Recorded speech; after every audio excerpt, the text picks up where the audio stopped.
Good morning, everybody, and thank you for being with us here on Live Now from Fox. It is a Thursday, October 28th.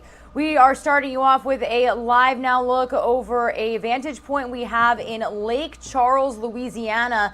You can see some pretty windy conditions out there still. That American flag right in the middle of this shot, still blowing around after they saw very severe storm conditions over the last 24 hours. It is something that we are going to start our show with here on Live Now from Fox. The National Weather Service offices from Kansas to Alabama to Texas and Louisiana working to determine how many tornadoes formed from storm systems that triggered dozens of warnings and left behind so much damage in its wake. And we are going to bring you some video and updates on that damage here on Live Now from Fox in just a moment. But first, I do want to say hello. Good morning. My name is Regina Gonzalez with you here from the Live Now from Fox East Coast Hub in Orlando, Florida. I'll be with you for the next several hours before Mike Pace joins us from our Phoenix, Arizona hub. We are going to be talking weather today. We're also going to be talking about the fact that President Biden is expected to meet with Democrats ahead of his trip to Europe today. He is expected to make some remarks from the White House at around 11:30 a.m. Eastern time. If that does change or if we get any updates on his remarks, we will bring them to you here on Live Now from Fox. So we do not have an exact time on his departure to Rome, but he is going to be heading to Europe to attend multiple summits, including a lot of summits regarding climate change. And a huge topic of our show today will be weather as well as the Alec Baldwin Rust movie shooting. We did get an update from authorities just yesterday out of New Mexico. We're also going to be covering several topics across our nation. So thank you so much for being with us here on Live Now from Fox, to trust us to bring you all of the news that you may be catching up on or you may want to know about on this Thursday morning. Again, I do want to take you out to that Live Now look we have of Lake Charles, Louisiana, because they saw such rough conditions yesterday. So many parts of the Gulf did. And in just a moment, we are going to be checking in with Fox Weather's Robert Ray. He was out in Lake Charles surveying the damage as soon as it happened. But here is a look at some of the tornado damage that was seen across Texas. The severe weather outbreak started on Tuesday in the plains with the first tornado reported around the Kansas area. The National Weather Service said an EF0 briefly touched in the rural town and luckily only damaged vegetation. Meteorologists said atmospheric conditions became more favorable for tornadoes as the system moved eastward and tapped into warm Gulf moisture. The National Weather Service also confirming one tornado struck the Gulf Coast region on Wednesday, but are investigating nearly a dozen preliminary reports stretching from Texas to Mississippi. So this is some of the video that we have of the initial damage caused by that weather yesterday. This specifically is in Texas, but I do want to head out to New Orleans, Louisiana, where Robert Ray was surveying the damage after they saw those conditions out there. So let's take a listen here on Live Now from Fox.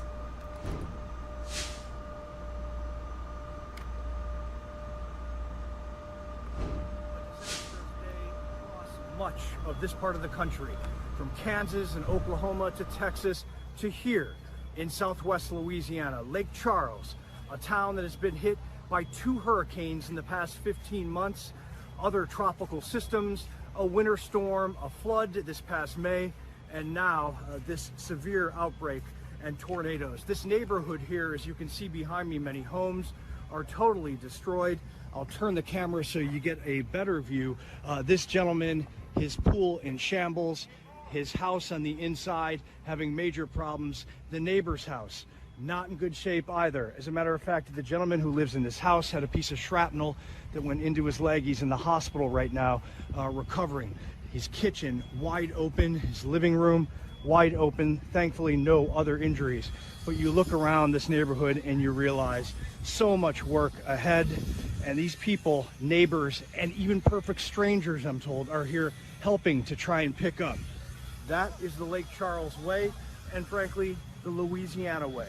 Bayou strong, as they say in these parts, and they'll continue. They have to. It's the only thing they can do with everything that they've gone through in the past year or so. And then you put COVID on top of it, natural disasters, and these people are going day by day trying to make their life as good as possible and doing it with a smile on their face and the help of neighbors and everyone else. In Lake Charles, Louisiana, Robert Ray, Fox Weather. A disastrous day across much.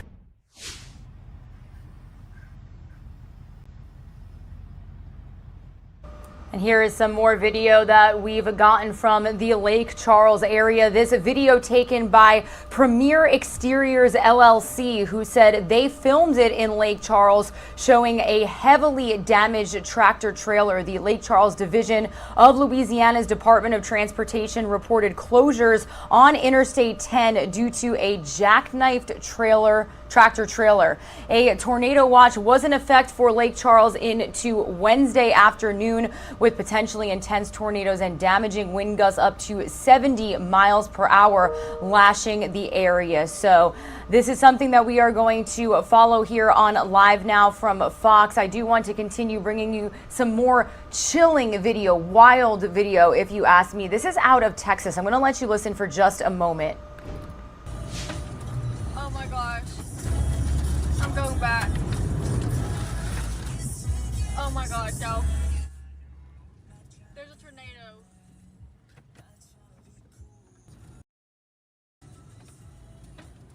Oh my gosh.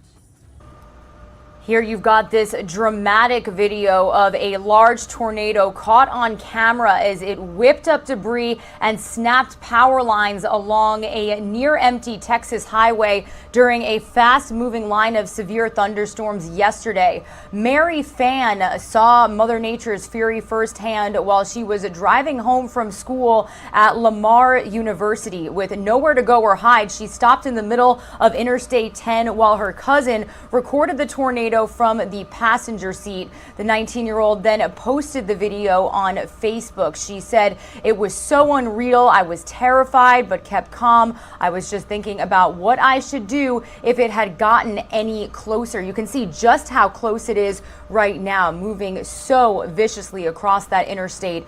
The National Weather Service issued a tornado watch for the area and warned residents of widespread wind gusts up to 70 miles per hour and even hail that was seen up to a quarter size. So really large hail in the area as well.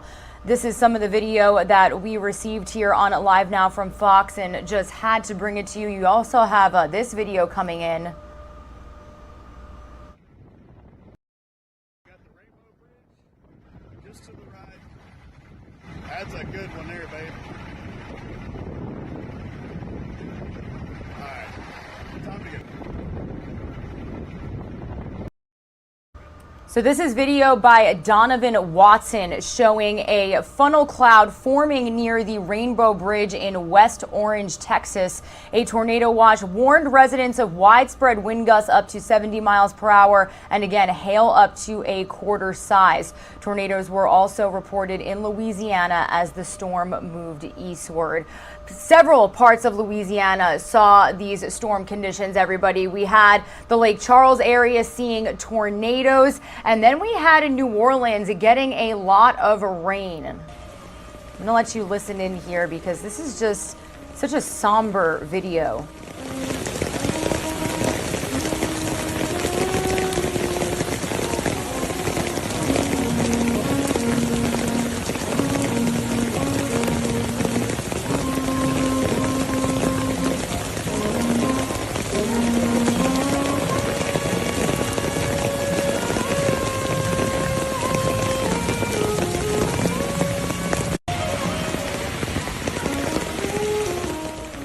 So this footage uploaded to Instagram by user Chexy Mina shows a man playing a saxophone in New Orleans as heavy rain lashed the city. She said, "My soul is happy, soaking wet, but so ridiculously happy." The National Weather Service did issue those severe thunderstorm warnings for the region, cautioning strong wind gusts and penny-sized hail. So I actually personally do have a friend in New Orleans, Louisiana. They are still cleaning up from the remnants of Hurricane Ida making landfall as a Category 4 hurricane. So a lot of these homes, a lot of these structures may not be fully fixed yet. And then you've got the rain coming in from these storm conditions. So she actually did have a bit of flooding. So important to mention that we are going to continue following all of the damage that has been seen across the Gulf. Here is currently a live now look at New Orleans, Louisiana. It does look like it has dried up since then. So we will continue to keep you posted on all of the weather-related content that we are getting to our Live Now from Fox desk all day long. Again, this was breaking news that we brought to you here just yesterday. We also do want to give you a live now look at our XRAD radar because we are now ready to experience some expected severe conditions as well. So we actually do know that the Florida Panhandle is under tornado watch. Our Fox 35 Orlando team had went ahead and issued a storm alert day. So I do want to read you the latest from Fox 35 meteorologist Jamie King. Strong to locally severe storms are expected today, and everyone across Central Florida should remain weather aware. A powerful cold front will slice through Florida today from the late morning into the evening hours. Strong to locally severe storms will be a distinct possibility. They said that we're outlined with a slight risk of severe storms scattered around the viewing area. So when they say that, they mean the central Orlando area up to the Florida Panhandle where you've got,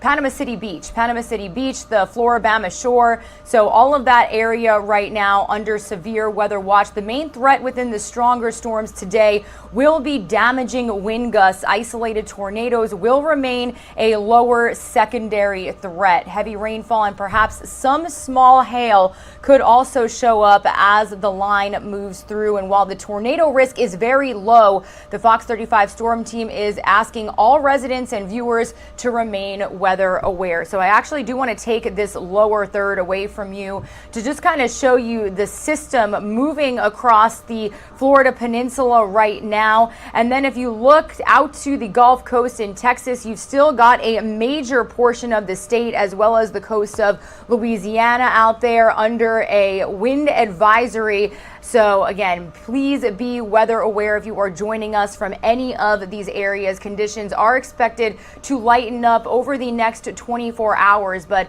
if you are specifically joining us from the Florida area, Central Florida to be more exact, then you are expected to see some severe weather conditions between late morning and then throughout the day. So we'll be sure to keep you updated with everything we know here on Live Now from Fox.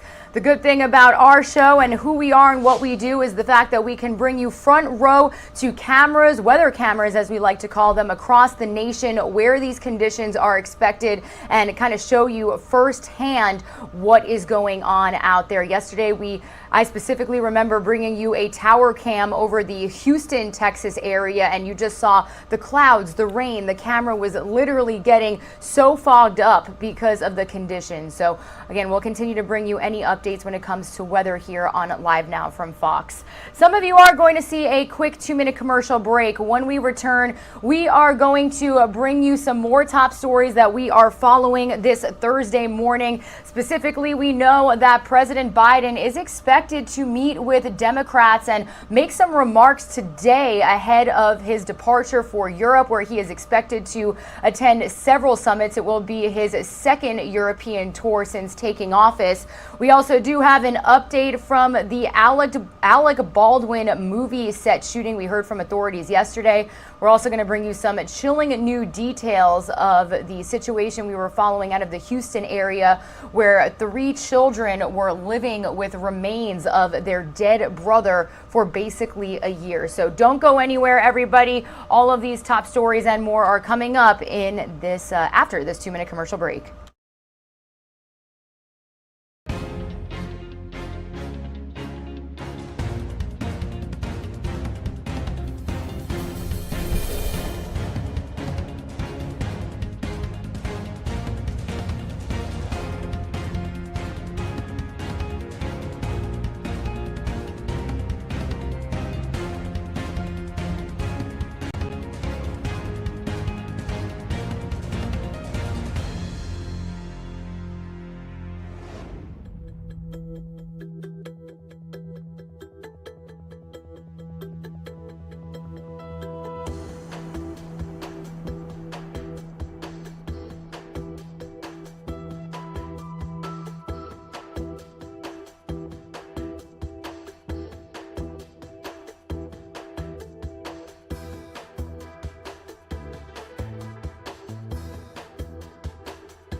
Welcome back to Live Now from Fox, everybody. 6:18 a.m. here on the East Coast, only 3:18 a.m. out there in Las Vegas, Nevada. We don't always get this shot, so I wanted to bring it to you here on Live Now from Fox.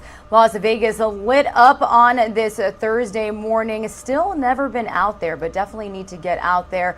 We are continuing on with the top stories that we are following this Thursday morning. I actually did, before we get into the Alec Baldwin shooting and before we get into some political related news when it comes to President Biden's domestic agenda, I did have one more weather related story to bring you here on Live Now from Fox. Here is another Live Now look at our XRAD radar. You can see the systems moving across the Florida Peninsula. We are under severe weather watch out here in Florida, but we've also been keeping track of the damage seen across the Gulf Coast as well as the Northeast, everybody. It's important to mention that just 2 days ago, we were also bringing you all of the latest when it came to a nor'easter that was moving across the tri-state area. So New York, New Jersey, Connecticut, and even parts of New England, so Massachusetts as well. I do want to bring you the latest from Fox Weather's Katie Byrne, who is giving us an update on how people in the Northeast are cleaning up from weather damage as well. The first nor'easter of the season not leaving quietly. The storm strengthened into a bomb cyclone off the New England coast after drenching New York and New Jersey. Parts of Massachusetts saw gusts topping 90 miles per hour at times, leaving hundreds of thousands in the state without power. State police say due to a staffing shortage, it could take longer for officers to assist people impacted by the storm. They're going to be seeing delays in service. They're holding over the midnight shift in order to fill all the calls for service because of downed trees, flooding. Strong gusts pushed against trees, knocking many of them over and spreading debris across roads. But New Englanders say these are conditions they've gotten used to. Kind of just like it. I don't really think twice about it because I feel like there's nothing I haven't seen. Meanwhile, a line of rain and strong thunderstorms made its way through the Gulf Coast Wednesday, prompting tornado warnings in Texas and Louisiana. In southeast Texas, at least one confirmed tornado touchdown. State officials say emergency medical teams have mobilized to help people throughout the region. We have heard reports of damage and some injuries. We are in touch with our state partners who are responding to that area and making sure that people who are in that area have the resources they need. The storm spared New York and New Jersey from extensive damage, but another round of rain is expected Friday. In Sag Harbor, New York, Katie Byrne, Fox Weather. Huge shout out to our Fox weather team for all of their stellar reporting, braving these conditions to bring us the latest on everything when it comes to damage and how people have reacted to the severe weather that they've seen in the Northeast. We saw it on the West Coast a bit earlier in the week, and now yesterday it was more of the Gulf Coast that saw those really, really wicked tornadoes and severe wind and storm damage as well. So again, stay with Live Now from Fox for all of the weather updates that you want and need to know about as you start your day. We are also going to bring you an update on a major case that we've been following. We're learning more details about what happened on the set of the Rust movie where Alec Baldwin accidentally shot and killed a cinematographer, and he also injured a director. Fox News chief correspondent Jonathan Hunt has more from Santa Fe, New Mexico, where authorities held their first news conference surrounding the shooting just yesterday.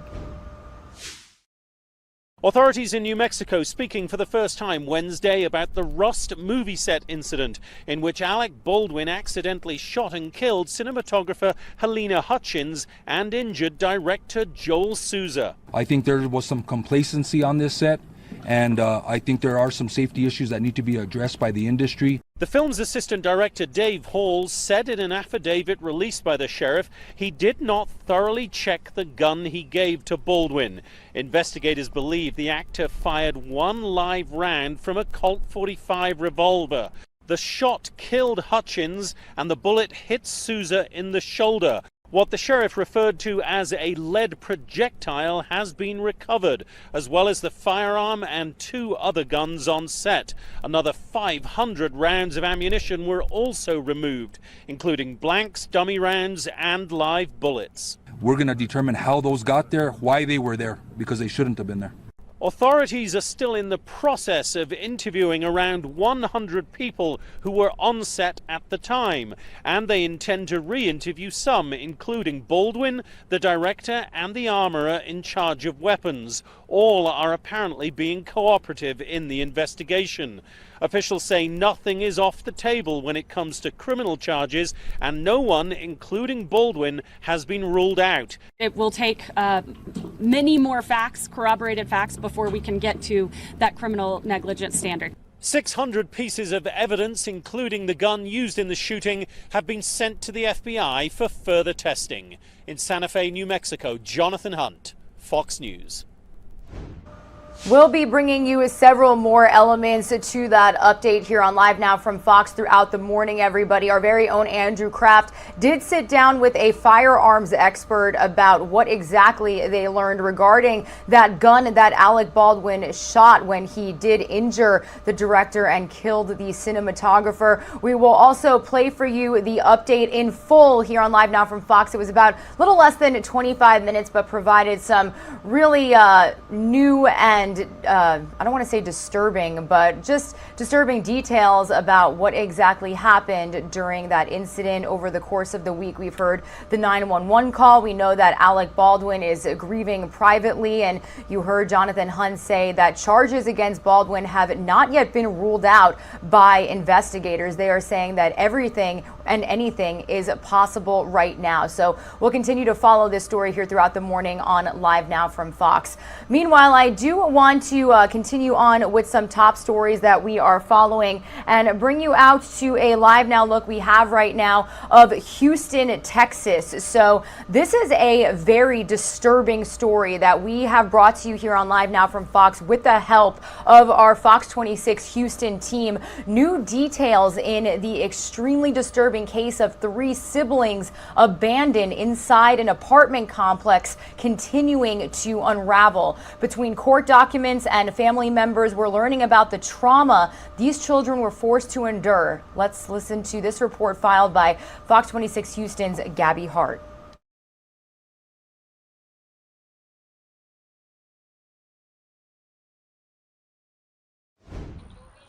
We saw soiled carpet, no furniture at all, no bedding, no blankets, nothing that we could see. And it appeared to have roaches and flies and just things. It was very bad condition. On Sunday evening, Harris County deputies found 3 boys, ages 15, 10, and 7, abandoned inside of an apartment in A-Leaf, along with the skeletal remains of their 8-year-old brother, now identified as Kendrick Lee. The grandmothers of 2 of those children spoke with Fox 26. I'm speechless. When I saw that, that really disturbed my soul. We've learned their mother, 35-year-old Gloria Williams, had a total of 6 children by 4 different fathers. 2 of those fathers are believed to be deceased, and the other 2 in prison. She has 2 daughters that she doesn't have custody of. One of them, identified by family as 17-year-old Jasmine Whitaker, has been missing since September 26th. She wasn't with them. She's been on her own. She's been on her own since she was 15. When Gloria put her out, she's been on her own since she was 15. The coroner revealed Gloria's 8-year-old son Kendrick was beaten to death, and court documents show his 3 brothers witnessed his murder and had been living in the apartment with his corpse for nearly a year, afraid to call police. For those boys who were there when all of that took place, the abuse that they sustained from all of that, I have no words. Gloria's boyfriend, 31-year-old Brian Coulter, is now behind bars facing several felony charges, including murder. His bond has been set at $1 million. The other grandmother we spoke with says her relationship with Gloria changed ever since she started dating the suspect. They would come by and spend at least an hour with me every once with the person she was with before she got with this guy. But after she got with this guy, all connection was cut off. I never heard from her. Gloria is also facing numerous charges, including serious bodily injury to a child by omission. Her bond is $900,000. I think she was also an abusive there, and she was forced to do things that she really didn't want to do. Now, we have reached out to the Harris County Sheriff's Department asking for more information about that 17-year-old girl, but we are still waiting to hear back. In the meantime, we know that Culture is set to appear in court tomorrow morning, and Gloria is set to be back in front of a judge on Friday. Of course, we'll follow this closely and bring you any updates right here. For now, I'm Gabby Hart, Fox 26 News.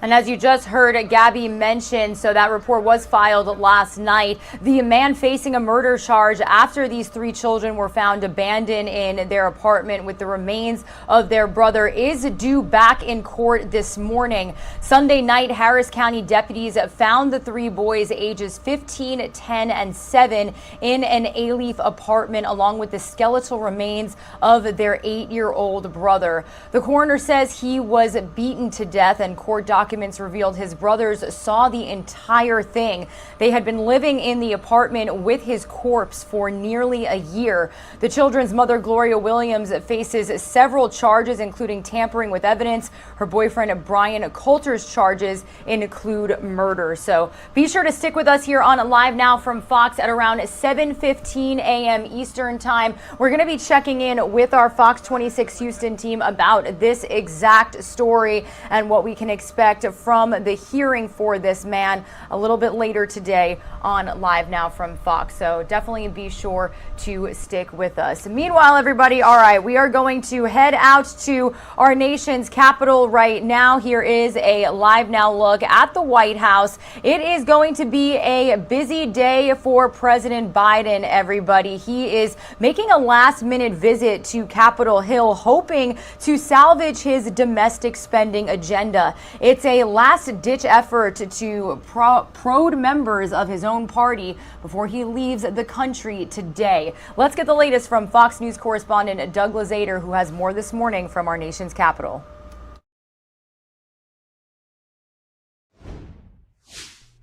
Well, we just learned about this visit here to Capitol Hill late last night. The president is trying everything he can to get a deal before he leaves Washington today.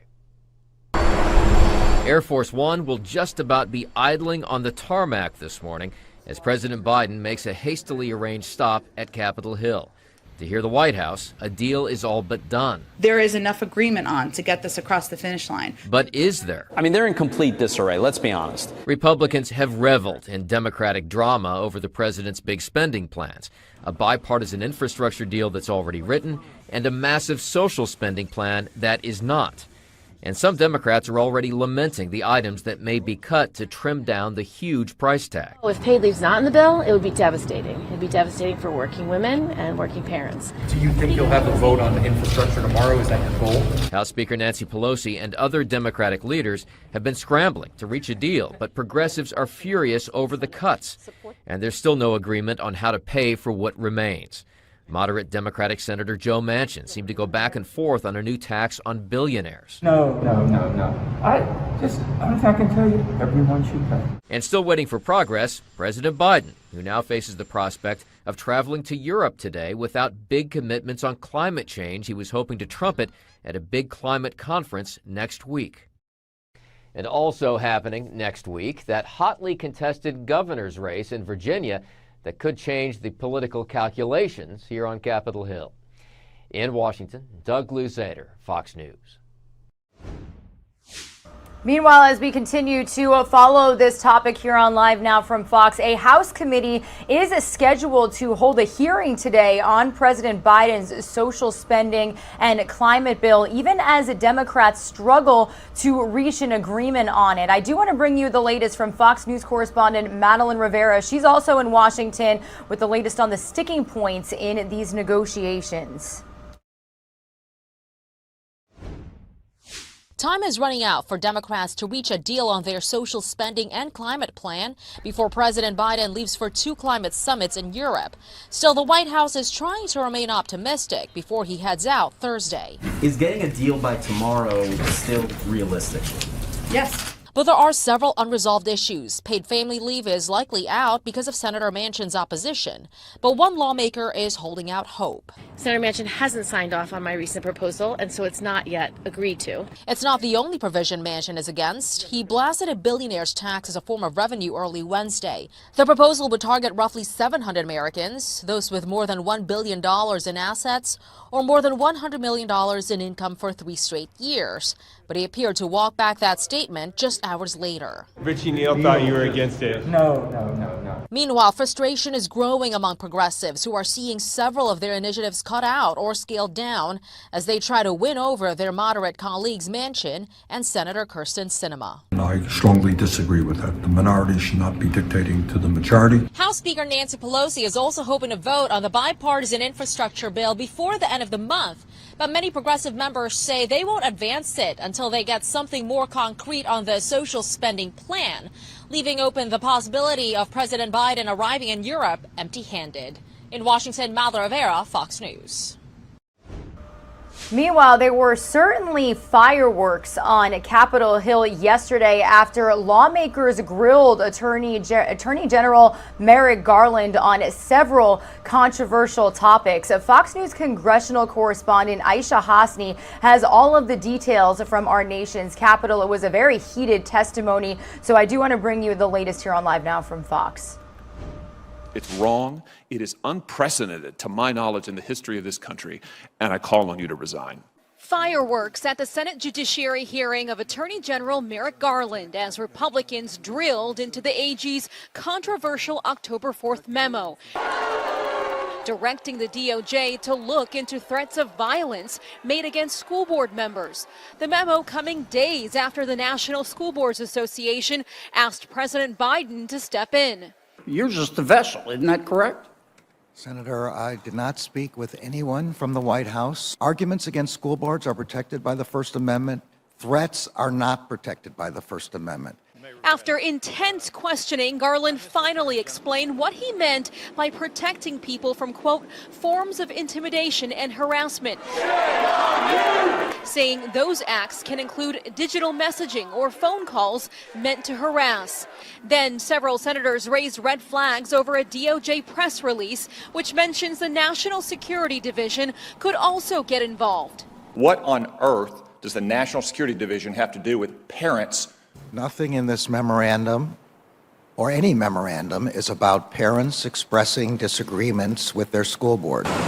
Democrats and Republicans also questioned Garland about immigration, the ongoing Durham investigation into the origins of the Russia-Trump probe, the January 6th attack on the Capitol, and about his son-in-law, who Republicans say works for a company which publishes CRT materials.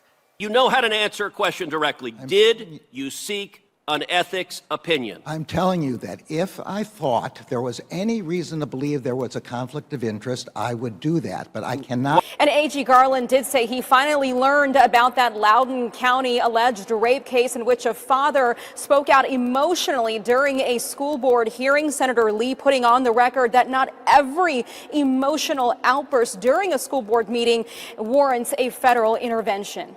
On Capitol Hill, I'm Aisha Hasni, Fox News. All right, thank you to Aisha Hasni for that report. I do want to bring you this next report from our Fox News national security correspondent, Jennifer Griffin. New details are coming out about China testing 2 hypersonic missiles and how this affects U.S. intelligence moving forward. Let's take a listen here on Live Now from Fox. I don't know if it's quite a Sputnik moment, but I think it's very close to that. So it's a very significant technological event that occurred, or test that occurred by the Chinese, and it has all of our attention. For the first time, a senior U.S. national security official confirmed revelations first reported by the Financial Times that China surprised the U.S. by testing not 1 but 2 hypersonic missiles while the U.S. was distracted this summer with the withdrawal from Afghanistan. What we saw was a very significant event of a test of a hypersonic weapon system. And it is very concerning. This is an enormous change in the character of war, and we're going to have to adjust our military going forward. U.S. officials confirm the missile circled the globe. The space launch involved a glide vehicle that traveled 5 times the speed of sound, landing 24 miles from its intended target, making the multi-billion-dollar U.S. missile defense system built for ballistic missiles virtually obsolete overnight. Whether intended or not, China is acquiring a first strike capability. The CIA is focused on gathering the specifics on the new Chinese capabilities. So hypersonic glide vehicles, I mean, that is a technology that is not new. But the recent hypersonic missile test caught the intelligence community and Pentagon by surprise. Perhaps one reason the CIA just announced a new China mission center like the one set up after 9/11. China is a critical priority for the intelligence community. And they have gone from a peasant-based infantry army that was very, very large in 1979 to a very capable military that covers all the domains and has global ambitions. So China is very significant on our horizon. Top U.S. intelligence chiefs are investigating whether the Chinese test may have involved artificial intelligence and whether faulty data may have caused it to miss its target. At the Pentagon, Jennifer Griffin, Fox News.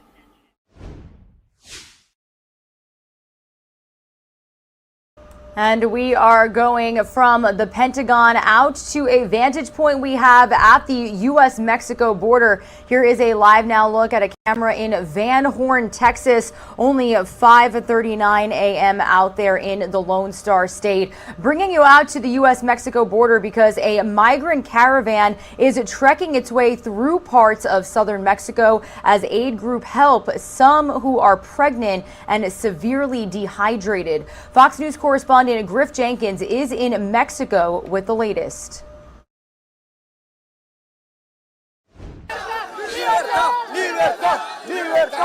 Chanting liberty, the caravan charges through a checkpoint as the Mexican National Guard stands by watching. The migrants, undeterred by Mexico's foreign minister, Marcelo Ebrard, who says they are being deceived by the organizers.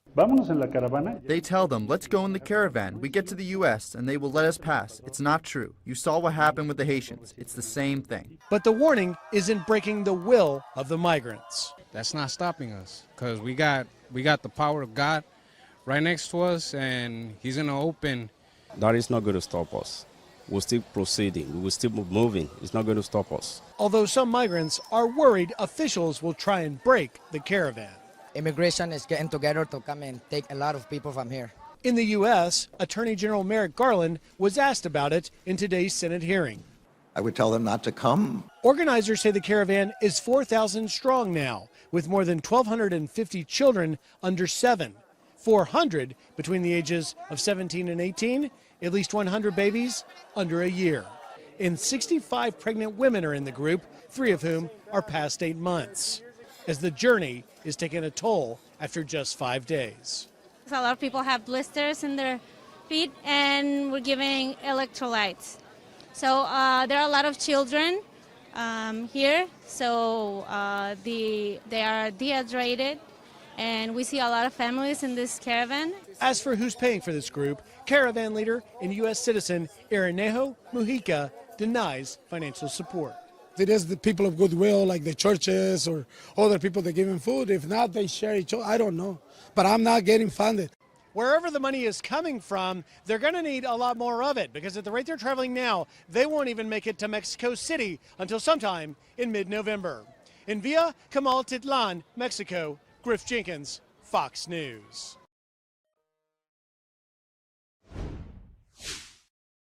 All right, thank you to Griff Jenkins for that report. Here is another live now look at a vantage point we have in Van Horn, Texas, right near the U.S.-Mexico border. Shout out to Griff Jenkins, Bill Malugin, all of our Fox News correspondents who have been out there speaking with migrants, speaking with the DPS workers, and giving us a first-hand look at the conditions and journeys that these migrants are facing trying to come to the United States. Some of you are are going to see a quick 2-minute commercial break. When you return, we are going to talk about some COVID-19 related stories when it comes to travel, the first gender identity passport being issued, as well as new COVID-19 travel rules. We're also going to be talking about shots for kids and Halloween safety, as well as some consumer-related stories when it comes to supply chain issues impacting all sorts of businesses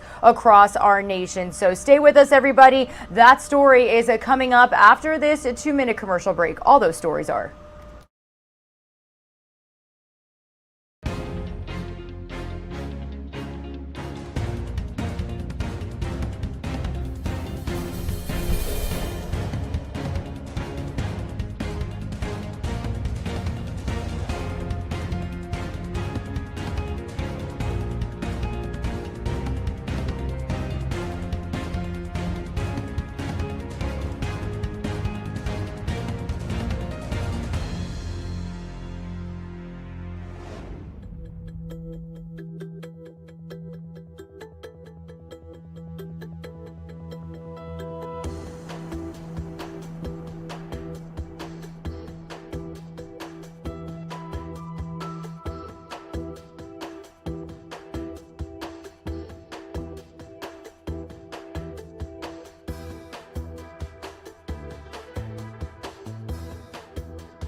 Welcome back to Live Now from Fox, everybody. 6:45 a.m. here on the East Coast, giving you another look at our X-Rad radar, showing you the systems that are moving across our nation right now. If I do get rid of this banner for you, you can especially see that a huge chunk of Texas and the Gulf Coast are still under some wind advisories and special weather advisories after they saw severe damage from tornadoes and storm conditions out there over the last 24 hours. You can also see those lightning bolts dancing and the systems moving across the Florida peninsula. Well, a lot of Central Florida is under a severe storm alert today. Our very own Fox 35 Orlando team issuing a storm alert day. We are going to see some rain and pretty severe conditions, if likely, over the next couple of hours, late morning into early evening. So we'll be sure to touch on weather a lot throughout our show. We've got a lot of crazy video posted to the internet of the tornadoes that were seen across Texas and Louisiana yesterday, as well as the devastating damage that was seen. So again, we'll be touching on weather a lot throughout our show here this morning on Live Now from Fox. Meanwhile, I do want to continue on with our morning brief. These are the top stories that we are following this Thursday morning, and those that you may want to know about as you get ready for work, as you get ready for school. Either way, we are going to head out to a story making headlines this morning. Gender identity no longer being confined to just male or female when it comes to U.S. passports. Fox News correspondent Kevin Cork has more on the State Department's historic decision, plus the new travel rules you'll need to know about as you follow and plan for your next trip. Let's take a listen here on Live Now from Fox.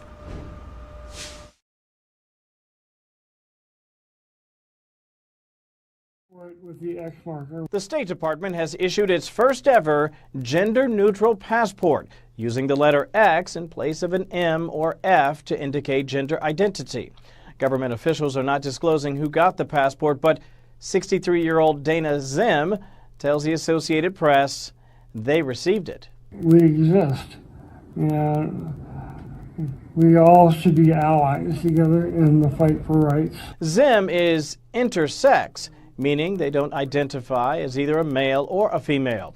And while Zim knows who they are, they say receiving this document proves the government now also legally recognizes their existence. Meantime, for anyone else getting ready to use their passports, be prepared for new COVID-19 air travel rules. Starting November 8th, unvaccinated Americans will need a negative COVID test result 1 day before their flights. Those vaccinated still need one, but within 3 days. Foreign nationals, meanwhile, must also be fully vaccinated in order to fly to the U.S. Exceptions to this policy will be extremely limited. Primarily, children under the age of 18 and certain individuals from countries where vaccines are not yet readily accessible. As for the gender-neutral passports, the State Department says it hopes to offer them to more people once they update application software later next year. In Washington, I'm Kevin Cork, Fox News. Meanwhile, COVID-19 vaccines for an entire population could be just days away. Fox News' senior correspondent Mike Tobin tells you who will be eligible. Plus, he's talking some Halloween safety tips amid the coronavirus pandemic, as we are just days away from seeing little ghosts and goblins trick-or-treating throughout our neighborhoods. A large swath of the population is one step closer to being able to roll up their sleeves and get a COVID-19 vaccine. The FDA's independent panel on Tuesday giving the go-ahead for the Pfizer vaccine for children ages 5 to 11, potentially making roughly 28 million young Americans eligible. We don't want children to be dying of COVID, even if it is far fewer children than adults, and we don't want them in the ICU. The White House focusing on distributing doses to as many providers as possible, ready to ship as soon as the smaller dose, roughly 1/3 of an adult vaccine, gets final approval by federal regulators, which is expected by the end of next week. The bottom line is that we will be ready immediately following FDA and CDC's decisions so that parents can get their kids vaccinated quickly, easily, and conveniently. Meanwhile, with Halloween approaching, kids are possibly more concerned about going trick-or-treating. Experts say even without a jab, the risk of transmission is low this year. And children are safe to go door to door as long as they follow some basic safety protocols, including staying outside, washing hands, and masking up. I do recommend that trick-or-treaters wear masks, medical masks, either underneath their costume masks or as a part of their costume. Despite the need for final approval, states are preparing for a surge of youngsters to get the jab as soon as feds give the green light. In Chicago, Mike Tobin, Fox News.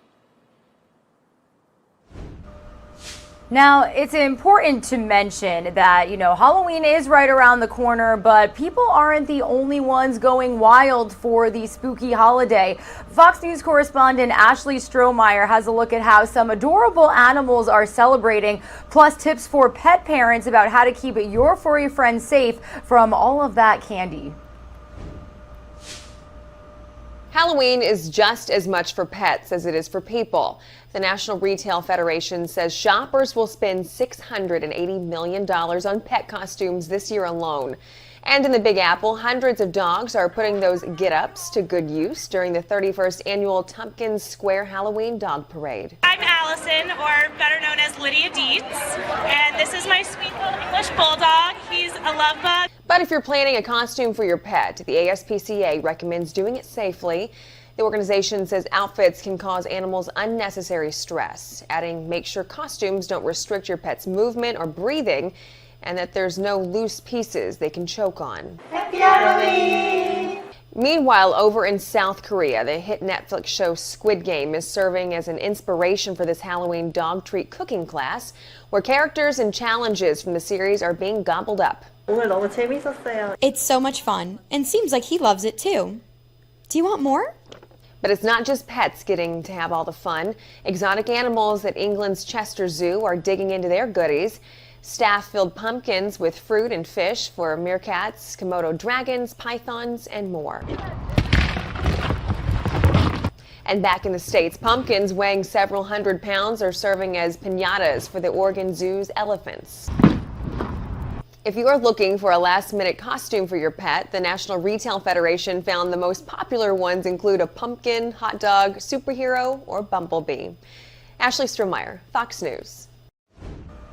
I gotta tell you, everybody, that just made my morning. So glad I brought that story to you here on Live Now from Fox. I am a crazy dog lover. A lot of our viewers know I basically have 5 dogs total.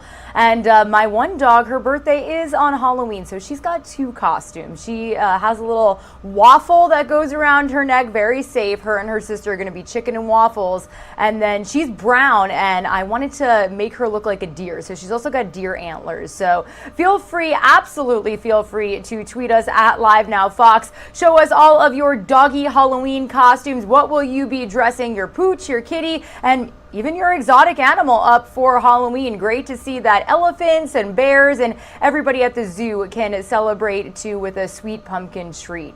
Well, you know, Thanksgiving is also around the corner as well. Hard to believe that Halloween is just days away, but Thanksgiving is less than a month away at this point. Prices of food have gone up significantly as we approach Thanksgiving. There's no doubt about that. And, you know, this means it could be an expensive holiday season, whether it comes to gifts or whether it comes to what you put on your Thanksgiving Day table. Well, these reasons are tied to the supply chain crisis. And Fox's Cassidy Williams has more on what you need to know to start preparing those Thanksgiving dinner meals. The U.S. Bureau of Labor Statistics reports a 4.6% increase in the Food Consumer Price Index from a year ago. If you're buying just one ingredient, you may not notice, but buy everything to make pumpkin bread and it can quickly add up. Going to the grocery store in 2021 often comes with a surprise at checkout. One little Cornish hen is like almost $3.50 to $4 almost, and I was like, I'm just shocked at all of this. Kathy Jones-Rosa has changed her habits because of it. Try not to go out shopping as much anymore either, and gas has gone up, so you know I try not to go many places, go work, come home, and call it a day. The price increase is expected to hit the Thanksgiving holiday. I do know that prices are probably going to be higher. One of the reasons being feed prices are significantly higher. So the people that are raising turkeys, raising beef, raising pork are paying a significant amount more to feed their animals, and that's ultimately going to be reflected in the price somehow. Mark Bierce is the owner of the Kettle Range Meat Company. They source their meat locally, but he says things like packaging are impacting their bottom line. We order little aluminum pans, and those aluminum pans increased 50% in the last 60 days. Bierce says he does his best to not raise prices for customers, but wants them to know this is not the year to procrastinate, as some shipments simply don't arrive. Maybe the important thing to do this Thanksgiving is buy what you need and buy it early. The supply chain issues are already impacting the meals served by Feeding America Southeastern Wisconsin. They say the turkeys they ordered for this Thanksgiving were 50% more expensive than in 2019, meaning donations are needed more than ever. Reporting from Milwaukee, Cassidy Williams, Fox 6 News. So bottom line is, if you plan on cooking Thanksgiving dinner or even just bringing a plate, be sure to clip coupons, be sure to get to the store sooner than later, especially when it comes to those canned goods. Also be sure to help out your local food banks this year by donating, like she just said. Meanwhile, we are continuing to follow how the supply chain challenges are impacting all sorts of businesses. Now, if you've noticed that your morning cup of coffee is a little bit more expensive, well, you're absolutely not alone. Coffee prices are going up across the nation, and Fox's Anita Roman is talking to one coffee shop owner to learn more about the price hike and how it's affecting his business as well as his customers who need that morning boost. Well, experts say coffee prices have gone up 71% this year. The owner of Fire Creek Coffee in Phoenix says there are a number of factors to blame. Well, first off, we've had a long drought in Brazil.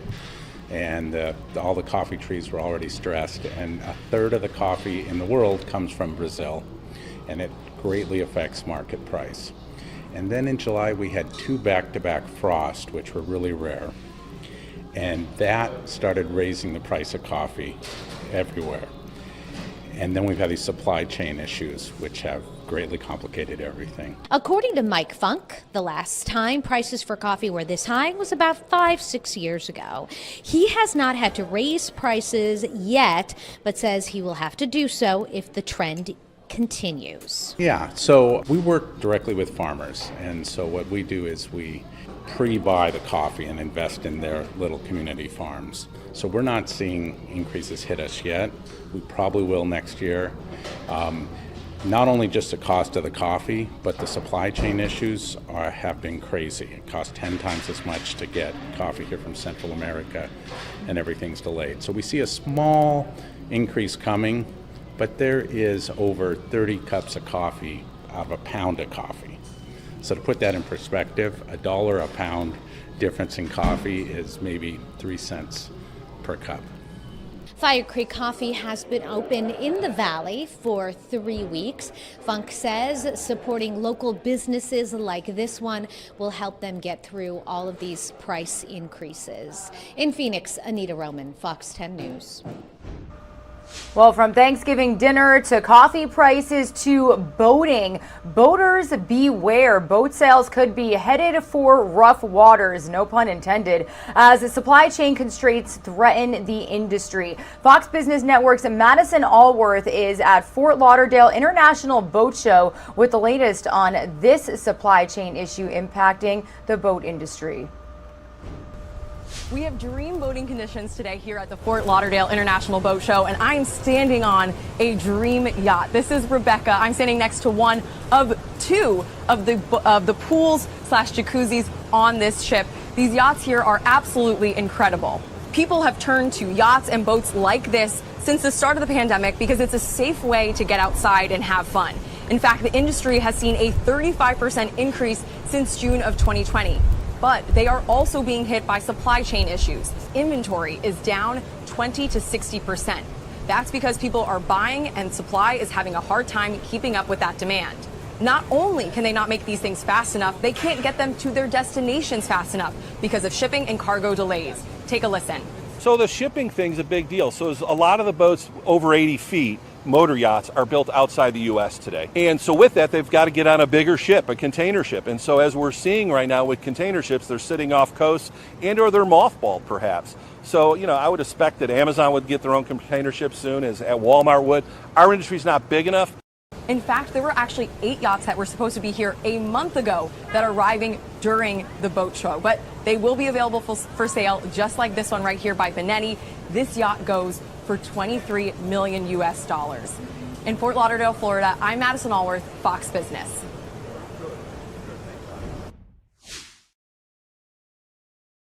All right, everybody, those were some of the consumer stories that we wanted to bring you here on Live Now from Fox, but we are officially a little bit past the 7 o'clock hour here on our show this morning. It is Thursday, October 28th, and we are starting you off with a Live Now look during this hour at the Lake Charles, Louisiana area. Still a bit windy out there. You could see that American flag right in the middle of the shot, still blowing around. Well, we are bringing you some updates when it comes to the really severe conditions that a huge portion of the Gulf Coast saw just yesterday. It was something that we were following here on Live Now from Fox. We had Texas, Louisiana, parts of Kansas, everybody under severe tornado watches. We did have confirmation of tornadoes really touching down in several portions of the Gulf Coast.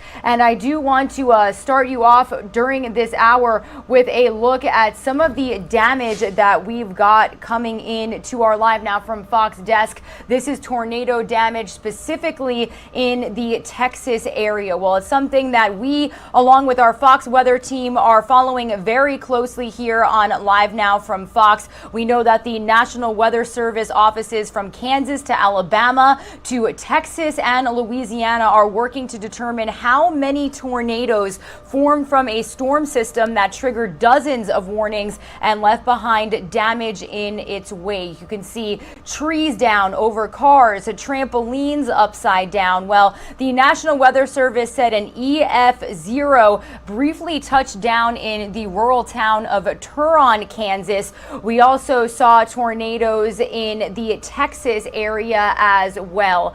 I do want to bring you back out to this live now look we have of Lake Charles, Louisiana, and start you off by bringing us a segment, a boots on the ground report from Fox Weather's Robert Ray, as he showed us the storm damage in Lake Charles, Louisiana right after it happened here on Live Now from Fox. We're also going to be bringing you some more video that has surfaced online of the dangerous conditions that were out in the Gulf yesterday. So let's take a listen here on Live Now from Fox.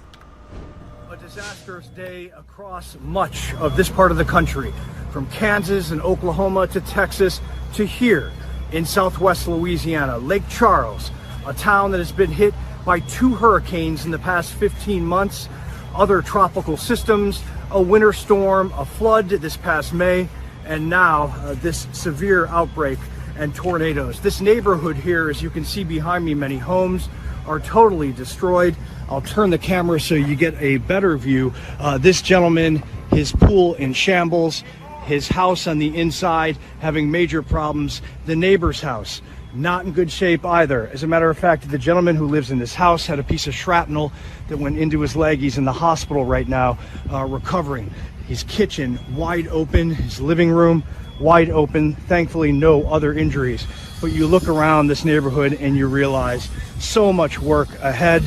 And these people, neighbors, and even perfect strangers, I'm told, are here helping to try and pick up. That is the Lake Charles way, and frankly, the Louisiana way. Bayou strong, as they say in these parts, and they'll continue. They have to. It's the only thing they can do with everything that they've gone through in the past year or so, and then you put COVID on top of it. Natural disasters, and these people are going day by day trying to make their life as good as possible, and doing it with a smile on their face and the help of neighbors and everyone else. In Lake Charles, Louisiana, Robert Ray, Fox Weather. Oh my gosh, I'm going back. Oh my god, no. There's a tornado. Well, if you just saw at the very beginning of this video, everybody, to the left-hand side, you just saw this tornado launch a car completely up in the air. This is dramatic video of a large tornado caught on camera as it whipped up debris and snapped power lines along a near empty Texas highway during a fast-moving line of severe thunderstorms just yesterday. It was filmed by Mary Fan. She saw Mother Nature's fury firsthand while she was driving home from school at Lamar University. With nowhere to go or hide, she actually stopped in the middle of Interstate 10 while her cousin recorded the tornado from the passenger seat. The 19-year-old then posted the video on Facebook. She said, "It was so unreal. I was terrified, but kept calm. I was just thinking about what I should do if it had gotten any closer." The National Weather Service issued a tornado watch for the area and warned residents of widespread wind gusts up to 70 miles per hour and hail the size of softballs. The National Weather Service in Lake Charles, Louisiana said there were multiple reports of large tornadoes on the ground in the northwest area of Orange. So that was the area where Robert Ray had just showed us the conditions in his last report. So really crazy to see some of this video coming to the internet. We also do have this video of a tractor trailer completely damaged in the Lake Charles, Louisiana area as well. And I do want to read you the latest. So this video was taken by Premier Exteriors LLC, who said they filmed it in Lake Charles, showing a heavily damaged truck. The Lake Charles Division of Louisiana's Department of Transportation reported closures on Interstate 10 due to a jackknifed tractor trailer. So you can just see how it is basically split in half due to a tornado that rolled through the area. And crazily enough, everybody, this is not the only area that is cleaning up tornado damage. I don't want to say tornado damage. The Gulf Coast is cleaning up tornado damage, but the Northeast is also cleaning up from storm damage brought by a nor'easter that hovered over the region for basically 2 days. They saw flooding, they saw power outages in everywhere, places from New York, New Jersey to Massachusetts and the New England area. So I do want to bring you the latest from our very own Fox Weather's Katie Byrne as she shows us how people in the Northeast are also cleaning up weather damage today as well. The first nor'easter of the season not leaving quietly. The storm strengthened into a bomb cyclone off the New England coast after drenching New York and New Jersey. Parts of Massachusetts saw gusts topping 90 miles per hour at times, leaving hundreds of thousands in the state without power. State police say due to a staffing shortage, it could take longer for officers to assist people impacted by the storm. They're going to be seeing delays in service. They're holding over the midnight shift in order to fill all the calls for service because of downed trees, flooding. Strong gusts pushed against trees, knocking many of them over and spreading debris across roads. But New Englanders say these are conditions they've gotten used to. Kind of just like it. I don't really think twice about it because I feel like there's nothing I haven't seen. Meanwhile, a line of rain and strong thunderstorms made its way through the Gulf Coast Wednesday, prompting tornado warnings in Texas and Louisiana. In southeast Texas, at least one confirmed tornado touchdown.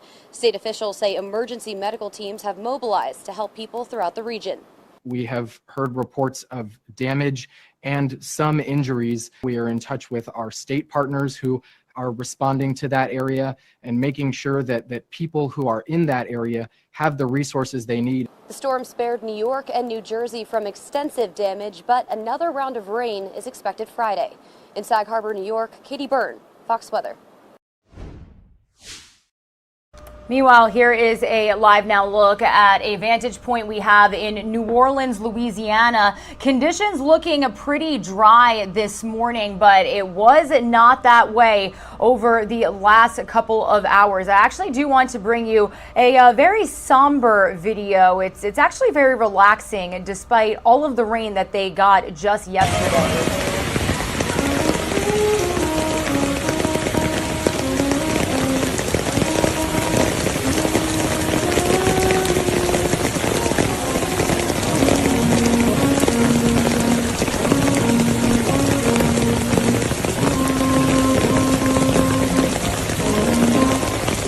So this footage was uploaded to Instagram by user Chexi Mina, showing a man playing a saxophone in New Orleans as heavy rain lashed through the city. She said, "My soul is happy, soaking wet, but so ridiculously happy." The National Weather Service issued a severe thunderstorm warning for the region, and specifically New Orleans, Louisiana saw a lot of heavy rain. I was saying a little bit earlier in the show that I actually do have a friend out in Louisiana. She had a pretty banged up house from the remnants of Ida that just rolled through. So when this rain hit last night, she saw a bit of a flooding and leaks in her ceiling. So huge shout out. Our hearts are with you if you were not only impacted by Hurricane Ida, the remnants of Hurricane Ida, and now dealing with storm damage from everything we saw just yesterday. I also do want to let you know, for those of you joining us from the Central Florida area, we do know that much of the Florida Panhandle is also under a tornado watch this morning. Here's a live now look at our XRAD radar showing you the lightning bolts dancing across the Florida Peninsula. You can also see the systems moving across Jacksonville and really much of the entire state. Our very own Fox 35 Orlando team out here in Central Florida did officially announce a storm alert day for for the remainder of the morning and the rest of the afternoon into early evening. We know that strong to locally severe storms are expected, and everyone across Central Florida should remain weather aware. So this is something that we'll be continuing to follow closely here on Live Now from Fox. Want to let you know that you can trust us to bring you all of the latest when it comes to weather conditions in certain parts of our nation. Earlier in this week, it was the West Coast with the bomb cyclone in the Bay Area. Then it was the nor'easter in the Northeast, and now unfortunately it was severe weather and tornadoes in much of the Gulf Coast. So we'll be continuing to monitor all of the severe weather conditions now in Florida here on Live Now from Fox today. Also do want to let you know that we are monitoring the situation on Capitol Hill when it comes to President Biden's agenda. Here's a live now look at the White House in our nation's capital. I do want to bring you a segment from our very own Fox 13 Tampa team. I can tell you that as of this morning, we do know that President Biden plans on holding a last-minute meeting on Capitol Hill ahead of his departure for Europe today. So we are expected to hear some remarks from him at about 11:30 a.m. Eastern time, and you can be sure to watch that here on Live Now from Fox. But in the meantime, we do have our Fox 13 Tampa's very own chief political reporter Craig Patrick breaking down the Biden spending plan. So let's get the latest here on Live Now from Fox. Democrats finally appear to be closing in on a deal for the president's massive spending bill, which would expand health, education, and workplace benefits. Our political editor, Craig Patrick, I'll get it out, Greg. I know you've been tracking all these changes and what they mean for all of us. So what's the latest? We might see a couple more because the president just left a 2-hour meeting with Joe Manchin and Kyrsten Sinema, the two key swing votes among Democrats in the Senate. It's an indication that they are very, very close. We're seeing a lot of tweaks at this point. Where we stand at this hour, at this point, the plan for universal pre-K is still in the mix, as is additional support for child care and for elder care through additional subsidies. The call for free community college, that one is now gone, did not make the cut. And the call to expand Medicare benefits, specifically hearing, vision, dental, that is still in play at this point. However, the plan to cover the cost of that is going through some very significant changes. Right now, prescription drugs in the United States cost around 250% more than 38 other advanced nations around the world. So to bring down the cost in line with what much of the rest of the world pays, Democrats want to allow Medicare to negotiate the prices with the drug companies, which it currently is not allowed to do. My plan gets rid of that prohibition. President Trump also wanted to let Medicare negotiate prices, but the drug companies say that would cut into their profits, and with that reduce their investments in research and development for new and better drugs in the future. So the call to bring down prescription drug costs by allowing Medicare to negotiate is at least one vote short. And with that, Democrats now have a plan B to cap the prices the pharmaceutical industry can charge on a comparatively small number of drugs, specifically prescriptions many patients need but cannot afford. So under this new proposal, caps would only apply to drugs for people with serious health conditions that are currently exceedingly expensive. Now, the next change in the legislation relates to expanding Medicaid, which is commonly known as state-run health care for the poor. In states like Florida, there are additional requirements that prevent many who are poor from getting it. And the Affordable Care Act tried to address that by offering federal money to expand Medicaid, but Florida and other states refused the money years ago. So the initial proposal this year was for the feds to work around the state governments and offer that money directly to local governments to effectively cover the uninsured. That came up short in negotiations, so the plan B on this one is to simply expand subsidies for buying private health insurance through healthcare.gov.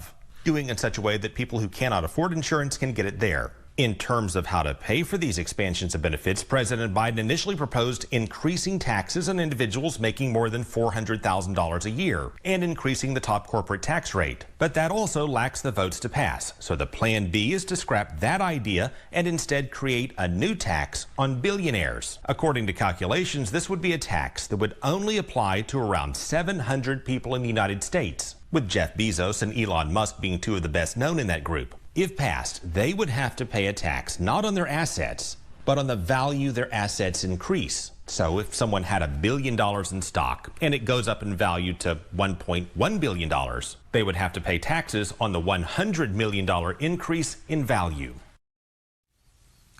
But keep in mind, Bezos and Musk, for example, didn't buy $1 billion in stock. They started effectively from nothing, and then the value of their stock grew to multi-billion dollars, which is where they would pay significant taxes under that proposal. How much money are we talking about? How much taxes are we talking about for billionaires? Hasn't been scored officially. Estimates are showing $500 to $700 billion is what could be generated, but would have to withstand court challenges and would have to pass. And Joe Manchin just said a short time ago that he's skeptical of this because he said it comes across as divisive. So this is not a slam dunk. Okay, more to come. Thank you, Craig. Now to Washington, where Democrats finally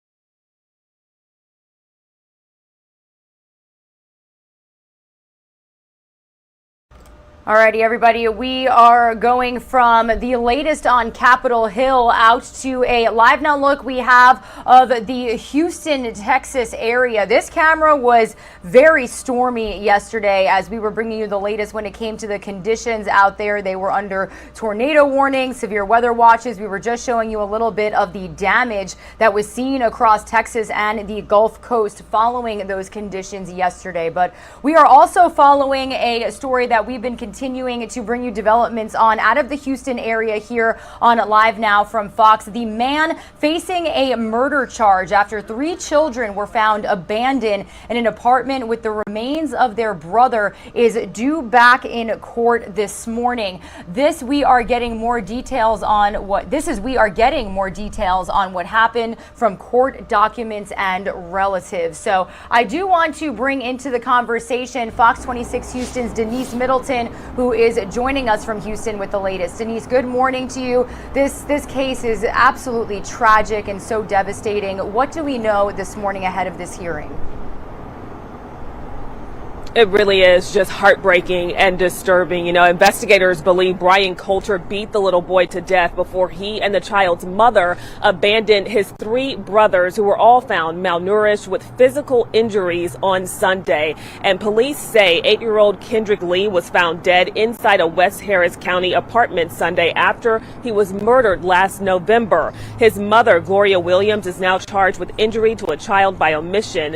Williams had 6 children, 4 boys and 2 girls who are not in her custody. Police say 2 of the boys may have special needs. The siblings had been left to fend for themselves in the apartment with their brother's skeletal remains until the 15-year-old finally called for help on Sunday. And, you know, police say they were living in deplorable conditions. The apartment had no power, no furniture, and was covered in bugs. So law enforcement was just really troubled by the conditions that they found them in. Again, the boyfriend, Brian Coulter, is expected to appear in court this morning. He has a $1 million bond, and the mother, Gloria Williams, is facing several charges. She has a $900,000 bond. Back to you. Denise, you and I were just speaking about all of the information surrounding this case, and I think what a lot of people don't know also, as you were saying, is the fact that the mother actually has more children. Am I right? Right, she does. She has 2 other daughters. One has been living with a grandmother since the age of 2. I believe she's now 13 years old. And she also has a 17-year-old who has reportedly been missing since September. And, you know, we reached out to the sheriff's department to get more information about her, and we're still waiting to get more details. But yeah, that is the latest here in Houston. Now, Denise, I just wanted to ask you before we go, I understand that your team has also been speaking with relatives of this family who are just learning these chilling details. What did they have to say? Yeah, we've been speaking to the grandmothers of these children, and they say they are just really shocked by all of this. Some of them say that they had been speaking with Gloria, early on, and that things changed once she started dating Brian Coulter. And so they're just very saddened by the news. Again, some of the grandmothers had been keeping the children, so they are hurt. You know, this is a very heartbreaking and disturbing case. Absolutely. Well, Fox 26 Houston's Denise Middleton joining us with this update this morning. Thank you so much for being with us here on Live Now from Fox, and we'll continue to stay in touch with your team regarding that hearing taking place today. All right, everybody, and here is a live now look at the Houston city skyline. Again, we will continue to bring you any developments on this absolutely disturbing case here on Live Now from Fox. When we do get them, we'll continue to be in touch with Denise and her team as we learn the outcome of that hearing set to take place a little bit later in the morning. It is about 7:22 a.m. here on the East Coast, 6:22 a.m. out there in Houston, Texas. Some of you are going to see a quick 2-minute commercial break. When you return, we are going to go from Texas to New Mexico, where our very own Andrew Kraft is speaking with a firearms expert about the Rust movie set shooting, where Alec Baldwin did pull the trigger on a firearm that ended up killing a cinematographer and injuring a director. So we'll get the latest on the investigation. We did hear from authorities just yesterday here on Live Now from Fox, so don't go anywhere.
Welcome back to Live Now from Fox, everybody. Regina Gonzalez with you here from the Live Now from Fox East Coast Hub in Orlando, Florida. We are continuing to follow all of the top stories that you may be catching up on as you start your Thursday morning. And I do want to bring you the latest. We heard from authorities in New Mexico yesterday regarding the movie set shooting involving actor Alec Baldwin that injured a director and unfortunately claimed the life, killing a cinematographer. They talked about the evidence, and they also talked about the fact that charging Alec Baldwin himself is not out of the cards yet. It is still on the table. So I do want to bring you the latest when it comes to what we heard from authorities yesterday. A little bit later in our show, we will play you that full 25-minute update because all of the information that they gave us throughout the entire press conference was very important, as it was the first press conference we had gotten since the incident took place. We did get that one right after the shooting happened last week. So let's get the latest from our Fox News team about what happened. And then I also do want to play for you an interview segment from our very own Live Now from Fox's Andrew Kraft. He spoke with a firearms expert about how exactly this could have been possible on the set of a movie. Let's take a listen. Authorities in New Mexico speaking for the first time Wednesday about the Rust movie set incident in which Alec Baldwin accidentally shot and killed cinematographer Helena Hutchins and injured director Joel Souza. I think there was some complacency on this set, and I think there are some safety issues that need to be addressed by the industry. The film's assistant director Dave Hall said in an affidavit released by the sheriff he did not thoroughly check the gun he gave to Baldwin. Investigators believe the actor fired one live round from a Colt .45 revolver. The shot killed Hutchins and the bullet hit Souza in the shoulder. What the sheriff referred to as a lead projectile has been recovered, as well as the firearm and 2 other guns on set. Another 500 rounds of ammunition were also removed, including blanks, dummy rounds, and live bullets. We're going to determine how those got there, why they were there, because they shouldn't have been there. Authorities are still in the process of interviewing around 100 people who were on set at the time, and they intend to re-interview some, including Baldwin, the director, and the armorer in charge of weapons. All are apparently being cooperative in the investigation. Officials say nothing is off the table when it comes to criminal charges, and no one, including Baldwin, has been ruled out. It will take many more facts, corroborated facts, before we can get to that criminal negligence standard. 600 pieces of evidence, including the gun used in the shooting, have been sent to the FBI for further testing. In Santa Fe, New Mexico, Jonathan Hunt, Fox News.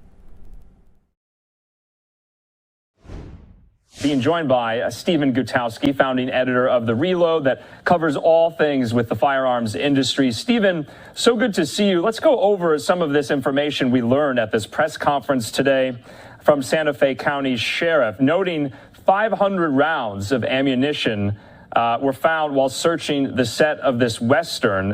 Is that normal? Well, I think certainly you could see a lot of blanks and dummy rounds on a movie set.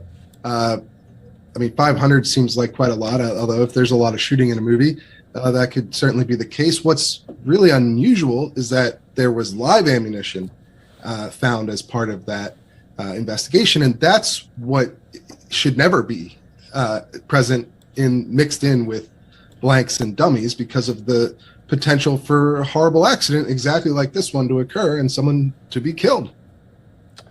Stephen, I just want you to kind of elucidate for our viewers the difference between a blank, a dummy round, and a live round, if you can.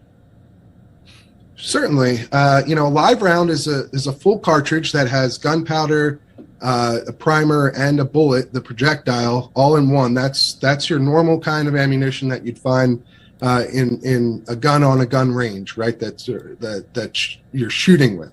Now in Hollywood, they don't want to use live rounds in most of their shots because obviously you're shooting a projectile and that increases the level of danger. So instead they'll use things like blanks, which have the gunpowder and the primer but no bullet, no projectile. And then they'll also use dummy rounds, which are basically the exact opposite. They have bullets, they have a projectile, but they have no gunpowder.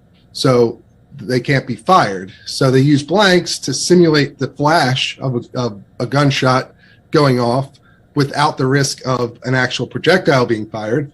And then they'll use dummy rounds to simulate what a live cartridge looks like inside of the cylinder or the chamber of a firearm for a shot where you might see, into the cylinder of a revolver, for instance, like this case, but those rounds are not able to actually fire. And so I think what's become increasingly clear now that we've heard more is that somebody mixed up dummy rounds with live rounds and couldn't tell the difference or didn't check closely enough. And that's how something like this could happen. And we just want to report as well that detectives have recovered what they are calling the lead projectile they believe that Baldwin fired last week. And they're going to be doing testing on that. And so let's talk about kind of the ballistics testing. I don't know how much you can speak to that. What will investigators be looking into in that aspect? Sure. Well, investigators can match a fired bullet to the gun it was fired from. So I assume they're going to be trying to do that with ballistic testing to make sure that this bullet actually came from the revolver, although I don't think anyone really has any question about that at this point, but that's something that you can do. Each gun leaves a slightly different sort of ballistic signature on a bullet when it's fired. I think the bigger point there is that they found a bullet, right? That it was an actual lead bullet that was fired in this case, which indicates that it was a live round of ammunition. And from what some of the other reporting, or what some of the other comments that came out at this press conference were that the gun was loaded with several dummy rounds and then a live round, and that's where this really became a deadly issue, because the people involved with handling that firearm, from the armorer to the AD to the actor himself, Alec Baldwin, didn't properly check that gun to ensure that it wasn't loaded with a live round, even though, they probably didn't expect this to be something that could be possible, because it doesn't happen very often. But that's why you have to check everything all the time and keep up with those safety standards, because if one person makes a mistake and loads the wrong kind of ammunition, somehow that gets in there and no one else double checks that, that's how you end up with something like this. Yeah, and Stephen, it seems like the chain of command, and we're kind of learning all of this terminology on movie sets about, who is responsible for all of this, and known as the armorer. They deal with these prop firearms and the instruction with these Hollywood stars and how to use them. It's quite fascinating. I mean, there's countless scenes, especially in TV and film, thousands upon thousands of scenes with guns that these actors, these Hollywood actors, have to deal with and contend with, and this is such a rarity. And so the fact that, and I want to use this, and I'm kind of editorializing here, but it seemed like the set itself was the Wild West, with a lot of negligence going on, a lot of breakdown in the chain of command on who is responsible for what, that led to this. Is that your view, knowing what we know now? Yeah, I think there was a lot of negligence involved. I mean, that's how something like this can happen, is negligence on multiple levels that lead to deadly mistakes. That's what occurred here. I mean, like you said, this is not a common thing. It's not usual for deadly accidents with firearms to happen on TV or movie sets, even outside of Hollywood. Like this production was in New Mexico, but it's just not a common thing, because there are safety standards in place that have been in place for decades on how to handle firearms safely, even while you're doing things like shooting a movie. And you have to come up with creative ways to be able to point the gun at the camera without pointing it at crew, or point the gun at an actor where it looks like you're pointing at another actor when you're not really. And then there's all the protocols that go into making sure there's no live ammunition on set, that no live ammunition gets mixed in with dummy rounds or blanks, because again, it's incredibly dangerous to do that. But these have been things that have been followed successfully by hundreds, thousands of productions over the years. But so it takes that level of negligence and carelessness to get an accident like this in real life. And it's horrible. It's a horrible tragedy, and it should have and could have been prevented. Yeah, and we've reported extensively on some of those safety protocol breakdowns in the days and even on the day of leading up to this very tragic event. Unfortunately, authorities said that there was no footage of the shooting, so that will present a host of difficulties for investigators. Let's talk about, though, some of the other guns that were seized, including a single-action revolver that may have been modified and a plastic gun that was described as a revolver. You watched the press conference, I'm assuming, today. What did you make of that part? Well, I mean, that's the common practice in Hollywood, is to have multiple different kinds of prop guns. There's been a call to remove all real guns, or guns that have potential to firing projectiles from production. I don't know that is appropriate response to what happened here, but usually in Hollywood they will use different kinds of prop guns depending on the shot that they need to get. So if you're a far away shot, you can use a fake plastic or rubber gun that obviously reduces any risk of any sort of accident occurring. You can use airsoft guns that use CO2 cartridges to simulate gunfire instead of gunpowder, and then you would add in post using computers, simulated gunfire, and then you can use blank firing prop guns that are designed not to accept live ammunition, but still produce that gunpowder burn off that signifies a gunshot. Although those can still be dangerous in and of themselves, blanks are not inherently completely safe either. You have to use those with the proper protocols as well to avoid harming someone else. And then they'll use real guns, as was the case here, where real guns, especially revolvers, can be easily adapted to use blanks, and can often be not only more authentic looking in the movie, but less expensive than trying to use some of the other alternatives. So it's not surprising that they had multiple different kinds of guns on set, or that they had a bunch of blanks and a bunch of dummy rounds. It's surprising that live rounds got mixed in somehow. That's a huge, huge problem, and that nobody along the way who handled this gun did the proper checks to ensure that it really wasn't loaded with live ammunition, probably out of carelessness and negligence. Yeah, and Stephen, now the conversation has shifted. If any possible charges will be filed in this, we're learning that due to that press conference today, they're not ruling out that possibility. But just kind of going forward in the next couple of days, what will you be looking for?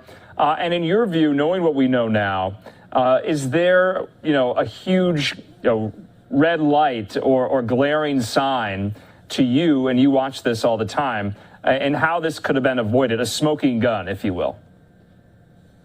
Yeah, I mean, there's so many. That's the problem, right? Mm-hmm. Is that if anyone along this process had done any number of things, this could have been avoided. I mean, if Alec Baldwin had checked the gun just to see whether the dummy rounds were really dummy rounds, because one of them wasn't, apparently, or the assistant director who took the gun from the cart and handed it to Baldwin and told him it was cold without apparently checking to see that it was. And then obviously, especially the armorer, who was the one who, it seems, loaded the gun improperly and allowed live ammunition to be on set in the first place. And then the people who hired her. This was an experienced armorer who was doing this job. It was only the second time she was fulfilling this role on a set. The production was apparently rushed, and they were trying to cut budget wherever they could, from what we've heard from the unions that were involved and had to walk off over other safety concerns.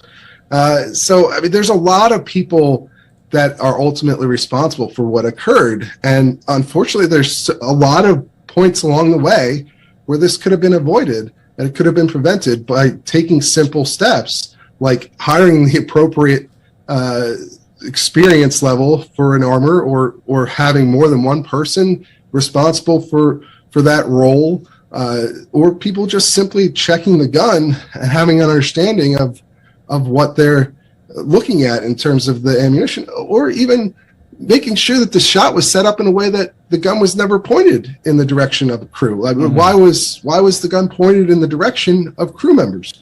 You can point at the camera while having crew in a different location if you're going to need a shot like that. So there's just so many things that went wrong that could have prevented this horrible tragedy where, a mother was killed, a mother, a wife, a coworker, this up and coming cinematographer.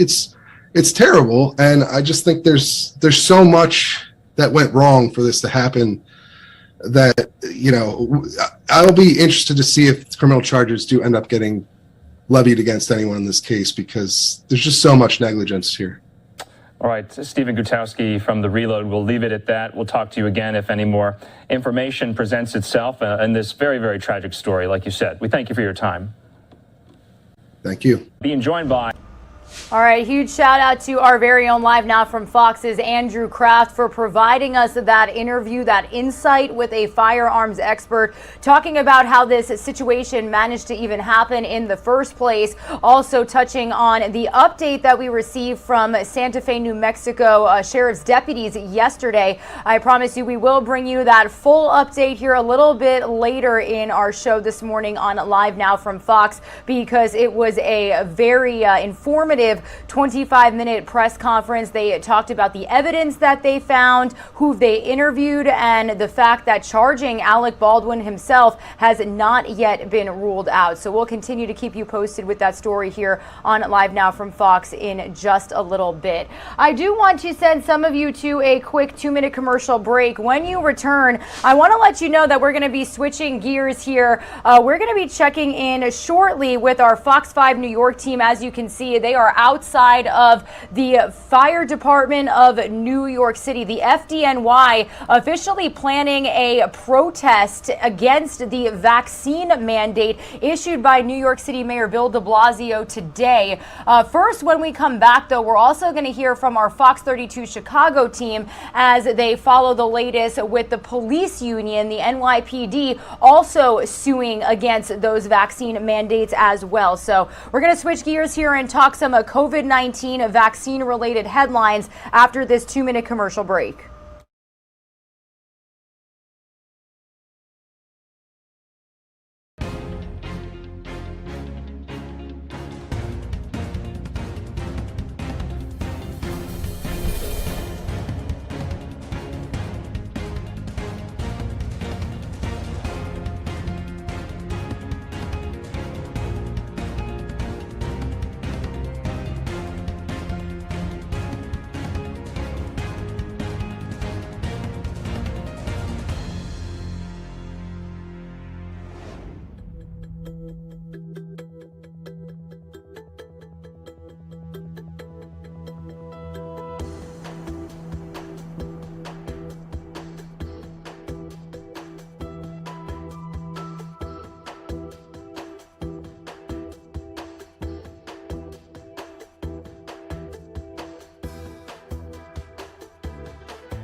Welcome back to Live Now from Fox, everybody. 7:45 a.m. here on the East Coast. We are out in New York City right now, where the conditions are looking good after the nor'easter made its way across that area over the last several days. The Empire State Building is shining in the sun this morning. Well, we're heading out to New York City because they've got a big day ahead when it comes to a protest that is planned against the vaccine mandates issued by New York City Mayor Bill de Blasio, the battle over vaccine mandates for city workers. The deadline to get at least one shot is 5 p.m. tomorrow, and there are concerns we could see a shortage of first responders following the fact that not many want to get vaccinated. Well, I do want to head to the Upper East Side right now, where I'm being joined by Fox 5 New York's Kayla Mamalak, who is following this story this morning. Good morning to you, Kayla. What can you tell us?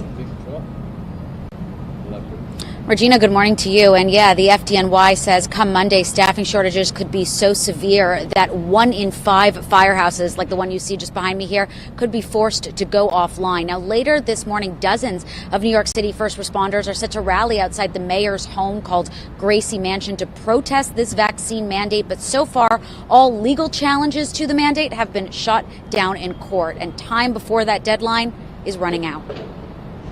The urgency is going to come on November 1st. When someone dials 911 and no one's going to show up for way too long. President of the Uniformed Firefighters Association, Andrew Ansbro, sounding the alarm after negotiations between the union and city officials break down.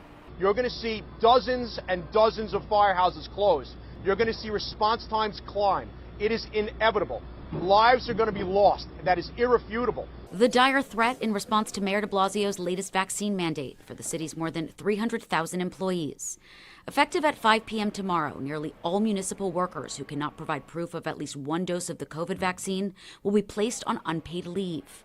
Applications for medical and religious exemptions will be considered, and uniformed corrections officers will have until December 1st. The mayor extending that deadline out of concern over a staffing shortage in the Department of Corrections. But FDNY union heads say that's precisely what will happen to their department. I'm assuming that the commissioner is telling the mayor, we got this. I'm telling you, you're wrong. Up to 20% of firehouses are predicted to close come Monday, and 20% fewer ambulances will be on city streets. That's because 32% of firefighters and EMS crews remain unvaccinated. Similar concerns for the Department of Sanitation. The agency's estimated vaccination rate is just 65%. And in what some suspect is part of the backlash, there are already parts of Brooklyn and Staten Island seeing trash pile up. The NYPD could also be severely understaffed next week. Last night, a Staten Island judge ruled against a lawsuit filed by the police union, ruling they must comply with the mandate. The department's vaccination rate is at 73%. But Mayor de Blasio points out about 800 officers have gotten shots since the mandate was announced.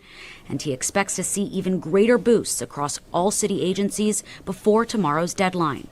As for those who remain defiant, the mayor insists contingency plans are in place to keep the city running. These are very agile organizations used to dealing with crisis, used to dealing with natural disasters. They know plenty about how to make the right moves to keep everything going.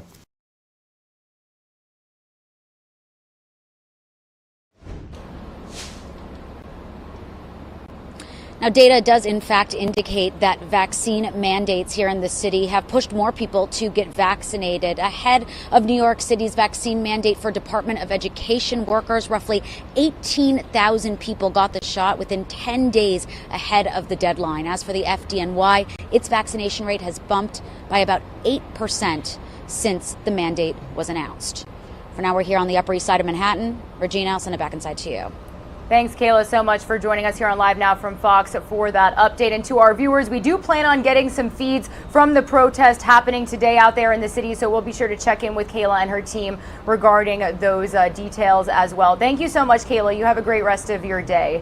And as we continue to follow this story here on Live Now from Fox, everybody, we actually do have our Fox 32 Chicago team bringing us this next segment here on Live Now from Fox. Now, they're dealing with their own pushback to vaccine mandates in the Chicago area, but they actually are filing this report about the most recent lawsuit when it comes to the NYPD. It is the most recent pushback and the largest police union in New York City officially pushing back and filing a lawsuit to block the city's vaccine mandate. And like I said, Chicago Union has been fighting in its own city to prevent this vaccine mandate as well. So they filed this entire segment on how unions and first responders are reacting to the mandates in large cities like Chicago and New York. So I do want to play for you this segment here on Live Now from Fox. Let's take a listen. Largest police union in New York City is now the latest in the country to file a lawsuit to block the city's vaccine mandate. Chicago's union has been fighting with the city to prevent those mandates as well. And this is a standoff that is taking place across the country. Joining us to discuss is police officer Michael Letts. He is the CEO as well and founder of Invest USA. It is a charitable organization that provides bulletproof vests for police officers. Good morning to you, Michael. Nice to have you this morning. Well, good morning, Sylvia. It's great to be here today. It's a beautiful day out. It truly is. And, you know, we have had this discussion locally with our Fraternal Order of Police union head and other officers. So it's interesting to get somebody's perspective who's not directly involved with our city, but this also affects you. So why does there seem to be such a strong opposition from the police across the country regarding these vaccine mandates?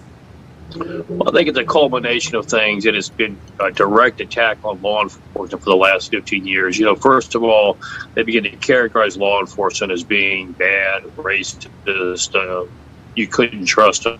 Then they went from there to not providing the proper equipment that they needed to protect themselves. They began the defund police movement. Then they began to establish policies and regulations which make it almost impossible to do your job. You're almost guilty on anything you do before proven innocent.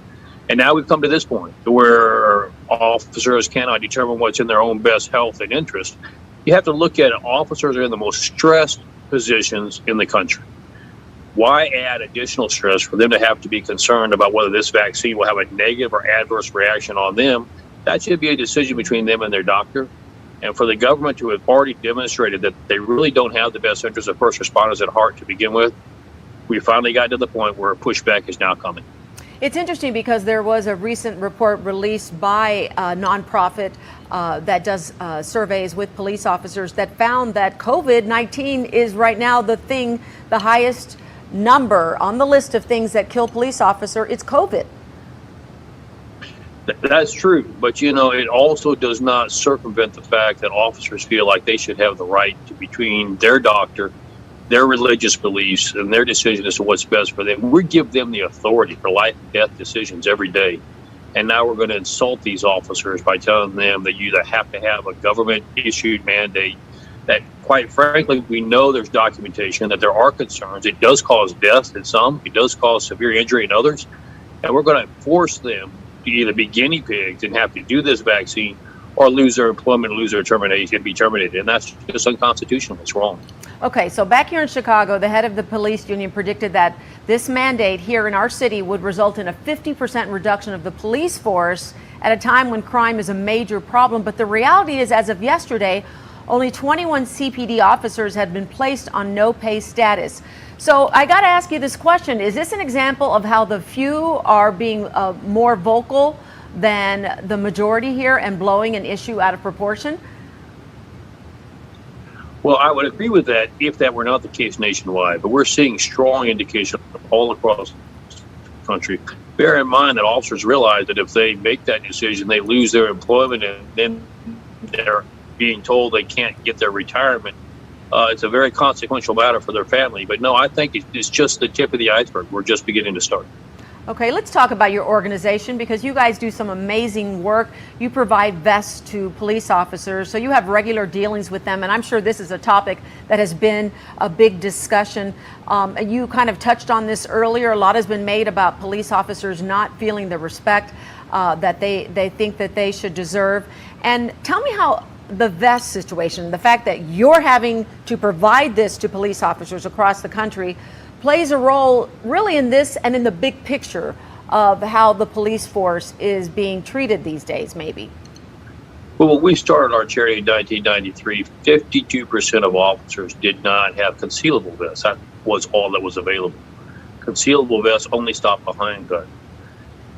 The criminal element has gotten more sophisticated. They now use assault rifles, long-range rifles. So we had to develop new technology called active shooter vests, which will stop rifle rounds, and they do it very effectively. But 92% of officers across the country do not have the ability to have active shooter vests. That's just one more demonstration that the government pays the littlest, expects the most out of them, and doesn't support them. And so it becomes the same issue here with the mandate of the vaccine. What else do they want to mandate and do when they don't care about really the officer themselves? What would you like to see happen? What do you think needs to happen that the police would actually be on board with, and maybe there would be some type of a compromise? What could that be? I think there's a great compromise that's been floated across the country, and that's to allow the officers to make the decision what's best for them, vaccination or not. Those that are not vaccinated, certainly there is no problem with being tested to make sure that they are able to perform their duties and are not infected or not sick, but give the officer that right to do that and make him a part of the solution, not a mandated solution. Michael Letts, thanks so much for joining me this morning. Again, the organization is Invest USA, and you can go and help out with that cause at investusa.org. Thanks for speaking to me this morning. All right, everybody, and here is a live now look outside one of the departments in the Upper East Side. Again, we do plan on getting some feeds from the union protest, the FDNY union protest against the vaccine mandates. It's happening this morning outside of the mayor's mansion. This is opposed to the mandates issued by New York City Mayor Bill de Blasio. We normally do get a press conference, his daily COVID-19 and storm updates, whatever he usually needs to talk about with the public. We usually get that feed to our Live Now from Fox desk around 10 a.m. Eastern time. So interested to see on whether or not he will address the situation that is going to be happening outside of his mansion in the city. So we'll continue to stay on top of this story here on Live Now from Fox. The time is 7:57 a.m. here on the East Coast. We are nearing the top of the 8 o'clock hour, and once we get to the top of the 8 o'clock hour, we will continue to bring you some of the top stories that we are following on this Thursday morning. It is October 28th. Stick with us because all of that is coming up after this 2-minute commercial break that some of you are about to see.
All right, everybody, welcome to Live Now from Fox. Thank you so much for being here with me on this Thursday, October 28th. You are hearing the voice of Regina Gonzalez with you here from the Live Now from Fox East Coast Hub in Orlando, Florida. I have been with you all morning long and will be with you for the next several hours before you're joined by Mike Page out there in our Phoenix, Arizona bureau.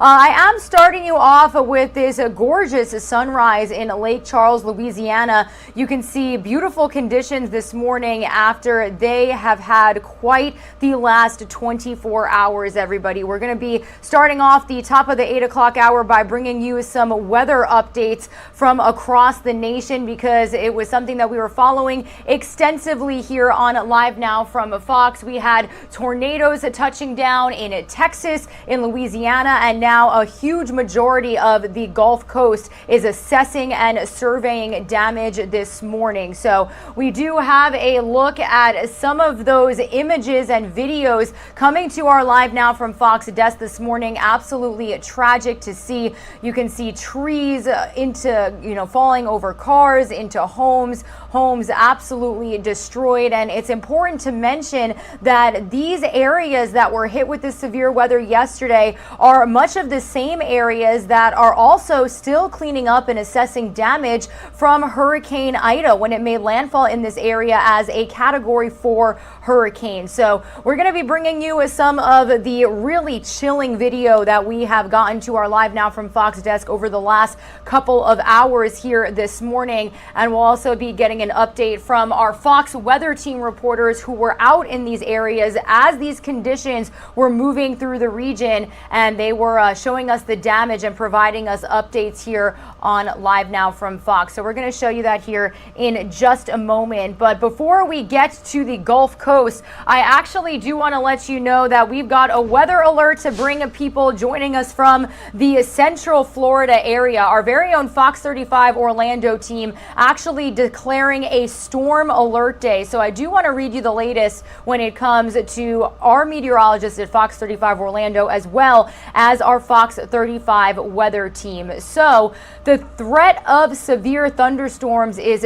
shifting to the southeast from Florida and even to portions of the Carolinas today. Multiple tornadoes were confirmed along the Gulf Coast on Wednesday, one of which caused significant damage near Lake Charles, Louisiana. And the National Weather Service received 9 total reports of tornadoes between southeastern Texas and southwestern Mississippi. The same weather system that spawned Wednesday's severe weather is now arriving in the southeast. And actually, if I get rid of this banner, you can literally see the lightning bolts dancing up from the Gulf Coast, that system kind of pushing over the Florida peninsula. Well, north and central Florida as well as southern Georgia do have the greatest risk of severe thunderstorms Thursday afternoon and evening. Damaging wind gusts and a few tornadoes are the main threats with these storms. And then tonight, additional severe storms are possible farther north into the eastern Carolinas. So you can literally see this system working its way towards Florida and up the southeastern coast. So if you are joining us from any of these areas, please be vigilant today, be weather aware, because the systems and the conditions that we saw yesterday in much of the Gulf Coast were absolutely no joke. So this is something that we're going to be following here on Live Now from Fox throughout our entire morning and likely throughout the day as the system pushes over the southeastern portion of the United States. Again, my name is Regina Gonzalez with you here from the Live Now from Fox East Coast Hub in Orlando, Florida. I do want to head back out to Lake Charles, Louisiana. We had our very own Fox Weather's Robert Ray boots on the ground assessing tornado damage after it swept through the area here on Live Now from Fox. So I do want to play for you his whole report. He is literally walking around and showing us the damage that some of these residents dealt with over the last several hours.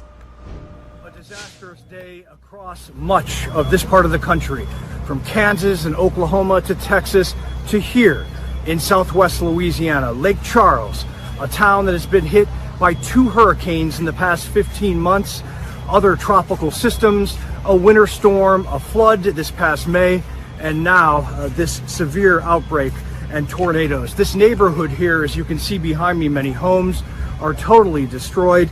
I'll turn the camera so you get a better view. This gentleman, his pool in shambles, his house on the inside having major problems. The neighbor's house, not in good shape either. As a matter of fact, the gentleman who lives in this house had a piece of shrapnel that went into his leg. He's in the hospital right now, recovering. His kitchen wide open, his living room wide open. Thankfully, no other injuries. But you look around this neighborhood and you realize so much work ahead. And these people, neighbors, and even perfect strangers, I'm told, are here helping to try and pick up. That is the Lake Charles way, and frankly, the Louisiana way. Bayou strong, as they say in these parts, and they'll continue. They have to. It's the only thing they can do with everything that they've gone through in the past year or so, and then you put COVID on top of it. Natural disasters, and these people are going day by day trying to make their life as good as possible and doing it with a smile on their face and the help of neighbors and everyone else. In Lake Charles, Louisiana, Robert Ray, Fox Weather. A disaster. Meanwhile, here is another live now look at Lake Charles this Thursday morning. About 62 degrees and expected to be sunny today. Maybe a little partially cloudy, but you can see the sun rising. It does look like this camera that we've got over Lake Charles is moving. It's shaking a little bit. And actually, if you look at our XRAD radar, you can see that that bluish color hovering over much of Texas and Louisiana, the Gulf Coast, that is a wind advisory. So even though a lot of these conditions have died down, there still is some pretty heavy wind sweeping through the area. So if you are joining us from any of these areas, please be careful. That wind is so strong. It managed to cause so much damage yesterday. So stick with us here on Live Now from Fox for any updates regarding the conditions in the Gulf Coast. I actually do want to continue bringing you this really chilling video this morning here on our show. Oh my gosh, I'm going back. Oh my gosh, no. There's a tornado.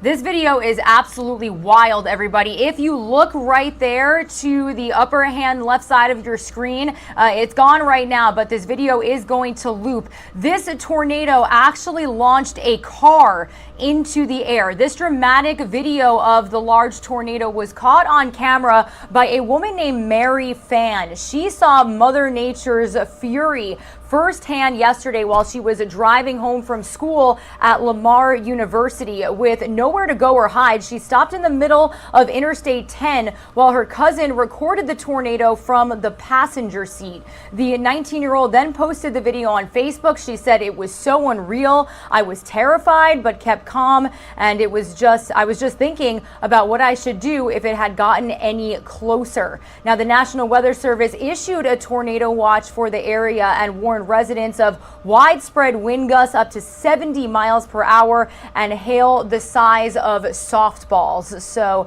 again, a lot of those conditions have eased up over the last 24 hours, but still, please be vigilant. There is still a wind advisory in effect for much of the Gulf Coast this morning if you take a look again at our XRAD radar. Unfortunately, they are not the only area dealing with storm damage, not the only area cleaning up this morning. I actually do want to bring you to the Northeast, where Fox Weather's Katie Byrne is filing this report as much of New England, New York, the tri-state area is cleaning up from a nor'easter that moved throughout the region over the last several days. Let's take a listen.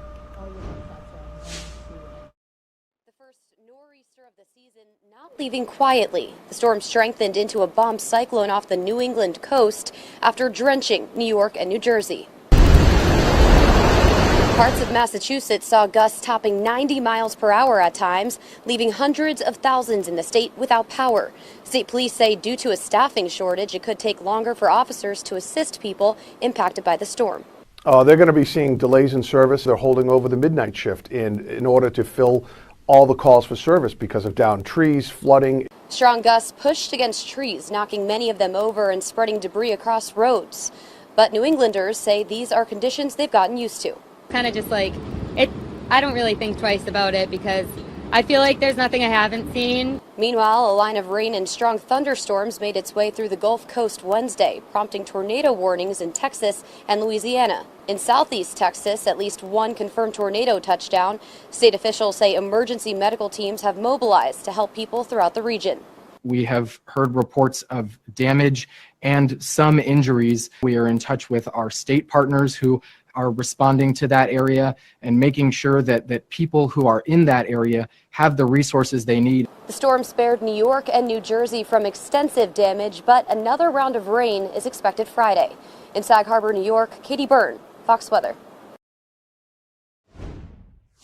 And here is another look at our Live Now from Fox X-Rad radar, showing you the system moving towards the southeast right now. So again, we do know that there are storm alerts issued for much of central Florida as well as parts of southern Georgia, and then even the Carolinas that could see some severe weather as we inch closer to the evening and the system makes its way throughout the area during the day. So if you are joining us from any of these areas, definitely be careful, be weather aware, and if you do have to make the commute to and from work, be sure to turn around, don't drown, avoid any wet roads, sleek roads, and just please be careful. Some of you are going to see a quick 2-minute commercial break. Actually, I can show you, speaking of the systems moving through Florida, here is a live now look at a camera vantage point we have over Tampa, Florida, looking very dreary this Thursday morning. So again, when we get these feeds coming from all of our cameras throughout the Sunshine State, which is not so sunny this morning, we'll continue to bring them to you here on Live Now from Fox to give you a first-hand look at the conditions being seen. Stay with us, everybody. We are going to take a quick 2-minute commercial break. When we return, we are going to head out to Capitol Hill, where I can show you that we do have a live now look over the sun rising over the Capitol building. It's going to be a busy day in Capitol Hill with the fact that we know President Biden is planning on having a meeting, a closed meeting with Democrats as well as other lawmakers involved with his domestic agenda. He's meeting with them and is expected to issue some remarks at around 11:30 a.m. Eastern time ahead of his departure to Europe later today. So we'll get the latest from Capitol Hill after this quick 2-minute commercial break.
Welcome back to Live Now from Fox, everybody. A little after 8:15 a.m. here on the East Coast. We are in Capitol Hill this morning because it is going to be a busy one again. All eyes on Capitol Hill as we have learned as of last night that President Biden does plan on speaking to House Democrats, the House Democrat caucus, providing an update about the Build Back Better agenda and the bipartisan infrastructure deal. This is going to be a closed meeting happening around 9 a.m. Eastern time, so a little less than an hour here. We should be getting a feed of at least his arrival to this meeting, but again, that is closed to the press. Then at 11:30 a.m. Eastern time, though, we do expect President Biden to deliver remarks from the East Room of the White House regarding this meeting. That is just basically about an hour before he's expected to head to Joint Base Andrews and start flying to Europe. He's expected to participate in several climate summits overseas over the next several days. It's going to be his second European tour since taking office. So I do want to bring you the latest on this entire situation we've got going on in Capitol Hill from Fox's Doug Lazater as he breaks down what we could possibly expect from this House Democratic Caucus meeting today.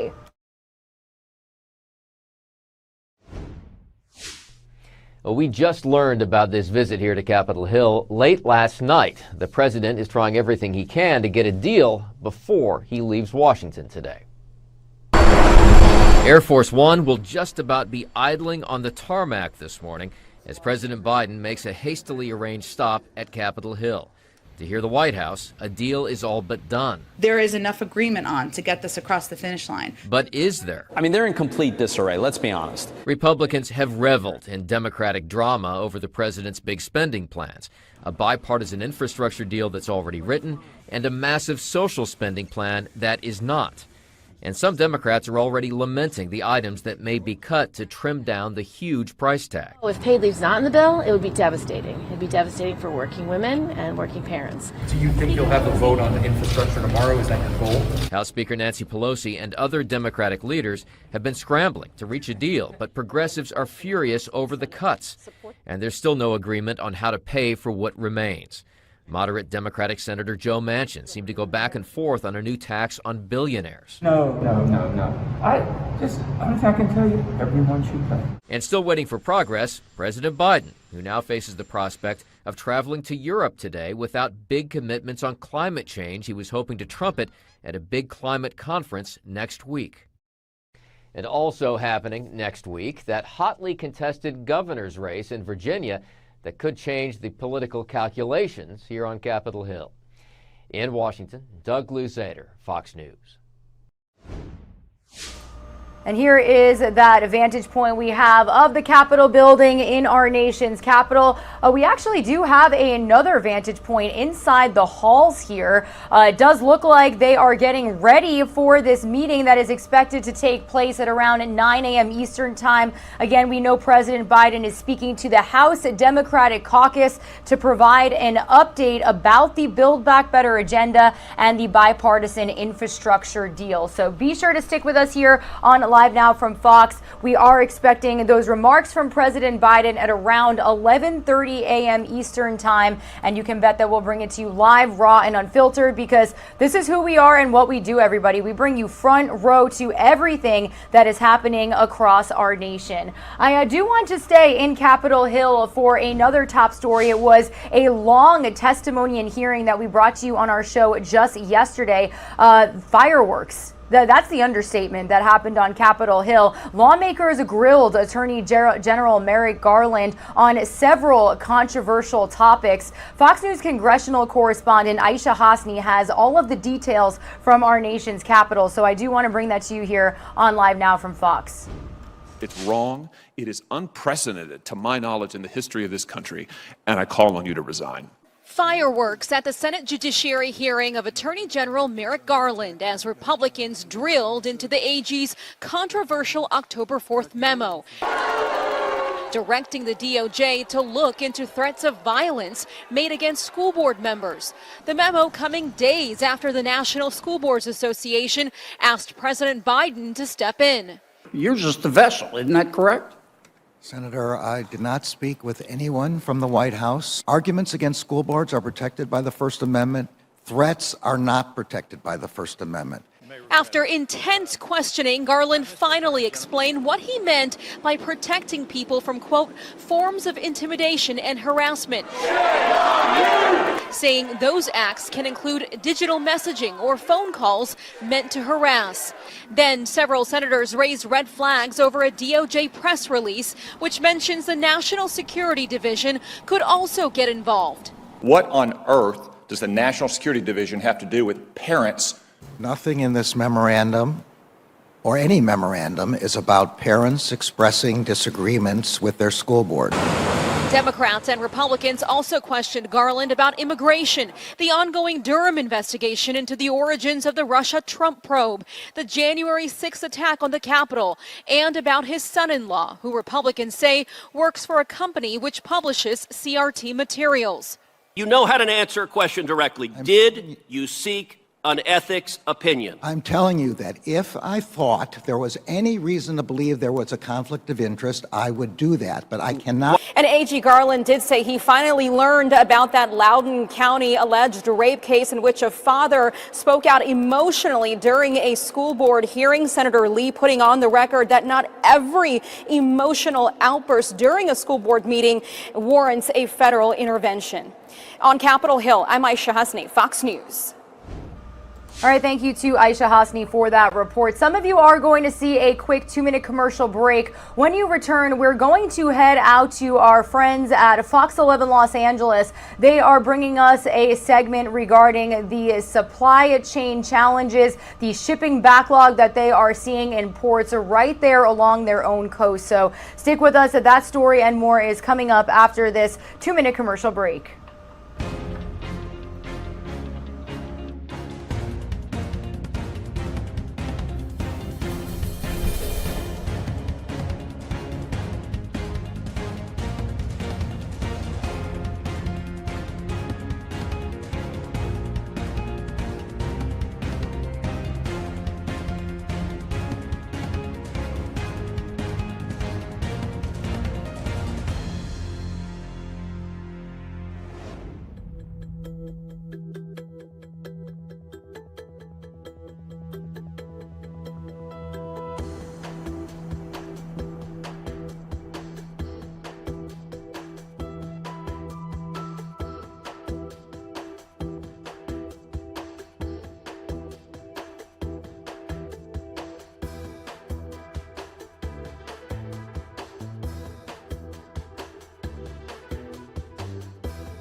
As you know, a record number of container ships are waiting to enter our local ports. The backlog is a contributing factor to the nation's ongoing supply chain issues.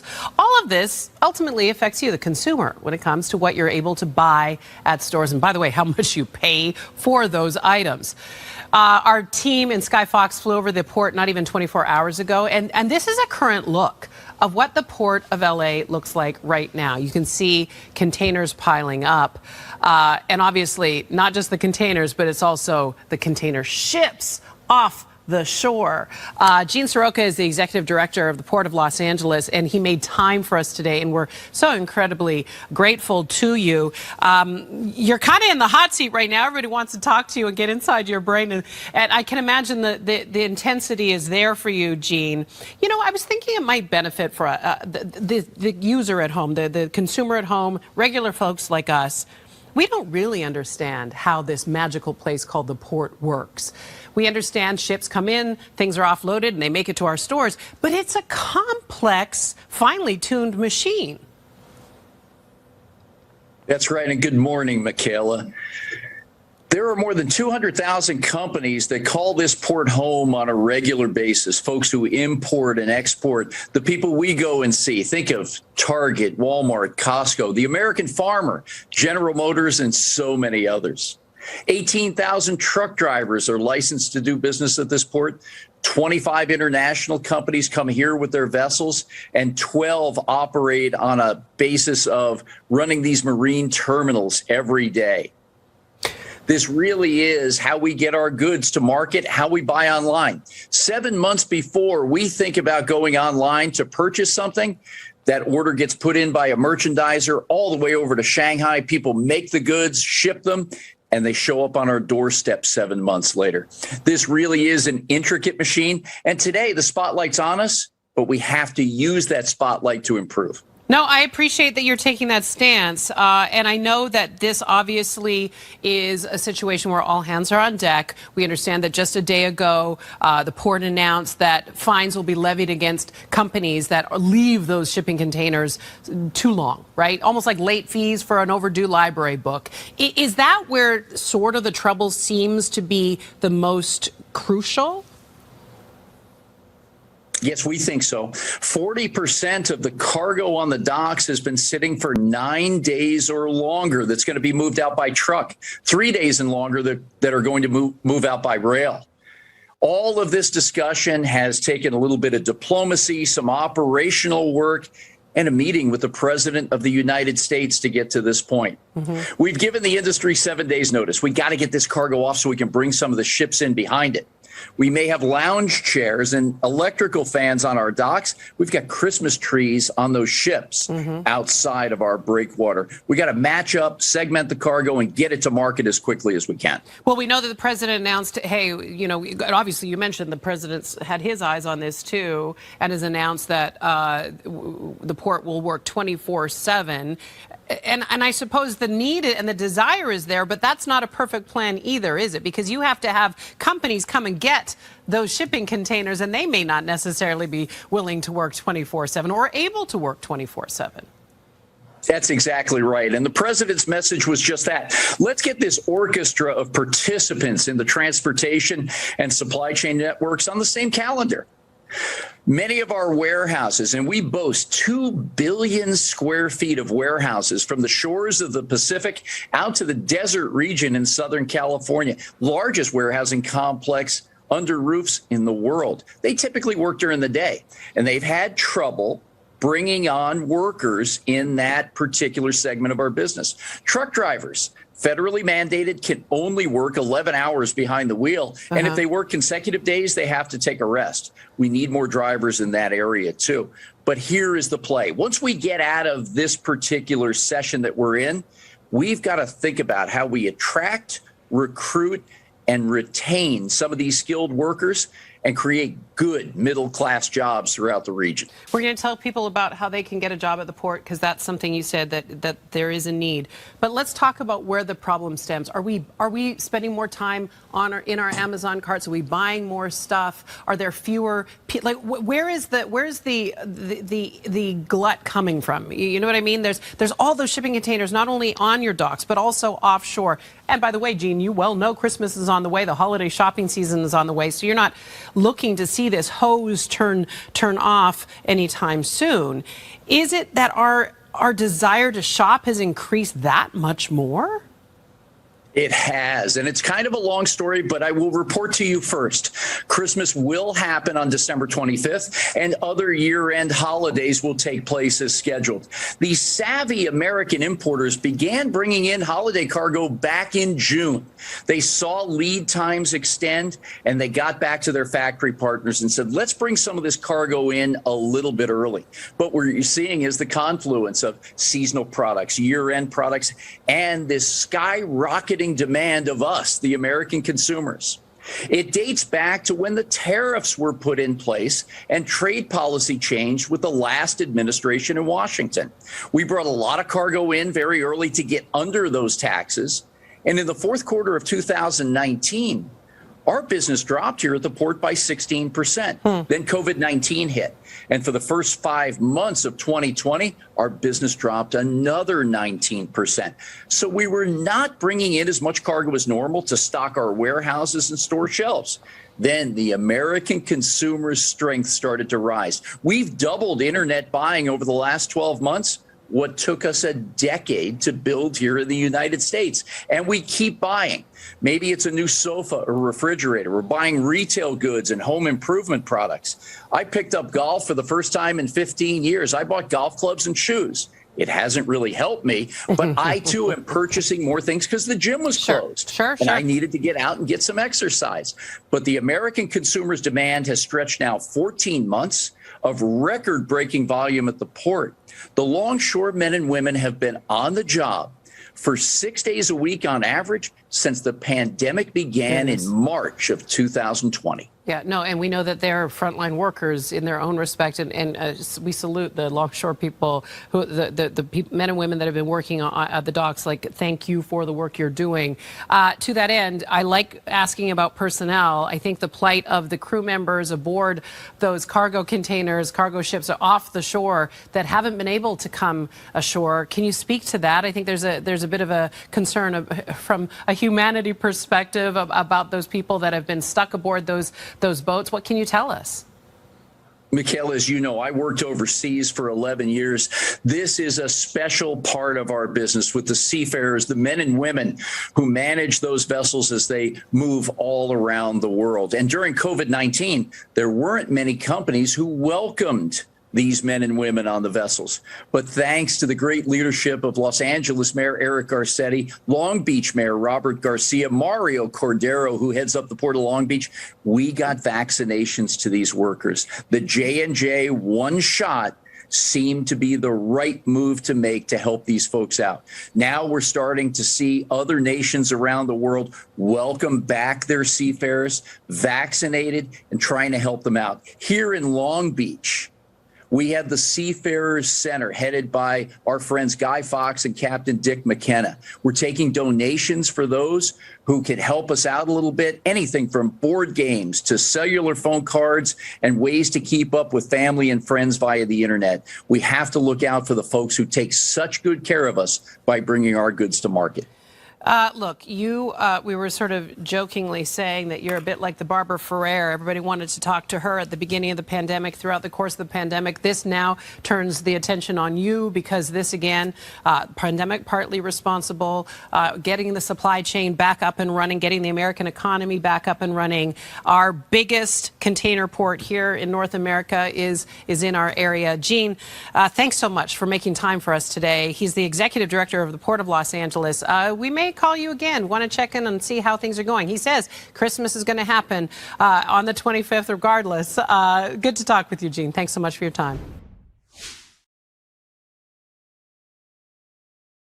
All right, that was the most recent segment from our very own Fox 11 Los Angeles, speaking with the executive director of the Port of Los Angeles when it comes to the backlogs and supply chain challenges that they have seen in both the ports of Los Angeles as well as the Port of Long Beach, California. Well, we are going from California out to a live now look we have of St. Paul, Minnesota. I actually have to tell you, I brought you out to St. Paul because even though we're about to head to Minneapolis, Minneapolis. It's raining in Minneapolis, and the cameras that we had there were actually so foggy and gray that you really couldn't see much. So this is the capital of Minnesota, and we are going out there because it is a Thursday, everybody, and that is when we like to check in with our friends at Fox 9 Minneapolis. We're going to bring in Fox 9's Kelly O'Connell as we break down all of the top stories in Minnesota today. Kelly, always good to see you. How are you doing? You too, doing well. Yes, I can confirm it is raining a lot right now. It makes sense that camera was a little fuzzy. Is it supposed to rain all day? It is, but you know what? We need it. We have been dry for months, so we'll take it, and at least it's not, on the weekend. During the week is better than the weekend. You have a similar mindset to those in California. We saw so much rain on the West Coast, but they were like, this is actually so good for the land because of those drought conditions. For sure, yeah. We'll take it when we can get it.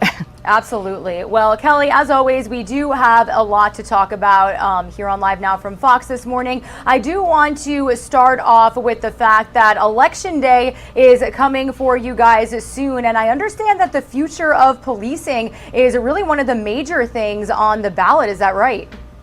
Yeah, this is going to be really interesting. So Tuesday is Election Day here, obviously across the country, but also here in Minneapolis. And the big topic will be the future of the Minneapolis Police Department. That is on the ballot. Essentially, will it stay or will it go and be replaced with something else? So the question right now for residents of Minneapolis, will you want to replace the police department? The idea would be replacing it with what's now being called a Department of Public Safety. So that's the question. Do you want to replace it with that or keep the police department and keep with the city charter? Very heated debate, obviously. People on both sides making their pitch. They've been talking about this for the last year, but obviously since we get closer and closer to Election Day, big time.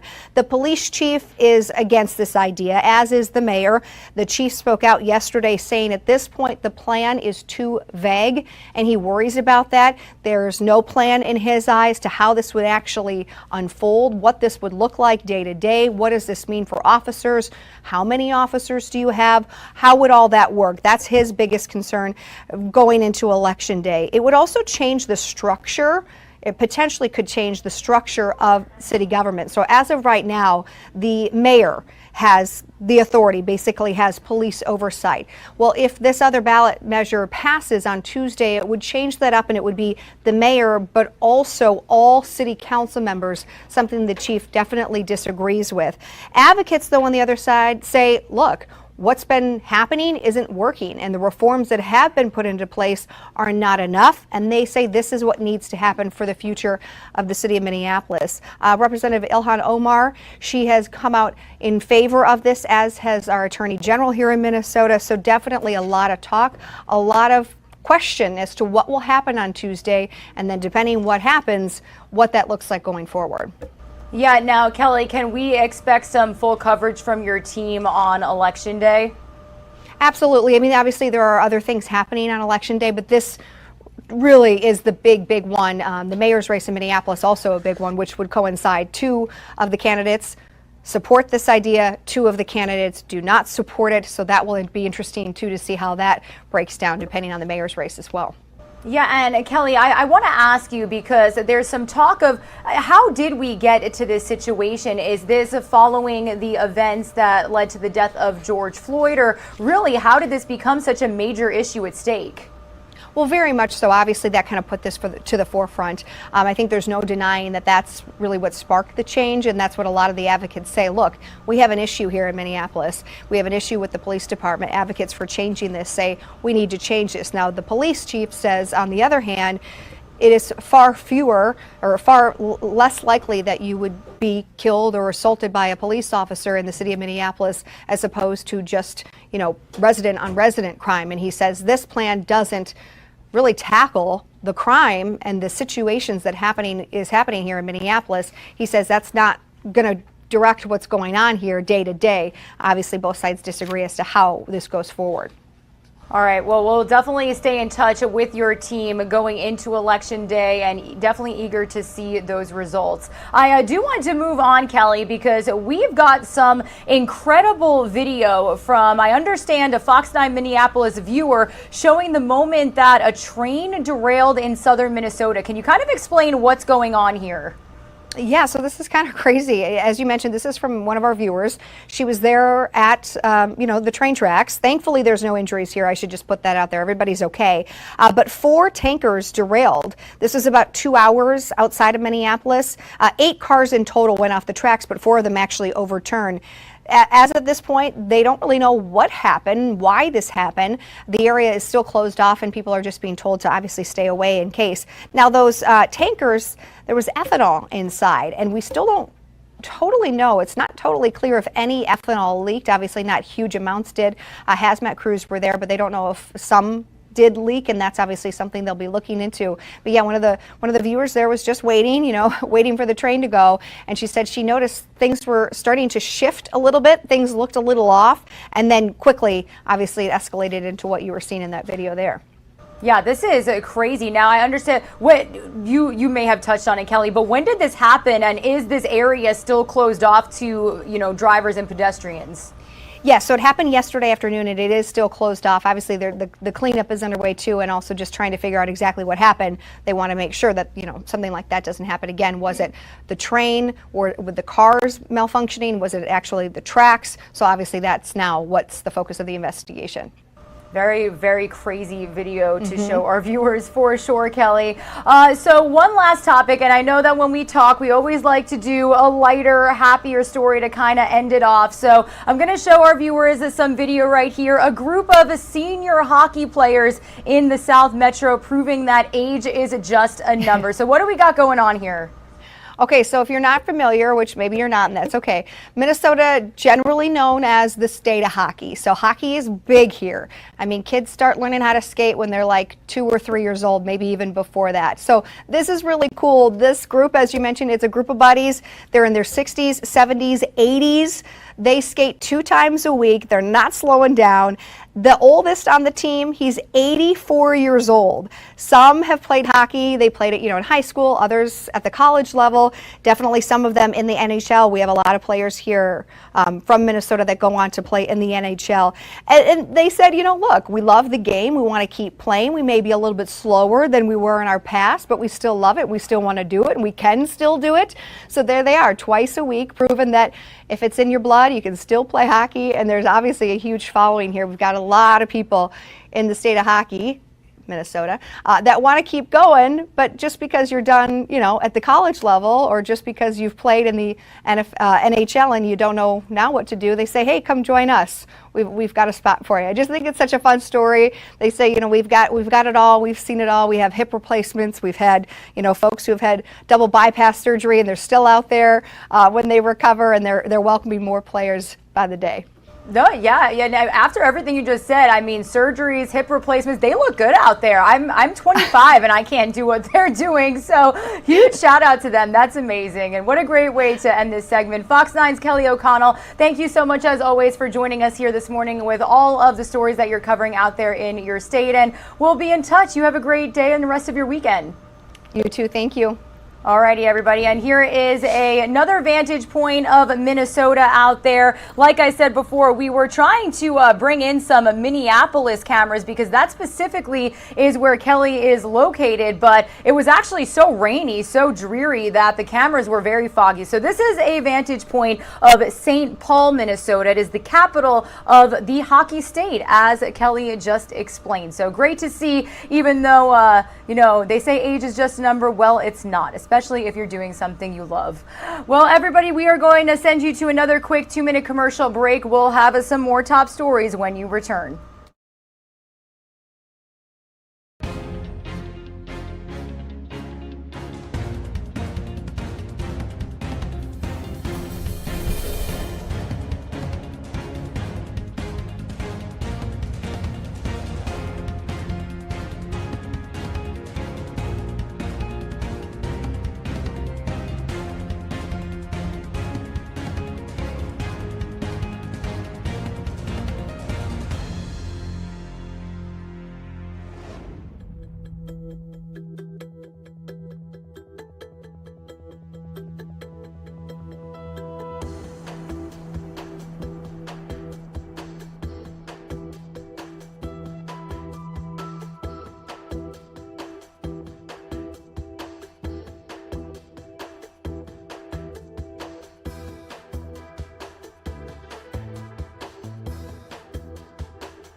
Welcome back to Live Now from Fox, everybody. About 8:48 a.m. here on the East Coast, and we wanted to bring you this weather alert here on Live Now from Fox, actually showing you a couple of different vantage points we have across the state of Florida. As you have our XRAD radar to the left-hand side of your screen, we've got Tampa up at the top, and then you've got Jacksonville. So Tampa looks dreary, but not as wet as you could see at Jacksonville right now. Jacksonville is way north, and it looks like they are already seeing some rain and stormy conditions on this Thursday morning. And I mean, look at the radar. You could see all of those lightning bolts dancing that system. So this is actually the system that basically made its way through the Gulf Coast. Well, now it's making its way towards the southeast. So I do want to bring you the latest information from our Fox weather team. They are saying the threat of severe thunderstorms is shifting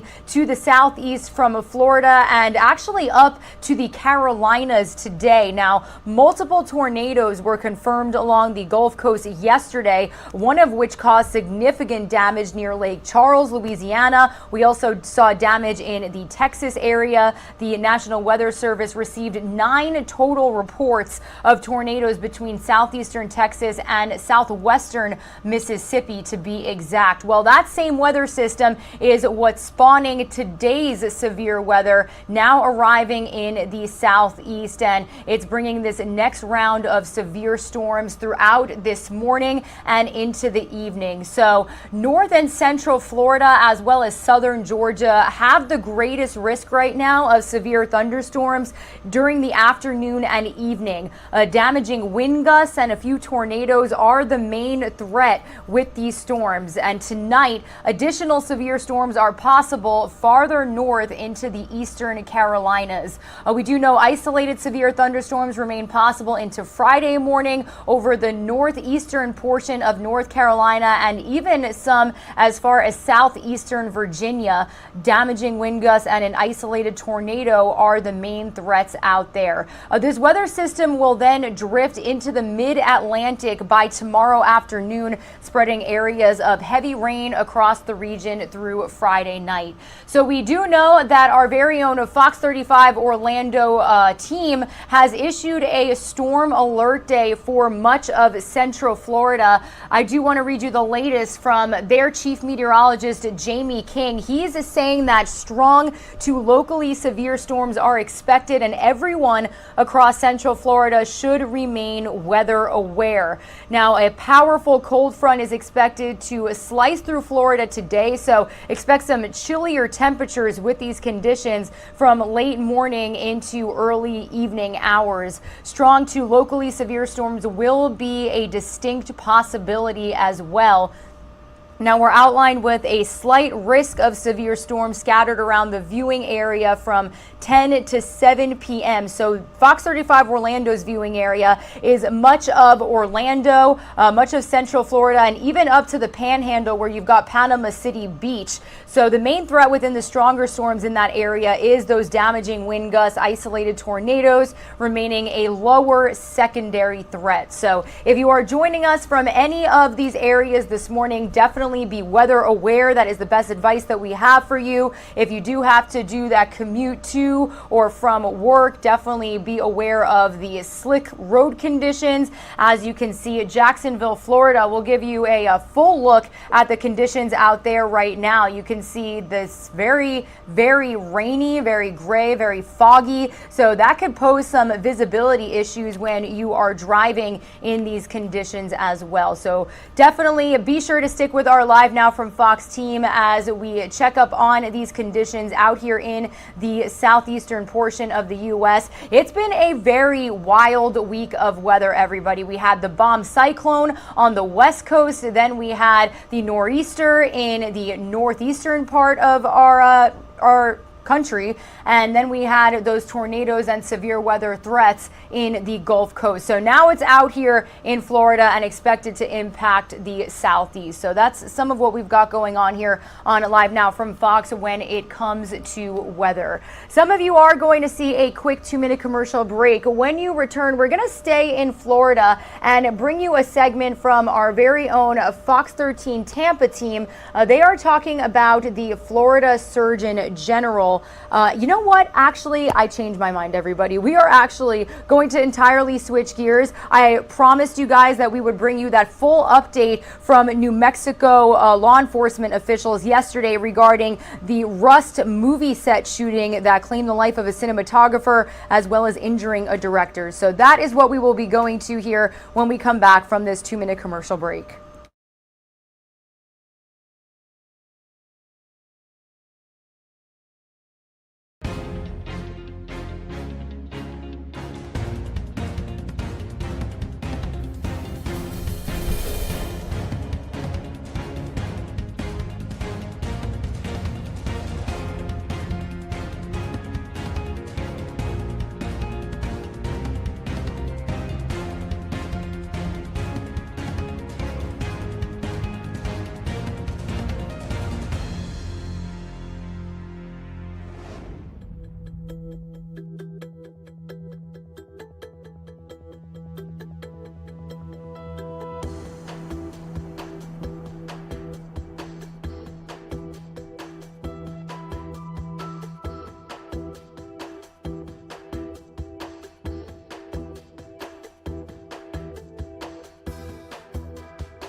Good morning, everybody, and welcome to the Santa Fe County Sheriff's Office. I'm Sheriff Adan Mendoza.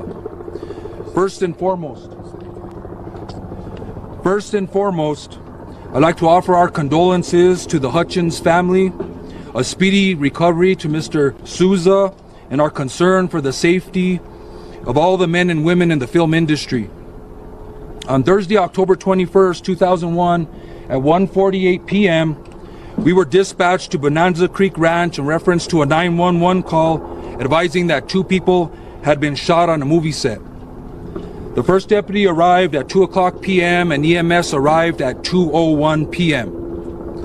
It was later determined that Helena Hutchins, the director of cinematography, and Joel Souza, the director, had been shot while rehearsing a scene on the movie Rust. During the initial investigation, it was determined that actor-producer Alec Baldwin was the person that fired the weapon. We identified 2 other people that handled and/or inspected the loaded firearm prior to Baldwin firing the weapon. These 2 individuals are armorer Hannah Reed Gutierrez and assistant director David Halls. All 3 individuals have been cooperative in the investigation and have provided statements. Over the last few days, our investigative team has been working diligently to conduct interviews, execute search warrants, and collect and process evidence from the scene. During this process, we determined that there were a limited amount of movie set staff present in the area where the actual incident took place, although there were approximately 100 people on set. Through the execution of search warrants, we have collected about 600 items of evidence. These include, but are not limited to, 3 firearms, approximately 500 rounds of ammunition, and several pieces of clothing and accessories. We believe that we have in our possession the firearm that was fired by Mr. Baldwin. This is the firearm we believe discharged the bullet. We also believe that we have the spent shell casing from the bullet that was fired from the gun. The actual lead projectile that was fired has been recovered from the shoulder of Mr. Souza. The projectile was recovered by medical personnel where he was being treated and turned over to the sheriff's office as evidence. We regard this specific spent casing and recovered projectile to be the live round that was fired from the revolver by Mr. Baldwin. We have recovered what we believe to be possible additional live rounds on set. All the previous mentioned items, along with other items of evidence, will be submitted to the FBI Crime Lab in Quantico, Virginia, for analysis.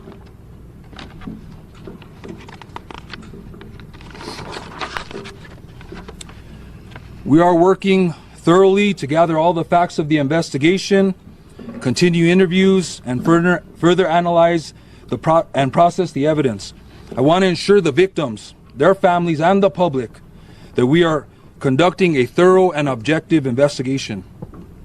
In reference to possible charges, it's too early right now in the investigation to comment on charges at this point. The investigation will continue, and if the sheriff's office determines during our investigation a crime has occurred and probable cause exists, an arrest or arrests will be made and charges will be filed. Otherwise, we will complete our investigation and forward the full investigation and evidence to the district attorney for review. Before turning it over to the district attorney, I'd like to thank our investigations division for all their hard work and diligence in this case, the Santa Fe County Public Safety Department, EMS and RECC, and the local FBI office for their support and assistance in this case. Also, the district attorney's office staff that has been working side by side with us during this case. I'd like to introduce First Judicial District Attorney Mary Carmack Altweiss. Good morning. My name is Mary Carmack Altweiss, and I am the First Judicial District Attorney. Thank you. Which includes, my jurisdiction includes Santa Fe County. I echo the sentiments of Sheriff Mendoza and want to send my condolences to the family, friends, and tight-knit film community impacted by this tragedy. We mourn the loss of Helena Hutchins and the injury to Joel Sousa. I also specifically want to thank the Santa Fe County Sheriff's Department for so thoroughly and actively investigating this incident. Our office appreciates your hard work, and together we will ensure that this investigation is held to the highest standards. I speak to the prosecutorial perspective here, and I must emphasize that a complete and thorough investigation is critical to DA review. We take the corroborated facts and evidence and connect it to New Mexico law, and we are not at that juncture yet. If the facts and evidence and law support charges, then I will initiate prosecution at that time. I am a prosecutor that was elected in part because I do not make rash decisions and I do not rush to judgment. I rely on facts supported by evidence, cooperative and credible witnesses, and I cannot stress the importance of allowing the Santa Fe County Sheriff's Office to continue with their quality investigation that is both serious and complex. So at this point, we will open it up to questions. What kind of bullet was found? Sheriff, can we ask you, so you said that a live round was recovered. Based on the witness interviews that you've done, can you tell us what you've learned about how live ammunition was on the set and how it made its way into that firearm? You learned that there was possible target practice maybe earlier that day. What have you learned on that front? So I think what we've learned is we suspect that there was other live rounds that were found on the set. I won't comment further on how they got there. That's still part of this investigation is active, so I won't comment on how they got there. But we suspect that they are there. That will be determined when testing is done by the crime lab in reference to whether or not they are officially live rounds or not. Sheriff, how did two people inspect this gun and not notice there was a live round in it? That's what we're trying to determine. The people that inspected or handled the firearm when it was loaded before it got to Mr. Baldwin, we're interviewing, and there's some follow-up questions that we need to do. So there's further investigation, further interviews, and we're going to try and determine exactly how that happened and if they should have known that there was a live round in that firearm. Live rounds found in other guns. No, I said there was a total of 500 rounds of ammunition. That is a mix of blanks, dummy rounds, and what we are suspecting, live rounds. What type of bullet was found in the director's shoulder that was recovered at the hospital? Well, we know it was a lead projectile. It's still to be determined by the ballistic analysis by the FBI crime lab exactly what the weight of that bullet is. Maybe whether or not it was fired from that actual firearm. There'll be the riflings and things will be tested and compared. So there's a lot of testing that needs to be done to ensure that that projectile left that firearm. And so that's what we suspect. Sure, as the man who pulled the trigger and as a producer on the movie, does Alec Baldwin himself face the potential of criminal charges? And if the DA could perhaps follow up with that as well. That may be a question better answered by the district attorney. All options are on the table at this point. I'm not commenting on charges, whether they will be filed or not, or on whom. So the answer is we cannot answer that question yet until we complete a more thorough investigation. But there is the potential for Alec Baldwin himself to face charges because you have not ruled them out. No one has been ruled out at this point. Is Alec Baldwin considered a person of interest right now? No, that's you. He's obviously the person that fired the weapon. So we're going to continue interviewing and getting the facts of his statements and the evidence and the case and possible witnesses or anybody that has any information. So right now he is an active part of this investigation. Is he likely to be re-interviewed? Is he likely to be re-interviewed? We hope so. As of right now, everybody is cooperating with statements and interviews. Sure. What the next step is? You mentioned this is an ongoing investigation, but specifically for your department, what does that mean specifically? What else do you have to do? So basically, there are a lot of interviews that have to be done. Okay, we've determined that there were a limited amount of people or movie staff that were actually in the vicinity of the incident. So there's also was approximately 90 people on the movie set itself. So there's a lot of interviews that need to be done still in this case, and that's going to be important. There's a lot of facts that are floating around. I wouldn't say facts. There's maybe facts and rumors that are floating around, and it's our job to figure out if they are facts or rumors. Was it an actual bullet that was fired, not a blank, not a dummy? It was like what people think of when you say bullet. So we would consider it a live round, a bullet live, because it did fire from the weapon and obviously caused the death of Mrs. Hutchin and injured Mr. Souza. Sheriff, live rounds found in other guns on set. How much will you take into account the previous accusations of unset unsafe practices and negligence on other sets. We know you will for this set, but there are reports coming out from Hannah and David of negligence and unsafe practices on other sets. How much will you take that into account? Well, that's up to the district attorney to determine how much that's going to weigh, but we are going to follow up on some of those statements that are made, that there were other incidents. We definitely want to speak to anybody that has any information in reference to safety issues on further sets or whether there were other issues, and we would encourage them to call the sheriff's office at 505-986-2490 with any information they may have, so we can get a good idea of what the totality of the circumstances are on this set and what's happening in the industry. Sure. Can you follow up on that with other previous movie productions? And that is something that will play into our legal analysis when we get the completed investigation from the Sheriff's Department. It obviously could play into whether charges get filed or not. Could you speak broadly about negligence and the things? I know you said it's too early to comment on charges, but can you speak broadly to what your office is examining when it comes to an accidental shooting versus weighing negligence, like what your office specifically looks at when we get to that point? When we get to that point, yes, I will speak to it. I don't know that we are at that point yet, because again, we can't say that it was negligent. How many people were involved? We can't say that with any certainty at this point. So when we get to that point, yes, I will speak to that. Madam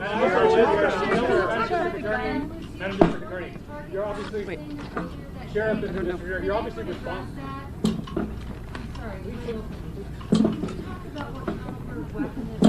Okay, that's you.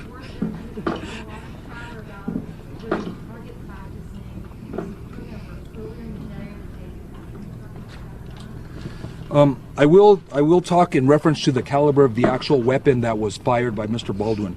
That firearm was an F. Lee Pieta long Colt .45 revolver. Were there other rounds of ammunition in the gun you believe that was fired? There was other ammunition in the gun that we believe was fired by Mr. Baldwin. Were those live rounds the other guns that you recovered? I think that's an important point. Any other live bullets in any of the other guns, including the one that you recovered from Alec Baldwin? As of right now, there were 3 firearms that were located on the set within close proximity to the incident. We're still going to determine, we'll send the firearm that was fired by Mr. Baldwin to the crime lab and do a functionality test. Obviously, it did fire a live round. The other weapon is a single action Army .45 revolver. That one looks like there's some modification to the cylinder. It may not be functioning, but that'll be determined by the crime lab. The other firearm is a plastic, non-functioning revolver. About tensions on the set. Reports, people, obviously a crew had walked out and 6 hours before the accident, and people drinking or crew members drinking the night before, lax conditions.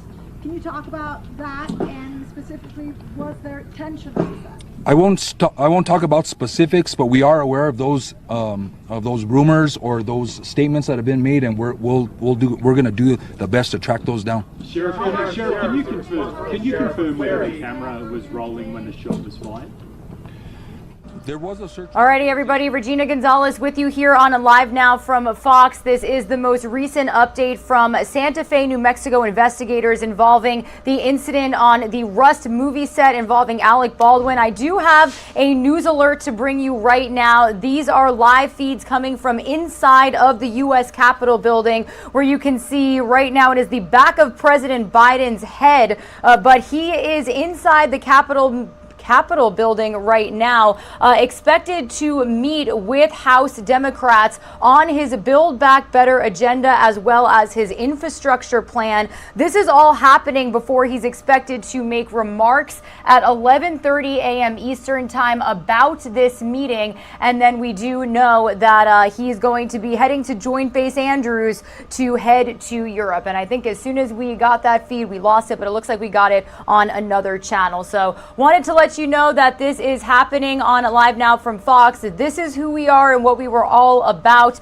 We bring you front row to all of these major headlines as it happens in real time, live, raw, unfiltered. So you can see the House Democratic Caucus and President Biden there making their way into this private meeting. Important to stress that this meeting is closed to the public. But again, we do know that he's expected to make some remarks on this meeting before heading to Joint Base Andrews and traveling to Europe for the summits that he's expected to attend out there. He'll be heading to Italy first. So wanted to bring you this feed here on Live Now from Fox. Some of you are going to see a quick 2-minute commercial break. When we return, we are actually going to head out to California for a really crazy story that is making headlines this morning. We've got American Airlines officially banning a passenger issuing a statement after a plane had to make an emergency landing in California last night following an alleged attack of a flight attendant. So we're going to be touching base with Fox 11 Los Angeles' Sandra Endo after this 2-minute commercial break.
Alrighty, everybody, welcome back to Live Now from Fox. 9:15 a.m. here on the East Coast. Wanted to just bring you back to this feed that we've got coming from the U.S. Capitol building. We just had a quick glimpse of President Biden and the House Democratic Caucus meeting for a private discussion set to get underway any moment here, closed to the media.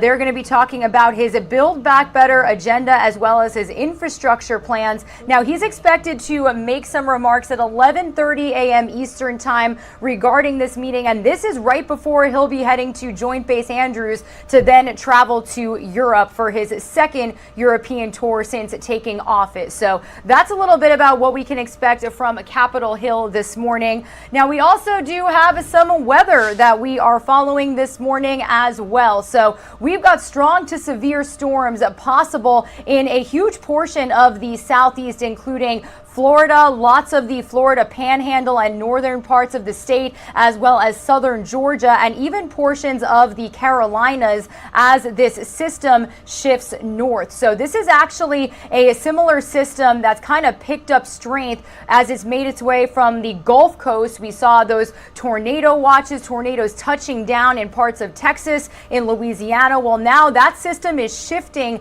this way. So we do know that there is the threat of severe thunderstorms for much of this area. We also have some tornado watches in effect. As you can see, that little hand hovering over the system here, tornado watches in effect for most of the day. Now, as far as Florida goes, we're expecting the weather to get pretty bad out here from late morning to mid-afternoon, early evening. That's when the system is going to continue to shift north, and that's when parts of Georgia are going to see some severe weather conditions as well. So I actually can give you a glimpse right now of a camera we have in Jacksonville, Florida. Very dreary out there. It does look like the rain's let up a little bit. It was raining a lot more when we checked on this camera a couple of minutes ago, but you can even see the camera kind of shaking. That means the winds are picking up. There is a wind advisory in effect. So if you are joining us from any of these areas, be sure to be vigilant, especially as you're going about your day, and be sure to stick with our Live Now from Fox team for any updates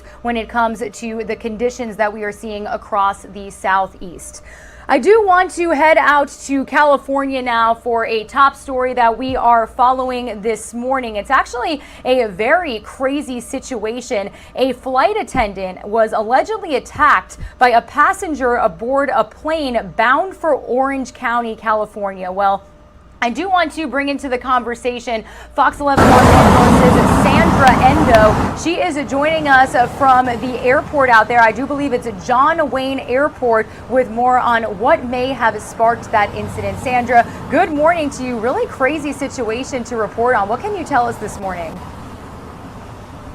Absolutely, Regina. We know that Flight 976, an American airline flight departing from New York's JFK Airport yesterday afternoon at around 4:30, was bound for Orange County right here at John Wayne Airport. But that flight, Regina, had to make an emergency landing in Denver. That flight was diverted after an unruly passenger allegedly punched a flight attendant multiple times. That a flight attendant was injured. She was bleeding. She needed medical attention, all because she had apparently asked this unruly passenger to wear a mask. Now, alcohol may have been involved in all this. Witnesses on board that flight say that passenger may have been having a few drinks before all of this happened, but clearly a very scary situation for everyone involved. We know that some passengers stepped up to help the situation. That unruly passenger, we have video of him handcuffed in the terminal waiting for authorities to get him, but basically he had to be duct taped down to the seat until that flight could safely land in Denver. So a very, very scary situation. And we know this policy of mandating everyone wearing masks on board flights has been around for quite some time now because of the pandemic. So clearly not a surprise to passengers on board that they must wear a mask when flying. So now American Airlines is saying that basically in a statement, this individual involved in this incident will never be allowed to travel with American Airlines in the future, but we will not be satisfied until he has been prosecuted to the full extent of the law. This behavior must stop, and aggressive enforcement and prosecution of the law is the best deterrent. We do know that that unruly passenger was detained in Denver after that flight landed safely, and of course that flight attendant did get medical attention. Regina. Yeah, Sandra, this is all a really crazy situation. What about the other passengers on the flight? Did they end up making it to Orange County safely on a different aircraft? They did. Finally, all of those passengers did make it here to John Wayne Airport last evening. But according to witnesses, we talked to a lot of them. They say it was such a scary situation. When you hear the pilot overhead saying that they have to make an emergency landing, obviously the worst comes to mind. And clearly seeing a bloodied flight attendant go to the rear of the plane needing medical attention, saying that they needed to land because she needed to get checked out. So it was a very scary situation for everyone on board 976. Absolutely. Now, have you and your team been able to speak to any of these passengers? I know this just happened hours ago at this point. That's right. Another team was able to talk to some of the witnesses on board, but clearly everyone has gone home, any passengers that were on board that flight. But anytime this happens, it is so scary, especially for the flight crew involved, given the fact that this mandate has been around for quite some time. You never know what's going to happen on board, and it was just a very unfortunate situation for everyone. All right. Well, we will definitely keep in touch with you and your team as this situation evolves. Definitely very scary to report. But thank you so much for joining us here on Live Now from Fox to bring our viewers up to speed. You have a great rest of your day, Sandra. You got it. You too. Thanks. And you stay with our Live Now from Fox team, everybody. We are still monitoring some severe weather that is making its way to the southeastern portion of the United States.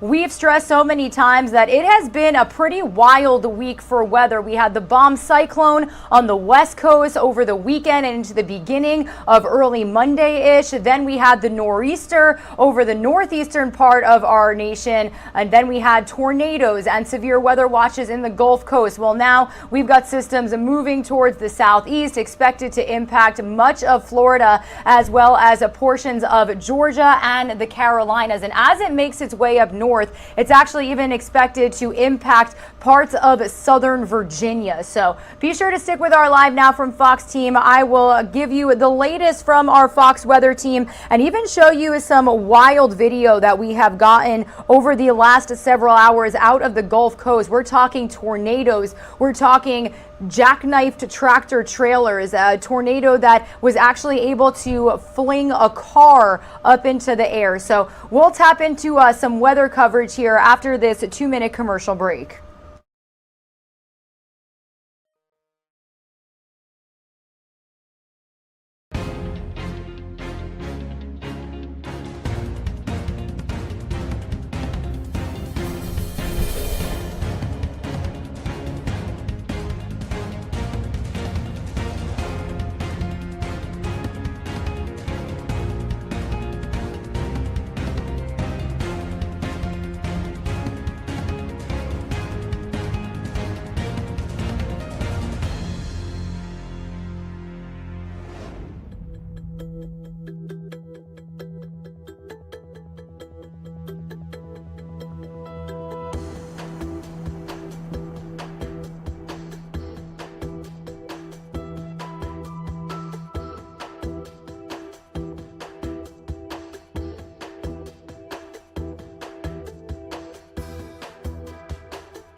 Alrighty, everybody, thank you for joining us here on Live Now from Fox. It is 9:30 a.m. here on the East Coast, and I do want to let you know that our Live Now from Fox team will be very closely following the weather conditions that are expected in the southeastern portion of the United States this morning. I've said so many times it's been a pretty wild week for weather when it comes to a bomb cyclone on the west coast, a nor'easter up in the northeast. Then you had tornadoes and severe weather and storm conditions yesterday in the Gulf, and now we've got some severe storms making their way towards the southeast. So who will this impact? Well, I do want to read you the latest from our Fox weather team as they are keeping us up to date on what we can expect today. So the threat of severe thunderstorms is shifting to the southeast from Florida to the Carolinas today. Now, multiple tornadoes were confirmed along the Gulf Coast yesterday,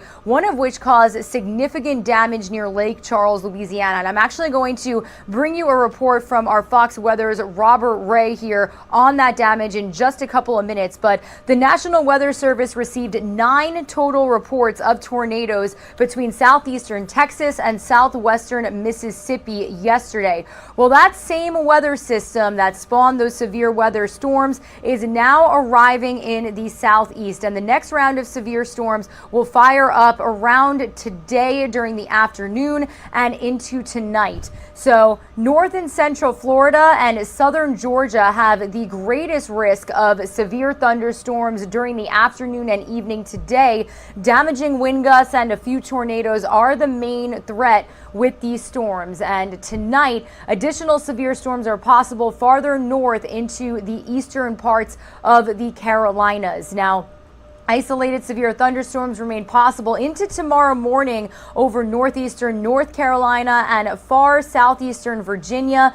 Damaging wind gusts and an isolated tornado are the main threats out there. This weather system will then drift into the mid-Atlantic tomorrow afternoon, spreading areas of heavy rain across the region until tomorrow night. So most of the eastern southern portion of the coast is going to see some severe weather throughout the next 24 hours. So it's important to be vigilant when it comes to rain, when it comes to high wind, poor visibility due to rain and fog, and anything when it comes to the fact that people are trying to go about their daily lives while all of this is happening.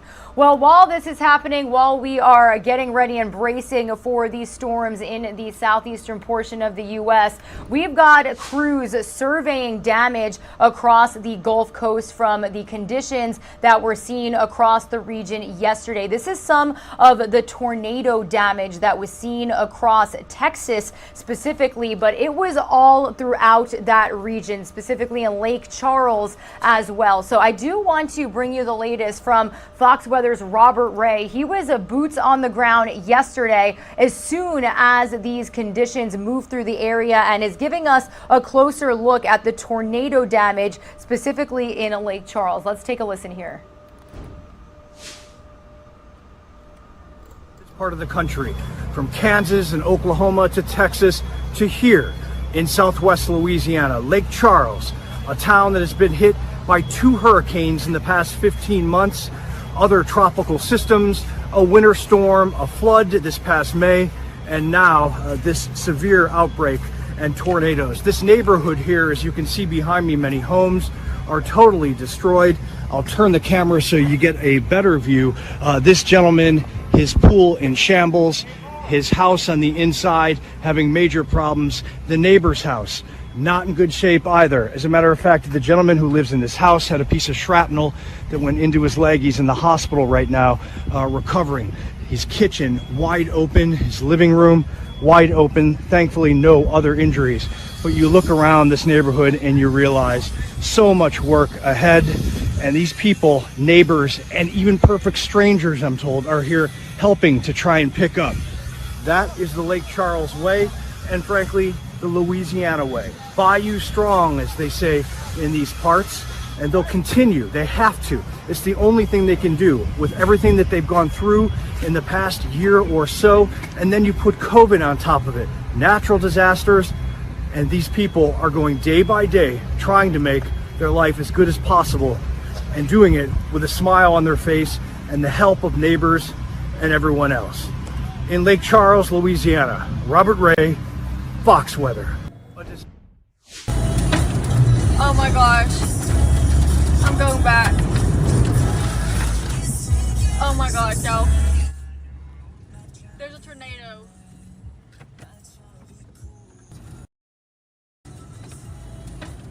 Oh my gosh, I'm going back. Oh my god, no. So this was some wild video that was posted to the internet shortly after this tornado made its way through the area. If you look, this video is on loop, so you will see it again, but this actually managed to toss a full car up into the air. So this dramatic video was caught on camera by a woman named Mary Fan.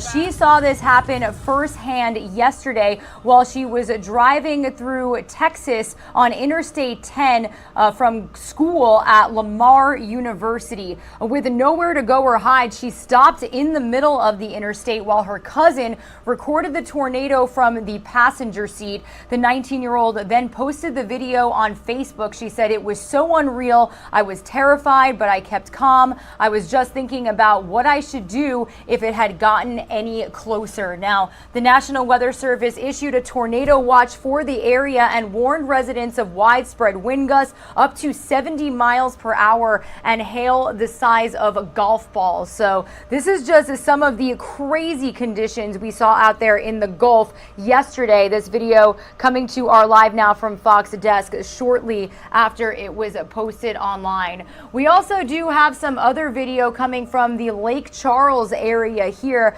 This specifically being a jackknifed tractor trailer taken by Premier Exteriors LLC, who said they filmed it in Lake Charles showing the heavily damaged truck. Now, the Lake Charles Division of Louisiana's Department of Transportation reported closures on Interstate 10 due to this situation. It was cleaned up in a couple of hours, but this just shows you how powerful these systems are. I mean, if you go back to that other video that I just showed you, a full vehicle was launched into the air. So be so careful. There are some tornado watches issued for portions of Central Florida. That good news is that that's not the main threat. It's more severe thunderstorms, but we just want to keep showing you this video here on Live Now from Fox. And like we said, unfortunately, the Gulf Coast not the only people assessing damage this week. I do want to bring you the latest from Fox Weather's Katie Byrne.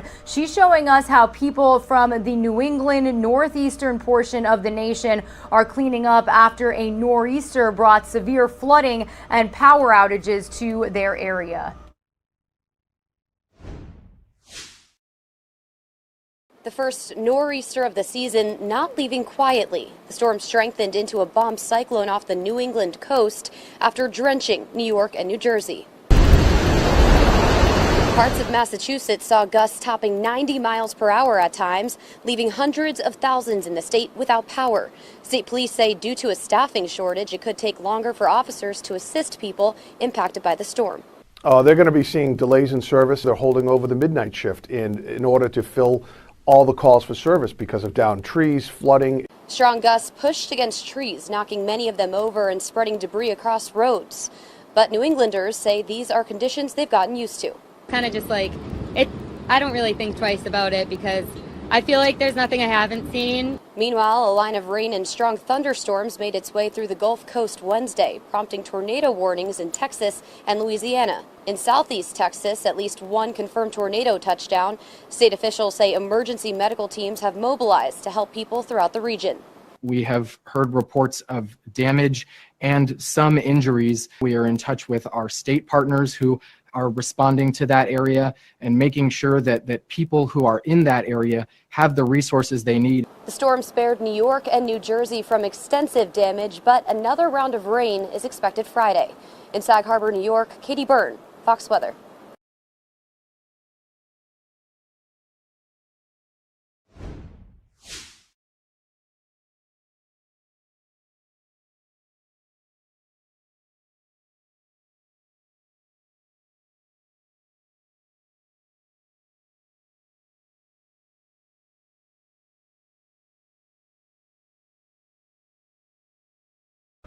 So here is a live now look we have right now from Jacksonville, Florida. You can see very dreary out there. There's some raindrops on the camera, and it looks like the wind is picking up a little bit. We also do have a vantage point from South Carolina right now. Excuse me, no, this is Georgia. This is Georgia, everybody. This is Macon, Georgia, and it's already starting to rain out there. So as the system that we're continuing to show you on our XRAD radar is pushing east and north as well, you can already see that green completely over the northern part of Florida as well as parts of southern Georgia. So we are already seeing rain out here in Orlando, Florida, as well as the northern panhandle and then even parts of southern Georgia. So be sure to stick with our team here on Live Now from Fox as we bring you the latest on the conditions expected today, tonight, and even into tomorrow morning. Some of you are going to see a quick 2-minute commercial break. When you return, we're going to continue on with some top stories that we are following this Thursday morning, but we are going to give you a clear shot of conditions as well as our radar to let you know that we are monitoring this situation here on our show. So stay with us. More is coming up after this 2-minute commercial break.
Welcome back to Live Now from Fox, everybody. Really officially 9:45 here on the East Coast. We are taking you live inside of the U.S. Capitol building right now. If you were joining our coverage a little bit earlier, we did get those feeds of President Biden joined by the Democratic caucus. They are holding a private meeting right now as we speak. Now, we do know that they are speaking about the Build Back Better agenda and the bipartisan infrastructure deal. Again, closed meeting, but we do know that at around 11:30 a.m. Eastern time, President Biden is expected to make remarks, I'm assuming, about what this meeting entailed and the decisions that were made inside of closed doors here on Live Now from Fox. You can bet that we will stream it for you live, raw, and in its entirety, because that is who we are and what we do. I also do want to give you a look at some of what we've got going on here on our show as of right now. now. So it does look like we've got another vantage point from outside of this hallway. You could see the media lined up, eager to speak with anybody involved in this meeting when it is over. It does look like it got underway at about 9:15 a.m. So they've been speaking for about a half hour now. Don't know how long this meeting is expected to happen, but here is another Live Now look inside of the hallways where the president and the caucus were walking through to have that meeting just about a half hour ago. So we're going to monitor this feed here on Live Now from Fox. We've also got the stocks officially trading this morning. The Dow Jones Industrial up on this Thursday. And then as we've been continuing to update you on, we are following the severe weather that is officially making its way towards the southeastern part of our nation. We've got a huge portion of central Florida, northern Florida, parts of southern Georgia, and even parts of the Carolinas right now under severe storm watches. You can see there's also some tornado watches in effect, not the main threat, but still a watch in effect this morning. So these conditions are expected to pick up intensity throughout the afternoon and then also pick up intensity in some portions throughout the evening as well. And then as it shifts more north up the coast, we do know that even parts of South Virginia could see some rain and severe weather conditions also. So be vigilant if you're joining us from any of these areas. Be weather aware. We're hoping soon that we can bring on one of our Fox 35 Orlando meteorologists to really get us up to speed on what we can expect throughout the day and into tomorrow. So be sure to stick with our Live Now from Fox team regarding those updates.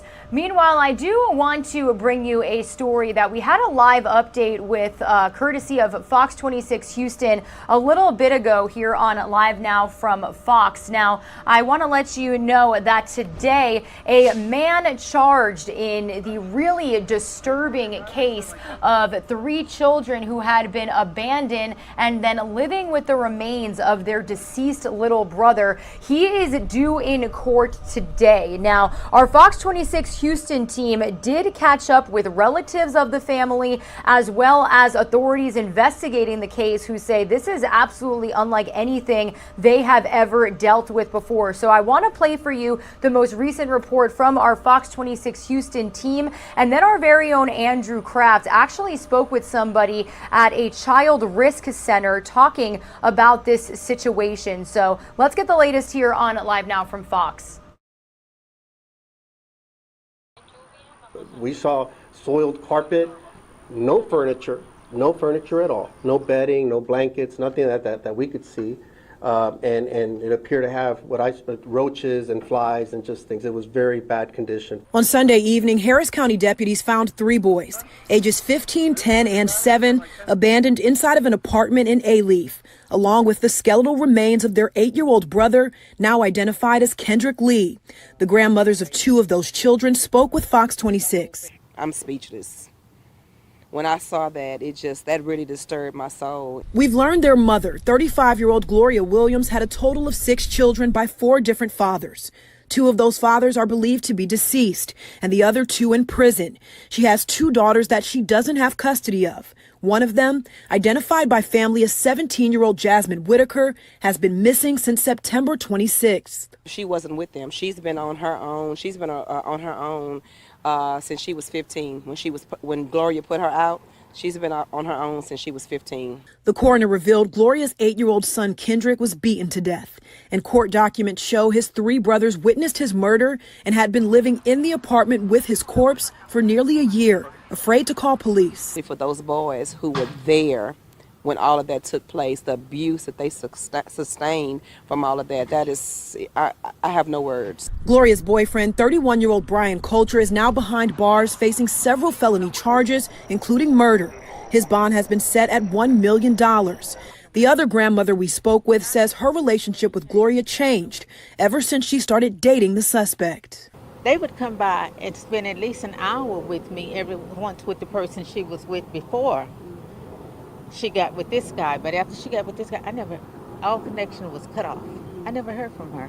Gloria is also facing numerous charges, including serious bodily injury to a child by omission. Her bond is $900,000.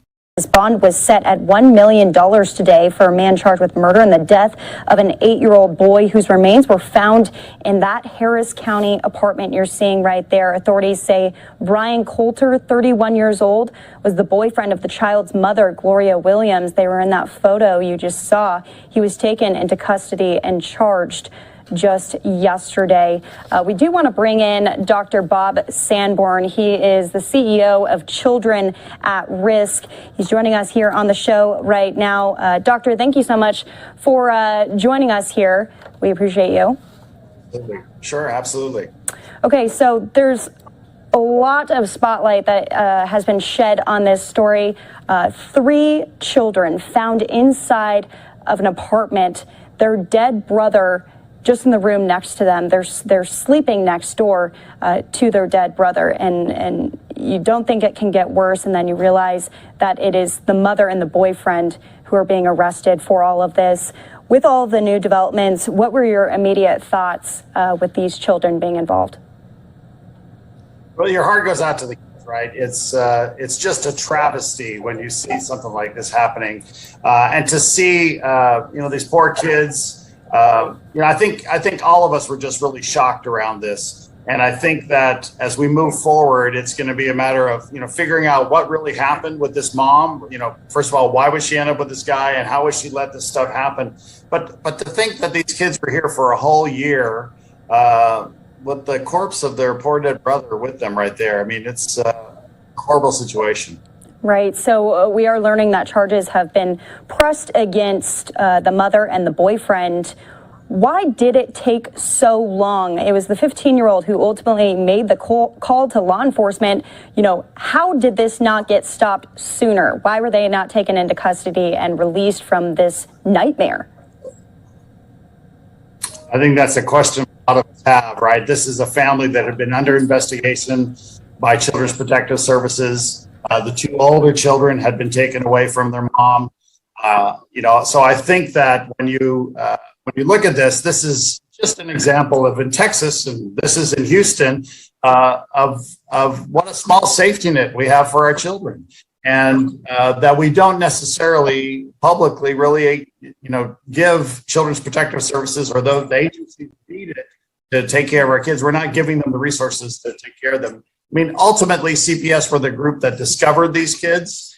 But historically in Texas and in many places around the country, you discover child abuse and some of these horrible things through the schools, right? Teachers sort of provide this front line of defense, counselors, school nurses. They see things happening and they alert the authorities so that things can happen more quickly. In this case, we had a pandemic. These kids were lost, as many kids have been in terms of not showing up at school. And so they were lost in the system. Apparently CPS did do a check at one point, did not see the family and just moved on. But because they're overburdened, they weren't able to get there. But in this case, it's almost like there's no good excuse. How could this happen to these kids? This is horrible. So you're saying that these kids slip through the cracks when it comes to CPS and with the system? Absolutely. These are kids with no safety net. They slipped through the cracks. There was no one there to catch them. And these kids went through their own little hell, right, in terms of what was going on. And we're going to try to take care. I know that the state is going to try to take care of them, and hopefully there'll be some loving foster parents. But this is a trauma that these kids are going to have a real hard time overcoming. Yeah, so you bring up a great point. I mean, what happens to these kids now? So they've been taken away, obviously, from the parents. They're in CPS custody. If they're not with a family now, they soon will be. And hopefully the state is going to really make sure that there are a lot of good mental health services for these children, because they're going to need a lot of help as we move forward into the future. It's going to take a long time for them to recover from this. And we always talk about kids being resilient. This is the type of trauma that it's very hard to recover from. And I know that hopefully with the best mental health that they will be on the road to recovery, but this is going to be a long road and a tough one. In your line of work, you are the CEO of Children at Risk. You mentioned that the pandemic really sped up the amount of child abuse situations like this, everyone is sheltered in place, locked indoors. Is this a really critical issue nationwide right now, and we just don't really know about it? It's a hugely critical issue, and when when the first reports that you hear of child abuse are coming from emergency rooms, you realize that it's a little late. Or when you hear it from police reports, because it's been happening over a year ago, this abuse happened. This is obviously it's tough, and I think we start by going and finding those kids that have been lost in the system, those kids that we know were registered at school at one point, but they're not any longer. How do we make sure that we get to that, finding these kids and making sure that they're okay? I think the majority of these kids, they're sort of lost in the system. Maybe they've moved to another school district or school, but we need to make sure of that, because in this case, they didn't move to another district. They were still in the same place they were before. But they were abused. They were living with a dead brother. It's hard to talk about that because it's so horrible. Yeah. I mean, were you surprised to hear about this story, or do you deal with situations like this often? No, this is a surprising story, I think, for all of us. Yeah. And Daytona, you're in the news. You see a lot of horrible things, but it's unusual and it's horrible. And you just have to feel for these kids. Your heart has to go out to them. Right. I guess my biggest question in taking a look at this case and hearing from the neighbors who have been speaking with media on the scene, some of the neighbors had reported instances, smells from the apartment complex, the apartment itself. I'm just so shocked that this lasted for so long. Yeah, I think the reports of the smells, which had to be months ago, reports of neighbors charging the kids' phones for them because they didn't have power, the reports of the mother sending food there, but also the neighbors bringing extra food. There are all these instances where something could have been done. And it's just sort of surprising that, we talk about neighborly love and, good neighbors. It's a good neighbor to charge your phone and to bring you food, but maybe they should have alerted the authorities, because this is horrible. And we've heard instance after instance of this boyfriend hitting these kids. If they saw this happening, they should have reported it. And I know that we live in a state in Texas where, we pride ourselves on not having to go to the authorities and, live and let live. But when it comes to our children, that's not the case. I mean, this should have been reported. Yeah. So, I mean, I guess it can be used as a learning experience for other people. Some think, hey, I just don't want to get involved in it. I don't want to get in the middle of it. What is your message to anyone who might be watching this right now for if they run into an instance like this? Yeah, I think it is our natural tendency to sort of let things go. But when it comes to children, report this stuff. If there's any suspicion, report stuff on this, because we need to be taking care of our kids, and we need to do a better job all the way from government down to our neighbors, really doing a better job in terms of taking care of our children. All right. Any last thoughts, Doctor? Anything you're going to be watching in this case? Well, we're going to see what happens. I mean, we were alarmed yesterday when the mom was released, or the boyfriend was released, but that's all been taken care of at this point. And we'll keep our eyes on this. And what we hope is that this becomes a wake-up call to do more legislatively as well, so that we really need to take care of our kids in the state of Texas. Right. And again, you're taking a look at Brian Coulter, the boyfriend of the mother of those children, 3 children, once 4 children, if you count the son who was dead in a room. Gloria Williams is the mother of them, taken into custody and charged with murder charges. We had Dr. Bob Sanborn on the phone, the CEO of Children at Risk. Doctor, thank you so much. Thank you very much.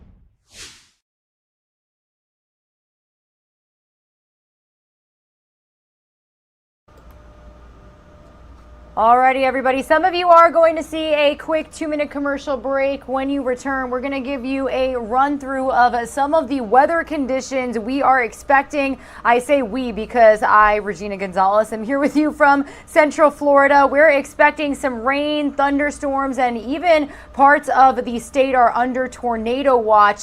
That is also in effect for parts of southern Georgia and portions of the Carolinas as well. So some of you are going to see that quick 2-minute commercial break. We'll be right back.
Alrighty, everybody. Thank you for being with us here on Live Now from Fox. A little past 10 a.m. Eastern time here on, the East Coast. We're taking a Live Now look inside of the U.S. Capitol building. Any moment now, President Biden and the House Democratic Caucus are expected to make their way through this hallway. They just held a private meeting close to the media talking about the Build Back Better agenda as well as the bipartisan infrastructure bill. President Biden expected to speak about this meeting at 11:30 a.m. Eastern time from the White House. That is before he will make his way to Joint Base Andrews. He is expected to start heading to Italy, where he's going to do his second European tour since taking office. So that's some of what we got going on Capitol Hill within the next couple of hours here on Live Now from Fox. You can bet that we will bring his remarks to you live, raw, and in their entirety. Again, my name is Regina Gonzalez with you here from the Live Now from Fox East Coast Hub in Orlando, Florida. It's been a busy morning. We are tracking the latest on Capitol Hill when it comes to President Biden, keeping you up to speed on all of the developments surrounding the Rust movie set shooting involving actor Alec Baldwin. We have also got some major weather that we are following here as well. This is a live now look at our XRAD radar showing you the system moving to the southeast. We do have tornado watches, severe storm warnings, and rain expected here in portions of central Florida as well as northern Florida, and then southern parts of Georgia and the Carolinas as well. So Christy Larson, my very own trusty colleague, is going to be giving you the latest on these conditions here on Live Now from Fox. Thank you.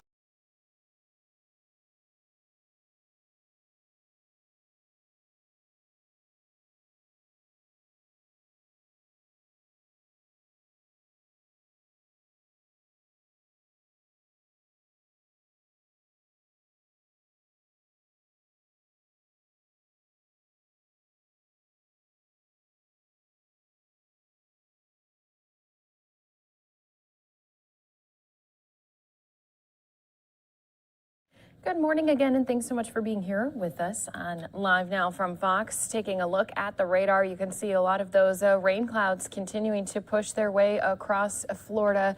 Many of these southeastern states going to be getting hit with some thunderstorms. Let's go ahead and take a look at just some of those warnings we have had pop up. Going to click on a few of them here as, again, we do have a tornado watch that is in place for parts of Florida. That's going to be taking place into the afternoon hours as they do have some strong winds. Those max wind gusts could be up to 50 miles per hour. They also do have some hail that also is possible in the area.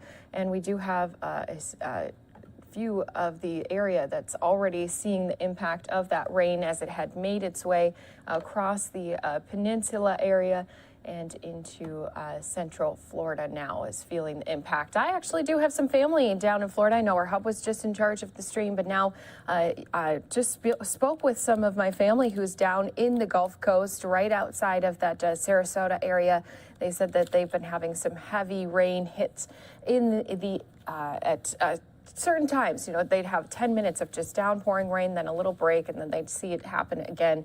So it's just been some of these bands of rain that has been impacting those residents down in the Sunshine State. Going to be a cloudy day for those in Florida. So do want to say thanks to all of our viewers who are here with us on Live Now from Fox. We do continue to keep an eye on this weather, especially as, again, we do have the storms that have been popping up, also producing a lot of tornadoes yesterday, and going to stop our loop there as, again, we do have that tornado warning, tornado watch that's going to be staying in effect across across Florida here today. So fall-like temperatures going to be happening here and into the weekend for Halloween. The Bay Area going through this line of storms that just arrived this morning. Before sunrise, they had some showers arriving on shore in Citrus County.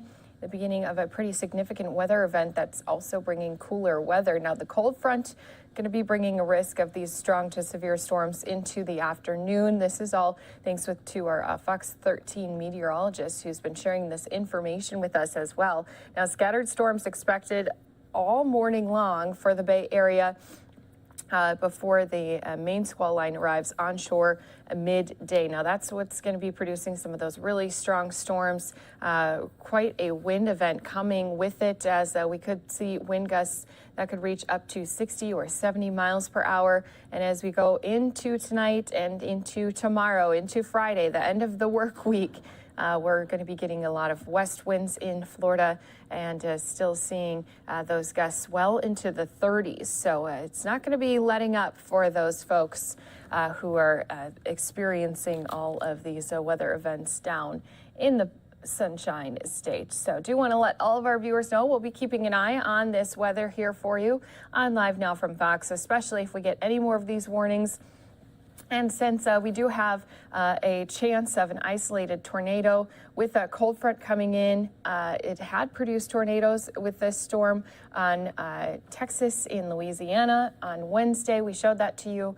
We can also expect with just some of those downpours, some possible flooding with some of these heavier parts of this rain. So a lot of folks going to be seeing some cooler temperatures as Halloween may bring some people only up to 78 degrees. Don't feel sorry for those folks, especially if some of our viewers may be watching from some of our northern states.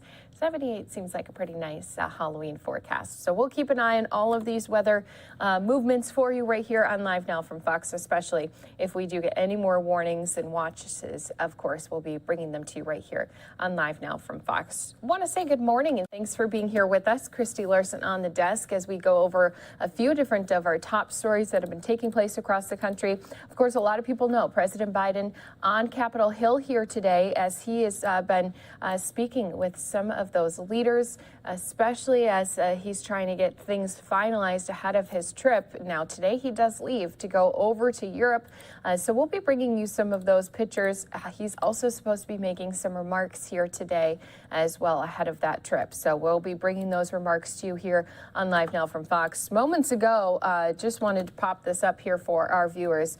I saw that we did have President Biden escorted not only by his security team, but also brought along with some of his fellow Democrats here through the hallways. You can see House Speaker Nancy Pelosi walking with the president here. And again, they're speaking today about those infrastructure deals, Build Back Better deals that many people have been looking to try to reach an agreement on. Going back to a live picture here, you can see we have such a crowded hallway here as the president makes his way through.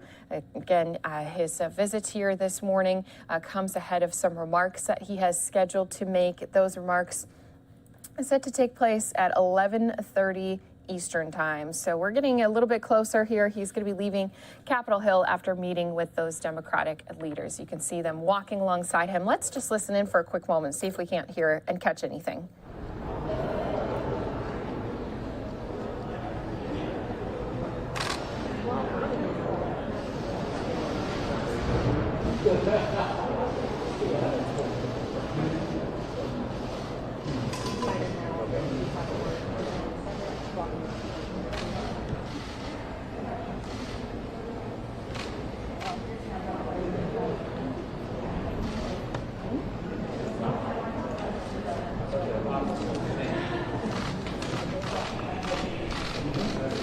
Mr. President, are you going to have a bill in hand?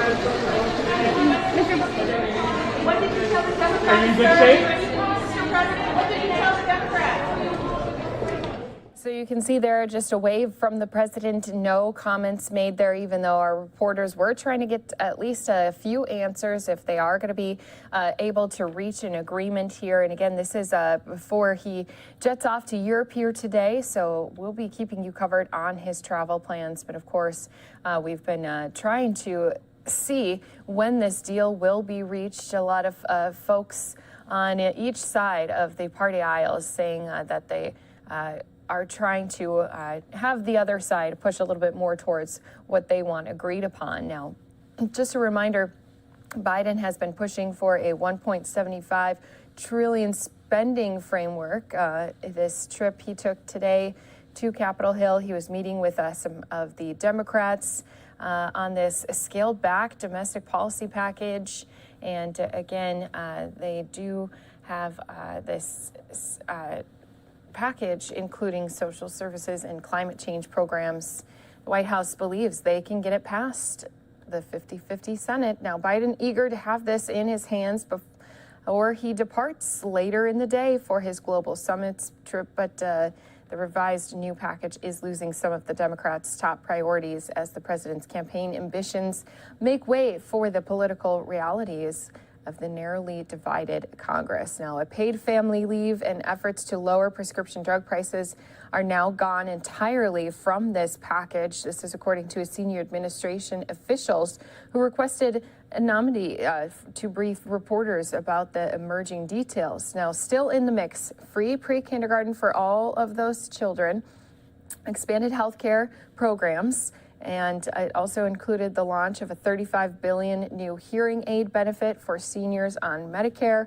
Also, some $500 billion to tackle climate change. So this is taking shape after months of prolonged negotiations. The White House casts the overall package as the largest ever investment in climate change and the biggest improvement on the nation's healthcare system in more than a decade. Biden's proposal would be paid for by imposing a new 5% surtax on income over $10 million a year, instituting a new 15% corporate minimum tax, and rolling back some of the Trump administration's 2017 tax cuts, along with also stepped up enforcement of tax dodgers by the IRS.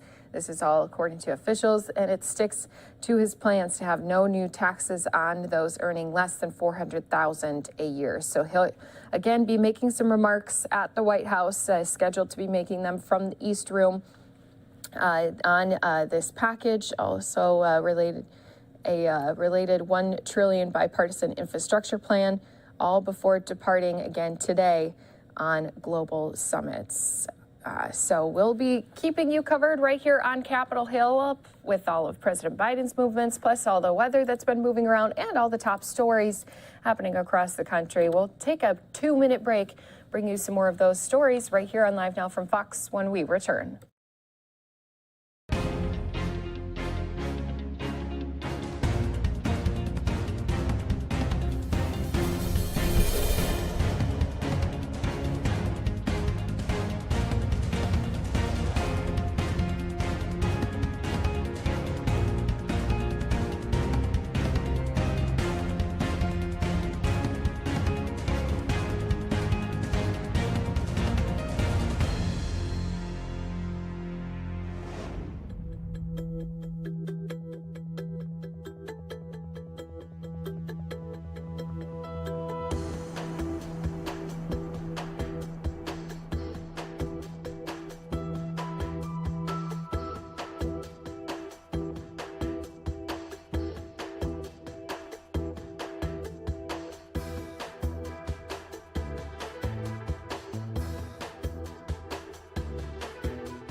Oh my God.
Welcome back here to Live Now from Fox, taking a live look again at the White House, where a little bit later this morning we are going to be hearing from President Biden. Again, he's going to be speaking about his meeting he just had on Capitol Hill with Democrats, of course, trying to reach some deals on infrastructure as well as his Build Back Better agenda. So let's go out to Capitol Hill. I see we do have Mitch McConnell making remarks on the Senate floor. Going to listen into that live. We're on Unfiltered right here on Live Now from Fox. Rate jump more than at any point in over a century.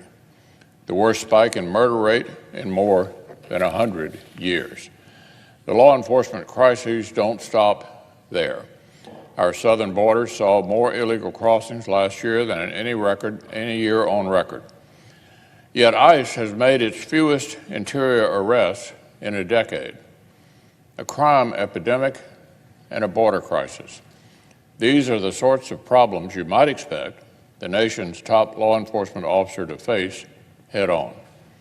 These are the sort of issues that should keep the Department of Justice up all night long. But, alas, Attorney General Garland has other priorities. The AG made waves this month with a bizarre memo that directed the FBI, along with DOJ's criminal, national security, and civil rights divisions, to focus, now listen to this, special attention and security on parents who have opinions about their local school boards. Yesterday, under questioning from the Judiciary Committee, the Attorney General seemed absolutely incapable of giving a satisfactory explanation as to why the parents of America are his A1 priority. Nor could he explain why this bizarre guidance came just days after a powerful interest group sent a letter demanding this action. Actually, listen to this, the interest group has already apologized for the letter. They say they regret sending it, but the Attorney General won't budge from his shocking guidance, even after the special interests that asked for it have backed away. Apparently, the instant that special interests asked the Biden administration to jump, the Attorney General responds, how high? The Attorney General insisted that all his department is concerned about is, quote, violence and threats of violence. Well, of course, violence and threats are always wrong. They're also already illegal and already the purview of local law enforcement.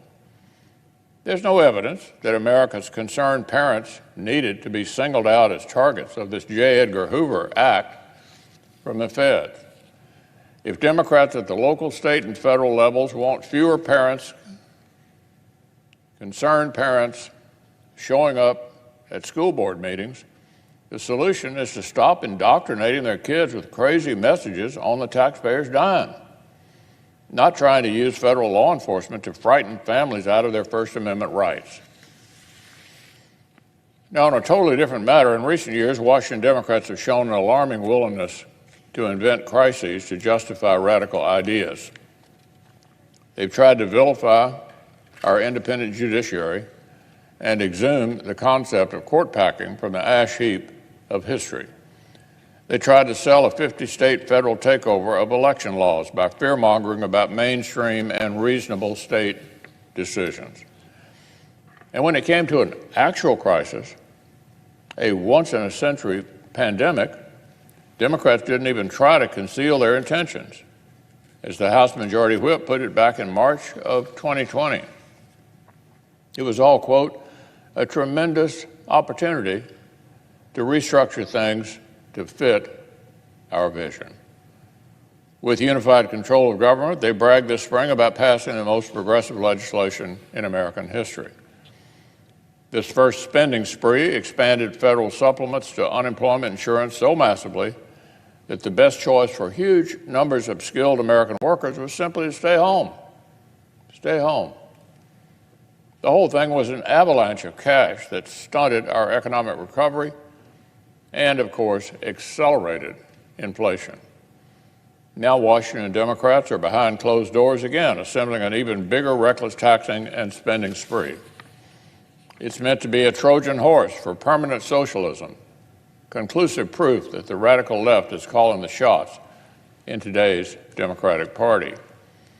I've talked about the laundry list of left-wing boondoggles that our colleagues are packing into this plan. At the heart of it all is one simple and dangerous assumption, that American families ought to be more reliant on the federal government. Democrat plans would chase more Americans off of their private health insurance plans they chose and on to government rolls. They would shred a decades-old consensus about the importance of work and massively expand cash grants to families without any employment requirements. They want to reinvent welfare without welfare reform. There is a giveaway after giveaway that aren't even means tested. Their plans have literally proposed to have taxpayers fund free school lunch for the kids of millionaires and billionaires. No means testing whatsoever, none. In addition, Washington Democrats want to insert themselves into the middle of the most personal family decisions about child care and family structure, redistributing huge amounts of money only to households that arrange their lives the way Democrats want. In area after area, Democrats want to implement far-left policies that would make the economy worse for working families, and then clumsily try to make it up to citizens with socialism that's disconnected from work. This is a frontal assault on the nature of employment and work itself in American life. They're out to, as one economist put it, quote, fundamentally change the relationship between the state and its citizens. Even the New York Times last month called what Democrats are hammering out a, quote, cradle-to-grave reweaving of the government's role. Lower wages, fewer jobs, at least American workers will have cradle-to-grave socialism. It's one vision of the future, all right, but it's not one that Americans want. And it's one that Senate Republicans will fight every step of the way.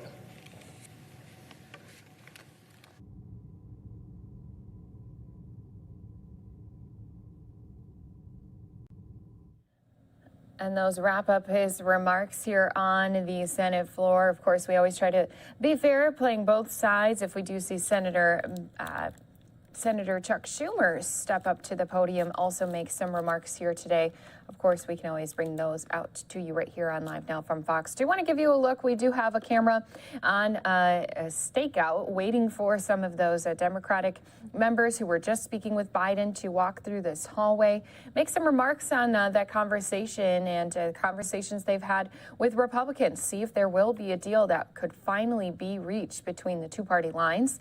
So if we do see anyone step up here, we can also jump into this live picture. And finally, taking us out to also a press conference that we will be getting soon.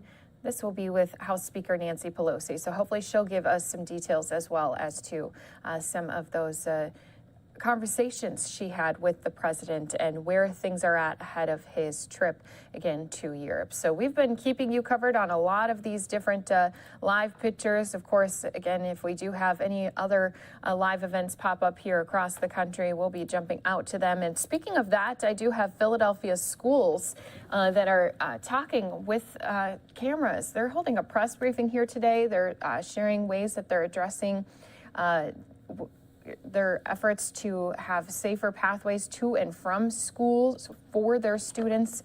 So let's go ahead and listen into a portion of that right here for you on Live Now from Fox. Is already happening at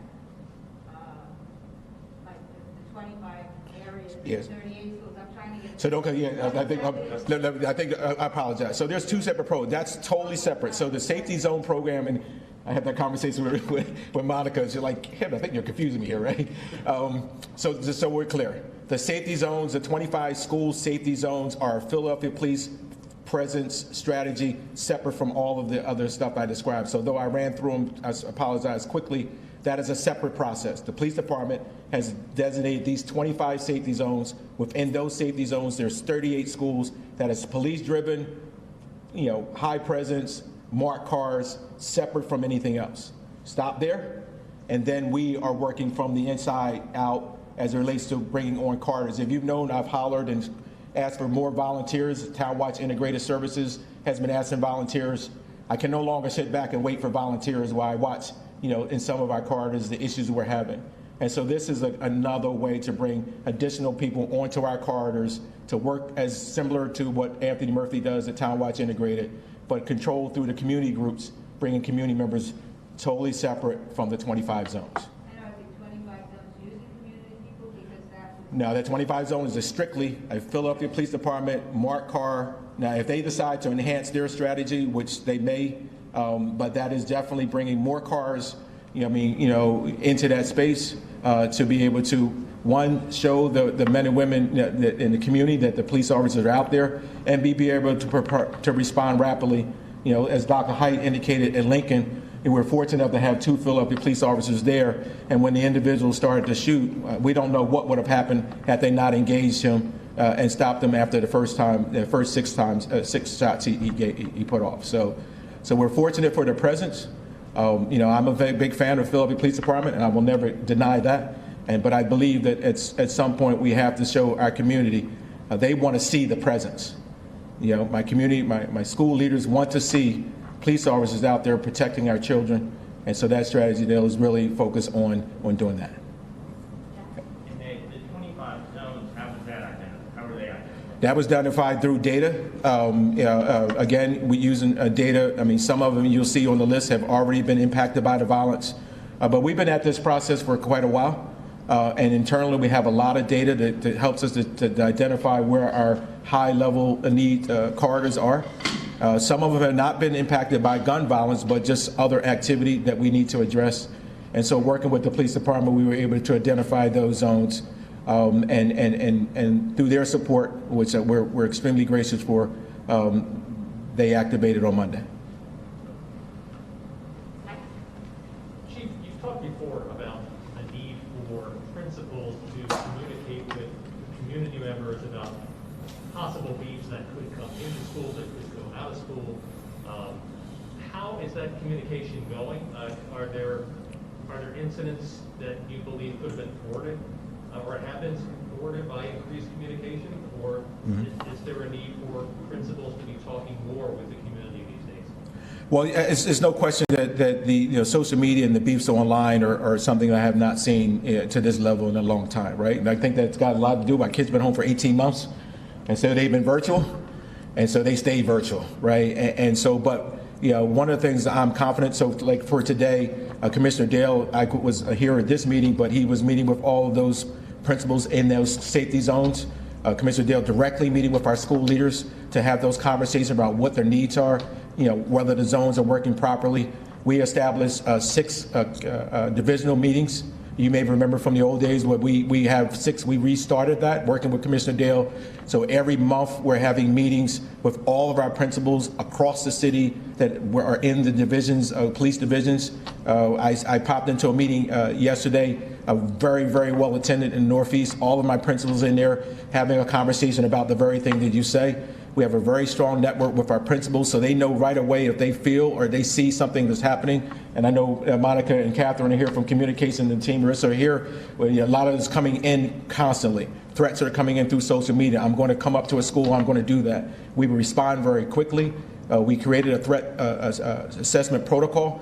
So we're able to really, when we have threats come in, we have a protocol that really gives us a push with into the system, working with the Philadelphia Police Department. And so we think there's a lot that's going on, but behind the scenes, we're working every day, putting out a lot of some are just transient threats are just being tossed out that I'm going to come up and blow up the school today. I'm going to come up and shoot up someone after this incident happens at school. And so it is a daunting task, but we do believe that the principals really fully understand that all of us, from communication, the Office of School Safety, Dr. Height, the entire team, knows that communication is the key. If we don't communicate with each other, then we can't thwart those. So I think we've been very successful in working that. Support services, looking and identifying where a child might be in harm's way because of a beef that happens in the street and making the appropriate action to potentially move that child into a safer space or a safer school. And so I'm constantly communicating with the Office of Supports to make sure that we looking at those cases. And that just continues to be part of our work. And ironically, it takes up a lot of our work just because when you have so many children in that space talking, but we keep that very much at the forefront of our work.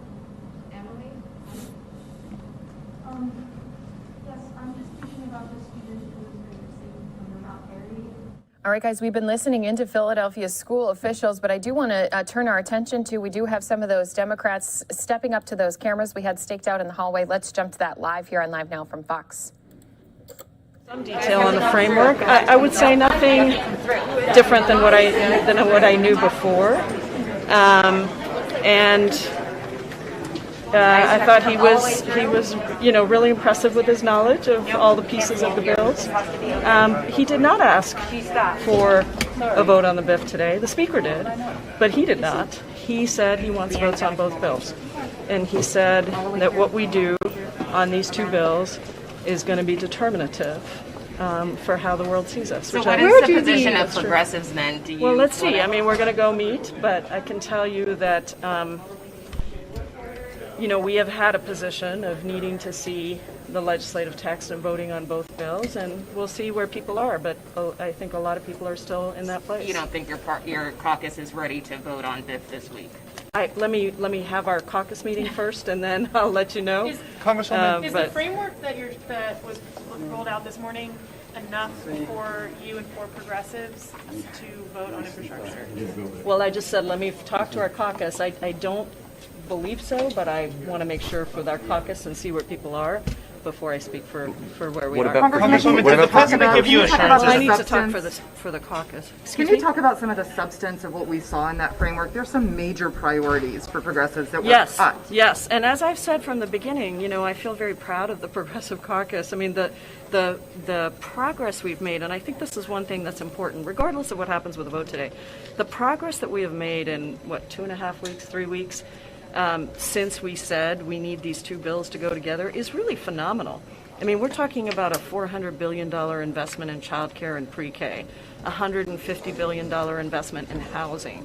These are all priorities of ours. We're talking about a $555 or so billion investment in climate. We don't know what that's all going to go to. That's one of the issues that's, I think, a lot of our members will need to know. We're talking about investments in the Medicaid coverage gap. So there are many things, $150 billion for home and community-based care. I mean, there are many things in here that are our priorities. There are a few things that are not in here. Paid leave was not put on the table. Medicare expansion was slimmed down, and he specifically made a point of saying he doesn't know if he has a commitment for that. Are you okay with that? Well, let's just look at the whole thing. I'm not going to. If the Senate would take up this bill or something similar to it, is this a win for you? He said he's confident he can get the votes. It wasn't clear whether the two senators have committed to vote for it. Look, I think it's a bit of a leap of faith in the president, and I think, look, the first step is we got to see the legislation. And there's just a lot of details. And if it's true that there's 90% of the legislation that's written, then we should be able to get the other 10% written in the next couple of days. And then we can all take a look. And those two senators probably can be more comfortable saying whether or not they would vote for it at that point as well. So let me go. Thanks so much. If your bill comes up today, are you going to vote for it? Yep.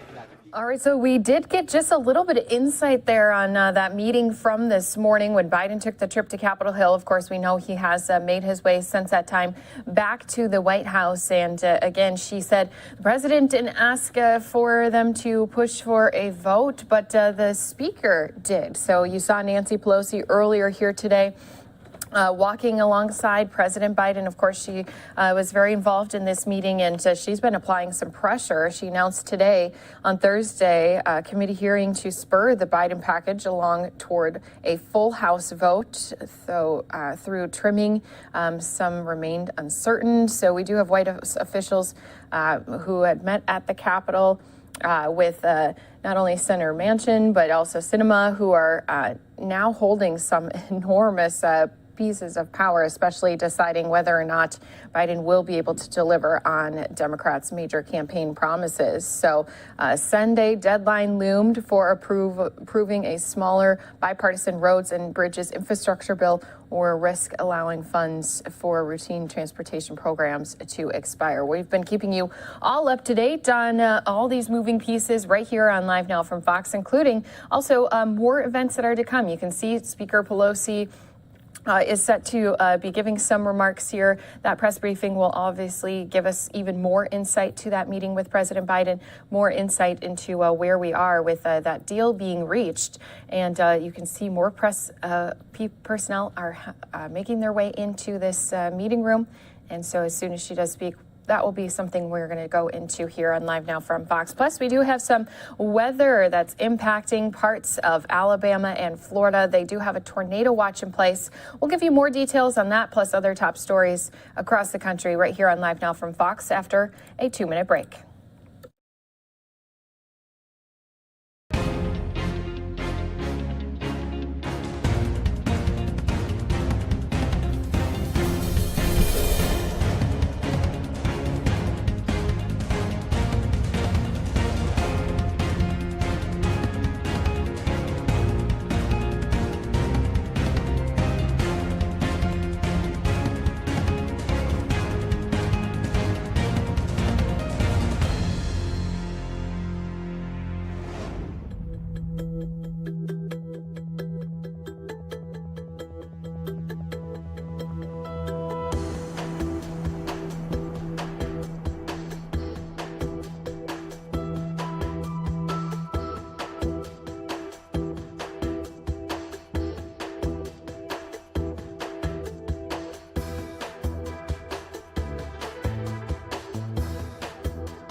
Welcome back here to Live Now from Fox, a live look at our radar. We do have a tornado watch that has been put in place for not only parts of Florida, but also parts of Alabama as well. So we do want to just continue to keep an eye on these moving storms as they make their way across the Florida Panhandle and into some parts of central Florida as well. They are also is going to be a dip in temperatures. Going to feel a little more fall-like coming up here for Halloween for all of those residents as they are seeing a cold front come with this storm. And just putting a warning out there for folks in the area, you're also going to be seeing a very a high amount of wind as some of the wind gusts could reach up to 60, if not 70 miles per hour. We do have that warning in place for you there in our watch, as we do have a warning saying that they are seeing parts of Florida that are under this tornado watch. So that's exactly this entire area filled in purple. Again, a lot of lightning coming with this storm. We also had heard from some of our viewers who've been with us ever since this storm started in Texas yesterday. It has produced a few tornadoes in Texas and Louisiana. We know it's also been bringing some hail. So we talk about that cold front coming, bringing those temperatures down. Obviously, that mix of the cold air also producing not only some of the heavy rain that's been falling, but some hail. You could see some hail up to an inch, which really can damage quite a few different areas when you think about that coming down. So we will continue to keep an eye on these weather patterns here for you on Live Now from Fox, but I do want to continue giving you some more of these news pieces. Right now, we do have the governor of Florida speaking. Now, he's going to be talking about protecting jobs in Florida. Just want to make a note. This is coming at a time when there's been some controversy with the state of Florida and some of those vaccine mandates. Of course, Governor DeSantis, being a Republican, has really pushed back against the Biden administration when it comes to mandating vaccines for their federal employees. We've also seen, and we will later today, some New York firefighters and other officials who've also been pushing back against the vaccine mandate. And we've even heard of some stories where we've had some New York firefighters and officials and policemen go down to Florida because of the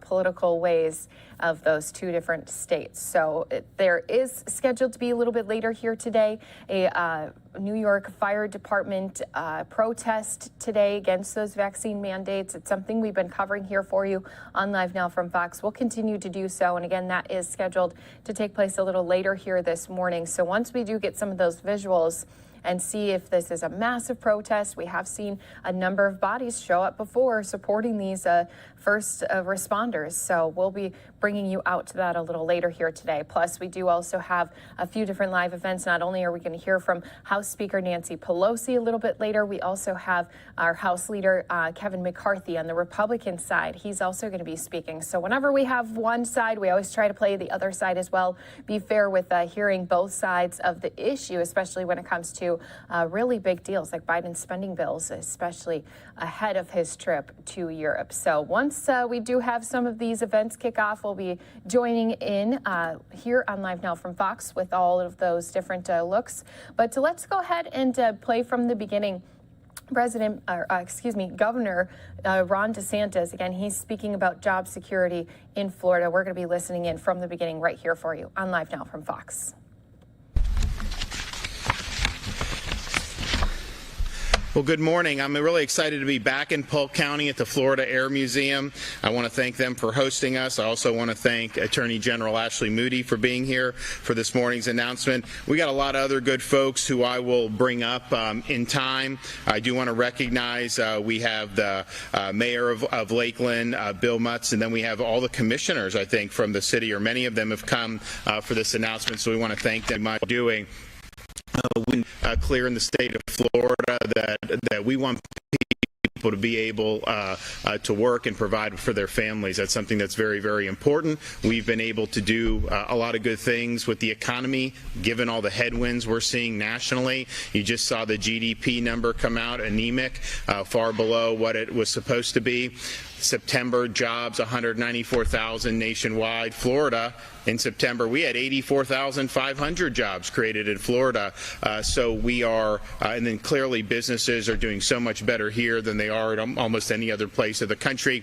And so we're happy with that, and we want to continue to offer opportunities for people. And we've just made very clear, as you now are in an era where there are these heavy-handed mandates that are being hung over people's heads that threaten to deprive them of the ability to earn a living, that in the state of Florida, you have a right to earn a living, and it should not be denied to you based on these shots. And so we want to protect people who are working now in the state of Florida. These people have been working the whole doggone time, and then now all of a sudden they're going to get kicked to the curb? Give me a break. And then we have all these people who work for police and fire. You have some of these local jurisdictions that are trying to penalize some of those folks for that, and we just think that's wrong. Of course, there's a lot of federal mandates that are coming down. There's this OSHA rule that we're waiting for that applies to every business over a certain amount. There's a federal contractor rule, and then there's a CMS rule that's going to threaten to take away Medicare, Medicaid funding for healthcare institutions that don't force this on everybody. In Florida, we believe that these things, are choices based on individual circumstances. There are physicians that will recommend one course of action or another based on your health history. And of course, we know that many people, after now this has been going around for well over a year and a half, many people have recovered from COVID and also have strong immunity through prior infection. So you see that, and that's really what it should be. We also cannot have the federal government coming in exceeding their power. Some of the stuff that they're doing with the federal they're really rewriting contracts, and they're transforming normal contracting into basically public health policy, and that's not anything Congress has ever authorized. And so that's a huge problem. Of course, the OSHA rule is a heavy-handed mandate, never authorized by Congress. They're using really obscure provisions to try to jam something down that will really have a significant impact all across the board. So we do have a responsibility to stand up for our authority here to govern ourselves and also make sure that this constitutional system of ours isn't out of whack. But there's also a practical issue with this, and I think you'll hear from some of the folks. If you do this, if you force this, there's going to be an attrition of people. People are going to lose their jobs. They're going to get fired. Others may just voluntarily walk away. That is going to throw a huge wrench into the operations of so many different aspects of the economy. And right now we're in a situation where, yes, we're happy in Florida. People are looking to us. We've done a lot better. But the United States as a whole ain't exactly lighting the world on fire when it comes to the economy right now. So why would you want to be able to do that? Do you think this is going to help the supply chain problems that we see? Do you think it's going to help lower gas prices? Is it going to help all these problems that we need to do? No, if anything, it will exacerbate.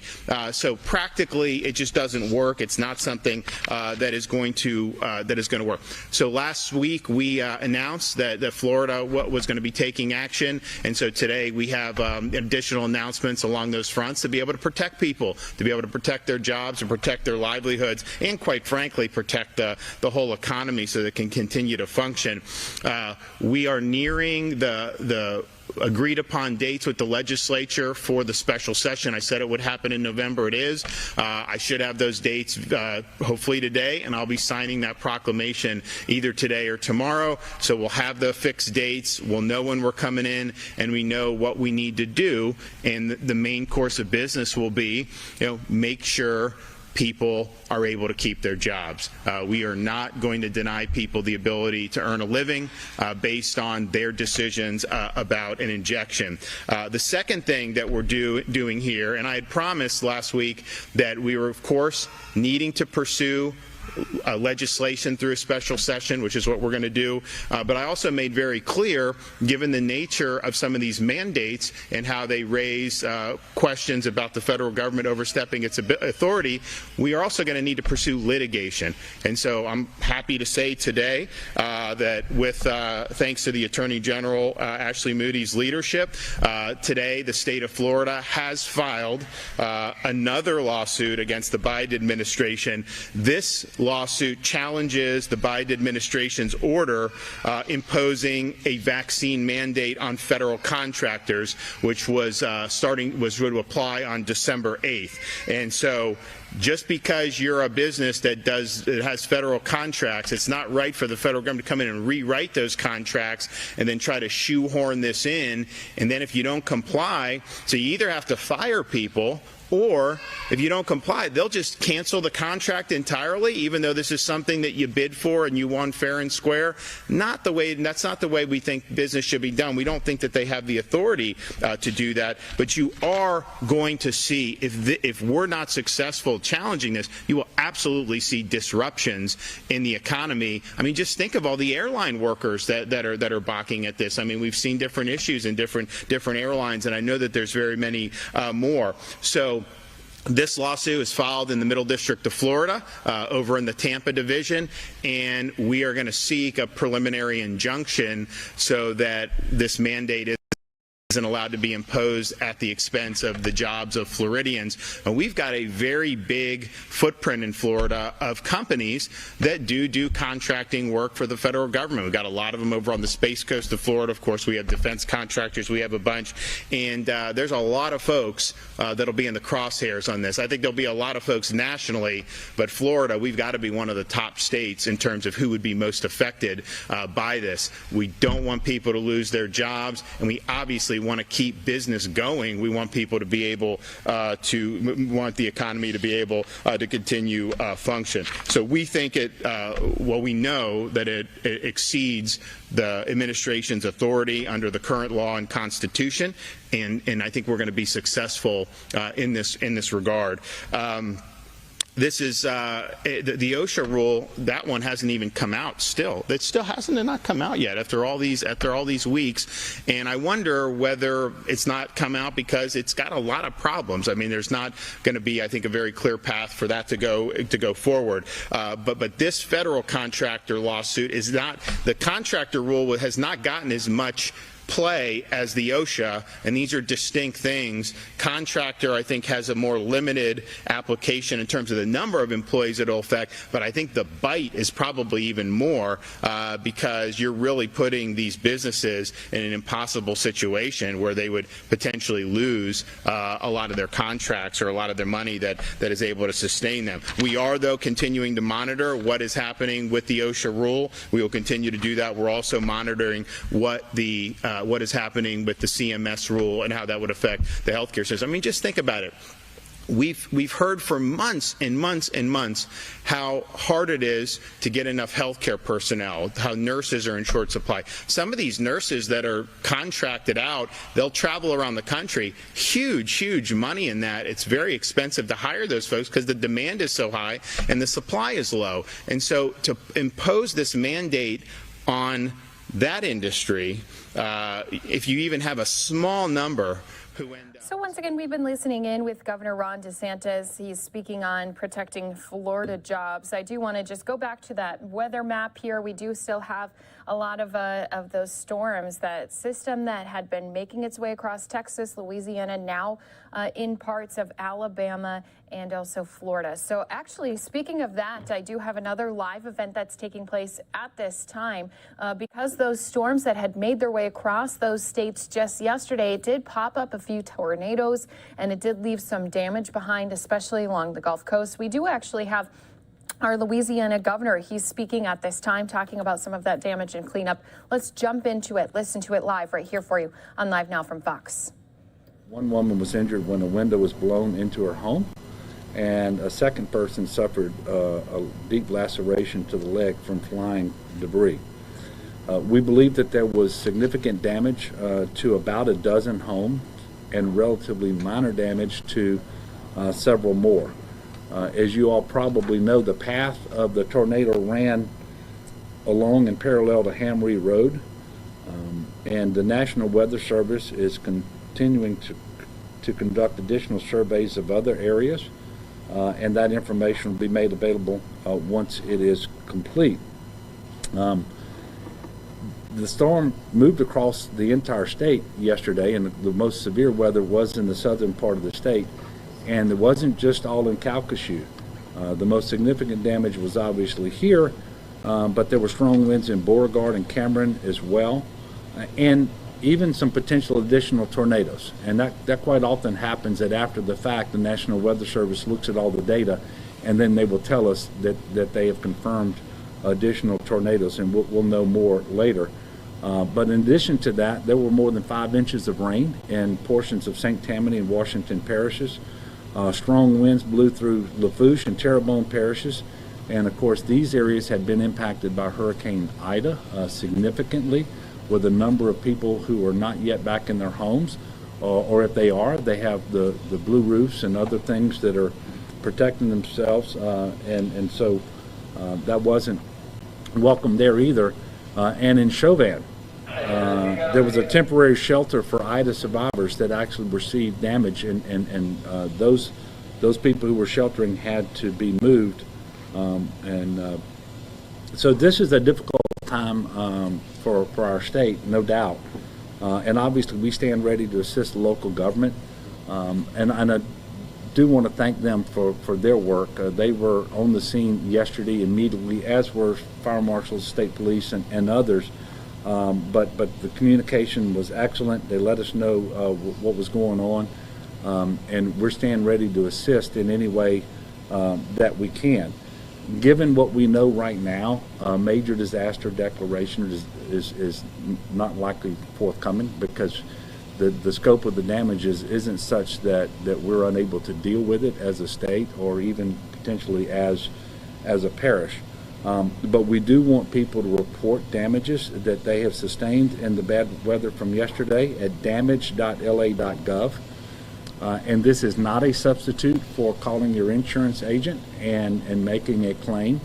And we believe, we can't know this for certain yet, but we believe the vast majority of the structures that were damaged will be covered by insurance, which also reduces the ability or the necessity, I should say, of asking for additional assistance.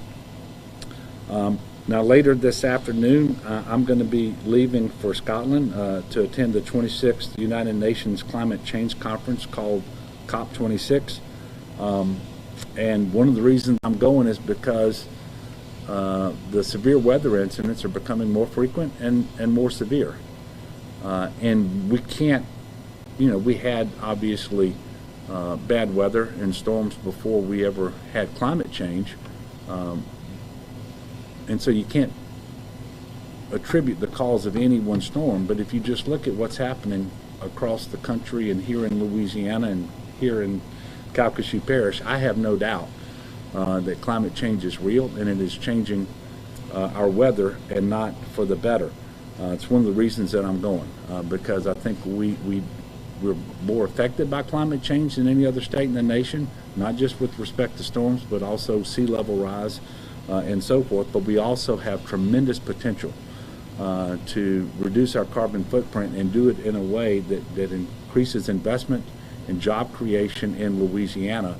And so that's why I'm going to be over there promoting Louisiana as a place for companies from around the world to come and invest here in cleaner energy. So with that, and it also explains why this press conference is going to be relatively short because I have a plane to catch. But I'm going to be followed by Mr. Abshire. He will make some comments, and at the conclusion of which we will take a few questions. Brian? Thank you, Governor. As you said earlier, we need to quit meeting like this. Amen. On behalf of the Calcasieu Parish Police Jury, I'd like to just say thank you for being here. The Governor's assistance in GOSEP is crucial in the recovery of Southwest Louisiana. Our residents are still trying to recover from the storms of Hurricanes Laura and Delta, and this is just another blow. But Vice President Guy Brame, juror for District 8, asked if I'd make some comments on his behalf. If I know Guy, he's probably up on a roof trying to help out some residents as we speak. But it pains me to see anyone impacted by any weather event. Being put through so much in this year, and now to be hit by destructive tornadoes is truly heartbreaking. But neighbors will help one another. We're here to respond and rebuild just as we have many times before. My prayers go out to those affected, their families, and their neighbors. We appreciate you being here, and we appreciate any assistance you provide. Thank you. Okay. Yes, sir. Yes, Governor. I saw you sent a letter to the White House last week pressing for more disaster relief. The leaders in this region have made it very clear that they think it's too little and too late what they've gotten so far, what's going to come anyway, $600 million. Are you hopeful that, what are your thoughts on whether more can be allocated for Southwest Louisiana? Well, I would never say it's too late because that undercuts your efforts when you try to get more, right?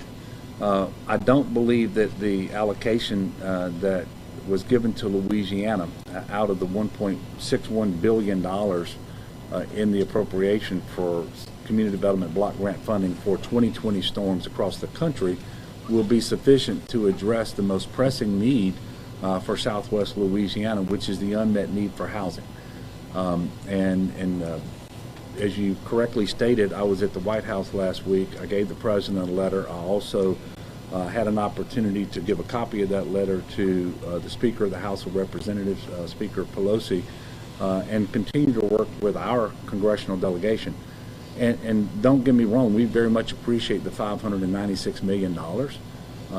And we're going to do the absolute best we can with every dollar that we get to make this the strongest impact on our recovery. But we don't think it's enough.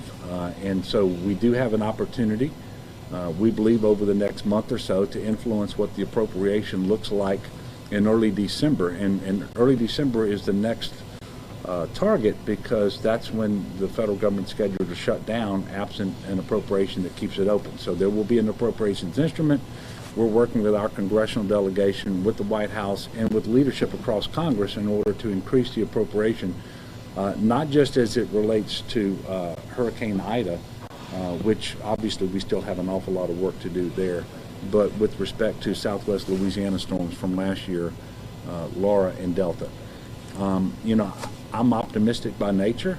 I believe we have a great case to make. We've been making it, and it's hard for me to believe that it's going to fall on deaf ears. So I think we will be successful. I will be extremely disappointed if we're not. And this is all going to take place over the next month or so. Governor, yes. Yesterday, as part of our coverage on climate inequity, we met a woman named Bridget. She has cancer, she's poor, she's African American, she lives in public housing, and her house is battered by the weather, the extreme weather that we got last year. She has nowhere to go, she can't move anywhere. So my question to you is, what do you plan to tell the world at COP26 about women like Bridget, many of whom live in your state, who are at the front lines of extreme climate? Yeah. Well, obviously, you know, I was just talking about unmet need, and the unmet need is typically the needs of poor people who don't own their own homes, or if they do, they can't afford insurance. And so when you have these severe weather events that cause catastrophic damage, they typically are the ones who suffer the most, and they're the ones most likely to be unable to recover. And it doesn't just affect their living arrangements, it affects every part of their lives, and whether they can continue to work and so forth. And there is no doubt in my mind, and I said this earlier in this press conference, the weather events we're seeing here in Louisiana, across the country and across the world, are becoming more severe and more frequent. I believe this is being driven by climate change, and I believe we have an obligation to do what we can to make sure that we reduce our carbon footprint, that fewer greenhouse gases are emitted, so that we can limit the degree to which the temperature continues to increase, which is, warm waters fuel these storms, the hurricanes that you were talking about. And we can do it in a way that preserves Louisiana's spot as an energy state. Look, there's a transition underway. It's going to take a decade or two or three. I don't know how long. But the future is not fossil fuels. They're never going to go away completely. But there's a cleaner energy future. It's going to look more like solar. It's going to look more like wind. It's going to look more like hydrogen, with carbon capture and sequestration playing a big role as well, and biomass being used to refine diesel and other fuels. And those are the areas where we can secure investments that lead to good paying jobs and careers to support families, all while we do what we can to limit climate change and make sure that we have a safer planet on which to live. And it's not just the storms, it's the sea level rise that's happening too, that threatens low-lying areas. And there's not another state in the nation that's more affected by this than Louisiana. So that's exactly what I'm going to tell the people in Scotland, why we're committed to this, why Louisiana, if they want to make a real positive impact, come to Louisiana. We welcome the investment, we welcome their presence, and come and invest here. And you can have one of the biggest impacts that you can have anywhere in the world. And we're already having success. This is not some pie in the sky theory. We've announced the Air Products $4.5 billion blue hydrogen, there's a final investment decision on that. And that's going to happen in Ascension Parish, Louisiana, and it's going to be accompanied with carbon capture and sequestration. In fact, the largest project of its kind anywhere in the world that has reached a final investment decision. And there's Growing Fuels at the Port of Baton Rouge, $9.2 billion biomass diesel refining, things like corn and soybean with carbon capture on the back end. We're doing it in Caldwell Parish. We're doing this in St. Charles Parish. We're doing this in St. Bernard Parish. And so this is very real, and this is our opportunity to maintain our prominence in the country and in the world as an energy state, even as we transition away from fossil fuels. And again, that transition is going to be gradual. Last question. Governor, just as a short follow-up. Can I follow up on that? Yeah. Actually, because we're in a part of the state that relies heavily and continues to grow petrochemical, LNG. How do you explain those, what you were just talking about, to people in this region who it's a part of life and a big part of the economy? Well, it's going to continue to be. So, for example, I believe that LNG has a tremendous role to play. Every time anywhere in the world a coal-powered plant is converted or decommissioned in lieu of a gas-powered plant, natural gas, then that helps the environment. And I testified in front of the Senate Energy Committee in Washington a few months ago. The most carbon-advantaged barrel of oil produced anywhere in the world is produced in the Gulf of Mexico. And so we're not going to stop burning oil. We're not going to stop consuming natural gas tomorrow. And in fact, we're not going to stop this ever. But the reliance on it will be decreased over time. But throughout this transition, and even when we get on the other side of the transition, there's going to be need for oil and for gas. And there's no better place to get that than right here in Louisiana and in the Gulf of Mexico. Again, it's the most carbon-advantaged barrel of oil anywhere. The methane emissions are practically non-existent in the Gulf of Mexico. You don't have the transportation costs to get that fuel to the United States if it's produced somewhere else in the world. And we have all of the refineries and the chemical manufacturing facilities here and elsewhere in the United States that are going to continue to need that feedstock. So for all of those reasons, it makes sense to continue to produce oil here. And by the way, we know we have stringent environmental regulations here in the United States that govern the production of oil and gas. Why would we want that happening somewhere else in the world where they likely don't have the standards, and if they do, they don't have the enforcement, and then if they get the oil, they got to transport it to the United States. None of that's good, and it erodes our energy security. So there is a role going forward but this is not a situation where we can afford to be more pro oil and gas than the oil and gas companies. Look at the announcements that have come out recently by BP and Shell, even Exxon and others, who in an ever-increasing portion of their investment portfolio is moving away from fossil fuels and towards renewables and cleaner energy sources to reduce the carbon footprint. The state of Louisiana cannot afford to be more pro oil and gas than the oil and gas companies, because we have to use this transition so that we diversify, attract the capital necessary to have these investments, create these jobs and these careers, so that this happens in Louisiana. We don't want to get 10, 20 years down the road and it's a dead-end street because we chose not to diversify. So that's why I'm going to Scotland. I look forward to having a successful visit there and many more economic development announcements in the future about clean energy and a way to reduce our carbon footprint, all the while that we're creating jobs and promoting investment. And I know we said that was the last question, but I'm going to give you one more. Thank you. I don't want you to miss your flight. I was hoping that your follow-up question was his question. All right. Well, because I want to bring it down to the people that we're meeting on the ground, and I wonder if you're concerned that people like Bridget, again, she's just one example of many, become collateral damage to this gradual process of transition.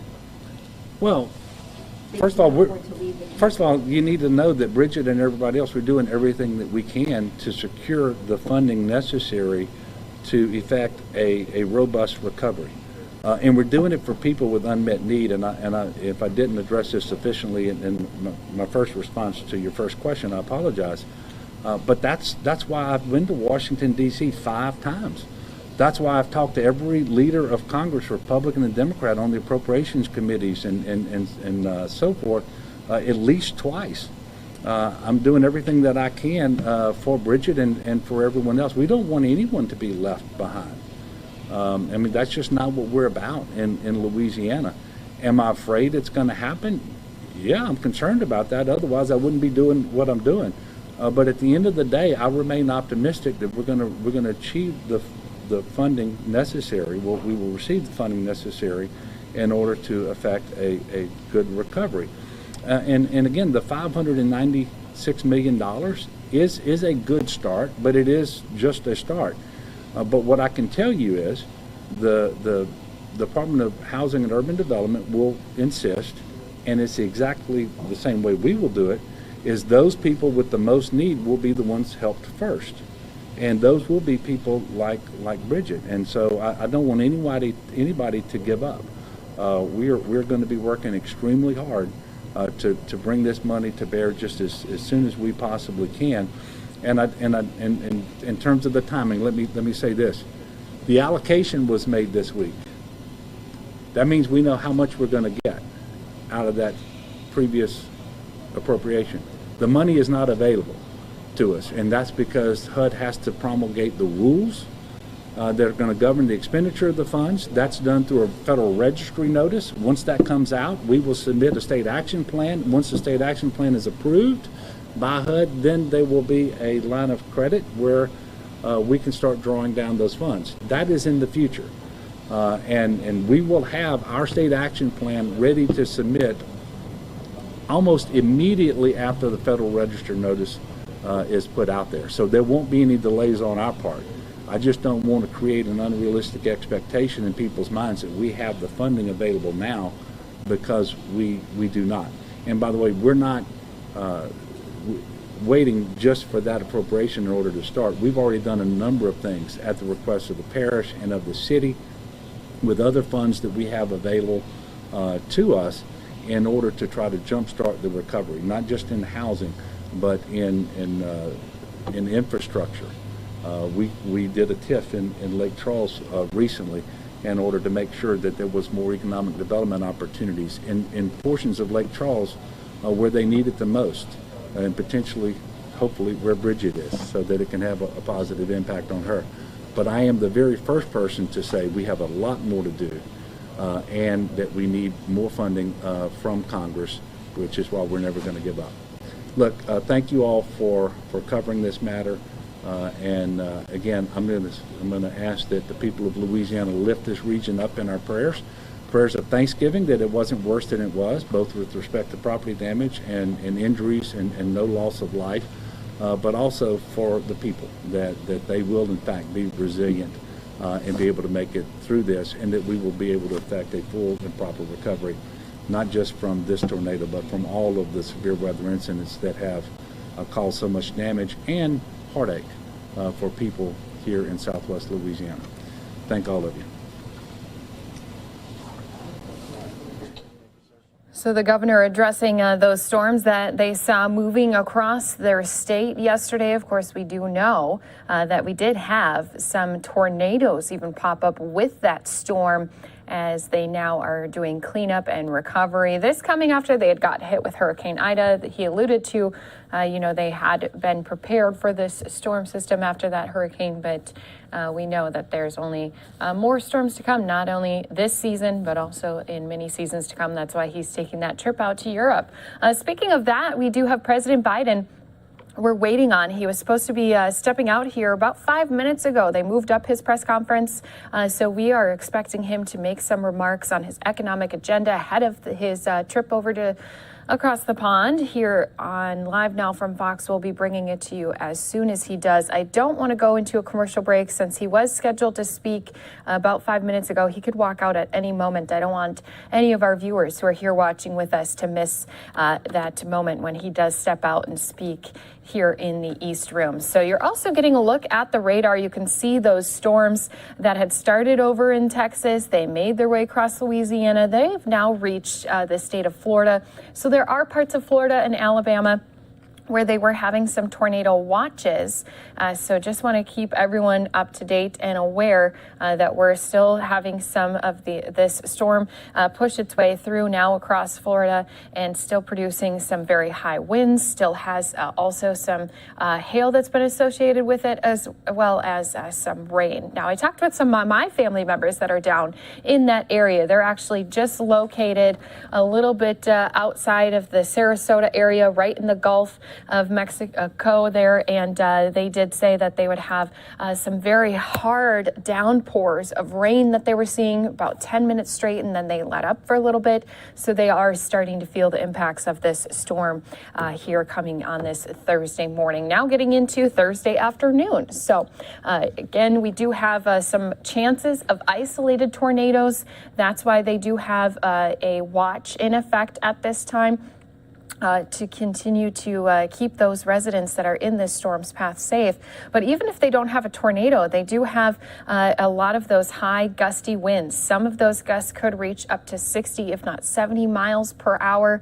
And according to our Fox 13 meteorologists, they say it is quite a wind event that is coming their way. And even through tonight and into tomorrow, they're still going to be getting some remnants of that storm, still going to have gusts of winds up to 30 miles per hour as well. So, of course, as I mentioned before, don't rule out the chance of an isolated tornado. We did see this storm produce them yesterday across those southern states, so we have to keep that in mind. Now, there are not only a few showers that are expected into Friday, but then it will continue to cool down in the Sunshine State Friday into Saturday and into Halloween as well. So Tampa's going to be seeing some lows in the 60s this weekend with even cooler temperatures to the north as well. So Halloween temperatures expected to be about 78 degrees.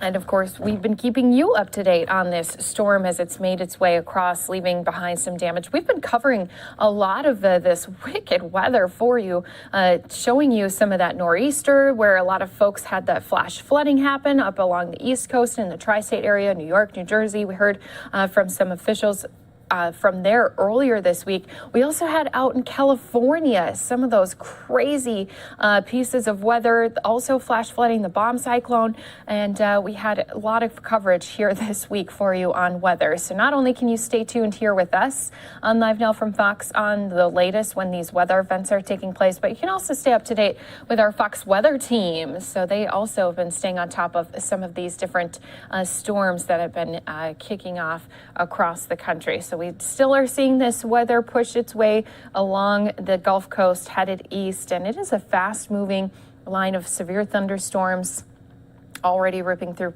some of our states and going to just continue to show some of these severe storms across the Florida Panhandle area. So we've been staying on top of all of this here for you. You can see we still don't have President Biden walking out here. So what I'm going to do is until that time, still not going to go into a break because I don't want to miss any of his remarks for our viewers here watching with us.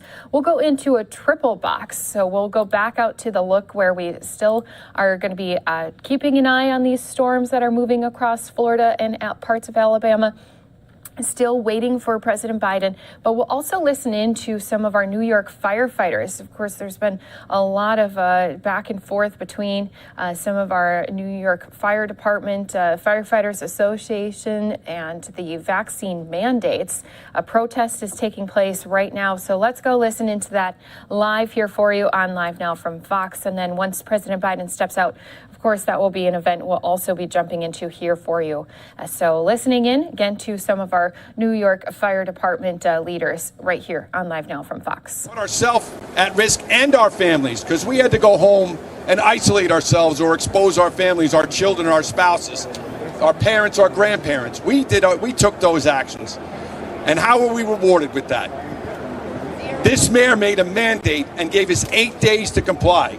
That is insane. It's insane that we have to make those decisions. After all the efforts we made, we weren't treated like the essential workers that were cheered in March of 2019.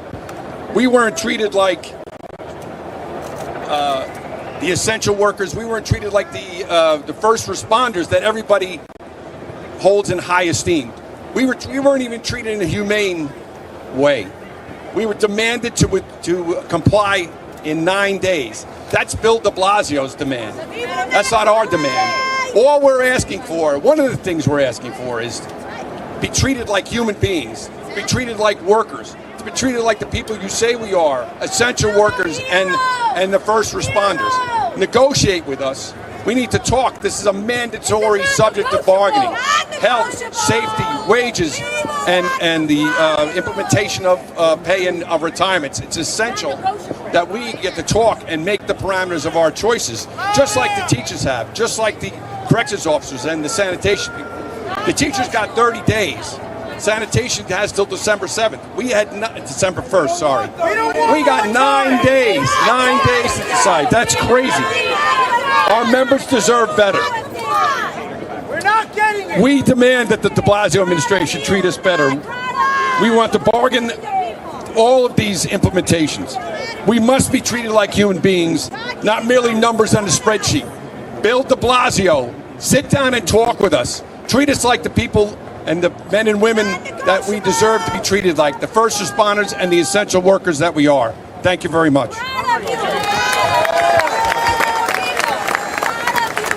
Thank you, Jimmy. I'm now going to call up UFA President Andrew Ansbro.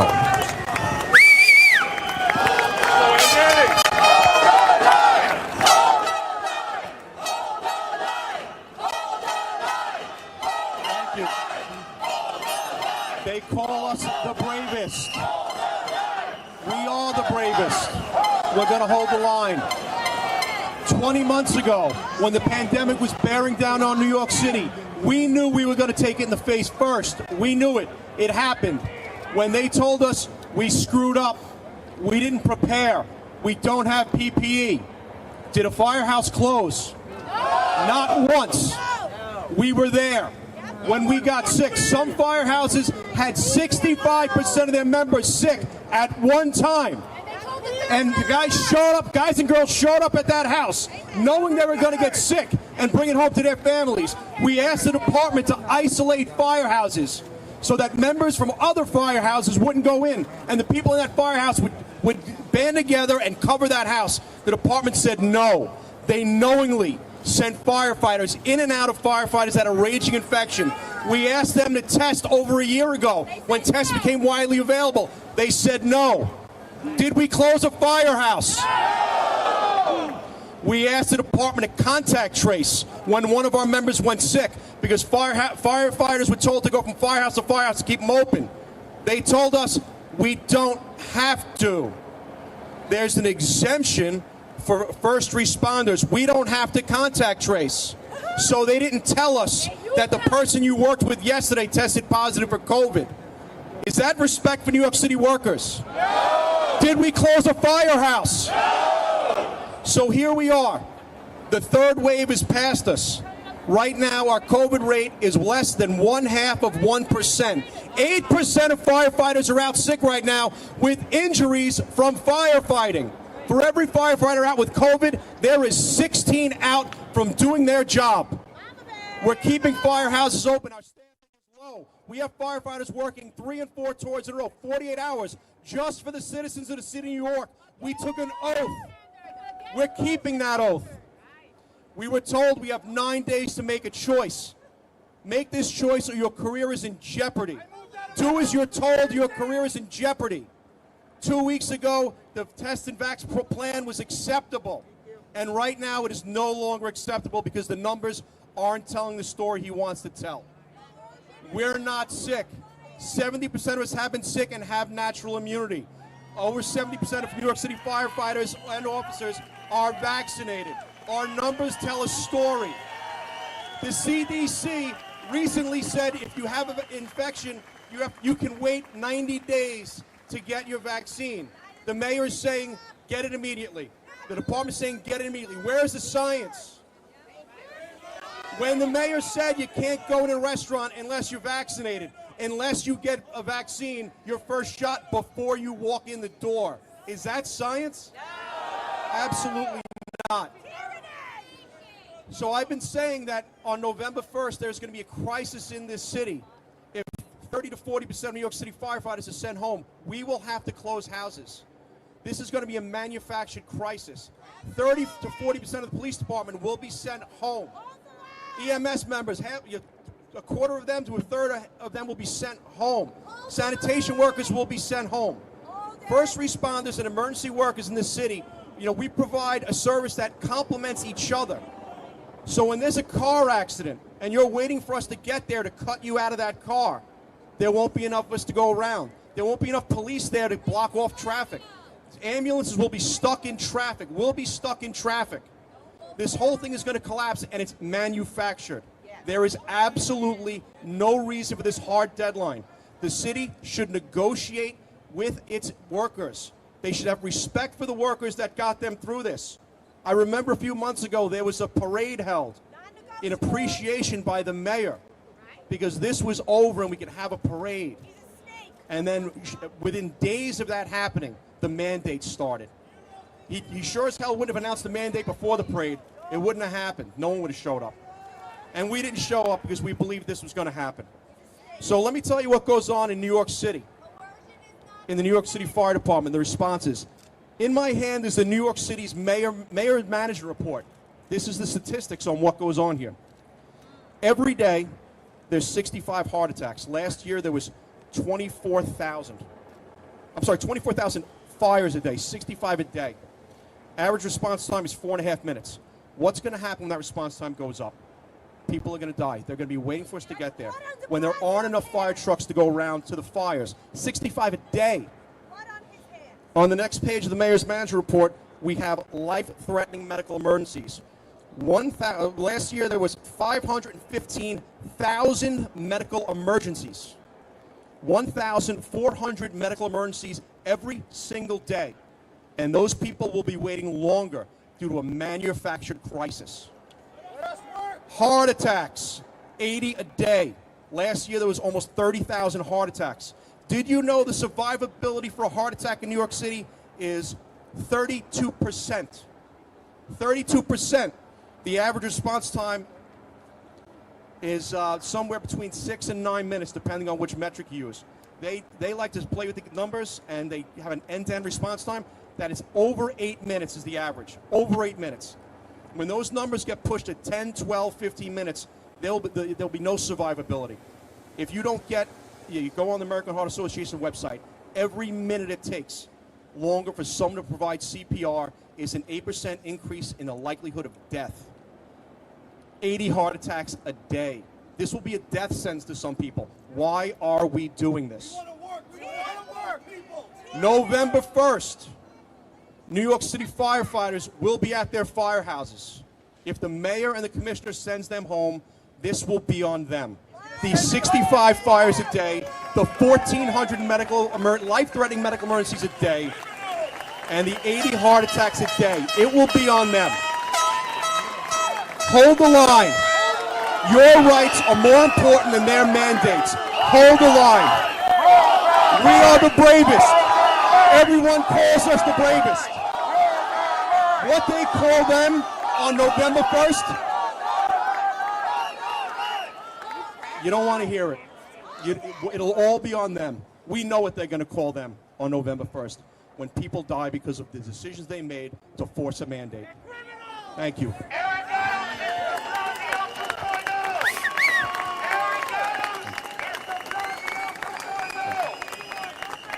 Thank you.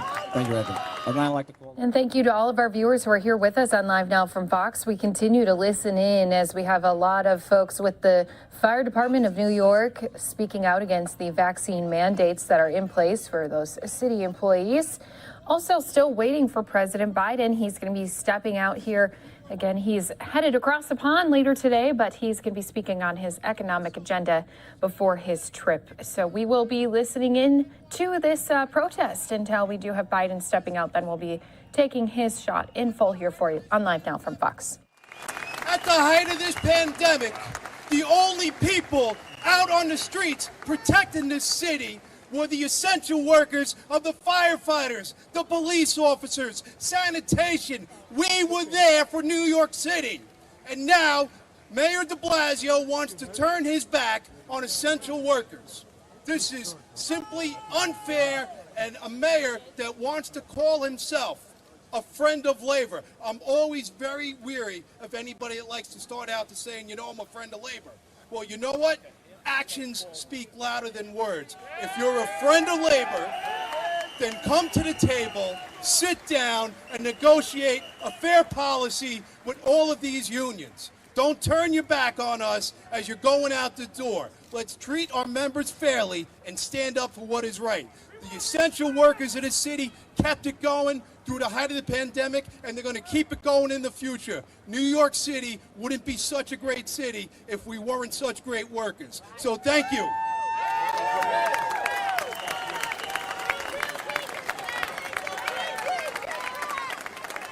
Now, I want to turn over the microphone to somebody that has been fighting for us from day one. There's not a day that goes by that I'm not on the phone with this man, telling him everything that's going on in New York, telling him everything that's going on throughout the IFF 1st District. He is there for us 100%, and he's come right from the back step of Ladder 17 in Boston. Now, our General President, International Association of Firefighters General President, Ed Kelly. Thank you, Jimmy. I want to make something abundantly clear. The New York City firefighters take COVID seriously. And at the height of this pandemic, when we didn't know what this virus could do to us, or if we were bringing home to our children, or bringing home to our families, the New York City firefighters answered every single call the same way they always have for hundreds of years, putting the lives of the citizens of New York first. All they're asking for today is to be treated with dignity and respect. I've spoken with the U.S. Secretary of Labor, Martin Walsh, who was very clear. This city should negotiate with the unions that represent their firefighters and their police officers and their sanitation workers to make sure that their concerns are met, that their concerns are addressed, and that they're being treated fairly. Just like they're doing in Philadelphia, just like they've done where I'm from in Boston, sat at the table, negotiated policies like testing in place of vaccination, which is in place right up the road. That works. None of us want to show up to work, find out we're positive and that we brought it into the homes of the citizens that we took an oath to die for. That's not what we want. We're content testing everybody. Nobody wants that on their consciousness. Be fair. Hold true to the values that built this country, that built these skyscrapers up and down Manhattan. The working class people that deliver for this country day in, day out. All we want is to be treated with dignity and respect. Here are our concerns. These men and women who took that oath to the citizens of New York, they want to come to work next week. They want, when you pull the red box on the corner because you need help, they're going to come like crazed dogs, like they always do. Don't send them home. Don't put the citizens of New York's lives in jeopardy. Let us do our job. You do yours, we'll do ours. God bless, stay strong, hold the line.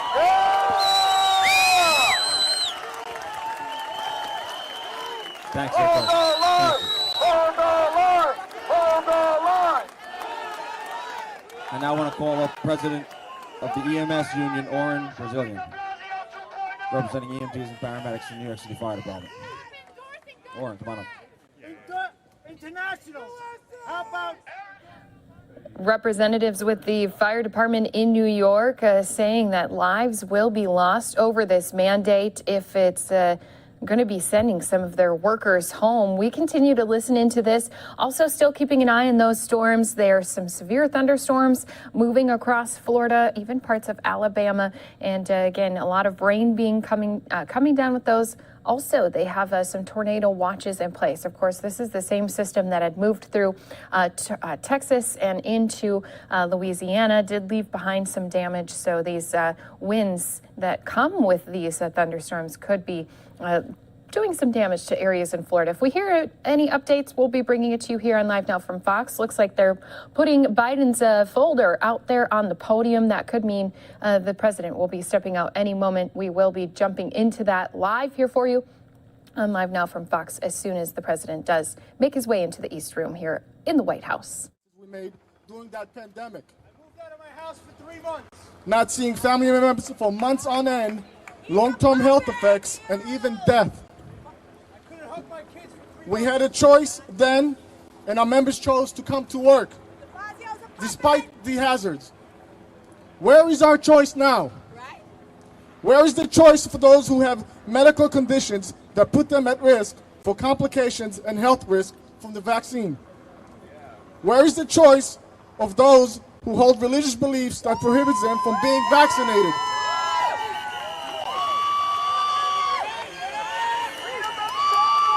One week did not give our people enough time to get our documents in order should the city agree to the exemptions. EMS is already understaffed due to low pay and high attrition rate. Don't continue to put the citizens of this great city at risk by laying members off and causing an ambulance shortage. Mayor de Blasio has better options than this, but he doesn't show us the respect to work with us to find solutions. Mayor de Blasio, we urge you to do what is right for our members and give them reasonable options by coming to work. Let me be clear, we are not anti-vaccine. We are anti-mandate. Our members should have a choice about their health. As our colleagues from the UFA have mentioned, we came and helped our city at their worst crisis. While we averaged 60 to 80 cardiac arrests a day, during COVID we went to 400 to 600 cardiac arrests a day. We didn't get no acknowledgement for that. Have some respect to our men and women. God bless you all and thank you. Thank you all.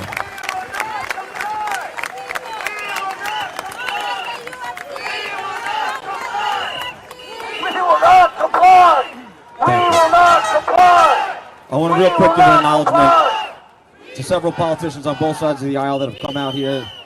Councilman Joe Borelli, Sal Albanese, Candidate Curtis Sliwa, Diane Savino. People have came out on both sides of the aisle here to support our cause today. I want to thank several of our associations, Women's President Jackie Martinez, Local Society Del Morgan, Hispanic Society President Jose Prosper, Phoenix Society President David Lynn. We're going to have some of them come forward and speak on behalf of their membership as well.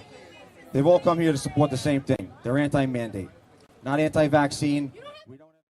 And here's the president, followed with Vice President Harris. Let's listen in live. Today, I'm pleased to announce that after months of tough and thoughtful negotiations, I know we have a historic economic framework. It's a framework that will create millions of jobs, grow the economy, invest in our nation and our people, turn the climate crisis into an opportunity and put us on a path not only to compete, but to win the economic competition for the 21st century against China and every other major country in the world. It's fiscally responsible. It's fully paid for. 17 Nobel Prize winners in economics have said it will lower the inflationary pressures on the economy. And over the next 10 years, it will not add to the deficit at all. It will actually reduce the deficit, according to the economists. I want to thank my colleagues in the Congress for their leadership. We spent hours and hours and hours over months and months working on this. No one got everything they wanted, including me. But that's what compromise is. That's consensus. And that's what I ran on. I've long said compromise and consensus are the only way to get big things done in a democracy, important things done for the country. I know it's hard. I know how deeply people feel about the things that they fight for. But this framework includes historic investments in our nation and in our people. Any single element of this framework would fundamentally be viewed as a fundamental change in America. Taken together, they're truly consequential. I'll have more to say after I return from the critical meetings in Europe this week. But for now, let me lay out a few points.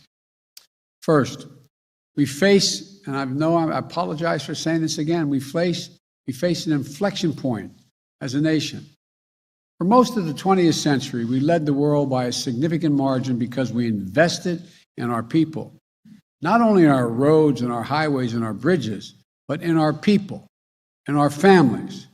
We didn't just build an interstate highway system, we built a highway to the sky.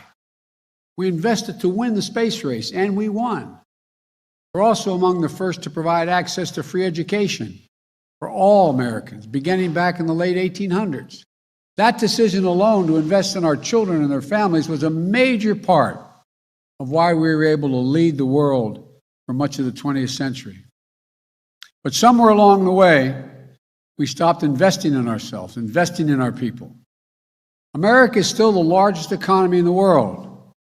We still have the most productive workers and most innovative minds in the world.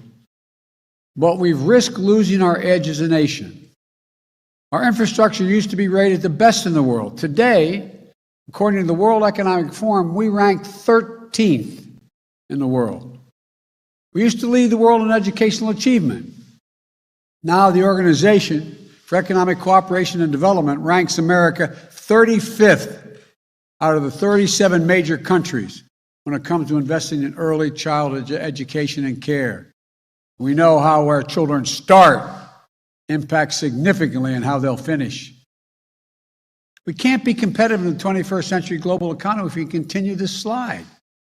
That's why I've said all along, we need to build America from the bottom up and the middle out, not from the top down, with the trickle-down economics that's always failed us. I can't think of a single time when the middle class has done well that the wealthy haven't done very well.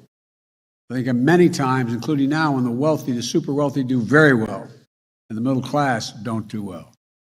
That's why I propose the investments Congress is now considering in two critical pieces of legislation.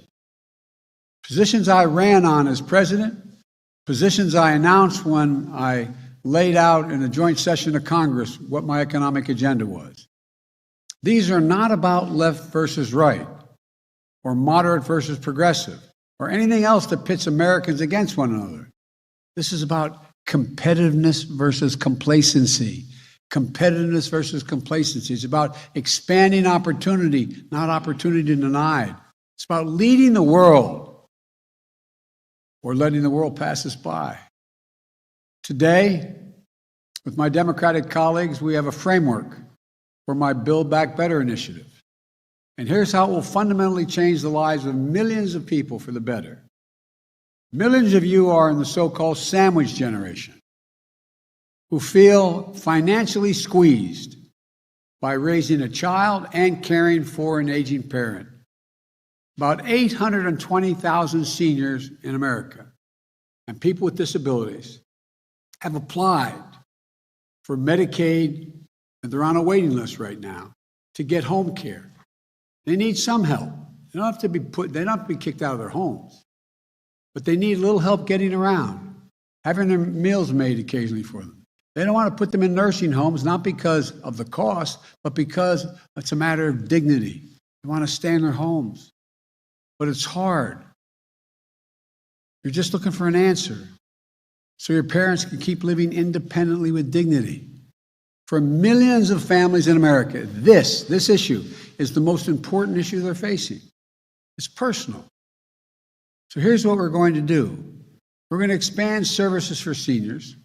so families can get help from well-trained, well-paid professionals to help them take care of their parents at home, to cook meals for them, to get their groceries for them, to help them get around, to help them live in their own home with the dignity they deserve to be afforded. Quite frankly, what we found is that this is more popular or as popular as anything else we're proposing, because the American people understand the need. It's a matter of dignity and pride for our parents. 30 years ago, we ranked number 7 among the advanced economies in the world as a share of women working. You know where we are today? We ranked 23rd. 23rd. 7 to 23. Once again, our competitors are investing, and we're standing still. Today, there are nearly 2 million women in America not working today simply because they can't afford childcare. Typical family spends about $11,000 a year on childcare. Some states, it's $14,500 a year per child. We're going to make sure nearly all families earning less than $300,000 a year will pay no more than 7% of their income for childcare. And for a family making $100,000 a year, that will save them more than $5,000 on childcare. This is a fundamental game changer for families and for our economy, as more parents, especially women, can get back to work and work in the workforce. I'm looking at a lot of significant press people in front of me. A lot of them are working mothers. They know what it costs. I remember when I got to the Senate, I lost my wife and daughter in an accident, my 2 boys.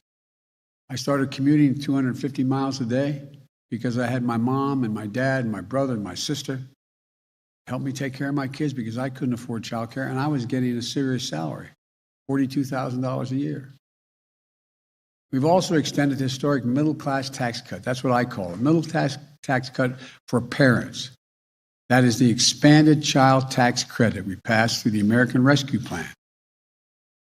What that means is, for folks at home, they're getting $300 a month for every child under the age of 6, $250 for every child under the age of 18.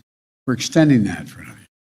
The money is already a life changer for so many working families. This will help cut child poverty in half this year, according to experts. That's not all it does.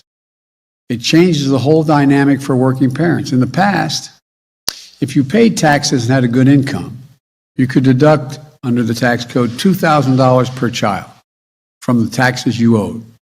But how many families do you know, a cashier, waiters, healthcare workers, who never got the benefit of the full tax credit because they didn't have that much to deduct, and it wasn't refundable? So it either came off your tax bill or you didn't get full credit. Why should somebody making $500,000 a year, or $150,000 or $200,000 a year get to write it off their taxes? And the people who need the help even more, they don't have that much tax to pay. They don't get the benefit, and they have the same cost of raising their children. 80% of those left out were working parents who just didn't make enough money. That's why in the American Rescue Plan, we didn't just expand the amount of the middle-class tax cut. We also made it refundable. This framework will make it permanently refundable, making sure that the families who need it get a full credit for it, in addition to those who are already getting full credit. They're going to make sure that every 3- and 4-year-old child in America will go to high-quality preschool. That's part of the legislation I just brought up to the Congress. Studies show that when we put 3 and 4 years old in school, not daycare, school, we increase by up to 47% the chance that that child, no matter what their background, will be able to earn a college degree. As my wife Jill is in the back here, we always says, any country that out-educates us is going to out-compete us. We can finally take us from 12 years to 14 years of universal education in America. We also make investments in higher education by increasing Pell Grants to help students from lower-income families attend community colleges and 4-year schools. And we invest in historically black universities, colleges and universities, HBCUs, minority-serving institutions, and tribal colleges to make sure every young student has a shot at a good-paying job of the future. This framework extends tax credits to lower premiums for folks who are in the Affordable Care Act for another 3 years. For 4 million folks in the 12 states that haven't expanded Medicaid, all the rest have, this framework will enable you to get affordable coverage. And Medicare will now cover the cost of hearing aids and hearing checkups. This framework also makes the most significant investment to deal with the climate crisis ever happen, beyond any other advanced nation in the world. Over 1 billion metric tons of emission reductions, at least 10 times bigger on climate than any bill that has ever passed before, and enough to position us for a 50 to 52% emission reductions by the year 2030. And we'll do it in ways that grow the domestic industries, create good-paying union jobs, address long-standing environmental injustices as well.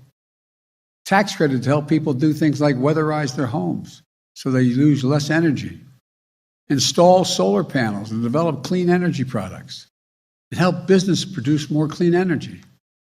And when paired with the bipartisan infrastructure bill, we will truly transform this nation. Historic investments in passenger rail. I know everybody says, oh, Biden's a rail guy. That's true. But passenger rail and freight rail and public transit, it's going to make take hundreds of thousands of vehicles off the road, saving millions of barrels of oil. Everybody knows, all the studies show, if you can get from point A to point B on electric rail, you won't drive your car. You'll take the rail service. We also learned that in most major cities in America, minority populations, the jobs they used to have in town, they're now out of town. Roughly 60% of the folks, they don't have vehicles, so they need to have a means to get out of town, to their jobs, to be on time. This will do that, like it did for Detroit. 95% of the 840,000 school buses in America run on diesel. Every day, more than 25 million children and thousands of bus drivers breathe polluted air on the way to and from school from the diesel exhaust. We're going to replace thousands of these with electric school buses that have big batteries underneath and that are good for the climate. I went down to one of the manufacturing facilities, saw them, got in one, drive them. They do not expend any. They not expend any pollution into the air. We'll build out the first ever national network of 500,000 electric vehicle charging stations all across the country. So when you buy an electric vehicle, and you get credit for buying it, you buy an electric vehicle, you can go all the way across America on a single tank of gas, figuratively speaking. It's not gas. You plug it in. 500,000 of them, these stations along the way. We're going to get off the sidelines on manufacturing solar panels and wind farms and electric vehicles with targeted manufacturing credits. You manufacture, you get them a credit for doing it. These will help grow the supply chains in communities too often left behind. And we're going to reward countries for paying good wages, for companies, I should say, for good wages and for sourcing their materials from here in the United States. That means tens of millions of panels and turbines, doubling the number of electric vehicles we have on the road within just 3 years. We'll be able to sell and export these products and technologies to the rest of the world and creating thousands more jobs because we are once again going to be the innovators. We'll also make historic investments in environmental cleanup and remediation. That means putting people to work in good-paying jobs at prevailing wage, capping hundreds of thousands of abandoned wells and gas wells, oil and gas wells, that need to be capped because they are leaking things that hurt the air. Putting a stop to the methane leaks in the pipelines, protecting the health of our communities. It's a big deal. And we'll build up our resilience for the next superstorms, drought, wildfires, and hurricanes that represent a blinking code red for America and the world. Last year alone, these types of extreme weather events you've all been covering and you've all witnessed and some of you have been caught in the middle of have caused $99 billion in damage to the United States within the last year. $99 billion. We're not spending any money to deal with this. It's costing us significantly. In Pittsburgh, I met an IBW electrical worker who climbs up on those power lines in the middle of a storm to try to put transformers in to keep the lights on when storms hit. He calls himself a 100% union guy. His job's dangerous. As he said, I quote, "I don't want my kids growing up in a world where the threat of climate change hangs over their heads," end of quote. Folks, we all have that obligation to our children and to our grandchildren. The bipartisan infrastructure bill is also the most significant investment since we built the interstate highway system and won the space race decades ago. This is about rebuilding the arteries of our economy. Across the country now, there are 45,000 bridges and 173,000 miles of roads that are in poor condition. Some of the bridges you don't even take a chance of going across. They're shut down. It can't be built back to the same standard because the weather's not going to get a lot better. We just got to keep from getting a heck of a lot worse. We have to build back better and stronger. No one should have to hold their breath as they cross a rundown bridge or a dangerous intersection in their hometown. We're going to put hardworking Americans on the job to bring our infrastructure up to speed. Good union jobs at prevailing wages. Jobs you can raise a family on. My dad would say you can have a little breathing room. Jobs that can't be outsourced. Jobs replacing lead water pipes so families can drink clean water. Improving the health of our children and putting plumbers and pipe fitters to work. Jobs laying thousands of miles of transmission lines to build a modern energy grid. Jobs making a high-speed internet affordable and available everywhere in rural and urban America, particularly including the 35% of rural America that goes without it right now. This pandemic has made clear the need for affordable and available high-speed internet. The idea of a parent having to put their kids in the car for virtual learning, drive and sit in a McDonald's parking lot so their child can access the internet when school is taught virtually is not only unnecessary, it's just wrong. It's wrong. As I said before, these plans are fiscally responsible. They are fully paid for. They don't add a single penny to the deficit. They don't raise taxes on anyone making less than $400,000 a year. In fact, they reduce the deficit. Here's how. I don't want to punish anyone's success. I'm a capitalist. I want everyone to be able to, if they want to be a millionaire or billionaire, to be able to seek their goal. But all I'm asking is pay your fair share. Pay your fair share. Pay your fair share. And right now, many of them are paying virtually nothing. Last year, the 55 most profitable corporations in America, 55 of them, paid zero in federal income tax on about $40 billion in profit.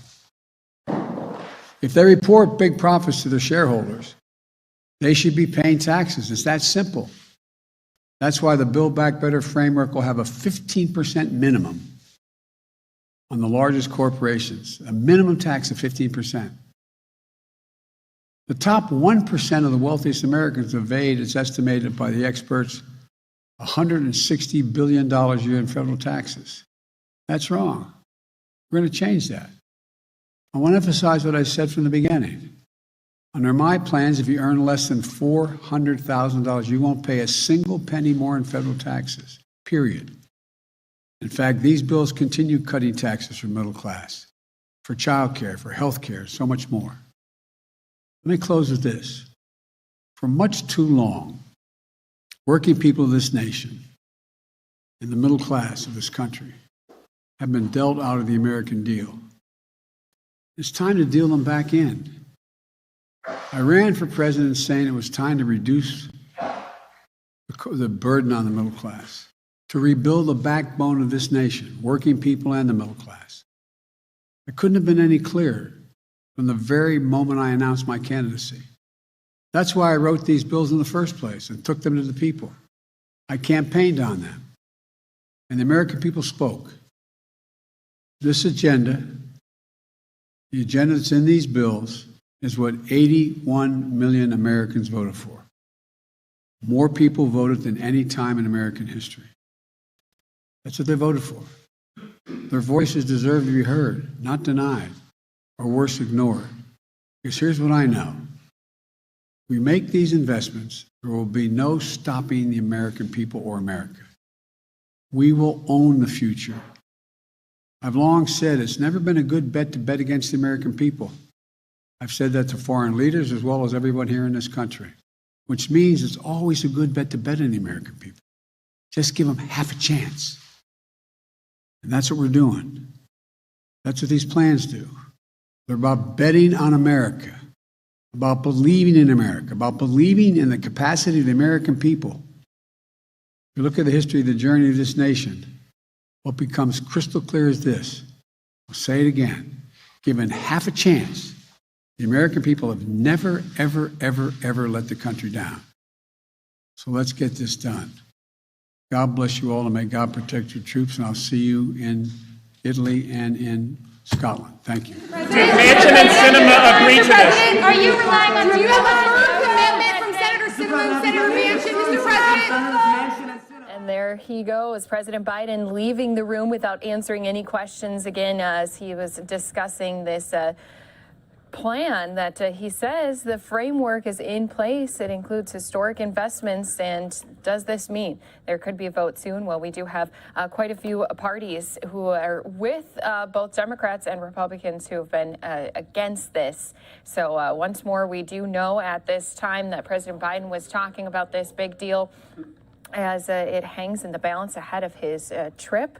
And you can see we do have our press pool standing outside ready to catch any more remarks. Now, again, these are coming as there's framework for Democrats' reconciliation bill and efforts to quickly pass this bipartisan infrastructure bill, saying, quote, I'm pleased to announce that after months of tough and thoughtful negotiations, I have we have an historic economic framework. So Vice President Harris also alongside President Biden there as he made these remarks, his comments coming as progressives are threatening to vote against the infrastructure bill until the reconciliation framework is turned into legislative text, and as questions remain about whether all Democrats will back this. Now, Senator Bernie Sanders has spoken out, is saying that he's not satisfied with the climate provisions in his framework, according to our Fox News Capitol Hill reporter, Chad Pergram, saying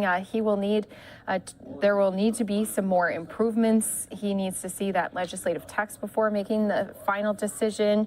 And Sanders does support saying the key to satisfying House progressives on any infrastructure vote is the reconciliation framework. Now, we also had Representative Cori Bush, a Democrat from Missouri, saying that she will not vote for the bipartisan infrastructure bill despite President Biden's proposed reconciliation framework Thursday. This is Fox News' Kelly Ferris reporting this, saying no when she was asked whether she can vote for the infrastructure bill after President's remarks to House Democrats, answering yes when she was asked if she will need reconciliation bill vote to back infrastructure. So there's tight margins, only a few Republicans expected to vote for infrastructure. Democrats can only afford few defections. So we'll continue to keep you up to date on all of the moving parts on Capitol Hill. Again, this all coming, President Biden trying to get this deal done ahead of his Europe trip. And if there's any more progress being made on Capitol Hill, we'll keep you up to date right here on Live Now from Fox. Also do have House Speaker Nancy Pelosi. Maybe she'll be giving us some insight into a little bit more on those negotiations and deals, where different people within each party line are sitting. Her press conference is going to be taking place at 2 p.m. Eastern time here today. Got pushed back, obviously, with President Biden making some remarks as well. So we have more live events that we're going to be jumping out to right here for you on Live Now from Fox, always keeping you up to date on these top stories happening across the country. We'll give you some more details coming up after a break.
Good morning, and thanks so much for being here with us on Live Now from Fox. We are taking a live look at some breaking news out of Austin, Texas. Some workers having to be rescued here from a scaffolding malfunction. Now, there's a few people up here on this equipment, and again, we do have ATC EMS responding here to downtown Austin. This incident happening at a building located near 11th Street and southbound I-35 service road. So ATC EMS tweeting out around 10:23 local time. It was responding to reports of two people hanging from ropes at a construction site. So officials do expect a high volume of first responder vehicles to be in the area. That could cause some traffic delays.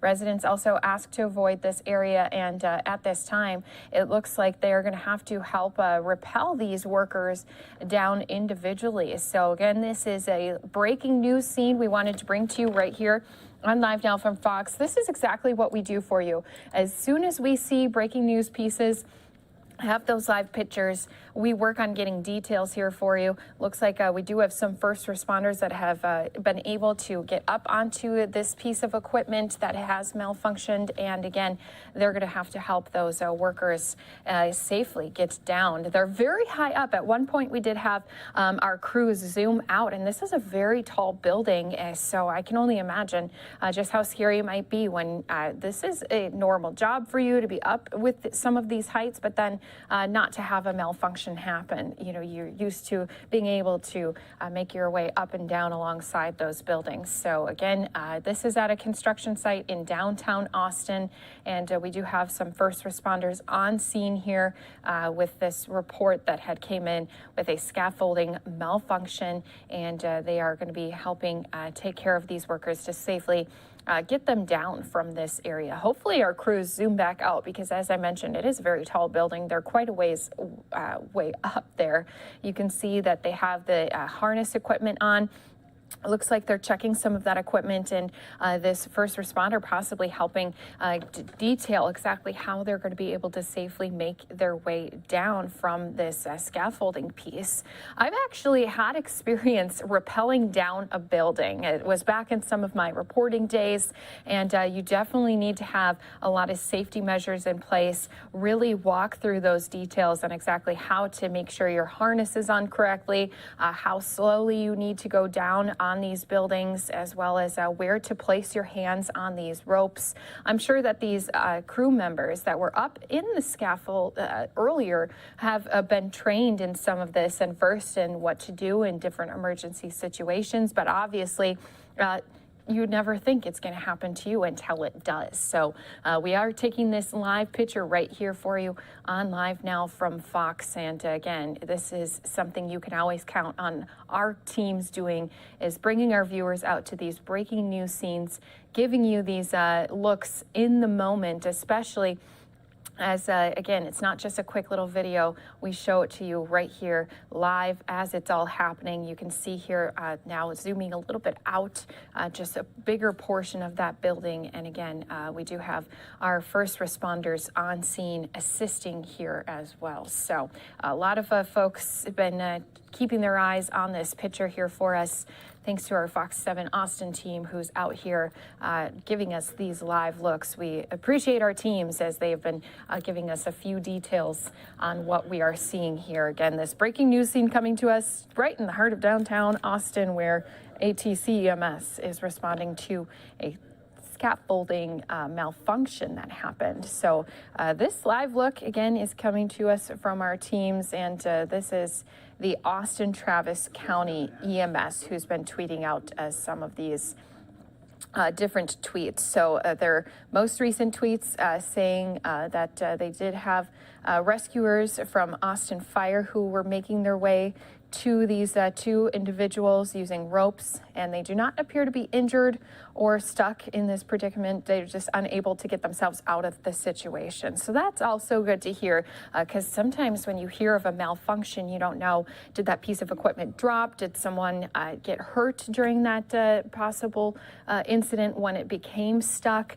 So it's good to hear that update. Again, this is a high angle rescue happening in downtown Austin, and Austin Fire Department saying that they do have these two crew members out here that they're going to be helping remove from this scaffold here.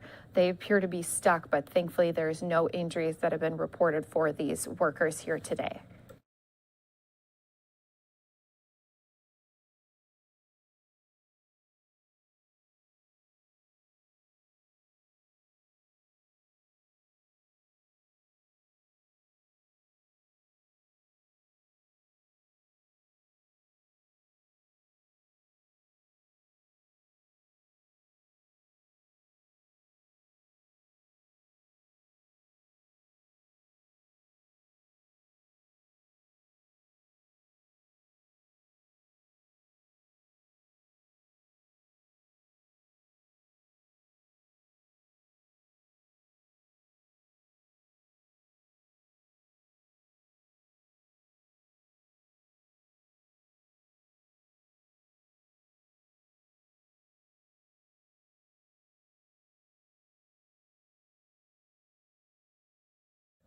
So once again, we're taking a live look here at this breaking news. You can see we do have our rescue crews out here assisting with these two crew workers who got stuck after their scaffold became stuck. And I do want to at least pull up a picture or two of this building. Since we have been taking a look at this, you can't really get an idea of how high up they actually are. So I'm going to take us out to that tweet that it was put out by our Austin Travis County emergency team. They tweeted out a picture of this building, and you can now see how tall this high rise is and how far up that scaffold had gotten stuck.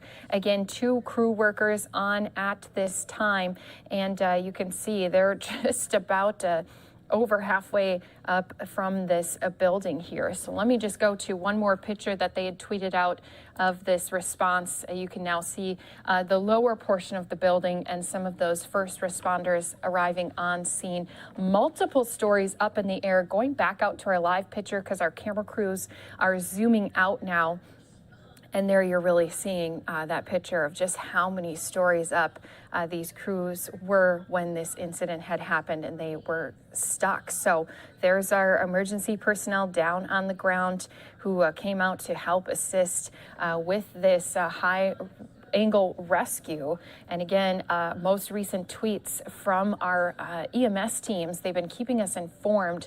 They do say that there was 2 people that were hanging from ropes here at this construction site. And now there's a high angle rescue going on. Rescuers from our Austin Fire Department making their way to those individuals as they appear to be stuck in this predicament. They're unable to get themselves out of this situation, but thankfully they did not sustain any injuries when this equipment malfunctioned here today. So we've been keeping you up to date on a number of different stories all across the country. And of course, when it comes to breaking news, you can count on us to also give you these live pictures. Of course, giving you this one is down in Austin as we watch this rescue taking place from this scaffolding piece that had malfunctioned in downtown Austin.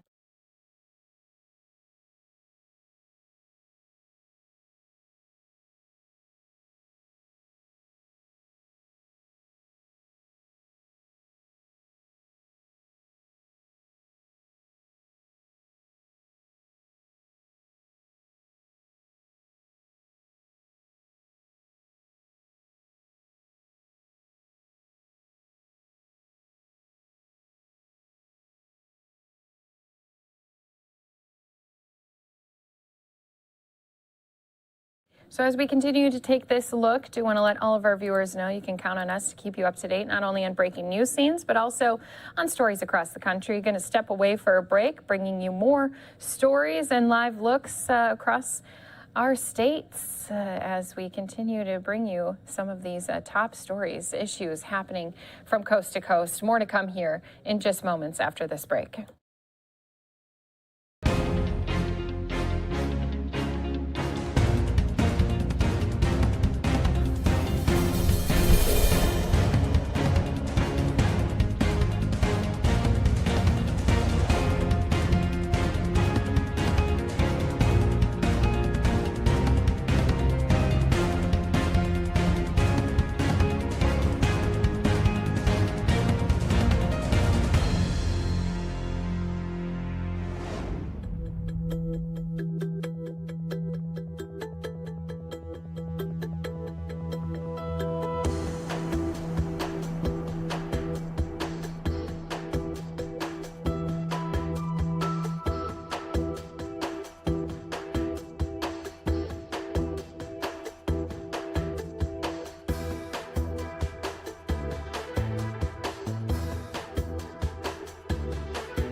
back here to Live Now from Fox. We do continue to keep an eye on a number of different stories coming to us from across the country. Just want to let all of our viewers know we once again had a scaffolding incident, a malfunction that took place in Austin, Texas. And this unfortunately meant 2 workers are having to be rescued from up here. Now, just a little bit of information coming in from this scene. We do know that there was thankfully no injuries as crews have been out here responding. They're calling this a high-angle rescue. These 2 workers not injured, but they just appear to be stuck in this predicament, unable to get themselves out of the situation.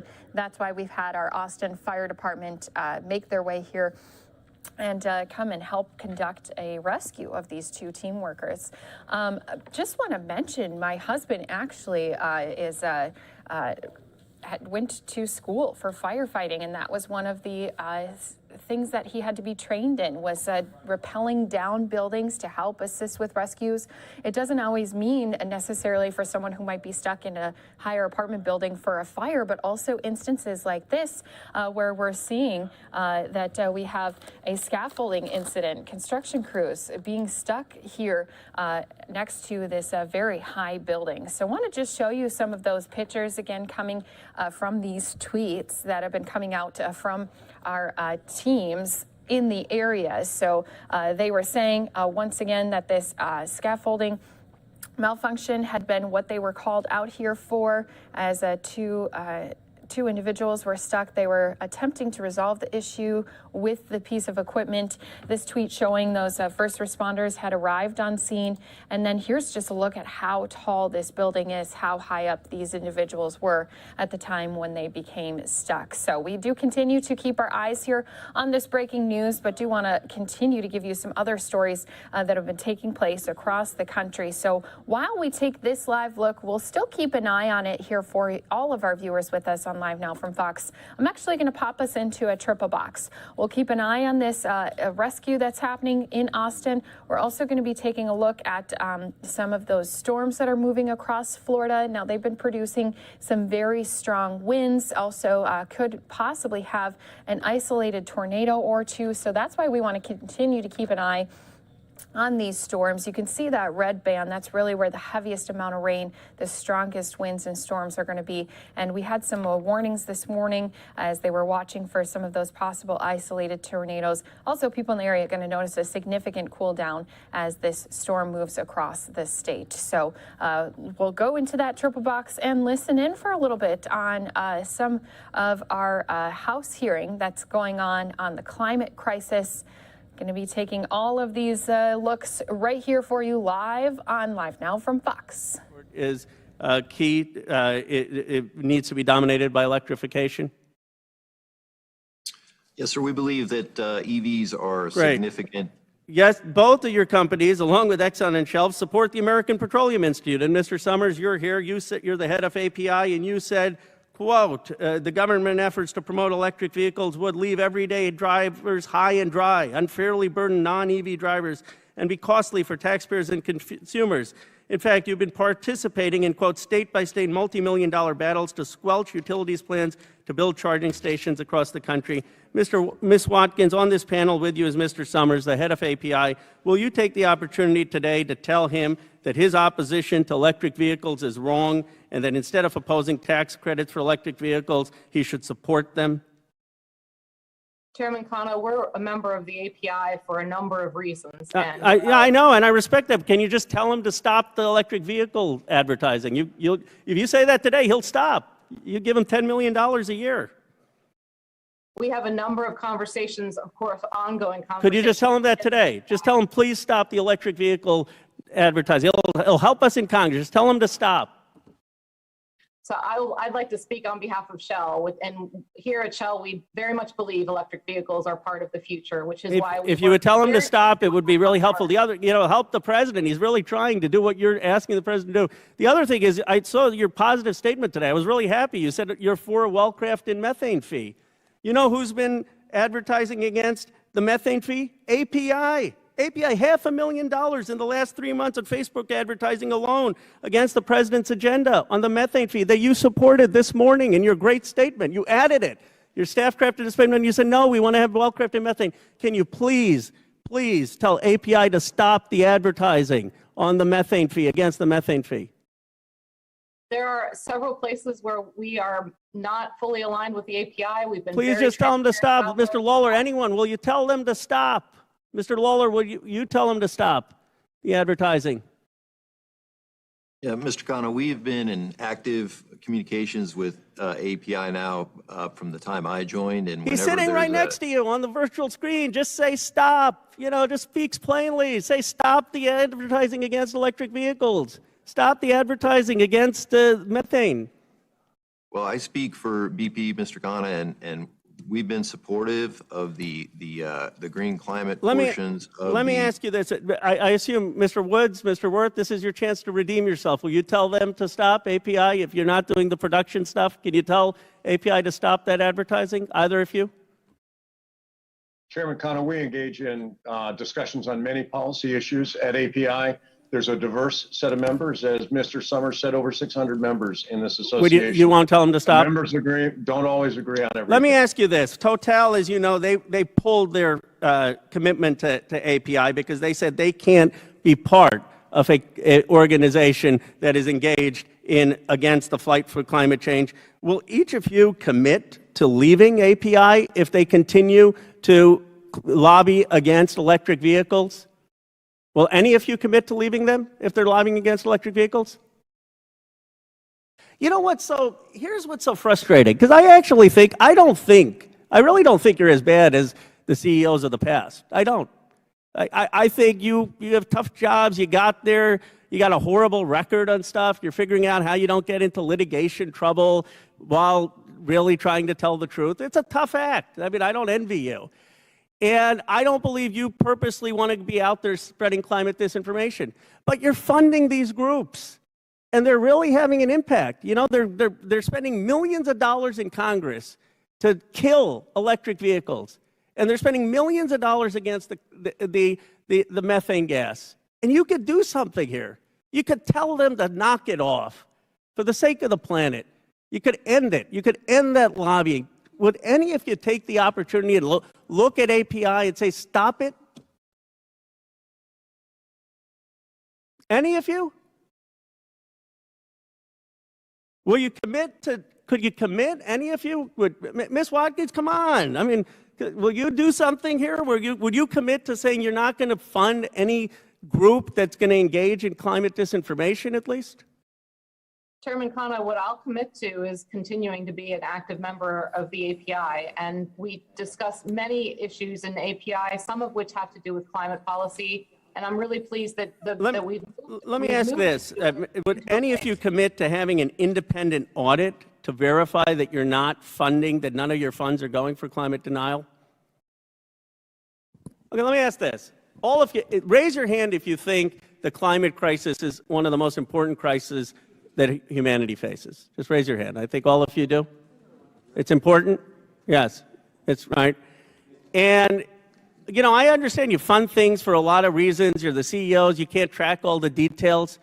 But if your money is going to organizations that are against the fundamental values that you claim you stand for, don't you think you have some obligation to monitor where the money is going and to make some commitment today to the American people? Right now, your position to the American people, this is not gotcha. This is like actually trying to understand where you said. You're saying we're just going to spend, we'll have conversation. If they want to do false advertising, fine. We'll talk to them behind the scenes. Are any of you today prepared to make any statement saying we're going to take accountability on something so important and stop funding groups that are actively engaged in any form of climate disinformation? I'll give all of you the last word, so my time is up. Any form of commitment in any way, even with a bunch of weasel words, would be great. Please go. Everyone will have a chance to answer. Chairman Khanna, I'll start by saying that we have been issuing for the last several years trade association reports where we very clearly lay out with a great deal of transparency where we are aligned and where we are somewhat misaligned with trade associations. In fact, we left a trade association because we were so misaligned that we didn't see a way of getting back in alignment. We've been transparent about that, and I will commit to you today that we will continue to drive increased increased scrutiny on a number of areas around climate policy in that arena. Mr. Lawler? Yes, sir. So BP has 7,000 ChargeMaster stations in the UK on their way to 70,000 charging stations by the end of the decade. We're very much for EV use. We advocate that with an API and other organizations, and we'll continue to do that, sir. Mr. Worth? Madam Chair's time's I just, if they can answer, the two, Mr. Worth and Mr. Woods, could just answer, and I'm not going to ask anything more. They went over a couple minutes. Okay. Mr. Worth or Mr. Woods, do you have anything? Chairman Connor, Very quickly. We engage with a number of organizations, and we don't control and may not always agree with the positions taken or statements made by industry groups and other organizations. We engage in constructive dialogue. What I can tell you is that our position is that climate change is real, the use of fossil fuels contributes to it, and we're committed to helping advance a lower carbon future. We make our positions very clear going into the trade associations, and then we work with them to try to advance those positions consistent with the broader view of the membership that each of the organizations serves. And I would point out the API has evolved the climate position and supports carbon tax along with a number of other constructive climate policies. Okay. You back. Thank you. The gentleman yields back, and I now recognize for an equivalent amount of time Mr. Norman, who is the And while we listen into this hearing, some of us going to be seeing a 2-minute break. equivalent amount of time. Thank you, Chairwoman Maloney. For my questions, I'd like to yield to Jim Jordan. Oh, I thank the gentleman for yielding. The previous speaker used the word frustrating. I'll tell you what's frustrating is a member of Congress telling American oil and gas companies to reduce production at the same time the President of the United States is begging OPEC to increase production. That may be the dumbest thing I've ever heard, but that's the scenario we're in. God bless Chevron saying they're going to increase production. What does the gentleman want? $8 gasoline? $10 gasoline for the very families that we all represent? This is craziness what they're talking about. I yield back to the gentleman. Thank you for yielding me 30 seconds. Thank you so much. Mr. Summers, did you realize back several months ago at an oversight hearing, I asked Ms. Greta Thunberg, who is a spokesman, for the Green New Deal and other issues the Democrats have. She has 17.9 million followers. I asked her, with China and India, how are we going to get them to cut their emissions when they're the leaders in the world and America has come down on emissions? Do you realize she said they were going to ask them to? Is this a proper response, in your opinion? Thank you, Congressman, for your question. As you know, the United States accounts for about 12.6% of world emissions, and our emissions continue to go down year on year. China's emissions account for about 32.6% of world emissions, and their emissions continue to go up. The key point is that, yes, climate change is real, and that we need to step up to the plate and do what we can to address the climate challenge. But at the same time, this is a global challenge. This isn't a challenge that can be taken on just by one company or by one country. We need a global solution to the climate challenge. But this industry has not waited for others to step up to the plate to deal with that challenge. In fact, earlier this year, the American Petroleum Institute put forward a very forward-looking position on climate change and API's climate action framework. And the interesting thing about that framework, Congressman, is that it's not just about what we're asking the government to do, but what the industry is committing to do to reduce climate change over time. And we're proud of that forward-looking agenda. But as you point out, this is a global challenge, and the world's going to continue to demand oil and gas for the future. The question I think lawmakers have to answer is whether the world's going to get that oil and gas from the United States, where it is produced cleaner, better, and safer, or whether they're going to get that oil and gas from countries that are hostile to American interests.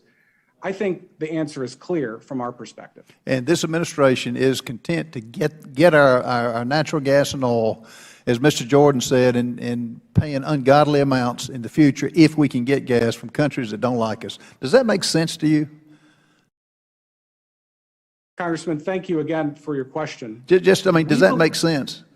No, sir. No, and nor does Greta Thunberg's answer, which was a Pollyannish answer saying, yes, we will ask them to be nice. It does not make sense.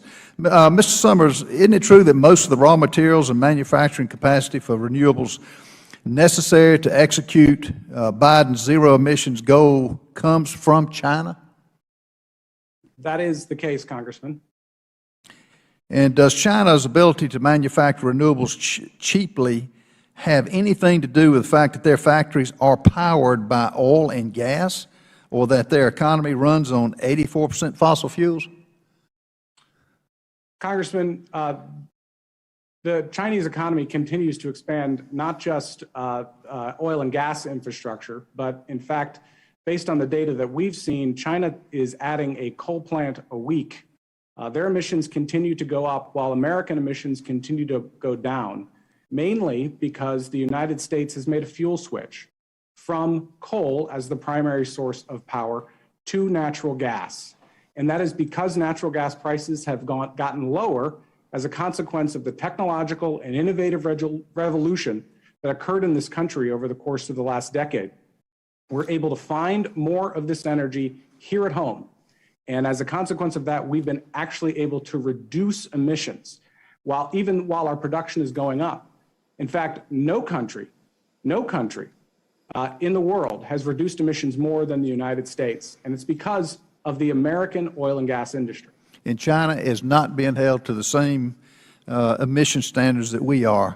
Yet the Biden administration and the questions you've had don't even address this. They are content to buy from countries that don't like us and let Americans. All right, guys, we've been listening in to this hearing. Do want to show you that President Biden leaving. He's going to be departing for Rome, but we do also have some representatives speaking as they just were reacting to their meeting earlier here today with President, as well as where they are on these infrastructure deals. Going to be listening into these comments. Looks like we have Representative Omar from Minnesota speaking.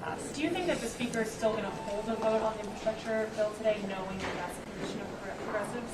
That would be a question that you should ask the Speaker. Was this a unified CPC position, or would you say it's split, or how many members are going to vote no? Do you think? I mean, it's still a conversation that is taking place. As you saw, people were coming in and going out, so I couldn't say there's something about, there's a unanimous anything. We're a caucus. But I can say that the position that existed before with the same number of votes that we had, that we're going to support only with actual legislation passing, still exists. We're hearing a lot of frustrations from Senators Manchin and Sinema that they haven't committed anything. Is that what was expressed in there? Yeah, I mean, although we support the framework that the president has put forth, we support the ambition that he has and what, the message that he's trying to take. And I think if there is a message that he can optimistically take is that he does have the buy-in from his caucus here in the House. And I do hope that these senators are actually going to be on board with the framework so that we can actually put pen to paper and get this legislation done.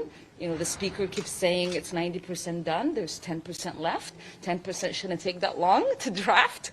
And we're willing to do whatever it takes to get that 10% done so that we can have these two pieces of legislation passed. Is there any discussion about potential policies that are missing from the framework? Many people are talking about the lack of prescription drugs. Immigration is still in question. Was any of that discussed in there today? Yes. Obviously, everybody has a particular priority, but I think collectively we are optimistic about the framework that is currently being put forth. I think there's a lot of buy-in in that, and we're going to put out a resolution from the Progressive Caucus supporting that framework. And I think the progress that has been made is really something that our caucus can get behind. So lack of Medicare dental coverage is no longer a sticking point for the caucus? So we heard that in the framework, the president is still trying to get hearing done. We know that from our conversations with Senator Bernie Sanders that he's still not giving up. Again, why a framework alone isn't enough, right? Why you have to wait for actual legislation, because there's still senators who care about paid family leave that are still holding out for that. There's just a lot of hope still out there for some of these policies that some people are passionate about. But I think, as a caucus, the Progressive Caucus is happy with this framework, and we are willing to see it through. Can you talk about what you think about what's happening with paid family leave and how that's, in the Senate has been pushed out? Yeah, I mean, there's still 2 senators that have said, they're going to work to try to make sure those 2 pieces that paid leave is in there. I don't know what will ultimately happen, but when we started this conversation, it was about trying to do something transformative, and I think the child care investments are going to be transformative. The home and health care investments are going to be transformative. Every single policy that we currently have in the framework and what more we might be able to get is going to be transformative in the lives of the people that we represent. So there's just a lot to be excited about. Congressman, thanks for your time. Thank you. Hi guys, this job well's coming. Please let her through. So once again, those were just some quick remarks from our Minnesota representative. Let's listen in, continuing here to get some reaction. So we had a very spirited and engaged discussion of our Progressive Caucus members. And what I will tell you is everyone in the room enthusiastically endorsed a resolution that approves in principle the framework that the president laid out today. We are really proud of the president and of our Progressive Caucus and our progressive allies for getting so many of our big priorities into the framework that was laid out to us today.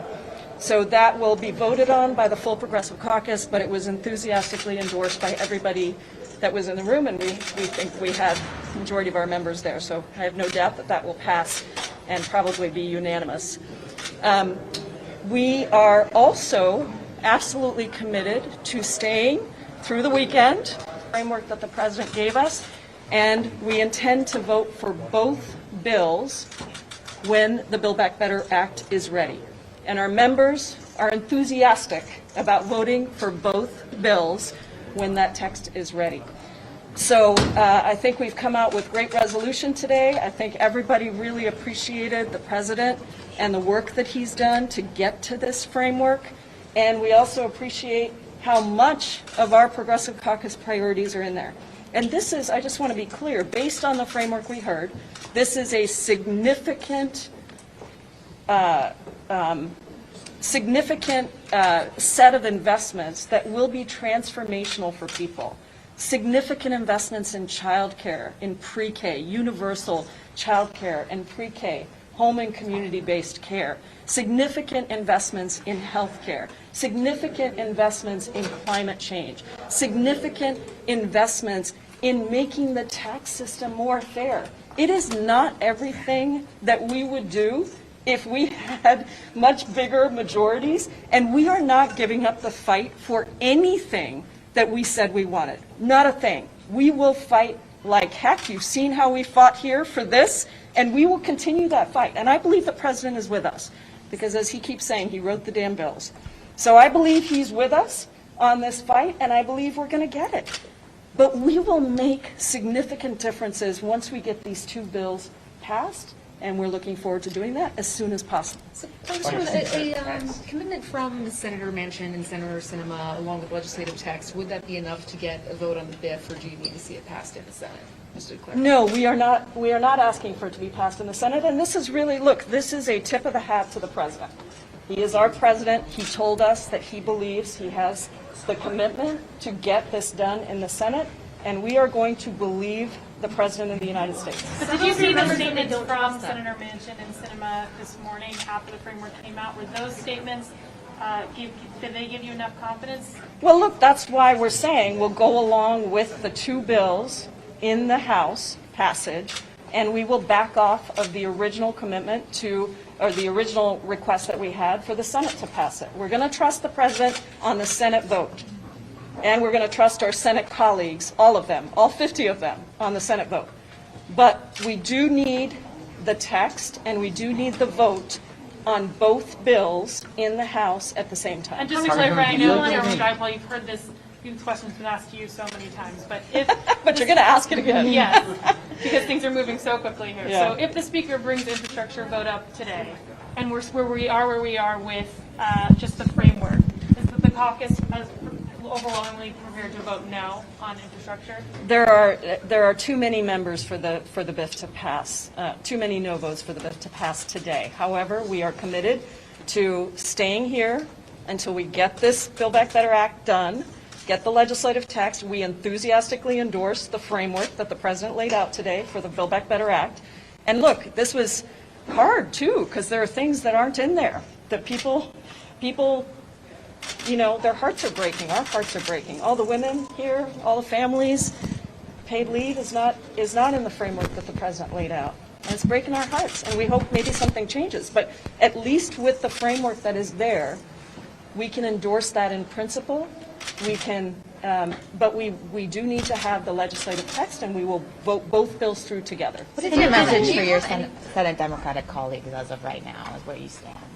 My message to the Senate Democratic colleagues is the House Progressive Caucus has taken the weight and the burden of making sure that we don't leave anybody behind, and we need them to join us in making sure that this gets all the way to the finish line with all of these priorities intact. So when you have the text, do you need explicit, we will vote for this from Manchin and Sinema?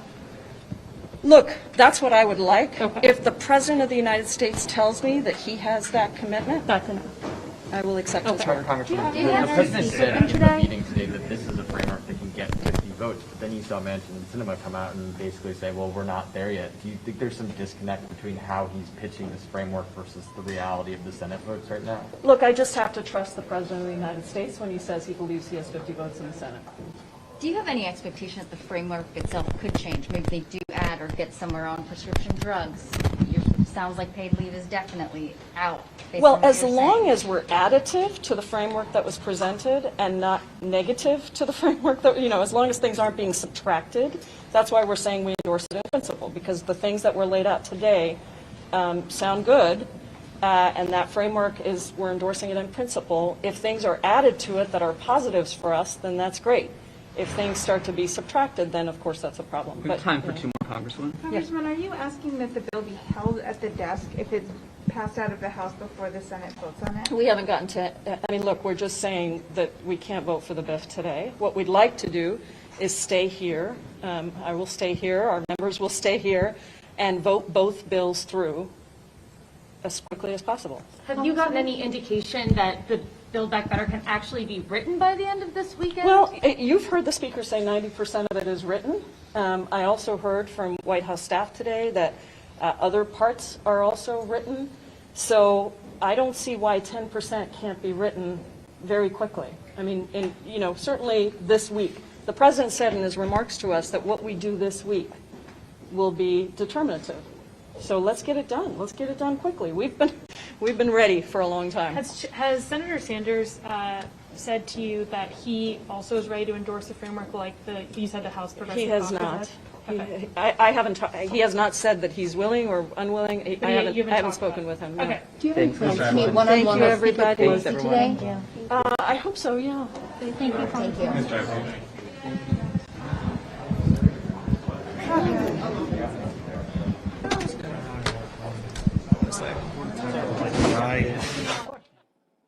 All right, so just some quick reactions there, and you just heard the Washington representative saying if this were to go to a vote today, it would not pass. And you can see we do also still have that live picture of Air Force One. It is getting ready to go wheels up into the air as the president and First Lady are headed to Rome. Of course, we'll be keeping you up to date on their schedule, on their arrival, and their events that are going to be happening there for you right here on Live Now from Fox. Some of us going to be stepping away for a 2-minute break.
Welcome back here to Live Now from Fox, taking a live look at Air Force One, getting wheels up into the air. President and First Lady on board. They're going to be departing here, headed to Rome, and we will continue to keep you up to date on his schedule here for you. Earlier brought you some remarks as, again, he's been pushing for infrastructure deal and vote. Looks like, though, we just heard from some of our representatives, our Washington representatives, saying if this were to go to a vote today, it would not pass. So Biden's agenda hanging in the balance as, again, he is headed to Rome. So let's go ahead and continue to stay up to date on the latest here with this historic deal. Again, this is a $1.75 trillion spending plan. And President asking for Democrats to support, but we have heard that there's a number of Democrats who do not support some of this new plan that has had to be compromised. So we'll be giving you some more of these updates coming up here at the top of the hour. Also waiting for Speaker Pelosi. She's going to be giving some remarks on not only the latest with this infrastructure deal, but also other issues happening on Capitol Hill here on Live Now from Fox.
Good morning. Taking a live look. A lot of clouds up in the sky, Air Force One up in the air.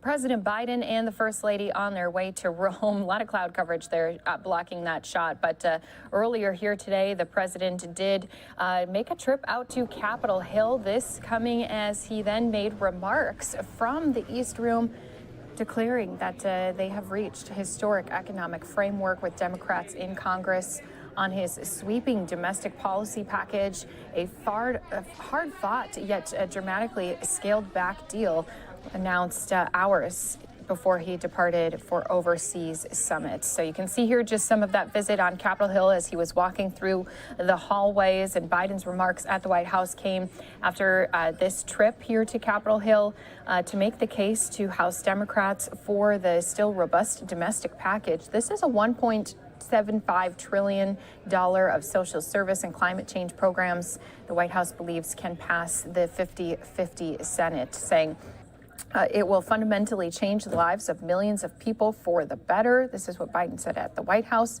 Now, together with a nearly $1 trillion bipartisan infrastructure bill heading for a final vote as soon as today, Biden told lawmakers it would be a domestic achievement greater than those from Franklin Roosevelt or Lyndon Johnson, saying, "I need your votes," is what he told lawmakers earlier, according to a person who requested anonymity to discuss the private remarks.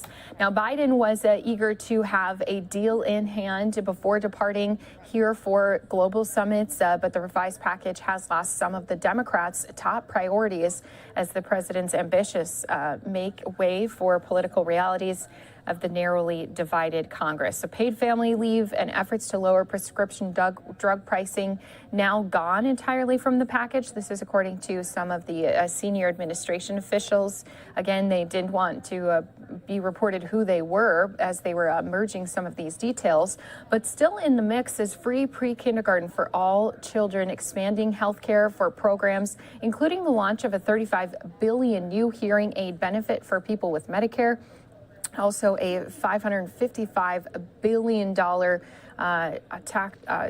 package to help tackle climate change. So there's also a one-year extension of a child care tax credit that was put in place during the COVID-19 rescue, and new child care subsidies, an additional $100 billion to bolster the immigration and border processing system, could boost the overall package to $1.85 trillion if it does clear Senate rules. With support for even the narrowed package still an issue, Biden said as he left the Capitol, "I think we're going to be in good shape." At least one pivotal holdout, Senator Kyrsten Sinema, the Democratic representative from Arizona, struck a similar tone, saying, "I look forward to getting this done." However, another holdout, that's Senator Joe Manchin, he's a Democrat from West Virginia, says and is less committal, saying this is all in the hands of the House right now. So taking form after months of negotiations, Biden's emerging bill would still be among the most sweeping of its kind in a generation, modeled on the New Deal and Great Society programs. The White House calls it the largest ever investment in climate change and the biggest improvement to the nation's healthcare system in more than a decade. So in his meeting with lawmakers at Capitol Hill, again, we're seeing just some of that footage of him walking through those hallways after the meeting here. He had said he wanted progress in hands when he arrives in Rome for the global summit to show leaders, those include Russia and China, that democracies do still work. Again, this is all according to some of those who were attending that private meeting, saying we're in an inflection point. The rest of the world wonders whether we can function. He said it's also not hyperbole to say the House and Senate majorities and my presidency will be determined by what happens in the next week. At one point, Biden said and asked for a spirited, enthusiastic vote on his plan. And so there's been a lot of debate back and forth. We've been keeping you all up to date. Twice over the course of that hour-long meeting, Democratic lawmakers rose to their feet, started yelling, "Vote, vote, vote." This is according to Representative Connolly of Virginia. Now, Biden's proposal would be paid for by imposing a new 5% surtax on income over $10 million a year and instituting a new 15% corporate minimum tax, keeping his plans to have no new taxes taxes on those earning less than $400,000 a year, officials said. Now, revenue to help pay for the package would also come from rolling back some of the Trump administration's 2017 tax cuts, along with stepped up enforcement of tax dodgers by the IRS. Biden has vowed to cover the entire cost of the plan, ensuring it does not pile onto the debt load. The president this morning again had been departing from Capitol Hill. Later, he had made those remarks, speaking to this historic economic framework that had happened.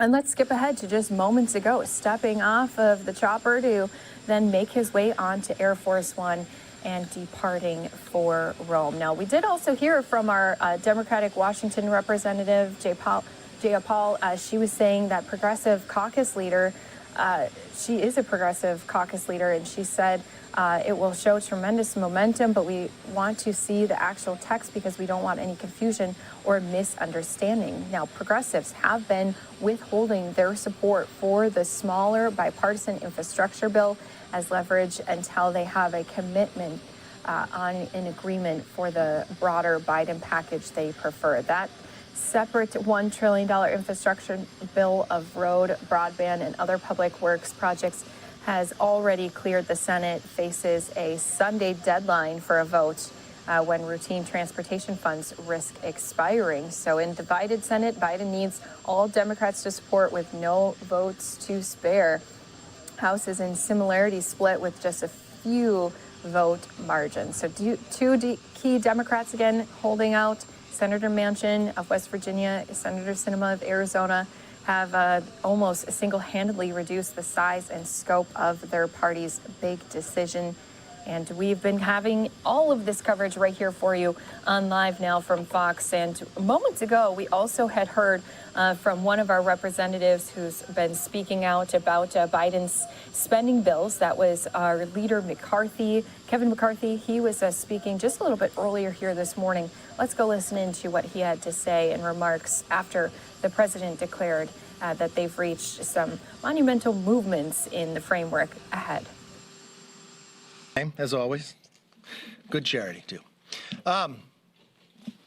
Some of you have been around here for a long time, maybe even longer than I have. I continue to hear the question asked, have you ever seen an administration in Congress as incompetent as this? Trillions of dollars in spending, major expansions of government agencies, and even more inflation that will lead to higher costs for all Americans. Those are all on the table. Yet the details change by the minute. It could have changed since I walked in here. As one Democrat remarked, we were just missing two things. What exactly is going to be in the bill and how we're going to pay for it. Other than that, we are good to go. Remember Speaker Pelosi's famous quote, we need to pass the bill so we can find out what's in it. When the White House rushes out a framework hours before the president comes to the Hill, you know they are desperate and just grasping for straws. This is no longer a Congress where the best ideas compete. They're now competing for a vote based upon when Air Force One lands in Rome. I have a hard time believing that the American public thinks it's a good idea for 87,000 more IRS agents.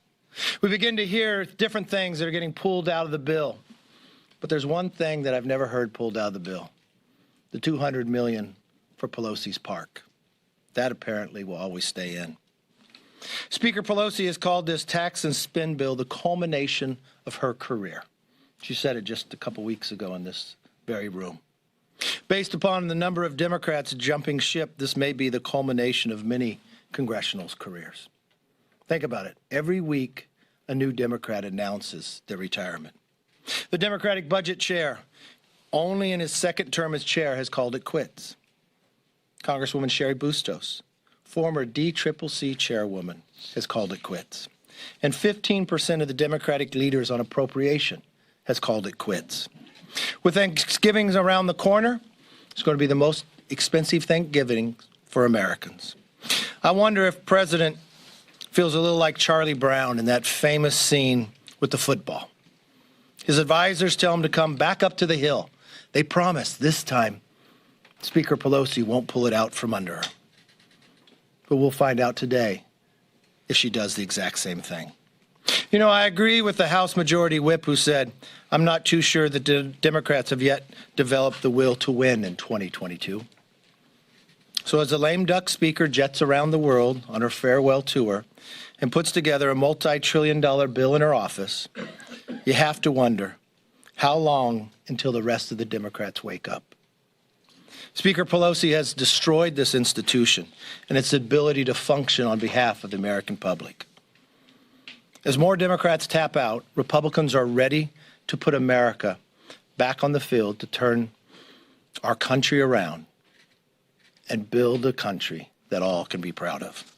With that, let me open it up for questions. Yes, ma'am. If Speaker Pelosi does bring this vote up to the floor today on the bipartisan infrastructure proposal that has passed the Senate, how many of your Republican members do you expect to vote in favor of it? And have you talked to any of them who have previously voiced support about not supporting it? I've heard from some who said they would have supported it before, but when the President Biden and Speaker Pelosi made it one bill, many of them pulled off. I don't expect few, if any, to vote for it if it comes to the floor today. I don't know if it will make it to the floor. You know what's interesting? Talking to many of the Democrats, they saw what happened to Josh Gottheimer, that he was given a promise by Speaker Pelosi. That promise has been broken many times. And it was a promise on something yet to come. So he voted for reconciliation to move forward. And they found that was a bad deal. Now she's going to the progressives with the exact same thing she promised Josh Gottheimer and failed at 3 times. I'm not sure the progressives will buy that maybe in the future they'll get something. Maybe in the future they'll have a vote. Maybe in the future vote for something today with not knowing what's in it for tomorrow. I think it's hard for them to bring it to the floor. Yes? Two of your Senate colleagues have asked for Attorney General Garland to resign. I'm wondering if that's something that you would also ask for. Well, if you know, I sent him a letter. The first thing he needs to do is apologize to the American public, end his investigation on the parents that have a right to go and ask questions. You had the school boards actually rescind their letter. That's what he based his investigation on. I watched his hearing yesterday. It was despicable. That is not becoming of an attorney general, and we could do much better. Yes, sir. Yeah, I want to ask you, a while back you had indicated you didn't support the January 6th commission because you said it wasn't bipartisan because it did not include Antifa and Black Lives Matter. Assuming that you consider those entities to be democratic, doesn't that serve as an admission that the insurrectionists are Republican? No, I don't even get the premise of your question. Let me be very clear. To make it bipartisan, you had to include those too. So if they weren't included, wouldn't you have to have the other side, meaning that you would have to have the Republican side, and that's the insurrectionists? With all due respect, I don't think your question makes any sense whatsoever. When I talked about January 6th and having a bipartisan commission, that would be equal Republicans and Democrats. That would be doing exactly what we have always done on a select committee, that the minority could nominate the individuals from their party onto the committee. Your question raises totally different. Yes. Following up on the question about votes on the bipartisan infrastructure bill. Some of your members who are in tough re-elections, I know there's lots of seats aren't drawn, et cetera, but do you expect some members to vote for it because it would be good for them politically? I don't see how it'd be good for them politically. Let's think about this. It's not viewed as one bill anymore. Not just the speaker, the president always views it as a combination together, that you can't pass one without the other. If it was one bill, why did the president come here twice and promise them? Why is the speaker sitting down with the progressives and promising something based to get their vote on this bill? Why is the president laying out a framework on another bill to promise to vote for this bill? It's one bill together. So politically, for anyone, I don't think it's a smart bill whatsoever. That's why I think it'd be difficult for people to vote for it. Had they kept it separate, had they worked with Republicans who were actually on the Transportation Committee, which we wanted to do, which we sat down, which we produced legislation for, America needs infrastructure. I'm from California. I sit back and I look at the hundreds of ships sitting out there, the failures of this administration. And when I look at the supply side, It should be fundamentally different. Yeah, we need to improve our ports, but we should be making those products in America, and those ships should be going to other countries, bringing our products to them. I don't see it a bill that Republicans should vote for based upon what the Democrats have done in the So president. 19 senators, including McConnell, voted for it in the Senate. You know, it's interesting. I've had phone calls even from some of those 19 who voted for it, even today, telling me people shouldn't vote for it. I think what happened when it came out of the Senate, those are private conversations, but good question. Well done. They will tell you personally, when it came out of the Senate way back in August, it was viewed as doing one bill. When they saw it, it was viewed as one bill. It was the Speaker and the President who, even on the day that he made the agreement at the White House, said one thing and later in the day said another, that it couldn't move without reconciliation. They have put it into one. It is no longer a single infrastructure bill. This is all viewed as one reconciliation bill as a whole. Yes, sir. So what are those Senate Republicans telling you precisely in a call today? I had a phone call with a senator today who voted for the bill, whose recommendation, they even had a conversation with their congressional members that they recommend not voting for it because it's viewed as one bill. That's going from a person who voted for it and believes that it's one bill based upon what the president and speaker has done. I think we'll be here for quite a while today. I think the screen will be up for a while until they figure out one more time, do they make Joe Biden look like Charlie Brown and Nancy Pelosi be Lucy, pull the football out from under him. Have a good day.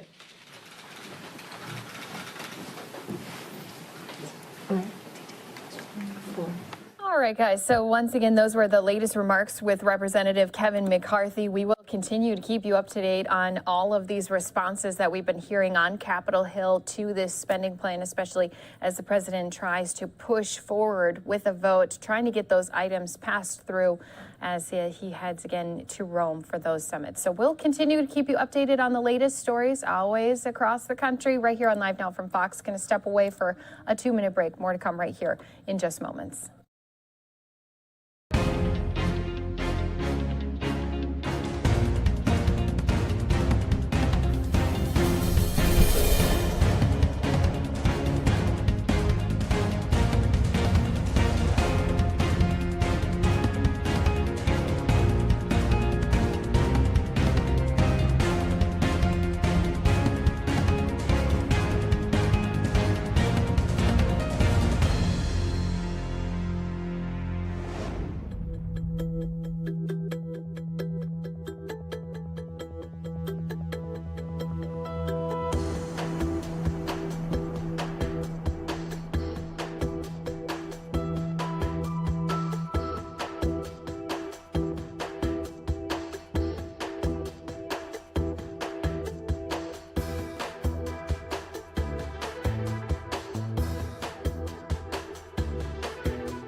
Welcome back here to Live Now from Fox. We continue to go out to different live events that have been happening across the country. A lot of people down in the state of Texas, even across our country, though, have been staying up close and in detail, trying to learn more about these children that had been abandoned and living with their deceased brother for nearly a year. This happened down in Houston. Now we do have some folks who are speaking out about this incident. These are some Houston mothers against children killers. We're going to listen into what they have to say live right here on Live Now from Fox. You have to live like this. Nobody. And to know that I was sitting there and I couldn't help. That's why I'm doing everything in my power to make sure from this point on, we have to start speaking and saying something and speak to our neighbors and get to know people in our buildings. So if they need help, they can confide in us to help. Don't go and want to just talk about people and mistreat them. Help them. I have one thing I want to say about CPS.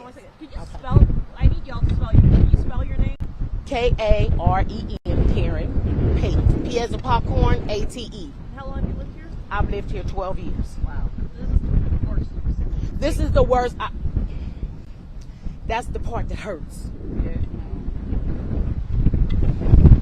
Yes, ma'am. Go ahead. I have one thing I want to say to CPS. You know, everybody glorifying and clapping for CPS that they got the boys. That's good. But you failed Malia Davis. Don't fail these boys. We want justice for these boys, for Kendrick. We want justice for the other 3 siblings too, because they were beaten too about a stepdad. We really want justice, and I'm asking them for the death penalty. That's what I'm asking. That's why I'm going to court and stand in place for Kendrick as his mother, because a mother take care of their kids. A mother feed their kids. A mother send their kids to school. A mother hug their kids. Grandmothers call their kids and ask them how they doing, how their day went. How did you do at school? Did you do well? Where were the parents? Where were the grandparents? I have 12 grandparents. I call my grandkids every day. How was your day? Birthdays. What about their birthdays? What about holidays? Where were everybody at? This is heartbreaking. This is a lot to deal with. We need justice from the top to the bottom. We need justice. We ask for justice for Kendrick. Are you amazed at the amount of time? I was very upset with the sheriff department, but I knew they had to do their job. And we had to wait. And when I found out that they filed charges, it was a relief. But I cannot stomach what them little boys went through. They didn't have a bed to sleep in. They didn't have food. I sit up and I brushed my teeth this morning asking, did they have toothpaste? No. Did they have tissue? Yes. Did they have, who washed their clothes? It's so many questions that I'm asking myself. It's heartbreaking. It's hurtful. Yes, ma'am. It got to be better laws when it comes to child killers. They deserve the death penalty. They really do. Spell your name for us. Sonia, SONIA-PARKR. I'm the founder of Parents Against Predators. And tell me about your organization. My organization is, we spread awareness about child abuse, missing children, murdered children. I'm in all the courts when it comes to the murdered children, not just in Texas, I'm everywhere. But at the end of the day, I can't, this case here is hard. I didn't deal with a lot of cases. This case here is very hard, knowing that the body was in there with the brothers all this time. And I wonder what they was doing, what they was saying. Like, it's hard as I'm a mother, I'm a real mother. I care. She walked in jail. They asked her, did she want to say anything to her kids? She say anything. I love them. They not my kids, but I love them. And it hurt. Yeah, it does. For them to be there in that apartment for so long. Yes. That's what's eating me up. What was they doing? You know, and as the story unfolds every day, it's something different. Like the boyfriend was going to the apartments beating the kids, so of course they were scared. Of course, you know, but it's bringing in my head, what was they doing? What was they saying when he leave? Was they hugging each other? What was they doing? It's so heartbreaking. Like, it's a lot. Like, I'm taking this real hard. For the last 3 days, I've been thinking, what they doing? They didn't have food. They begging for food, and it's just a lot. I know how I feel to be hungry. I'm grown. I know how I feel. But I be damned if I ever in my life allow my grandkids to be hungry. Allow my kids to be hungry. Allow the man to come before my kids. That's the problem with the women today. They put the men before their kids. So we've been listening into some of these folks who, even some of them living in this same apartment complex where these children were again found living abandoned with their brother's skeletal remains. The 15-year-old had called police saying that his brother had been dead for a year, and a lot of community members is speaking out, especially against the abuse against those children. So again, this is a story that continues to develop down in Texas. We've been staying on top of it here for all of our viewers with us on Live Now from Fox. But I do want to go into a 2-minute break. When we come back, we'll be talking about some of the wicked weather that's been making its way across our southern states, and it continues to push east, leaving behind some damage as well. We'll give you more on that here on Live Now from Fox in just 2 minutes.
And welcome back here to Live Now from Fox. We have a different couple driving shots down in the state of Florida, not only in Tampa, but also in Orlando, as we do have some severe weather making its way across the Sunshine State. A lot of folks have been sticking with Live Now from Fox as we've been keeping you up to date on the latest with this storm.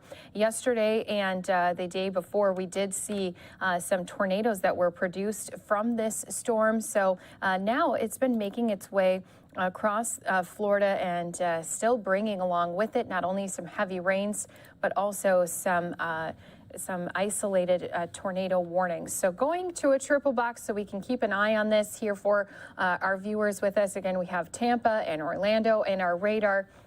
Our radar indicating that we do not only have some severe thunderstorm warnings, but we do also have some tornado warnings. That's around the Tampa area, also a little bit south of Tampa near Bee Ridge. So these are going to be in effect here for another about 15 minutes or so. And a lot of folks have seen these rotating clouds moving through the area. You can see, too, those dark clouds in some of our driving shots here for us as well. So we've been keeping all of our viewers up to date with this weather that's been pushing through along the Gulf Coast. Now it's been bringing a threat to Florida and even up into the Carolinas here today. We do, though, again have a severe thunderstorm warning. This is including Palm Coast, Florida, St. Augustine, Florida, and then also a tornado warning that's been issued for both Manatee and Sarasota counties. That's, again, going to be expiring in about 15 minutes. But we did at least want to show our viewers that we are on top of this weather as it continues to make its way across the Sunshine State. So a lot of rain coming down for people in those areas. They're going to have to deal with also some cooler weather that's been moving along here with this storm. We've heard from our Fox weather team here, and they, of course, have said that they have been keeping an eye on this storm. It has been moving pretty fast, especially as we saw it starting in Texas, making its way across Louisiana. And speaking of Louisiana, we actually did have a couple tornadoes touching down in the state. We also saw those touching down in also Texas. So earlier here today, we had the Louisiana governor speaking in a press conference saying that they're going to be assessing that damage. It was an EF2 tornado that went through parts of Lake Charles, and the scope of the damage isn't such that they are able to make a deal with the state or potentially as a parish. They believe that a vast majority of the structures that were damaged will be covered by insurance, so they said that the major disaster declaration is not likely forthcoming. But focusing here on Florida, they're the ones getting hit with this storm now. You can see those palm trees even blowing from the winds. Some of those winds gusts are going to be up to anywhere between 60 to 70 miles per hour.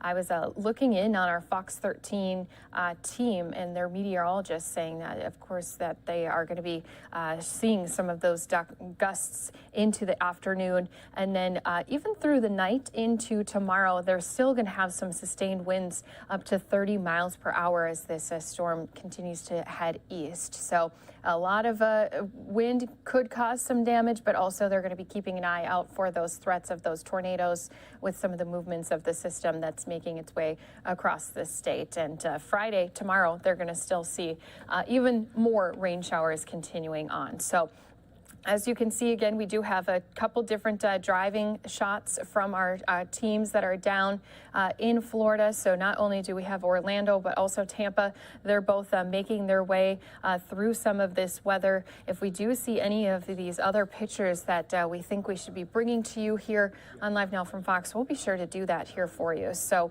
of course, as we keep our eyes on some of these weather pieces, we do want to continue, though, to give you some of these other news stories that have been happening across the country. Going to be going out to a story where families of a 2015 massacre are now getting a settlement with the Department of Justice. They have agreed to a multi-million-dollar settlement with families in South Carolina. This was the AME Church massacre, and this settlement ranges from $6 million to $7.5 million per person, and even a $5 million settlement for survivors. So I want to go into that and listen in to what was said about that settlement that happened earlier this morning. Those comments were made with those families. They are the daughters of Clemente Pinckney, and then you'll hear from his better half, Miss Jennifer Pinckney. And we also have with us Reverend Thompson, who lost his wife that night, who was leading the Bible study. It's easy to find black folk on Wednesday night. Wednesday night we had Bible study. Well, this Bible study caused so much pain, but it also led us to come together. And that Bible study caused us so much pain and so much hurt, but it showed us also that things like justice can be a verb. With that, I'll bring up Senator Malloy. Good afternoon, everyone, and thank you, Bakari. This would not have happened without the help of our friend Bakari Sellers, and I want to thank all of you for being here. I've been in the Senate for about 19 years now, and Clemente Pinckney was my senior senator, even though he was a lot younger than me, about 12 years. I've had the joy of my professional life to be able to be his lawyer during his life and to represent his wife and children. But before I introduce Milana to you all, I want to thank the President and particularly Attorney General for his work here. What the Attorney General has done is that he's put an emphasis on civil rights. He's carrying out the mission of the Department of Justice. Judge Merrick Garland, without his passion, him carrying out the mission, then we would not be here, and his tremendous staff. I will close by just saying this. Clemente Pinckney was an incredible human being. we never know what he would have become. He was indeed a prodigy, but he leaves behind his wife and children, and it's worth saying his last words on the Senate floor in South Carolina. He says that God teaches us to love all, and the end, that justice will be done. And I think today, this acknowledgement that this is a just resolution, and I want to thank all of those that have been involved, and particularly the lawyers that have been helpful, and I pay tribute to all the survivors and the other lawyers that are not here. And without further ado, I would like to bring up Milana Pinckney, who was actually a survivor. She's only 12 years old. Let her address you. Hi, just as Gerald Malloy was just speaking so eloquently, I just like to say thank you to everybody who has come together today just to celebrate not just these 9 lives, but I guess every single person in the United States, or just in the United States. Everybody here has been a part of my life in a different kind of way. When I was 6 years old, when this terrible massacre happened, I didn't know that my father was such a big inspiration to people all over the world. So something I want to leave you with today here is just because you came from nothing doesn't mean that you can't be something. Thank you. And now I'm bringing up my sister, Eliana.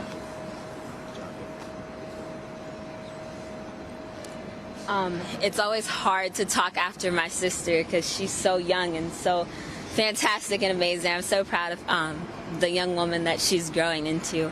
I just first wanted to say thank you to my family and to all of the people standing behind me who have supported me and my family over the last 6 years.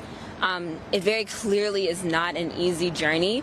It's already so hard to lose someone you love, but it's even harder to grow up without a father, knowing that he lost his life in a place that he devoted his entire life to. That is something that is so hard to grasp with and so hard to understand and so hard to grow from. But it's so important that I've had a community behind me who have helped me get to the place that I am now.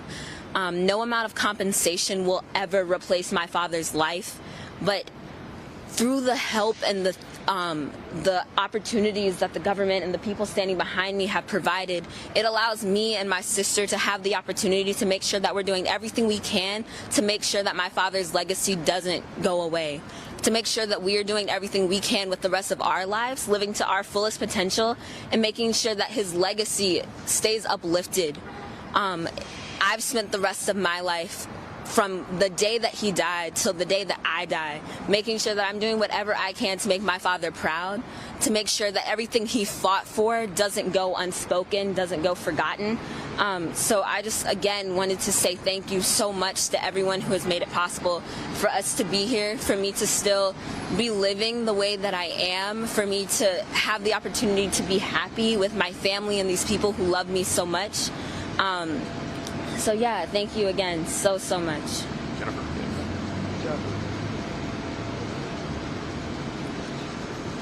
I too want to thank you. It's hard to come after my 2 daughters. I always tell everyone that I have the best of both worlds. One child looks like Clemente, and the other one act like Clemente. And so I always say that I have Clemente, right here to talk to me, to look at, and so forth. He will be missed, along with all of the others that didn't survive that night. We still continue. We still must go forth. I still must be mother to both of my girls, and they have made me so proud.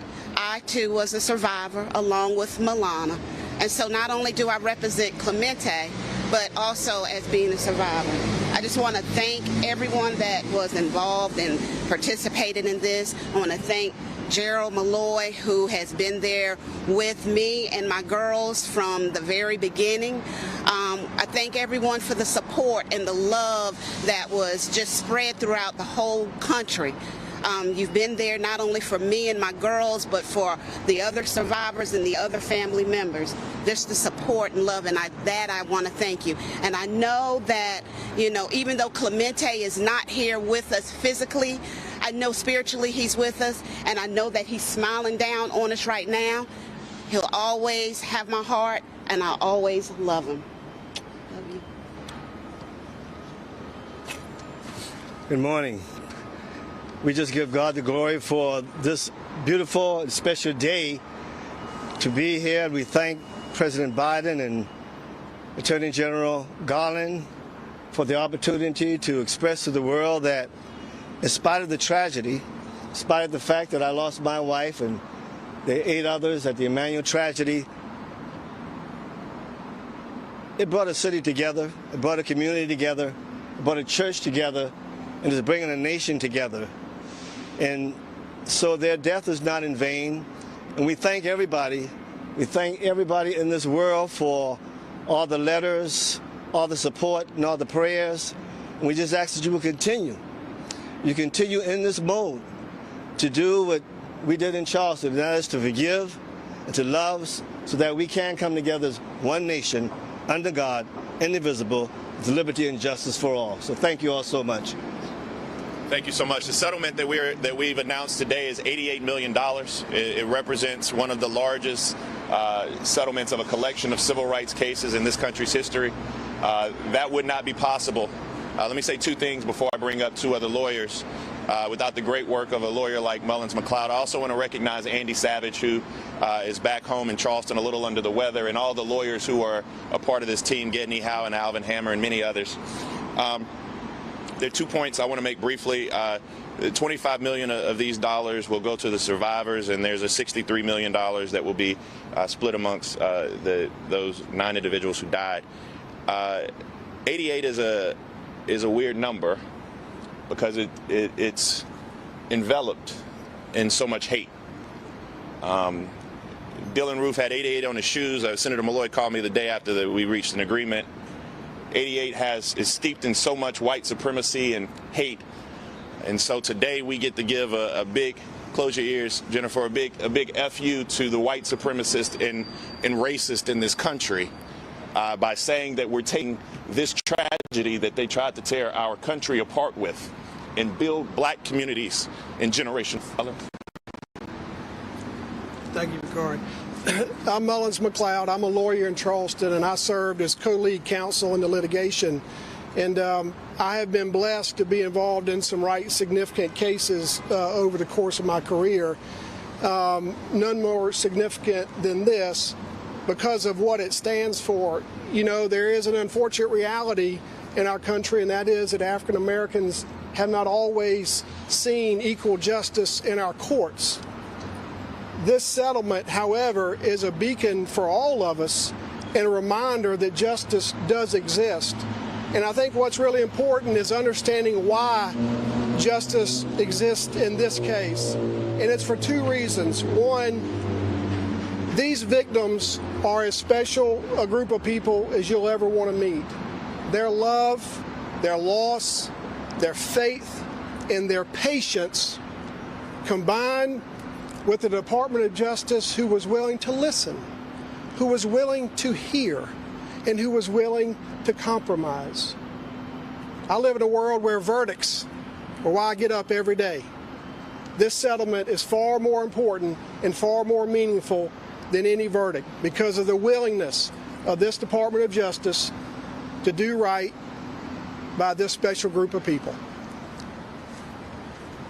Ronnie. So once again, we've been listening in on the settlement that had been reached with the Department of Justice. I do want to let our viewers know that we also have been keeping an eye not only on those weather events happening down in Florida, but also earlier this morning, we'd been keeping an eye on a scaffolding incident that had taken place in Austin, Texas. So we did have earlier some pictures of 2 crew workers who were stuck up on a scaffolding piece of equipment on this construction site after it had malfunctioned. This building located near 11th Street and the southbound I-35 service road. Now they had been reported to have been hanging from ropes here on the construction site. Then we saw them up on that scaffolding structure. And we know that rescuers with the Austin Fire Department had made their way to those individuals. They had used ropes to get down to that piece of equipment. And they had also said, thankfully, those 2 crew members did not seem to be injured. Looks like one of those workers already has been let off of this building. I believe, if I remember correctly, he is the one who was one of those two individuals stuck up there. He's in that orange shirt. You can see him telling quite a story using a lot of arm movements there. I'm sure it is a story he'll be telling for quite some time. Our camera crew's panning up to that building, and again, you can just see how high up it is. This second worker, looks like they're going to get him to come down here from this piece of equipment. So you can see they have a lot of harness equipment that has been placed on them. There's that firefighter who's helping assist with this rescue. Again, that's the Austin Fire Department, who's made their way down onto this scaffolding piece of equipment, and now they're going to be assisting get this second individual off. So again, they said that the two were attempting to fix an issue they were having with their equipment, but it was not responding. Then the rescues determined that the equipment was not safe and moved on to this rescue plan. So they did a rescue plan where they're now helping lower them down from this place, this very high up story, and it does look like he's going to be making his way down. Seems like our rescue firefighter also helping kind of walk him through exactly what needs to be done, helping rappel him down from this building. Now, we brought this to all of our viewers earlier here today. It looked like they were trying to fix that piece of equipment, and now it looks like they are going to be bringing that individual down. So this, again, is just a live picture of this taking place in the moment. As I mentioned, we brought these pictures to our viewers earlier here today. We saw these teams trying to work on this piece of equipment, and now they are getting the second of those two crew workers who were stuck up there down off of this building. Amazing pictures to just be seeing this rescue take place, and that's what we do for you right here on Live Now from Fox. We bring you these breaking news moments as they're happening, and we give you those full pictures, seeing it from start to end of these rescues that are taking place now here today. Now, officials have quite a few different first response vehicles down on the ground waiting. They're going to want to also help assess these two crew workers. Again, they were on this construction site here when this scaffolding piece of equipment had stopped working.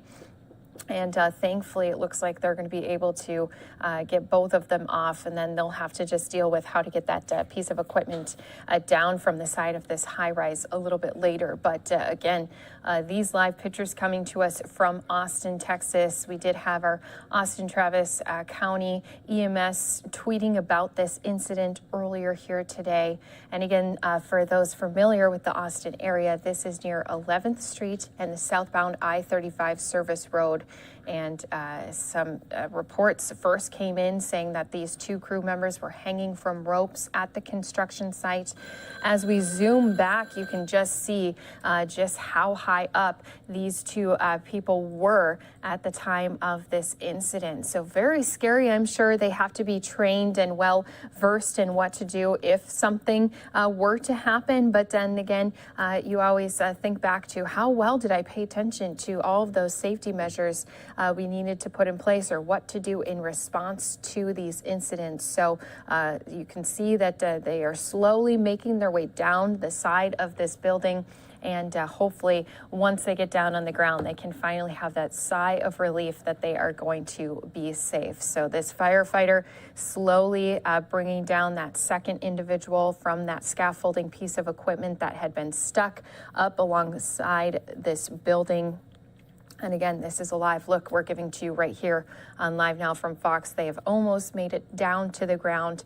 I'm sure that the EMS crews that are down on the ground are going to want to just do a second quick little assessment. Even though they said that they were okay and they were able to help make their way down, they're still going to want to look them over, make sure there's not any unknown injuries, because obviously their adrenaline must have been going at this time when they were stuck up there for a length of time too. We had brought this to our viewers over an hour ago, so it does seem like we do have our second person down on the ground safely, and just a remarkable thing to see here. We always like to bring you breaking news across the country, and you can stick with live now from Fox whenever it comes to these breaking news scenes. We're going to be on them for you right here.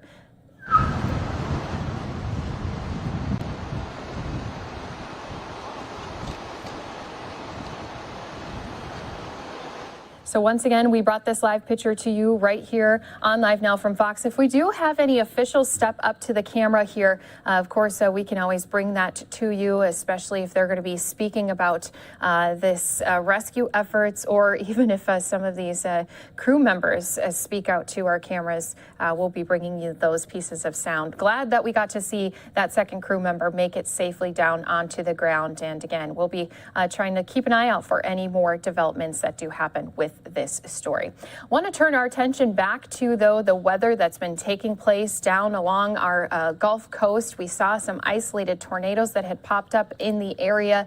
And now we do have on the phone with us Fox 35's Dave Puglisi, who's out there with those storms. So Dave, so glad you could call in here with us and talk about what you guys are seeing out there on the roads at this time. Well, right now, things have kind of died down for us for the most part, and I'll give you a show of those roads. But just a few minutes ago, we were going through some of the heavy thunderstorms that we've been talking about just around the same time as we issued that thunderstorm warning for this area. In Ocala as we are heading towards the villages. So take a look here at the roads right now. And as you can see here, there's pretty quiet down here along these roads. Again, the storms, as you can see now, are a bit off in the front of us. You can see those dark clouds. I'll give you a look at that from our roof cam here. What was interesting about this storm is it is very thin. It's a thin line of storms that are bringing those heavy thunderstorms, bringing the heavy rains. And what we saw not long ago were those heavy rains. Winds. The truck was really trying to grip in the road. We saw some tractor trailers getting blown around a bit. Many cars pulled off to the side of the road just because the amount of rain was so heavy, it just makes it hard to see. And we were even seeing some leaves blowing off the trees here coming across the highway during those winds as it came to increase in that area. But as we continue to drive along here on the roads, I'll continue to update you on what we're seeing. We are trying to follow the storm here. You can see that red line. We're going to follow it as it heads towards the Orlando area and then more into Orange County. And we'll kind of track the storm as it goes from there. And that's the latest from out here in the Fox 35 Storm Team Thunder Truck. I'm Dave Puglisi. Back to you. And Dave, we had noticed, we brought up your driving shot a little bit earlier, saw that you guys had some sunshine, and then all of a sudden you came upon this storm. So that really does speak volumes to those residents as well. You know, you don't want to be fooled by the weather. It may look peaceful at one moment, but then you might get hit with some of those severe weather moments right after. Yeah, that's right. And you know, what we're kind of hoping to, we're listening to kind of all the things that are going on here now, and especially these tornado warnings that were happening, especially because you obviously want to be safe during this time and you don't want to be caught. And so it's important to know if you do have a tornado warning in your area to make sure that you are prepared, that you are in a safe area, because that's the last thing you want to do is get caught into one of those storms. And as we know here in Florida, they could be as quick as the thunderstorms. They just show up and then they disappear, and you don't want to be in their path. All right. Well, we do appreciate you helping keep us up to date. Dave Puglisi there in the Thunder Truck with our Fox 35 team. Appreciate that update. Hope you guys do stay safe out there on the roads, and hopefully we can check in with you a little bit later here as well. So we will continue to keep all of our viewers up to date on the latest with these storms as they make their way across Florida right here for you on Live Now from Fox. I'm going to step away for a 2-minute break, coming back with more news across the country when we return.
And welcome back here to Live Now from Fox, where we continue to keep you updated on stories happening all across the country. We have our eyes on those severe weather events that are taking place down in Florida, but also we've been watching and saw that rescue happen in Austin, Texas. We do have officials speaking about that. Let's listen in here on Live Now from Fox. Okay.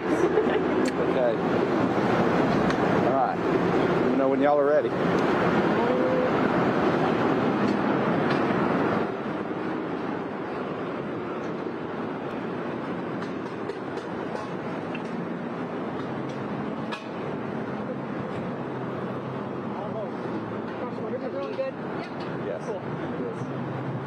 Everybody's ready? Okay. Good afternoon. My name is Brandon Wade. I'm Assistant Chief with the Austin Fire Department. Today we had a second alarm rescue task force.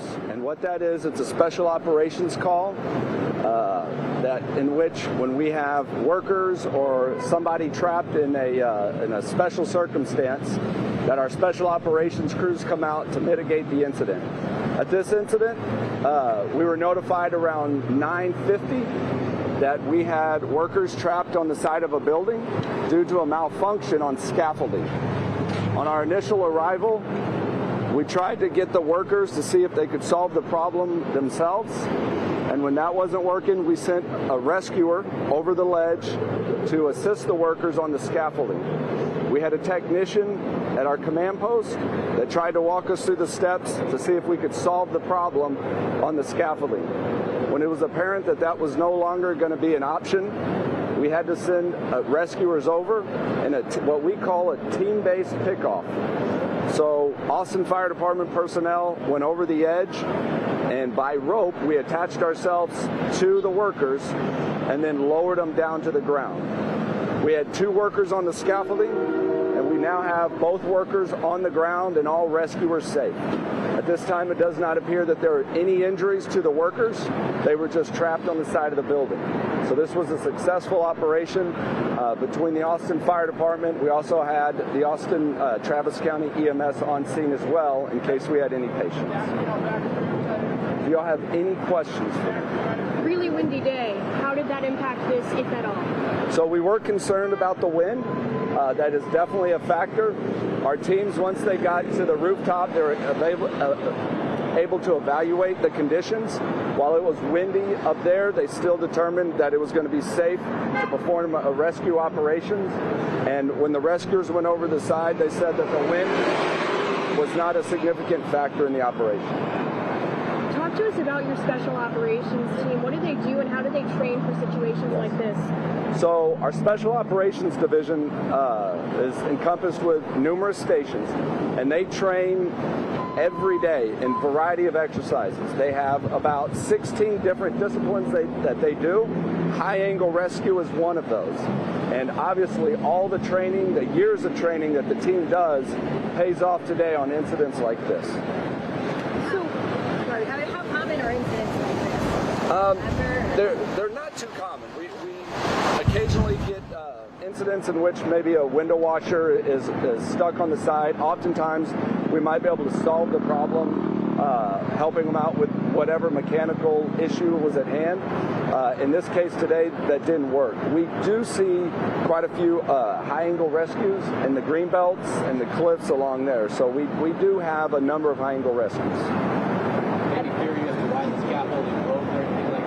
No, we do not have any of that information at the time of what caused the malfunction on the scaffold. What role did the drones play out here? So the drones is part of our red team, and they're able to get up and give us a picture very clear, very close up, and we can evaluate patients, we can evaluate if they have any needs, we can look at the scaffolding and get a better assessment if there's any actual damage where maybe it's unstable. So the drones can go up and they can monitor our rescue the entire time. Also with this, our drones have the capability of giving us a height. So we're able to even determine the height of where we're going to have to perform the rescue and set up our equipment appropriately. Who investigates this now? So what happens next? That could be OSHA. That gets turned over to the construction and they handle that. So we are not part of that investigation.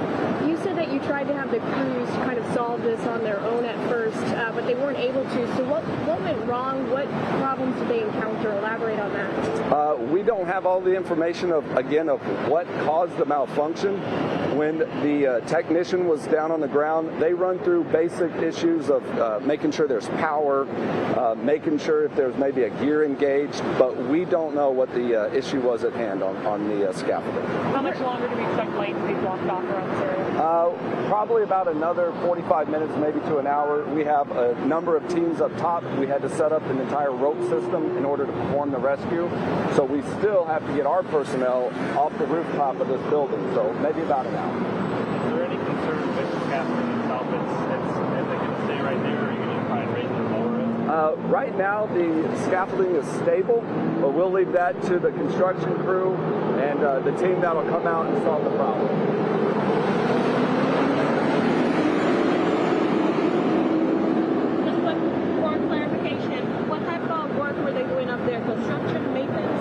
I do not have that information at this time. Any idea what floor it was? They were about 170 feet off the ground is where the scaffolding was. So the scaffolding was about 174 feet.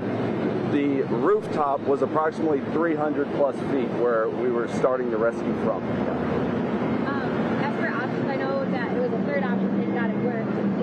Are there backup options after the third option? The option that we utilized pretty much works all the time. The reason we say that is the third option because we're actually putting our rescuers on rope, we're putting a patient on a rope and lowering them down. So if we can do anything and make equipment work properly, we always try to go that route first. How risky is that? There's always a risk involved, but again, it goes back to the training, it goes back to the equipment that our Special Operations Division has, and that lowers the risk quite a bit with the trained personnel and the proper equipment.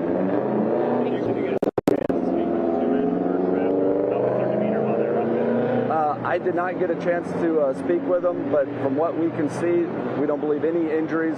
They were just stuck on the side of the building for a couple hours. And just thankful to be down on the ground now. And very thankful to be down on the ground. Yes. None of these are really easy, but rescuing two guys with knowledge of scaffolding and comfort with heights has to make things a little bit easier, right? Yes, it does make it a little bit easier, but again, when you're working off scaffolding, you're used to having solid ground under your feet, but once you go over that edge, there's nothing under your feet. So if you're not used to doing that, there is a bit of a level of nervousness that comes along with it. Thank you, Chief. Yes, thank you all very much. So once again, that was the latest with our fire officials again after that rescue that took place this morning, and we watched it happen live right here on Live Now from Fox. That's what we do here for you, is bringing you out to breaking news scenes. Watch these moments unfold as they are happening, and then of course when we get those updates from officials, we bring that to you as well. So glad to see these two workers off of that scaffolding piece of equipment. Again, they were stuck up there for multiple hours here this morning, going into the afternoon hours, and thankfully there were no injuries that were sustained from this incident. Gonna step away for a 2-minute break. More to come right here when we all return.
Welcome back here to Live Now from Fox. Still have our Orlando team chasing this storm as it's making its way across Florida. Again, we do have a few tornado watches in effect for this central part of Florida area surrounding the Tampa area. And you can see some just cloudy, dark skies. You can't really even see or make out clouds because it is all just one big thick blanket. And if we do get more updates on this storm as it continues to make its way across Florida, you can see some of those bands of red. That's going to be the heavier rain. We've also heard with this, we had a number of isolated tornadoes that had been produced from this storm. That was yesterday in the state of Texas and into Louisiana. And then also now there's been some watches for parts and portions of Florida. Also getting hit by the rain is our Carolinas. So we did want to just pop up this map, let you know that we're continuing to stay on top of all of that weather,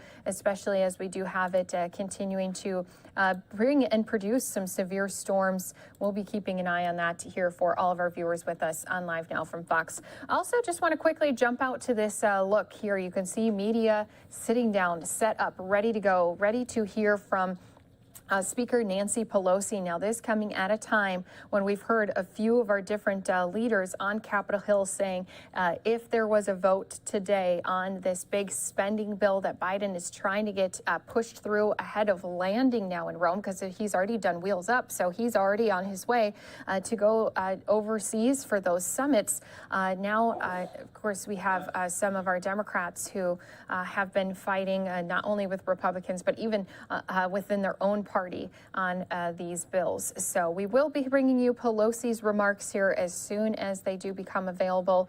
So what we'll do until that time is listen into some of these other news stories that have been taking place across the country. I want to bring us out to our Louisiana governor, who earlier this morning was speaking about this storm that we saw move through Louisiana yesterday. It had produced an EF2 tornado in Lake Charles, Louisiana. So he's talking about some of the damage and recovery that they're going to be doing in Louisiana after this storm that's now making its way through Florida. And others. We got off to an early start, as you can tell, this morning by viewing the damages that were inflicted by yesterday's severe weather. We've received some preliminary reports, and the investigations and the damage assessments continue. But at this point, we're fairly confident that an EF2 tornado touched down yesterday at about 12:20 p.m. Just south of Lake Charles. And obviously, that's unwelcome news for any community at any time. But the fact that it's here in Calcasieu Parish, where last year, as you know, Laura and Delta, two very significant hurricanes impacted the area, followed by a winter storm, followed by a May flood, all have happened during a pandemic. I mean, seriously, enough is enough. And the people are resilient, and they're very generous and hardworking, faithful people. But that's enough to test anybody. And so my heart breaks anytime we see this sort of damage anywhere, but particularly here in Southwest Louisiana with everything that's going on. And they didn't need this. And I ask everybody around the state to please lift up this community in your prayers, especially those whose homes were significantly damaged and those who were injured.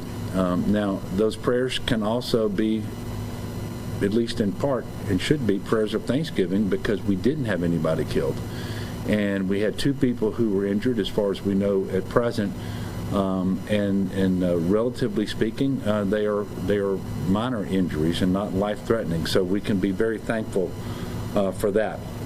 We believe the path of the tornado was about 2.2 miles long, about 300 yards wide, with wind speeds that reached a maximum of about 130 miles per hour. And the good news is that the hurricane didn't touch down and then stay on the ground as it moved forward. It sort of bounced. And so not all of the homes and structures in the path were damaged, and that's obviously good news. And I guess the best news of all is we do not have any loss of life to report this morning.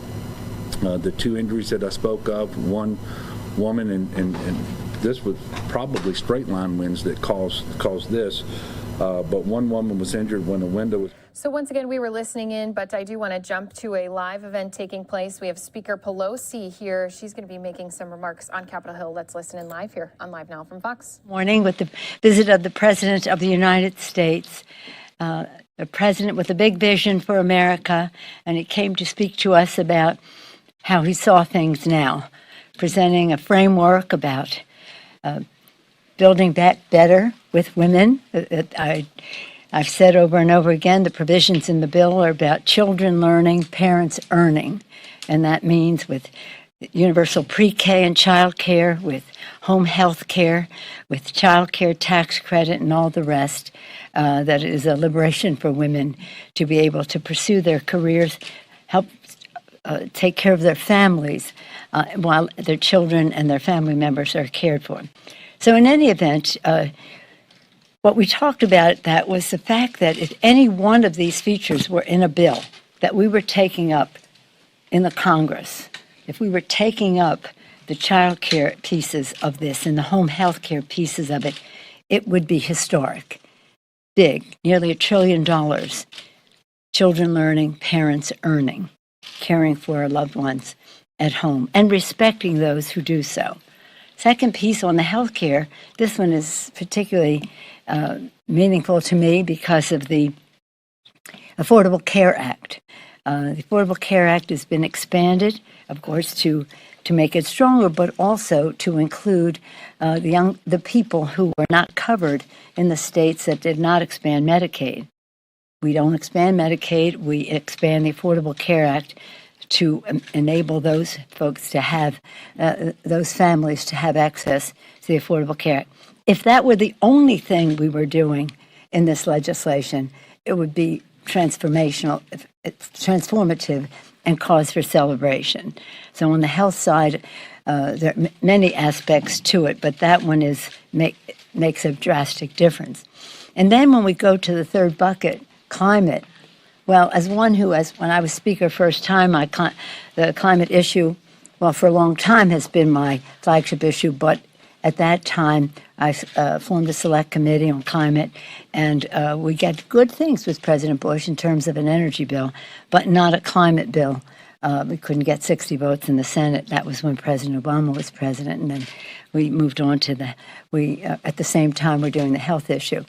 But it was then so important, now drastic and urgent, short fuse on the well-being of our planet. And so in this bill, I mean, imagine $500 billion in this framework that the president discussed, $500 billion, both in tax credits and outlays of what we need to do to protect the planet for the children. All three of these, health, planet, child care, et cetera, are all about the children. They're also about jobs, jobs, jobs, jobs, how people access them, jobs that are created by the new green technologies, jobs that are part of the national security of our country, that is necessitated by our protection of the environment. And so it is an initiative that gives a big tax cut to the middle class, creates jobs, good-paying jobs, lowers costs for families, and while making the wealthiest and big corporations pay their fair share. That's really the framework that the president shared with us this morning, and it's remarkable. It's remarkable in that it's a big vision, bigger vision than we've seen in a very long time, maybe dating back to President Franklin Roosevelt and the New Deal, in some respects to Lyndon Johnson, who had a great agenda as well. But we always remind everyone that Franklin Roosevelt had 319 Democrats in the Congress at the time, and we have 220, and that makes a big difference. So again, the transformative agenda, the president was knowledgeable. I mean, he knows chapter and verse because he wrote this. He campaigned on this. he spoke to this in his State of the Union address. I told him last night and this morning on phone last night, but today in front of our colleagues that when he gave that State of the Union address,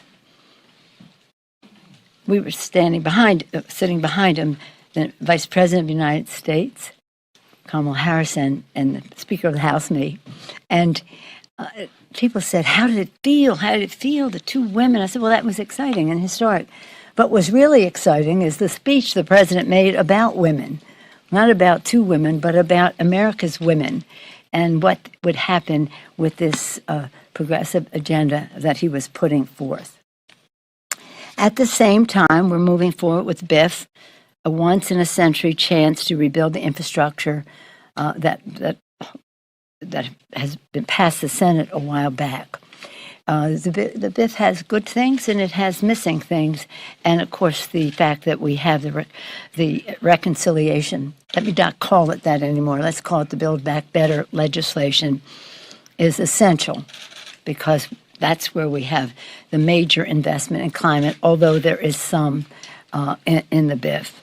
Roads, bridges, water systems crumbling. Some water systems are over 100 years made of, and our colleagues talked about their own experiences in their own communities, some made of bricks and wood. That's a nice water system, right? Electric grid is vulnerable to catastrophic outages, which you have seen, and decades of underinvestment have taken a devastating toll on the safety of our infrastructure. There's absolutely no question the most expensive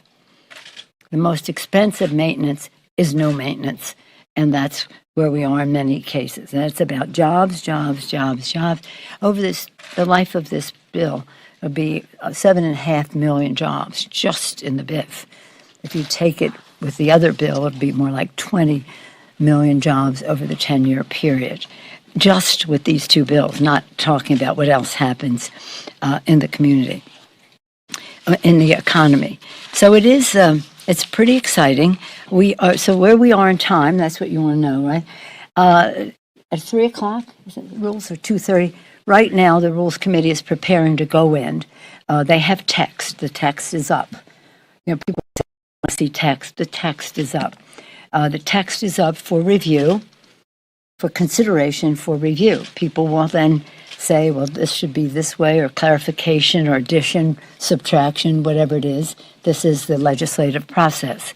And right now, though, today we will be having a hearing. They'll hear from our chairman about the greatness of the Build Back Better initiative, and it's pretty exciting. I'm so proud of the work that our chairs have done, and the work that everybody did to try to cut it in half, and in a way that we could maintain support for it, because that is competition for the dollar, even at $3.5 trillion. When you cut it in half, it becomes, shall we say, keener. So that's what's happening now. So we had said for a long time now, if we had a framework that had our priorities spelled out clearly and agreed to, that added up to a top line, start with the priorities, and then added up to a top line, which was the limit. Priorities, I mentioned the top line, 1.75 approximately, and the commitment that we would have the same bill pass the House and the Senate.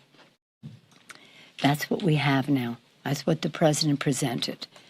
And we won't have anything, regardless of whatever input we have in the bill, unless it is agreed to by the Senate. And of course, we have to have it comply with the Senate 51 vote rule of the Byrd rule, and there are two things, the Byrd rule and the privilege scrub. Is that more on the subject than you ever want to know? But anyway, that's what we have to do. And we hope to do that soon. But we, again, have to listen as the printed version goes out. There's some clarifications that will come forth because it's always moving a bit, and that will happen in the manager's amendment. So we're on a path to get this done. But for those who said, I want to see text, the text is there for you to review, for you to complain about, for you to add to, for subtract from, whatever it is, and we'll see what consensus emerges from that. But we're really very much on a path. So that's where we are. We have the BIF, we have the hearing today, we have the text out there. We're on a path to get this all done. Madam Speaker. Thank you, Madam Speaker. We've been hearing from a lot of progressives who say they would still not vote for this package. So is it premature to move forward with a vote on the bipartisan package today? And do you trust that Senators Manchin and Sinema will vote based off of what is outlined in this framework? Well, I trust the President of the United States. And again, the text is out there. If they have anybody, any senator, any House member, have some suggestions about where their comfort level is or their dismay might be, then we welcome that. But I trust the President of the United States. We will. We have, all the things I named, we have agreement on most of those things. Now, when people see the language, they may say, well, this goes more further than I thought. I don't know. We'll see what they say back. But we are within range on those things. There's some things that aren't not in. I frankly have not given up on, but being the mother of 5 in 6 years, I always bring that up, change more diapers than anybody in the Congress. I still would like to see paid leave for the babies if we can't get the rest, but that's still a work in progress, shall we say. Thank you. Good afternoon. We do hear from some of your members, like Cori Bush from Missouri, who say that she felt that she was, quote, her word, bamboozled by what she was expecting today. And Pramila Jayapal, the chair of the Congressional Progressive Caucus, saying that she has the votes to keep the infrastructure bill from passing. What's your response when you hear that sort of dissension in your caucus about where you stand, when you present a very positive picture of where you are? Well, I have respect for all of our members in the full spectrum of the big tent that is our Democratic Party. And they have concerns when they hear Senator Manchin say something. Others have concerns when they hear that something. Everybody has the chance to say what they wish. Yes, sir. So one of the things the progressives want is to have a vote on the Build Back Better bill at the same time as the infrastructure bill. Yeah, so that's right. That's what they said. Why not just delay it for a few days, a week, or whatever, in order to move these bills at the same time? Why are you insisting on having this infrastructure bill Well, we today? have had a target for this for a long time. You have to remember that we planned for $3.5 trillion. We were totally ready. And I say this because I feel some level of responsibility for working everybody so hard to be on time for September 15th.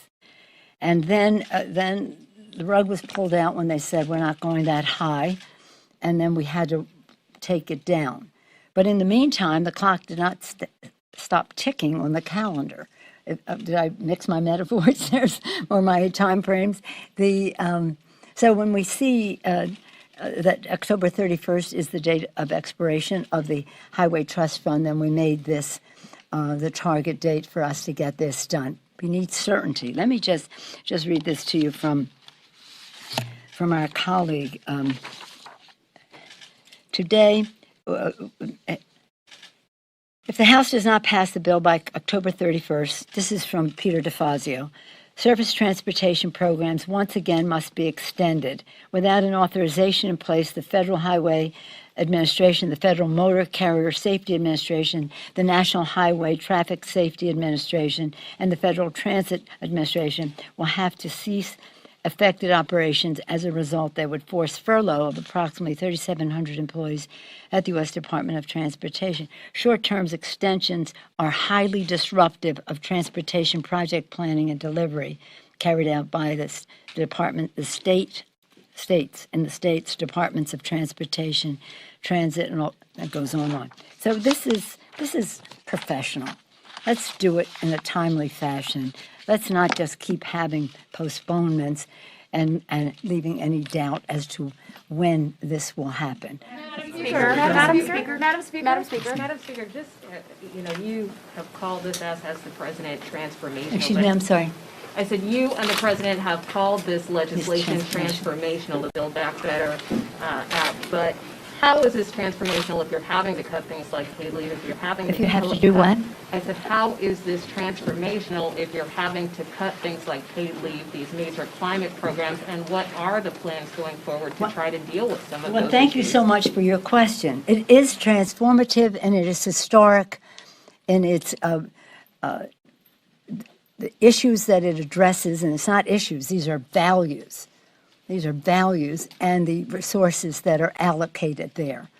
I'm still fighting for paid leave. I frankly have a hard time debating it because I don't understand why we wouldn't have that. But nonetheless, that does not undermine the fact that we have nearly $1 trillion in universal pre-K, child care, child tax credit, home health care, and the rest. So one program, as important as it is, does not subtract from the rest of it. Again, we still want that. We have it. We passed it in the Department of Defense bill, a former Department of Defense bill, which has paid family leave, not medical, family leave for federal Department of Defense employees and the civilian workforce associated with that. So we've already have gone down that path very nicely. In fact, Senator Manchin said some very good things when he voted for that bill, which had that in there. But how can I say that this is transformative? Because it is. Because children in 12 states, families in 12 states will now have access to the Affordable Care Act. Millions of people added to that. That's very important because we'll have $500 billion to save the planet. And that's a jobs issue. Well, it's a health issue, first of all. Clean air, clean water, addressing the asthma issues and all the rest, and the environmental injustice of it all. It's a health issue. It's a jobs issue. New green technologies have America be preeminent in the world in those technologies. It's a national security issue, as our security experts tell us, the conflict that could arise from competition for habitat and resources because of rising sea levels and all of the other consequences of the climate crisis. And it is a values issue for us to honor our responsibility to future generations, to pass this planet on in a responsible way. And the fuse is growing shorter on the time frame for us to do that. Matters are getting worse, and we are not going to make matters worse. We're going to pass this legislation. And as I say that, what this legislation will do is to help the president meet his goals, the goals of America for how we reduce emissions and pollution and the rest. And not only how we do that, meet and beat the goals of the Paris Accord, but also how we help other countries do so. The poorest nations in the world have contributed the least to the emissions challenge that we face, and we need to share technology and other resources with them so that they can meet their goals as well. So then the third part of it, I talked about the care piece of it, the healthcare piece of it, and this is quite remarkable. And if you took any one piece of it, it would be transformative and historic. Taking together, it's quite a spectacular vision that President Biden has put forth. I salute him for it. And when I tried to, shall we say, make a case for this or that, he said, "You don't have to tell me. I wrote it. I know the particulars." And that was what was so demonstrated this morning, his meticulous attention to detail, his encyclopedic knowledge of everything that was in the bill. We're really blessed with his leadership. And when he goes to these meetings with the G20 now, and then to meet His Holiness the Pope, and to go to Glasgow, we want him to go as strong as possible. When I had my meeting with His Holiness the Pope, I brought the President's greetings. Of course, I brought the greetings of the Congress of the United States, and climate was a very big, important issue for His Holiness, as I know it will be I assume it will be part of their discussion. But the climate issue is not just about, as I say, health and that. It's about people in poverty taking a terrible bite of this wormy apple called the climate crisis. So it's a big values issue for us. Anytime you want to ask me why I think this is transformative, I'm happy to answer that question. questions still being answered by Speaker Pelosi, as she said, they are going to be having a 3 p.m. Eastern Time meeting with the committee on this social spending bill. Some of us going to be taking a quick 2-minute break and coming right back into this press briefing with Speaker Pelosi when you return. Madam Speaker. Yeah. Madam Speaker. Madam Speaker. Madam Speaker. Thank you A all simple very much. question. Are you holding an infrastructure vote today? Have you made that decision? We saw it at the same time. So are you holding an infrastructure vote today? Are you holding an infrastructure? Are you holding? But that's very important. Will there be an infrastructure vote today? That Madam sounds like Speaker? it's a no if you're not going Will to you say hold yes. it open? Was that a no? So there you have it, Nancy Pelosi speaking about this infrastructure and the social spending bill that they are still continuing to try to push. And you heard her mention that they are going to be having a meeting at 3 p.m. Eastern Time, and saying that they have a lot of that text that they're still trying to get written up correctly, because they've had certain people complaining about certain things that were written.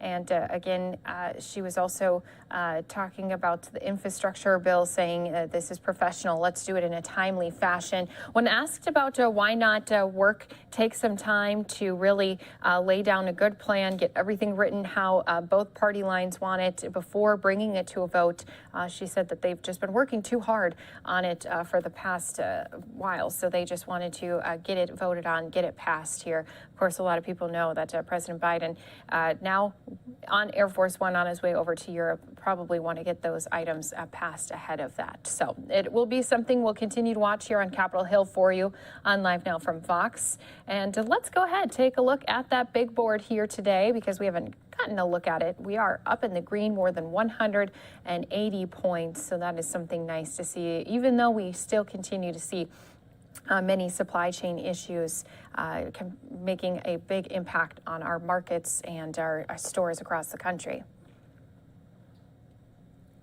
Some of our viewers back from that 2-minute break, Nancy Pelosi wrapping up those comments. So again, if we do hear any more remarks from some of our leaders with us on Capitol Hill, especially as they do have a committee meeting on that social spending bill at 3 p.m. Eastern Time, we'll be continuing to keep you updated on all the developments with that right here for you on Live Now from Fox. But of course, we like to stay up to date on a number of those live events taking place across the country. Also, like to show you some of those events that took place earlier in the morning, bringing you back out to some of those before as well. We know that there's a big problem when it comes to the violence that's been happening here across our country, especially with gun violence. We've heard a number of cities like Philadelphia trying to figure out ways to combat that problem. New Jersey this morning was starting a new gun buyback program. So we'll give you some details on that. They had a press conference a little bit earlier here today. But we do also have New York Governor Hochul, who is speaking about guns as well in her state. So let's go ahead, listen into that event right here for you on Live Now from Fox.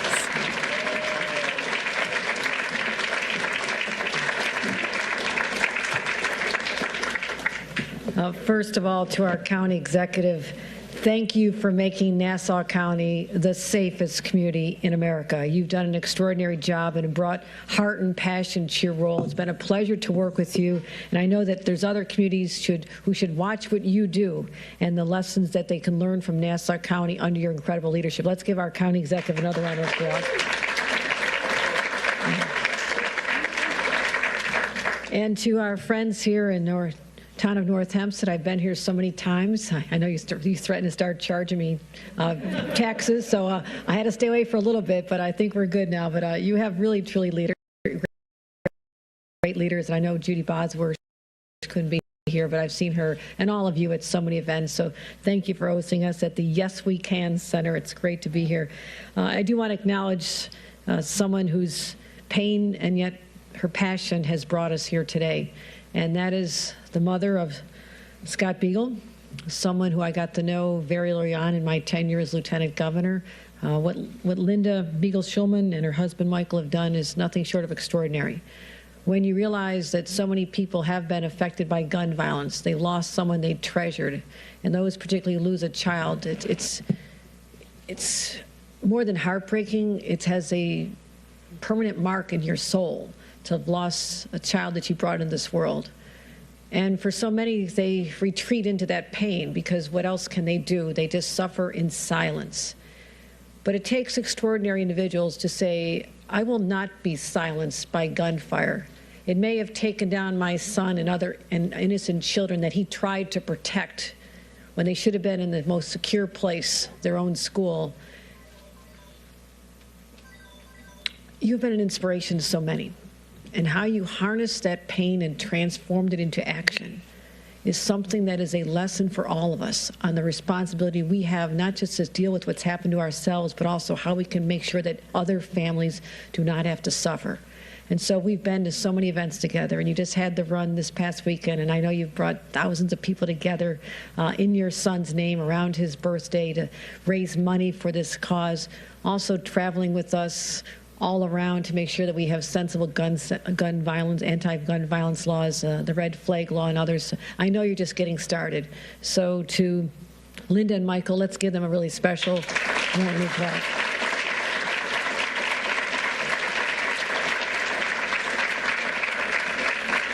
And fighting gun violence is really a collaborative effort. It's the advocates, to all of you advocates who wear the T-shirts, you're out at the rallies, you never give up. I want to thank you for bringing so many issues to the forefront. People like Linda and Michael, but also our elected officials. And I want to just thank all of them who champion these causes day in and day out, what they see in their districts. They take it to Albany, they work to get it through the committee, they get it through the legislature, they get it passed. And what I want to do is continue to encourage them to do what they do so well and let them know that I will continue to be their partner, that we will come to more of these events where I have the privilege of celebrating their accomplishments because I pick up a pen and support them, but they've done the groundwork, and I want to call them out right now. First of all, Assemblymember Rosenthal, thank you for making the journey here. You've done an incredible job. This has been a long-time passion of yours, fighting gun violence, and you are truly making a difference. Let's give a round of applause to Assemblymember Rosenthal. Senator John Brooks is another one of our sponsors. I want to thank him for his incredible work, Senator John Brooks. Assemblymember Chuck Levine is here as well. I want to thank him for his work being a sponsor of this. Senator Anna Kaplan for all her incredible work in the short time she's been here.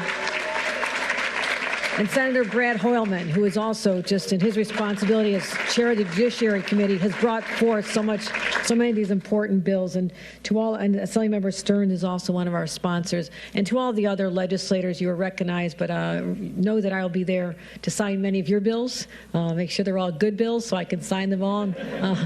But we'll continue this new era of collaboration. As radical as that may sound, we're changing things, doing it in a way that shows my appreciation for what the legislature does and the advocates. So let's talk a little bit about what our legislators and together we're accomplishing here today. We want to continue solidifying New York State's reputation as having the toughest gun laws in America, because gun violence has not abated. We cannot say we have laws in place and we're going to rest on that. We have to keep challenging ourselves to address the problems as they keep arising. And as technology changes and as the criminals become more clever in trying to evade our laws. So we are continuing to make sure that we have those in place. We continue to lose people every single year. And I believe that this pandemic has really shaken people to their core. Many communities, including the city of New York, was one of the safest urban areas in our country pre-pandemic. I believe that the human condition is more frail than we realized. What people had endured during this pandemic, the loss of jobs, the loss of connection, the loss of getting supportive services for people with mental illness problems, people who have substance abuse problems, it all sort of became fractured. As a result, we've seen so many calls to our violence hotlines than ever before, more people needing assistance with substance abuse, more addiction, more overdoses from opioids and heroin, and also more people dying of gun violence. But here's the good news. We have turned the corner before. We don't have to remain in this place where people are so disconnected, who are still suffering. We have the opportunity to bring them back and bring our communities back. And I believe in the process, as we give more people guns and talk to them about turning away from gun violence and from gangs, and to make sure that people don't feel the need to go into a secure setting like a school and slaughter the lives of so many innocent people. We have to get to people where they are and try to be preventative. But until then, we have to make sure that we have the laws in place that'll protect society, because that is the #1 job of me as the governor of this great state, is to protect the people of New York. And so what we've done thus far, we've already announced almost $24 million in grant funds to help prevention, job training, placement, community activities, boost intervention programs. There are so many intervener programs which are really working well now. People are understanding that people who've been through the system, have been incarcerated because of their activity with gun violence or in a gang, they are the best people to come out and talk about what life is facing these young people if they continue on this path. So we're going to continue funding programs like that, working with our clergy, and I want to thank Bishop Harvey again for lending his support to this, and so many others. Because many people are just looking for that sense of possibility again, to believe that we're through the worst, that they can have a better alternative than turning to violence. And many times the clergy can have an impact as well. So what's happening at the community level, whether it's in programs that we see offered in Nassau County or programs that have been funded through the state, we want to make sure we continue those growing. But also, we have to deal with the criminals who, no matter, despite our best efforts, are trying to cause harm to other individuals. And we're going to continue seeing criminals going to extreme lengths to possess illegal guns. As much as we want to outlaw them, we still see what's going on here. Now we're finally putting a stop to that.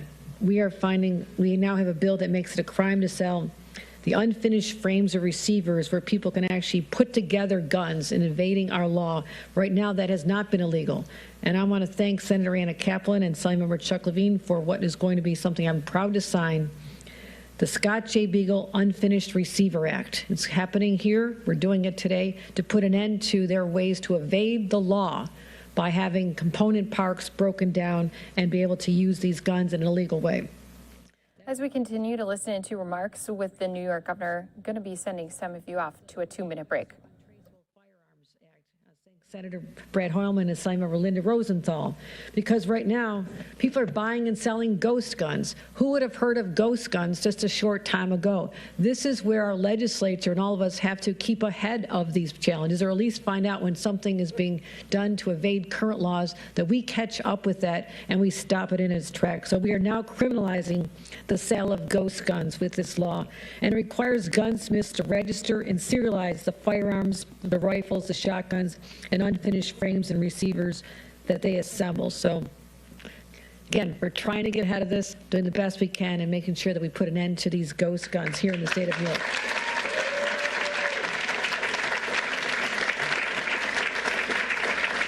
The third bill that was sponsored by Senator John Brooks and Assemblymember Steve Stern amends the definition of a disguised gun, and that'll include a weapon capable of being concealed. So what happens is a lot of firearms look like toys. Looks like toys now. And so we are going to crack down on firearms that are designed to appear as toy guns, and hopefully that'll make it easier for our law enforcement to not be confused as to what they're experiencing when they're stopping people on the street. So I want to thank everyone here for what they've done to bring these 3 bills forward. I also want to let people know that we are taking this not just from the legislature, but also to the courts. And tomorrow the Supreme Court will be hearing a case, New York State Pistol and Rifle Association, against our New York State Police here in New York. And they're hearing oral arguments from them who are trying to continue to make it easier to carry a concealed gun. That is the last thing we need in our society today, is for people to be able to carry a concealed gun to places where we know they can do harm.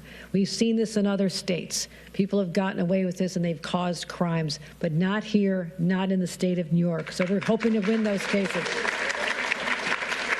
So I want to thank everyone. You're going to hear from all of our sponsors who work so hard. So in advance, again, I want to thank them for what they've done to allow us to be here today, to in any way we can to honor those we've lost. This is a tribute to people like Scott and Jose Webster as well. So we will put their names on bills, but these are not just token gestures of our commitment. It is a genuine commitment that we are going to continue this fight. It is not ending here today. We are just getting started, and we're not going to stop until we know that every New Yorker feels safe and secure, and individuals do not feel that their only option in life is to turn to crime, that we'll offer them alternatives and a better shot at a future that takes them out of the streets and puts them into good-paying jobs. So we have a multifaceted approach to dealing with gun violence, but I want to thank everyone for their involvement here today. Thank you.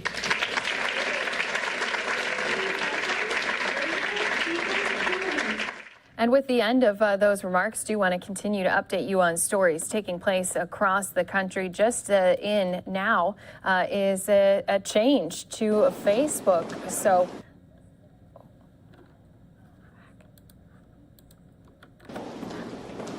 we do have Facebook that has changed their name now, rebranding as Meta. So Facebook CEO Mark Zuckerberg said his company is rebranding itself as Meta in an effort to encompass its virtual reality version for the future, what Zuckerberg calls the metaverse. So skeptics point out that it also appears to be an attempt to change the subject from Facebook papers. A leaked document dubbed by consortium of news organizations that includes the Associated Press. Many of these documents, first described by former Facebook whistleblower turned whistleblower Frances Hogan, have revealed how Facebook ignored or downplayed internal warnings of the negative and often harmful consequences of its social network algorithms created or magnified across the world. Now, Zuckerberg says he expects the metaverse to reach 1 billion people within the next decade. The metaverse, he says, will be a place people will be able to interact, work, create products and content in what he hopes will be a new ecosystem that creates millions of jobs for creators. So this news just coming in here, and wanted to bring it to all of our viewers here with us. If you hear that name, Meta, now you know it's the rebranding of Facebook announced by Facebook CEO Mark Zuckerberg here. Again, rebranding it all in an effort to encompass its virtual reality version for the future in what Zuckerberg calls the metaverse. Going to be continuing to give you some more of these top stories happening all across the country. We were just listening in with Governor Kathy Hochul. She was speaking about gun safety, some new measures that they've been taking to try to implement stricter rules and laws and restrictions on guns. I want to stay with New York here because earlier this morning we did have some New York firefighters who have been fighting back against the vaccine mandate that's been put in place.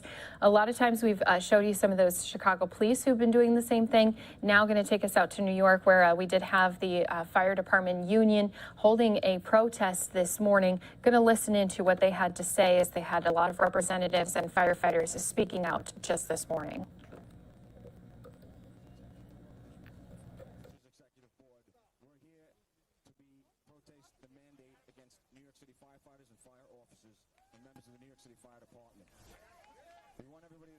Not anti-vaccination by any means, and any signs in the crowd right now that say otherwise, we don't want any part of that. Any negative signs, any racist signs, anything of that signs, the stupid swastika sign right now, get rid of that.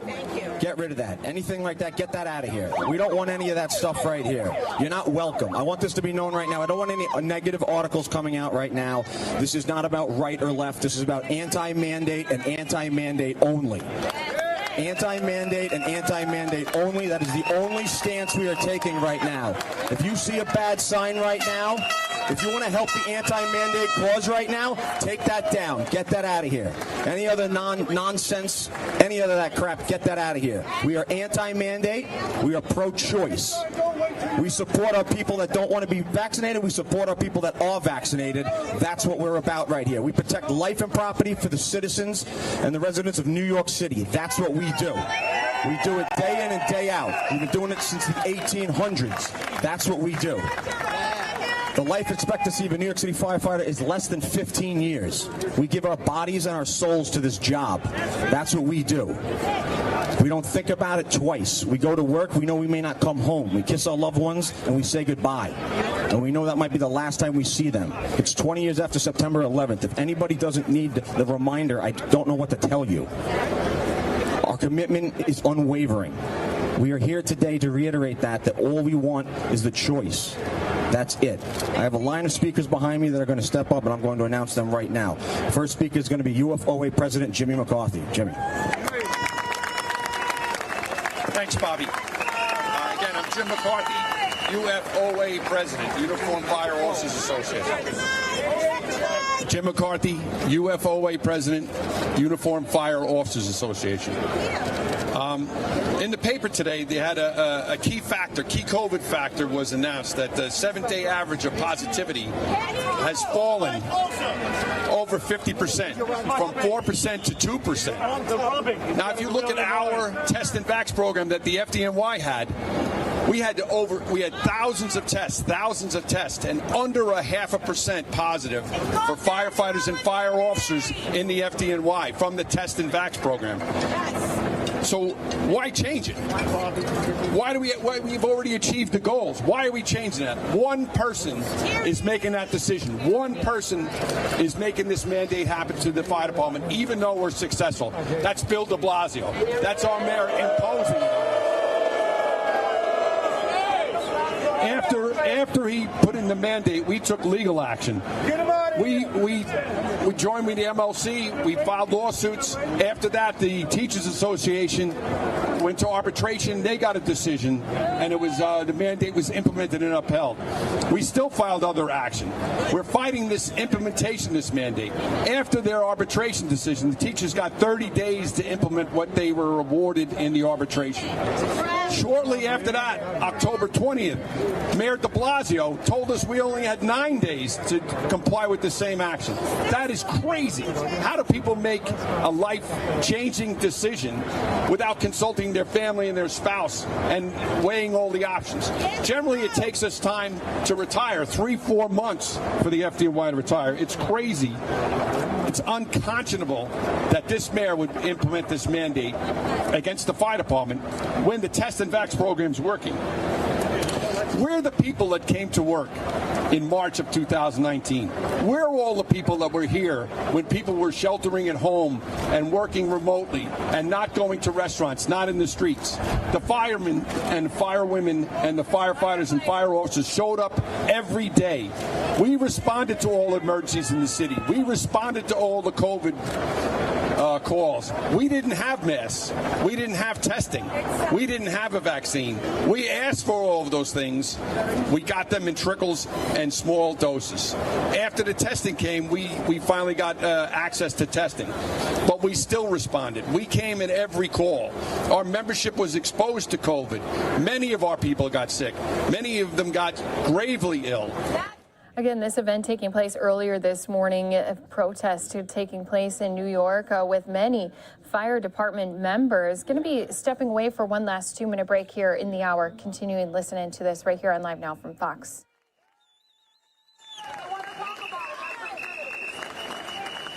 We put our own health at risk. We risked ourselves because that's our job. We respond to emergencies. We treat people that are sick, ill, or in emergencies. We put ourselves at risk and our families because we had to go home and isolate ourselves or expose our families, our children, our spouses, our parents, our grandparents. We took those actions. And how were we rewarded with that? This mayor made a mandate and gave us 8 days to comply. That is insane. It's insane that we have to make those decisions. After all the efforts we made, we weren't treated like the essential workers that were cheered in March of 2019. We weren't treated like the essential workers. We weren't treated like the first responders that everybody holds in high esteem. We weren't even treated in a humane way. We were demanded to comply in 9 days. That's Bill de Blasio's demand. That's not our demand. All we're asking for, one of the things we're asking for is to be treated like human beings, to be treated like workers, to be treated like the people you say we are, essential workers and the first responders. Negotiate with us. We need to talk. This is a mandatory subject of bargaining. Health, safety, wages, and the implementation of pay and of retirements. It's essential that we get to talk and make the parameters of our choices, just like the teachers have, just like the corrections officers and the sanitation people. The teachers got 30 days. Sanitation has till December 7th. We had December 1st, sorry. We got 9 days. 9 days to decide. That's crazy. Our members deserve better. We're not getting it. We demand that the de Blasio administration treat us better. We want to bargain all of these implementations. We must be treated like human beings, not merely numbers on a spreadsheet. Bill de Blasio, sit down and talk with us. Treat us like the people and the men and women that we deserve to be treated like, the first responders and the essential workers that we are. Thank you very much.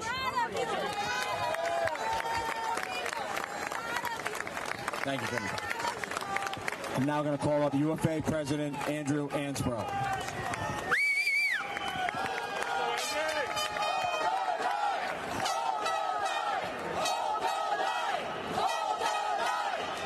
Thank you. They call us the bravest. Bravest. We're going to hold the line.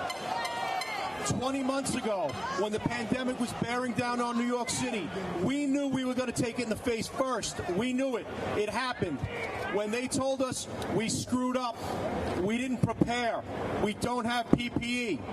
Did a firehouse close? Not once. We were there.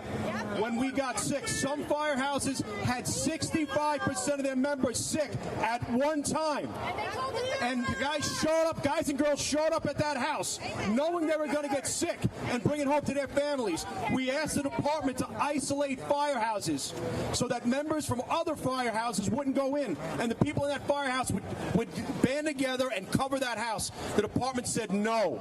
They knowingly sent firefighters in and out of firefighters that had a raging infection. We asked them to test over a year ago when tests became widely available. They said no. Did we close a firehouse? We asked the department to contact trace when one of our members went sick because firefighters were told to go from firehouse to firehouse to keep them open. They told us we don't have to. There's an exemption for first responders. We don't have to contact trace. So they didn't tell us that the person you worked with yesterday tested positive for COVID. Is that respect for New York City workers? Did we close a firehouse? So here we are. The third wave is past us. Right now, our COVID rate is less than 0.5%. 8% of firefighters are out sick right now with injuries from firefighting. For every firefighter out with COVID, there is 16 out from doing their job. We're keeping firehouses open. Our staffing is low. We have firefighters working 3 and 4 tours in a row, 48 hours, just for the citizens of the city of New York. We took an oath. We're keeping that oath. We were told we have 9 days to make a choice. Make this choice or your career is in jeopardy. Do as you're told, your career is in jeopardy. 2 weeks ago, the test and vax plan was acceptable. And right now, it is no longer acceptable because the numbers aren't telling the story he wants to tell. We're not sick. 70% of us have been sick and have natural immunity. Over 70% of New York City firefighters and officers are vaccinated. Our numbers tell a story. The CDC recently said if you have an infection, you can wait 90 days to get your vaccine. The mayor is saying get it immediately. The department is saying get it immediately. Where is the science? When the mayor said you can't go in a restaurant unless you're vaccinated, unless you get a vaccine, your first shot before you walk in the door. Is that science? No. Absolutely not. So I've been saying that on November 1st, there's going to be a crisis in this city. If 30 to 40% of New York City firefighters are sent home, we will have to close houses. This is going to be a manufactured crisis. 30 to 40% of the police department will be sent home. EMS members, a quarter of them to a third of them will be sent home. Sanitation workers will be sent home. First responders and emergency workers in the city, we provide a service that complements each other. So when there's a car accident and you're waiting for us to get there to cut you out of that car, there won't be enough of us to go around. There won't be enough police there to block off traffic. Ambulances will be stuck in traffic. We'll be stuck in traffic. This whole thing is going to collapse, and it's manufactured. There is absolutely no reason for this hard deadline. The city should negotiate with its workers. They should have respect for the workers that got them through this. I remember a few months ago there was a parade held in appreciation by the mayor because this was over and we could have a parade. And then within days of that happening, the mandate started. He sure as hell wouldn't have announced the mandate before the parade. It wouldn't have happened. No one would have showed up. And we didn't show up because we believed this was going to happen. So let me tell you what goes on in New York City. In the New York City Fire Department, the responses. In my hand is the New York City's mayor-manager report. This is the statistics on what goes on here. Every day, there's 65 heart attacks. Last year, there was 24,000. I'm sorry, 24,000 fires a day, 65 a day. Average response time is 4.5 minutes. What's going to happen when that response time goes up? People are going to die. They're going to be waiting for us to get there. When there aren't enough fire trucks to go around to the fires, 65 a day. On the next page of the mayor's manager report, we have life-threatening medical emergencies. Last year, there was 515,000 medical emergencies. 1,400 medical emergencies every single day. And those people will be waiting longer due to a manufactured crisis. Let us work. Heart attacks, 80 a day. Last year there was almost 30,000 heart attacks. Did you know the survivability for a heart attack in New York City is 32%? 32%. The average response time is somewhere between 6 and 9 minutes, depending on which metric you use. They like to play with the numbers, and they have an end-to-end response time that is over 8 minutes is the average. Over 8 minutes. When those numbers get pushed at 10, 12, 15 minutes, there'll be no survivability. If you don't get, you go on the American Heart Association website, every minute it takes longer for someone to provide CPR is an 8% increase in the likelihood of death. 80 heart attacks a day. This will be a death sentence to some people. Why are we doing this? We want to work. We want to work, people. November 1st, New York City firefighters will be at their firehouses. If the mayor and the commissioner sends them home, this will be on them. The 65 fires a day, the 1,400 life-threatening medical emergencies a day, and the 80 heart attacks a day, it will be on them. Hold the line. Your rights are more important than their mandates. Hold the line. We are the bravest. Everyone calls us the bravest. What they call them on November 1st,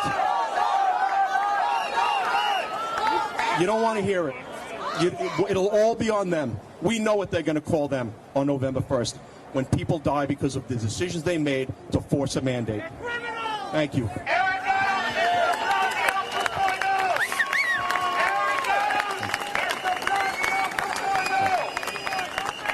Thank you. Thank you, Evan. I'd now like to call up IAFF First District Vice President James Levin. Brothers and sisters, I want to thank you for being out here today, holding the line for what we believe in, fighting for our rights, and protecting essential workers and the public out there in New York City. I want to also give a shout out of thanks to the people beyond the barricades, the NYPD. I see the sanitation in the distance. At the height of this pandemic, the only people out on the streets protecting this city were the essential workers of the firefighters, the police officers, sanitation. We were there for New York City. And now, Mayor de Blasio wants to turn his back on essential workers. This is simply unfair, and a mayor that wants to call himself a friend of labor. All right, so we were listening into this protest again. It took place earlier here this morning, but I want to let all of our viewers know we do have our committee members meeting here on Capitol Hill. They are speaking about the Build Back Better Act. So we're going to listen in to the House Rules Committee discussing this, see if there's any more progress that can be made here on Capitol Hill. Their fair share. Today, we're going to do something that used to be routine. In the light of day, we are going to talk and respectfully listen to each other, and we're going to educate members of Congress and the American people about what's in this bill and why it is so important that we act. There are a lot of great things in this bill, and the good news is we can continue to perfect it before we send it to the House floor. I have to tell you, the proudest and most consequential vote of my career so far was for the Affordable Care Act. It expanded care, strengthened coverage, cut costs, and no longer made being a woman in America a pre-existing condition. And at the end of the day, the bill before us is larger and broader in scope, making not only health care more affordable, but also strengthening family care and combating climate change. It will be transformational.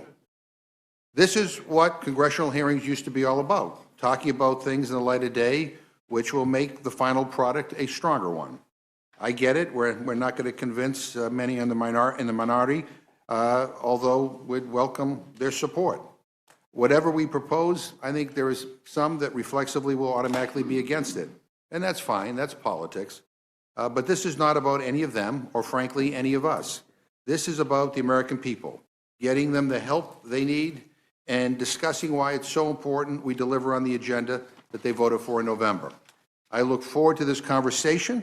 And I want to thank the committee chairs and their ranking members and their staffs for all the time and effort that has gone into getting us to this point. And I'm now happy to turn to my good friend, the ranking member from Oklahoma, Mr. Cole.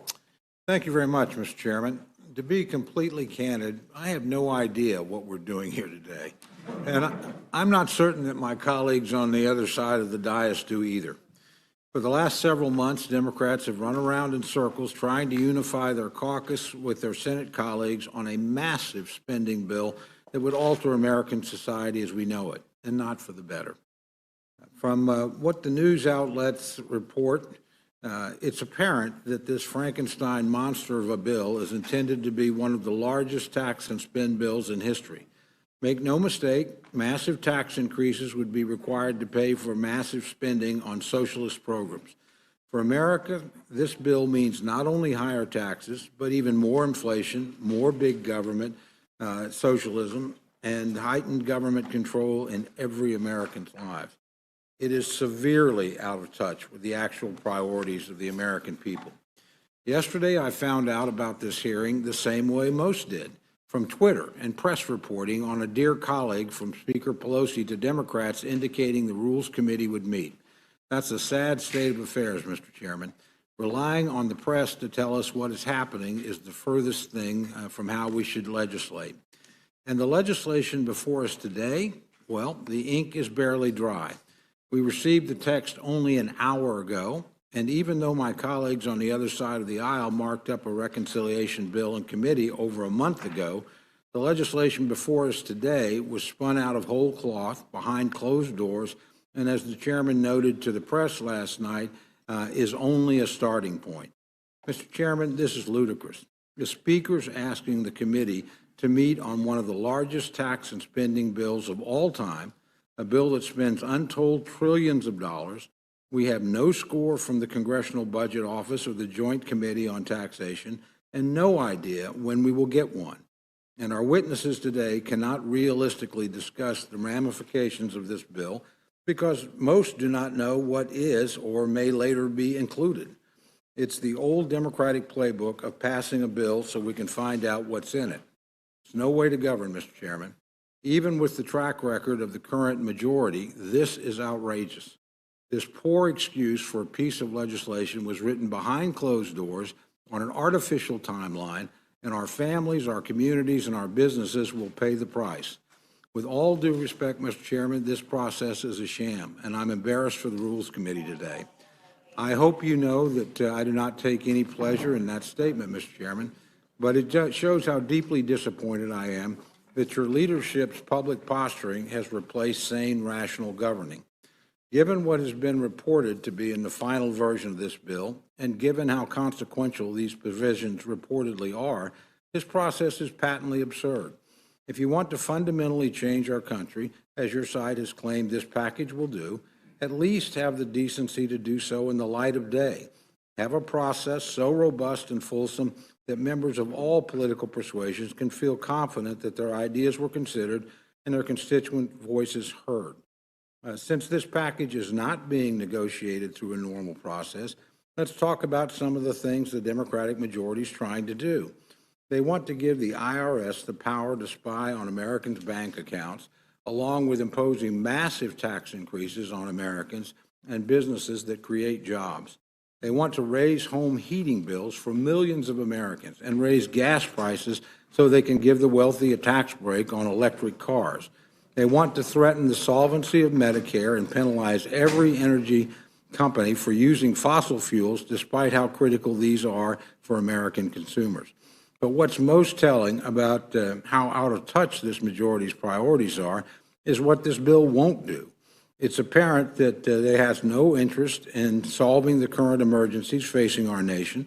They continue to do nothing to deal with the border crisis, nothing to address rising inflation, and in fact, this bill will make inflation worse. Nothing to help small businesses get their workers back, nothing to encourage instead of criminalizing parents who advocate for their child's education, and nothing to address the looming threats America and our allies face abroad. The failings of the majority's entire approach are glaringly obvious.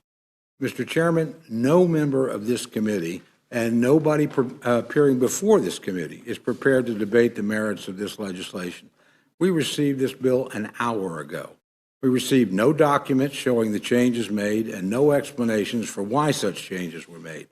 No witness before this committee is prepared to answer questions about the 1,700 pages of new text and the almost 800 pages of text that were removed from the version previously reported by the Budget Committee.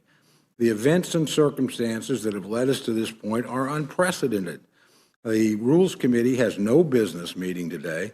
We're the last stop in the legislative process, not the first. This is a room where governing occurs.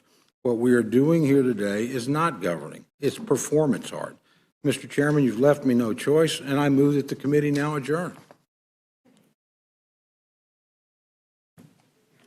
You heard the motion of the gentleman. All those in favor say aye. Aye. Opposed, no. No. In the opinion of the chair, the noes have it. Chairman, on that, I'd request a recorded vote. A recorded vote has been requested. Let me get the clerk to call the roll.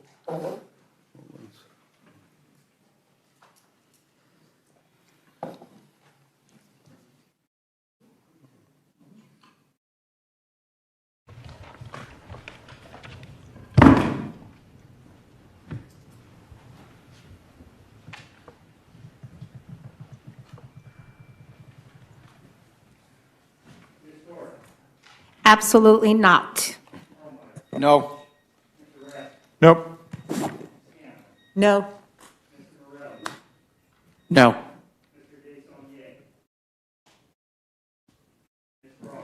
No. No. Aye. Aye. Aye. Absolutely yes. No. Clerk will report the total. The motion is not agreed to. Let me just say before I go to our panelists here today, I'm a little puzzled because usually in the Rules Committee, the complaints we hear from the minority is that the package before us is already finalized and that there's no opportunity for change. What we're doing here, and by the way, it is the light of day. It's 3 o'clock. I think it may be cloudy out, but it's still the light of day. What we're doing here today is, I think, is actually a good and healthy thing. We're having a discussion, and we're talking about the details of a very important bill, which, by the way, I think will be transformative and help a lot of my constituents, but help a lot of people across the country who, by the way, have been neglected for far too long. And we can talk about the good and what people have problems with. And there are still opportunities and chances for change. So I actually, I think this is a good process. So I'm a little surprised by the critique. But in any event, Chairman? Yeah, Dr. Burgess. Well, if I may, I'm in a unique position because I'm on an authorizing committee, I'm on the budget committee, and I'm on the privilege of having the privilege of being on the rules committee. In the authorizing committee, in Energy and Commerce, we had like $500 billion of the whatever the total, I don't even know what the total is now, that we discussed, but we had no hearings leading up to it, so we really didn't. I mean, we're an authorizing committee. We're supposed to dig deep into the details. We're supposed to understand, like some people say, follow the science. We're supposed to do that on Energy and Commerce. We had no opportunity to do that. In the Budget Committee, we marked up a bill in the middle of the night on Zoom. A $3.5 trillion bill, the biggest bill ever passed in the United States House of Representatives, and we had a markup at night on a Zoom call. And here's the painful part, no text, and no score from the Congressional Budget Office. May I remind you, it was the Committee on the Budget that was having this markup. So we find ourselves today in the Rules Committee. And the Rules Committee is the last stop, as Mr. Cole said. Our members, our fellow members on both sides, have not had an opportunity to weigh in with their amendments. We are going to be marking this thing up. It's going to, I get it, I know it's going to pass through the Rules Committee, but really this is the one chance. You're not going to make an open rule on the floor. This is the one chance for the rank and file member of the United States House of Representatives to come up here and tell us what they think should or shouldn't be in the bill, provide us some data, and let us make a decision on that. But we've lost the opportunity to do even that. Well, you're lucky you're on the Rules Committee because you can ask the chairs and the ranking members of all the committees all the questions you want. But let me just point out for the record that 13 committees of jurisdiction have already spent more than 165 hours marking up this legislation. They considered more than 850 amendments in the process. 22 Republican amendments were adopted, and that's all before the Rules Committee started our work. And so I appreciate the gentleman's comments, but I have a feeling I know where the gentleman is coming from on what we're trying to do here. But Ms. Fishbach. And Mr. Chair, I don't think you should be surprised that we're a little concerned about this. I don't know, and I will ask them when I have the opportunity, but I don't believe probably the ranking members have had the opportunity to actually look through. And yes, there has been some legislation that has gone through committees, but this is brand new. This is 1,600 pages of new, yes, taken together from other bills, but we don't know what has been taken out, what has been changed. And I think that to bring a 1,684-page, I believe it is, in front of us, without the opportunity to look through it at least, and I think that provides for a better discussion. Then I would have the opportunity to look for questions that I might have. And I understand that large portions of this have gone through, but we still don't know what's in this 16. Well, this is the beginning of a process, and all of my colleagues on both sides of the aisle have the opportunity to ask any questions that they want to. And this is not the end of the process. And again, it is a little puzzling to me because usually I hear on the other side, oh, here's the bill, the text is done, and you go into the floor, and now we have an opportunity to actually ask questions. And this bill will continue to be perfected, and we will have a good discussion. And so, I look forward to hearing the testimonies on both sides. So let me welcome our witnesses here today, and I will announce them in the order in which they will go. Chairman Yarmouth and Ranking Member Smith, Chairman Neal and Ranking Member Brady. And as we listen into this House Rules Committee hearing, again, this discussion on what exactly President Biden was speaking on earlier here this morning and what we've been hearing, a lot of back and forth between our two-party lines, the Build Back Better Act, also infrastructure. Let's go ahead, step away for a 2-minute break, listening right back in here on Live Now from Fox when we all return. Yeah. The Build Back Better Act marks an inflection point for our country. It will end an era of chronic uninvestment, underinvestment that for too long has held our nation back, creating serious deficits in nearly every sector of American society and leaving millions of working families without a chance of a fair shot. Rising health care costs are putting a strain on budgets for families and businesses. The absence of affordable child care is driving parents, especially women, out of the labor force in record numbers. The digital divide and lack of broadband infrastructure are hindering our children's education in communities across the country. Safe and affordable housing options are becoming more and more scarce for families in need. And we face a catastrophic climate crisis that threatens life as we know it. Many of these challenges predate the pandemic, but the threat and impact they present have only compounded in recent years. Time to act is now, and that is why we are here today. The Build Back Better Act will deliver transformational investments to meet the needs of the American people, address dangerous deficits in our society, improve our economic outlook, and set America up to compete and win in the decades ahead. It will overhaul and reimagine sectors of our economy and society so that everyone, not just those at the top, benefit from a growing economy. This is a tremendous undertaking, one that has demanded determination and diligence. Now, after months of negotiations within our caucus, in our committees, with our colleagues in the Senate, and with the White House, we have achieved significant progress with historic investments in the future of American families and our nation, which my fellow chairs can speak to more today. The Build Back Better Act will create a stronger future for workers and for our children, all while creating good-paying jobs. We will enact one of the biggest middle-class tax cuts in history, lower costs for families, tackle the climate crisis, and lay the foundation for extraordinary economic growth and shared prosperity for decades to come. I'm pleased to have today's hearing as an opportunity to present the shared White House, House, Senate vision to the public, highlight the life-changing impact of these provisions, and outline next steps in delivering the most transformative piece of legislation for working Americans since the New Deal. Before I close, I'd like to address one thing that the ranking member, my good friend, Mr. Cole, he talked about spending socialist programs, which we will hear and have heard during our markups. We will continue to hear it as long as we are talking about this.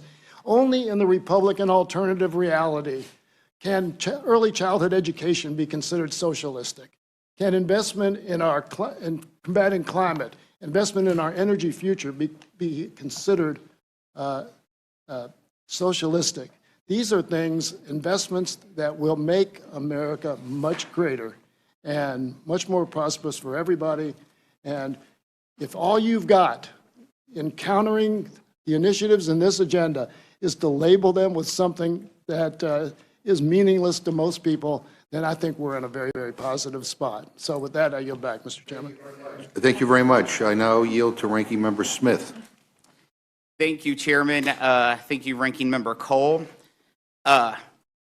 Congress has hit an extreme new low today. We already have an approval rating of 21%. It's going to get a whole lot worse because of the actions of the leadership of this Congress. Less than an hour before this hearing started, the bill text was dropped. 1,700 pages. I asked my team, let's print it off so I can make sure that this whole committee knows what's in it, and I'll read all 1,700 pages here. Unfortunately, in 45 minutes, we couldn't print it. And you're having a hearing on a piece of legislation that we couldn't even print off in enough time. This is all part of the sham. It's a complete sham.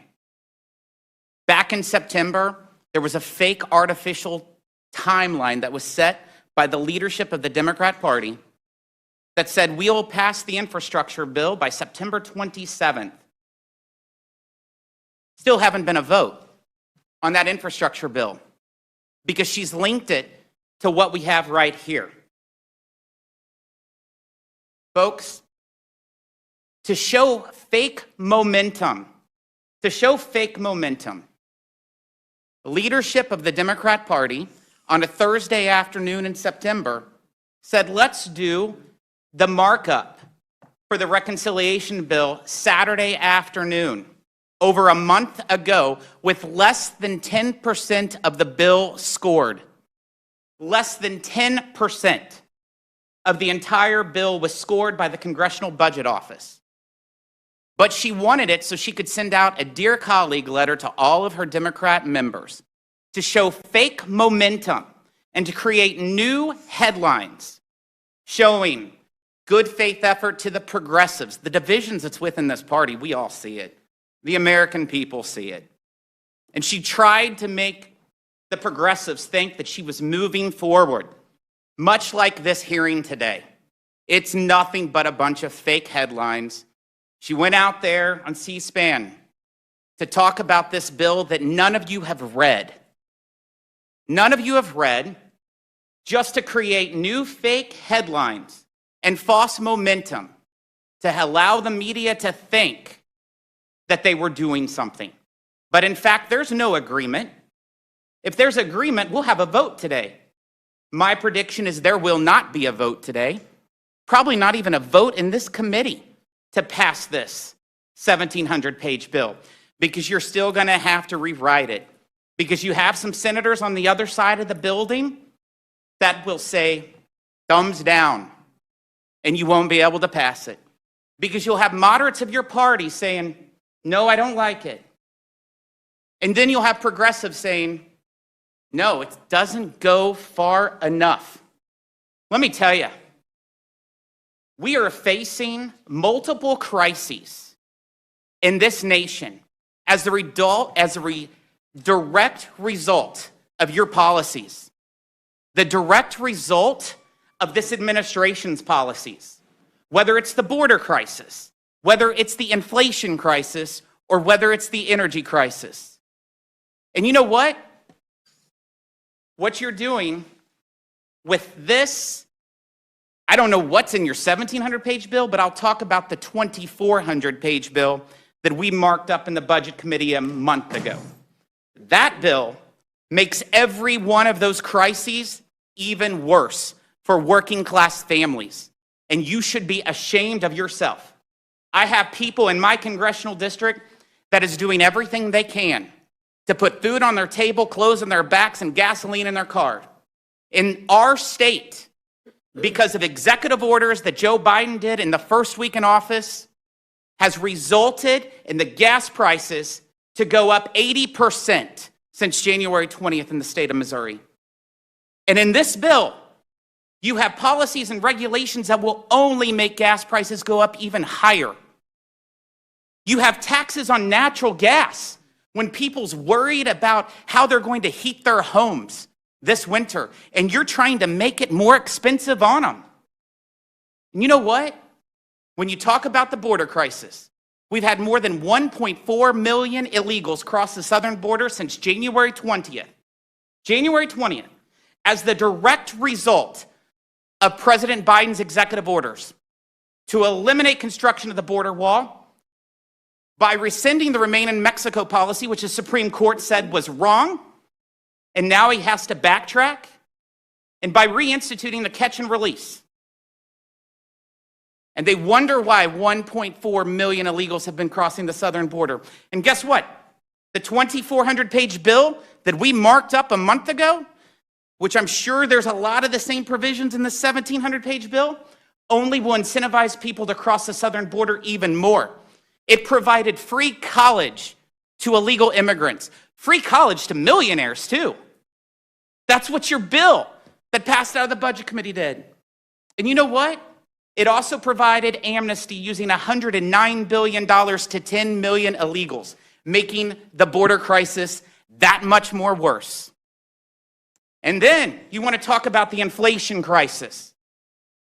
Folks, before you passed the Biden bailout bill in March, it was projected by CBO that inflation would be 2.0. It's tripled. It has tripled after you passed the Biden bailout, where you spent $1.9 trillion to reward your political friends, allies, and donors. And now we're facing the largest inflation that we've seen since 1981. That is a direct result of all of my constituents, all of your constituents having higher prices to purchase food on their table, clothes on their backs, and gasoline in their cars. And guess what? you're wanting to spend, according to the bill that passed out of the Budget Committee, $4.3 trillion of reckless spending. You talk about putting fuel on the inflation fire, that's what you're going to do. But why rush it through today? Other than the false headlines of momentum, maybe there's an election across the Potomac that's happening on Tuesday, and you're worried that you might need to push this through to show that you can competently govern. Or maybe, as Speaker Pelosi said, we'll pass an infrastructure bill by the time that Biden lands in Europe. 8 o'clock tonight. My bet is no infrastructure will pass tonight because of the disarray and the division within the Democrat Party. And so it's unfortunate. It's unfortunate that we were unable to read these 1,700 pages because we had 45 minutes to do. And let me tell you, CNN is not a media outlet that likes conservatives. Not at all. That may be shocking. 2 weeks ago, they came up with a poll and they said only 25% of Americans said that they would benefit from this legislation. 25%. CNN, that's not a Republican media outlet. The reason why you want this bill to be moving today is so the American people won't know what's in it. That's exactly why you're doing it.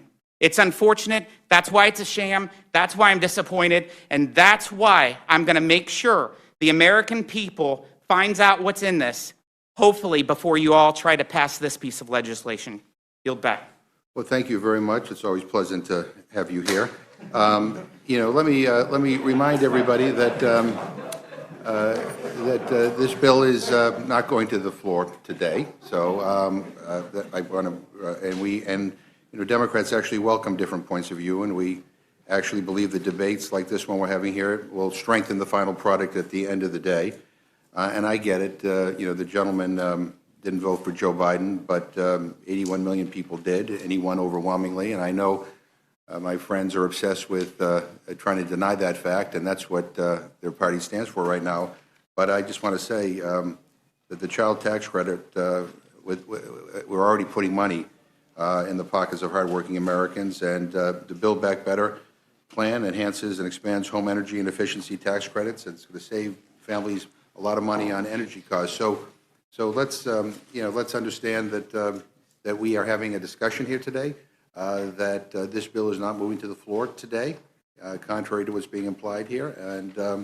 And again, but it's always wonderful to see the gentleman. And I now would acknowledge Mr. Neal of Massachusetts, the chairman of the Ways and Means Committee. Thank you, Chairman McGovern and Ranking Member Cole. I'm certainly delighted to appear before you today as we take this important step in advancing the Build Back Better Act. As I said in September during the Ways and Means Committee markup of the legislation, this is our moment to lay a new foundation of opportunity for the American people, to make it possible for members of the American family to live healthier and more financially secure lives. Last month, the Ways and Means Democrats approved some of the most consequential investments in American history in their package. And yes, I did try vigorously to repeal the Trump tax cuts, even in legislation which I thought was alive up until a couple of days ago. But we did it with a very sound and deliberative legislative process, and as always, Ranking Member Brady led a professional opposition to what we were attempting to do. As I always note, it was principled opposition, not emotional opposition. We had more than 40 hours of debate, and we considered more than 60 amendments. That legislation, as the Bible might note, 40 days and 40 nights ago, is still very much alive. Our provisions received wide public vetting and earned wide respect.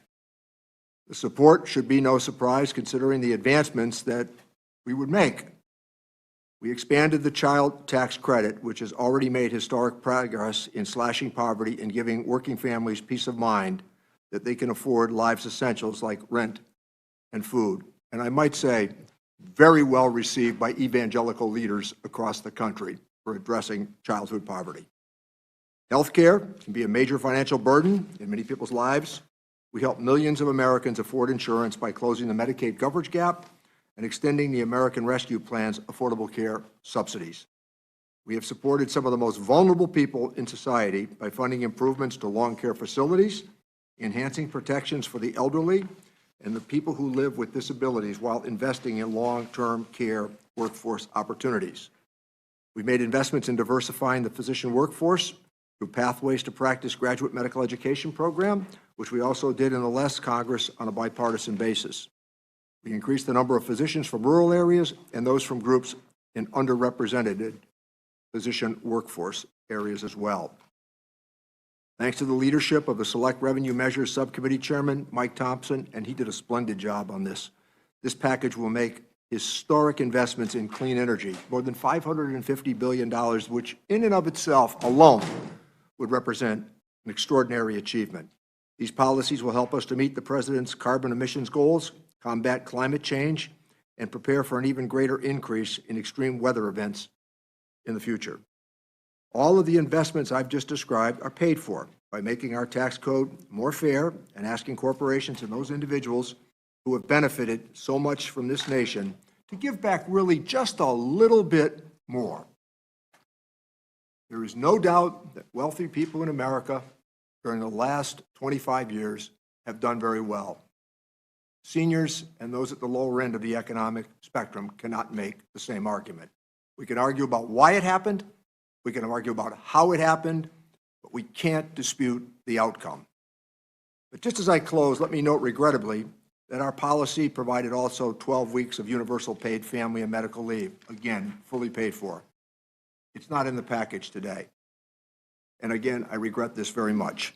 I want to be clear that this issue will remain a top priority for me, and we'll try to work it through with the other side as well as we go forward to continue our fight to include this benefit for all workers that they can also support. The Speaker reminds us that the Build Back Better Act is about the future of America. We're putting forward a transformational suite of measures to support our children, protect the planet, ensure that our economy is inclusive and resilient for generations to come. I thank you all for your time. Thank you very much. Ranking Member Brady. Thank you, Chairman McGovern, Ranking Member Cole, members of the Rules Committee. Respectfully, I think we all know this is not a discussion. This is a circus. And evidence of that is that in the 1,700 pages, the missing pieces are huge. Whole subtitles left blank. My guess is, unfortunately, all this is for show, so that later today, the Speaker and Democrats in Congress will again kick this infrastructure bill to the curb, along with moderates who are fighting to pass it. Usually when I'm sitting next to my friend Chairman Neal, it is because we've achieved a huge bipartisan win on behalf of the American people. We like bringing our committee members together for big wins. Regrettably, that's not the case today. We meet in the shadow of today's gloomy economic news, an awful report that shows America's economy effectively stopped growing last quarter. President Biden is 0 for 3 in meeting economic projections. He's now nearly 1 million jobs short of his promises from the last $2 trillion stimulus.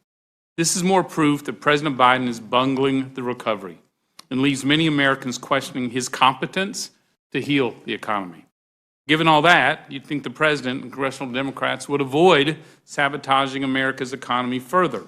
But that's exactly what this proposal does. This is an economic sabotage whose crippling tax hikes will kill American jobs, drive many of them overseas, hammer small businesses as they struggle to recover, worsen the labor shortage, and drive inflation even higher. Never has Washington spent so much to kill so many American jobs, force prices even higher, and hook a whole new generation of the poor on government dependency. This framework imposes over $400 billion in taxes on America's small businesses. It couldn't come at a worse time. There are $800 billion in tax increases on American businesses who compete both here and around the world. This constitutes an economic surrender to China, Russia, Japan, and Europe, driving American jobs, investment, and manufacturing overseas. The new corporate minimum tax is really a Made in America tax, hitting American manufacturing, energy, and technology businesses the hardest, along with American consumers. Why do Democrats insist on making it better to be a foreign company or a worker than an American one. Is it any wonder our foreign competitors are happy to embrace a small global minimum tax? They're getting our jobs, they're getting a big bite of our taxes, and they don't even have to act for years while America surrenders first. And who pays for all this?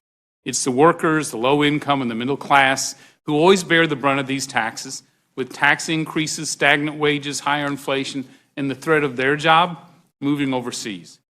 There's also a troubling new tax on retirement plans that hurts workers and seniors the most by punishing businesses that invest in their own stock. All this while the federal government enjoys record high levels of tax revenue from corporations, small business, and high-income earners under the Republican tax cuts in 2017.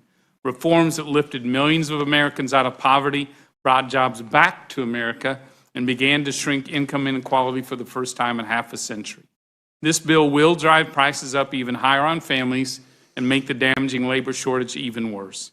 For example, Republicans in Congress created the child tax credit in 1997 and more recently doubled it and expanded it to tens of thousands of more families. Every Democrat opposed that expansion. Yet today, as businesses from Main Street to manufacturing struggle to find workers to stay open, man the production lines, or deliver products, unbelievably, Democrats' changes to the child tax credit no longer require Americans to earn or work to qualify for monthly checks. Experts predict this, along with the lavish COVID-era Affordable Care Act subsidies, will cause 2 million more Americans to exit the workforce. Don't Democrats understand this drives inflation higher and slows the economic recovery? One of the missing pieces we know will be filled. That Democrats will create a huge tax windfall and a tax haven for millionaires and billionaires by repealing the reasonable SALT deduction. Occupants of the penthouse are cheering you while the building janitor gets nothing. It gets worse. Democrats are giving away $550 billion in green welfare subsidies for the wealthy and the world's biggest corporations, literally sending government checks to the wealthy 1%. Why are you sending a well-to-do family making $800,000 a year a government check for up to $12,500 to buy a luxury electric vehicle? Of course, labor unions get a huge haul, including forcing the 90% of Americans who don't join a union to subsidize the few who do. And there are budget gimmicks galore. It costs zero, will go down in history alongside if you like your health plan, you can keep it, as one of the biggest whoppers Joe Biden has ever told. I'll finish with this. Why are you punishing working families by making inflation worse? Prices have grown faster than paychecks almost every month since President Biden took office. It's killing families, forcing them to effectively pay a second utility, cell phone, or cable bill a month. Inflation is a tax, and you're raising it. My advice, my request today, stop this economic sabotage. Our nation can't take much more. I yield back. Thank you. Thank you very much. I now yield to Chairman Frank Pallone. Thank you, Mr. Chairman and members of the committee. You know, when I listen to my Republican colleagues and they talk about the challenges that they face or that the constituents face, they're not the challenges that I hear from my constituents at home. What I heard during the COVID crisis was people's concerns about their public health and whether they were going to get COVID and whether the hospitals were going to be able to deal with it and whether the vaccinations were going to get out. And when I go home, I hear about all the infrastructure problems, you know, the roads that need to be fixed, the trains that need to be upgraded. Once again, thank you to all of our viewers here listening in. House Rules Committee really having a back and forth here as they're discussing the Build Back Better Act. We do know this will not be taken to the floor for a vote here today. Heard that from Chairman McGovern here just a little bit earlier. So we'll continue to keep our eyes on these developing movements when it comes to the infrastructure bill as well as the Build Back Better Act for you right here on Live Now from Fox. Going to be stepping away for a 2-minute break. Then we'll get into more stories happening across the country. More to come here again in 2 minutes.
And welcome back here to Live Now from Fox, where we continue to give you story updates that are taking place across the country. We did have some reports coming to us from California, where there is a well-known person, TV reality star, Real Housewives star, who reportedly was held at gunpoint in a home invasion. Here to bring us some more details is Fox 11's Susan Hirasuna, who's with us now outside of that home. Kemsley, and it sounds like a situation that was made up for an episode of The Real Housewives of Beverly Hills, but in fact we have confirmed from LAPD Robbery Homicide Division that she is the victim of a home invasion robbery. In fact, we saw 2 detectives go inside. This has been about an hour or so ago when they arrived here on location, and I believe you have some aerials that we can show you of what the Kemsley home looks like from the backside. And the backside is apparently where 3 suspects entered her home around 11 o'clock last night. You can actually see a woman that we believe to be Dorit Kemsley inside. And also, it apparently is an area where her children, she's got 2 children, 5 and 7, where they study. So the reports are that around 11 o'clock last night, 2 of the 3 suspects went into her bedroom, held her at gunpoint. She, according to TMZ, begged for her life, and then they proceeded to rob the house of many, many expensive jewelry and handbags. Could be she lost as much as $100,000 worth of goods. And if you come back live to me, I'll show you something that I found just outside the property. This was just lying on the sidewalk, and it is one of those authenticity cards for a Chanel handbag. So right now we're waiting for those detectives to come out. At this point, they did tell us that they were at the very beginning of this investigation, and as I said, they've been in there for at least an hour. We can also tell you, if you are a fan of The Real Housewives of Beverly Hills, quite a few of the cast members came here as well. So Lisa Rinna has come and gone, Erica Jane has come and gone, Kyle Richards was also here, and she has come and gone. So at this point, she's not answering the door, but we do see some people come and go, including a man that we think is the security detail for the home. Reporting live in Encino, California, I'm Susan Hirasuna. Back to you. Yeah, we saw those pictures and images that you were just speaking about. It could have been some really scary moments. And as you mentioned, do we think that we are going to be getting an official statement with some of those detectives on scene? That is the hope. They were actually fairly communicative to us when they were at the gate to try to go inside. And I asked one of the detectives where she is in the course of this investigation. She said the very beginning, and right now what we need to do is get by you, meaning the media, because we were all nearby as they were trying to make entry into the property. Yeah, and of course, we'll try to stay up to date with all these developments. Thank you for helping provide us with those latest details. Again, Fox 11 Susan Hirasuna here with us on Live Now from Fox. Thanks so much for sharing all those details with us today. Thank you.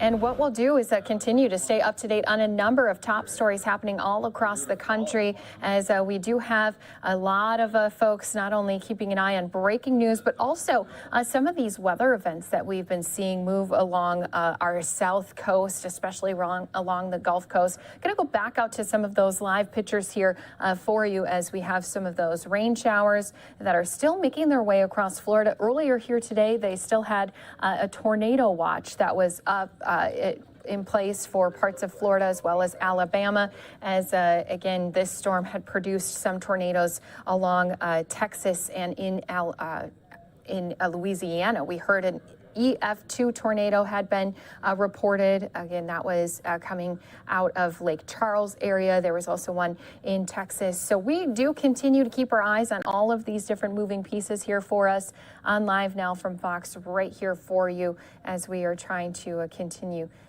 to keep up with all this developing news happening across the coast. Going to step away for another 2-minute break, bringing you more top stories right after that.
Welcome back here to Live Now from Fox. You're seeing just some of that video footage from damage that was left behind from those storms that moved across Texas into Louisiana. City of Lake Charles, Louisiana, getting hit with what officials are saying was an EF2 tornado. So we are joined with Fox Weather's Robert Ray here as we continue to give our folks some of these updates. And Robert, looks like a neighbor is going to have to do quite the cleanup work here today.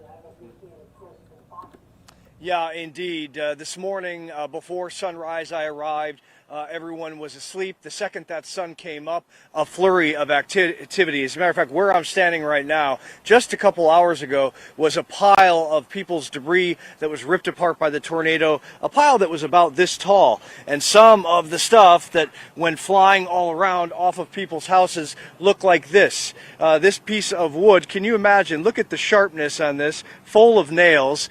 So for anyone that thinks that this is not dangerous, even at an EF2, all you got to do is take a look at some of that rubble. The people here are actually quite lucky, thankfully. Many of them took shelter. Those that could not quick enoughly get themselves into a position, a few people in this neighborhood were injured. One man took one of those pieces of wood to his leg, a heavy laceration, but he's going to be fine.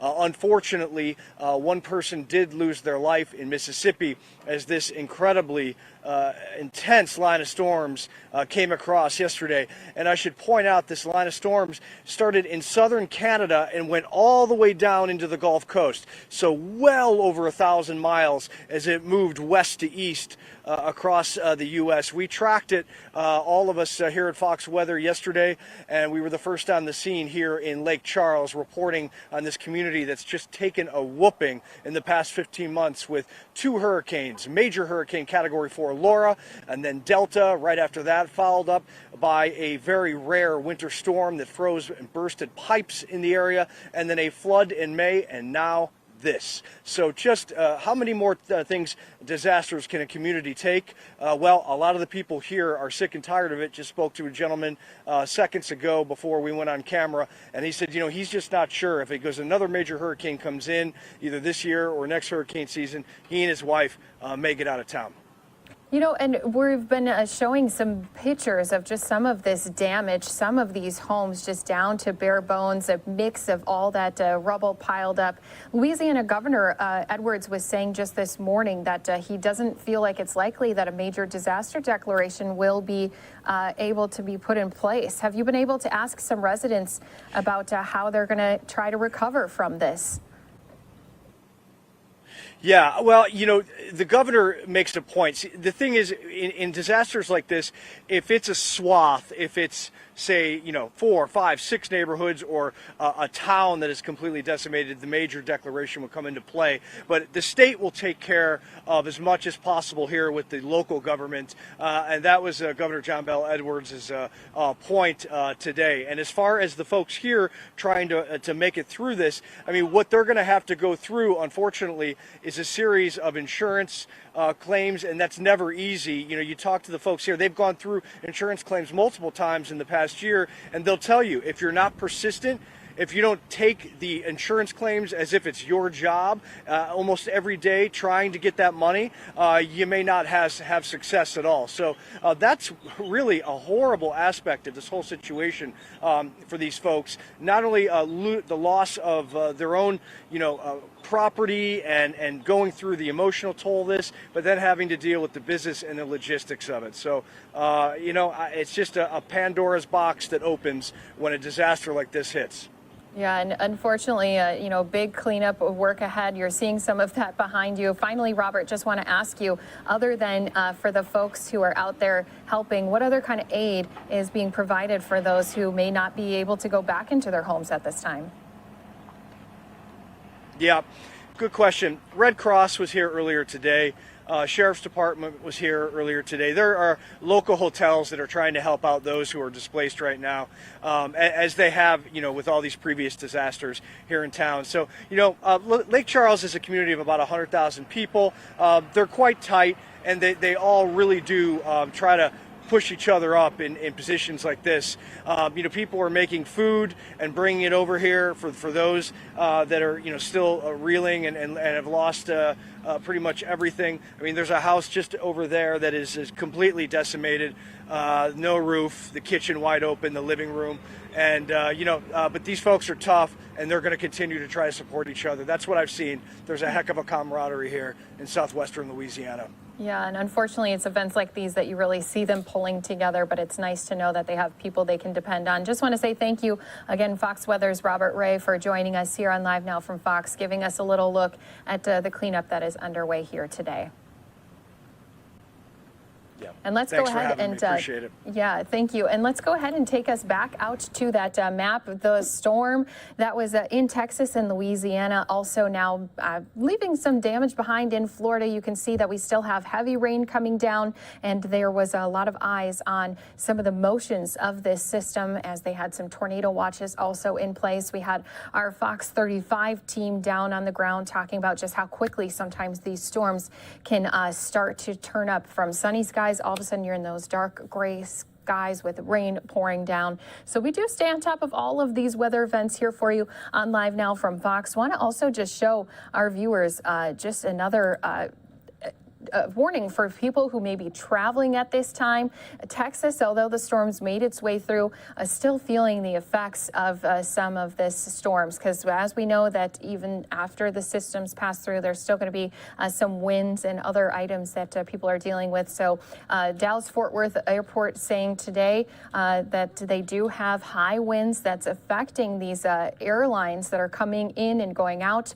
Only 2 diagonal runways are in use for safety reasons, so there could be some delays. So they say, of course, make sure you're checking on your flights before you are heading out to the airport. And again, hopefully we are able to keep everyone safe when it comes to the path of this storm.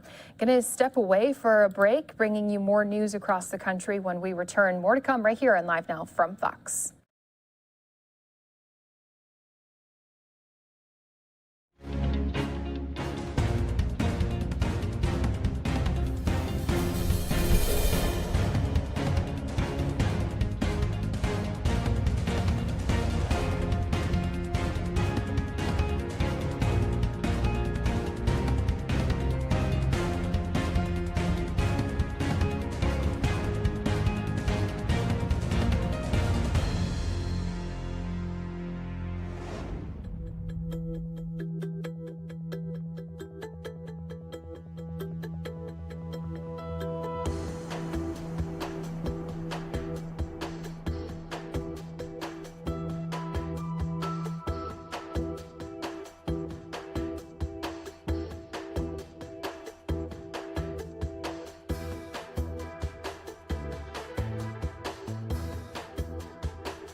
Welcome back here to Live Now from Fox. Going to bring you out to another live event. We do have former Vice President Mike Pence. He is speaking in Virginia on educational freedom. Let's listen into this live right here on Live Now from Fox. Radical left's agenda in our local schools. The doctrine known as critical race theory. Under critical race theory, children as young as kindergarten are being taught to be ashamed of their skin color. Science, history, and even math are increasingly taught through a lens of racial grievance. When Terry McAuliffe was governor, the Virginia Department of Education encouraged schools to, quote, embrace critical race theory. And just recently, he said that talking about diversity to kindergartners was as important as your math and English class. Let me be clear on this point. Critical race theory is nothing more than state-sponsored racism, and it should be opposed by every American of every race and creed and color in every school in our land.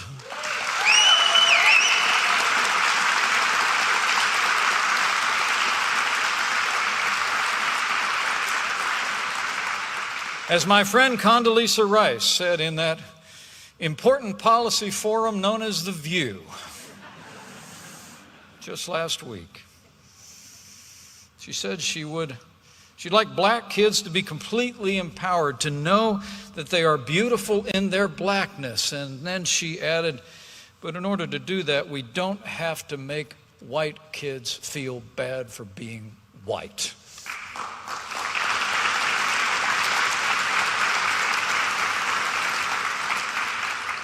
Critical race theory is founded on the slander that America is a racist nation. But let me say, having served as your vice president, traveled all across this country, cities and towns, large and small, I say with conviction, America is not a racist country.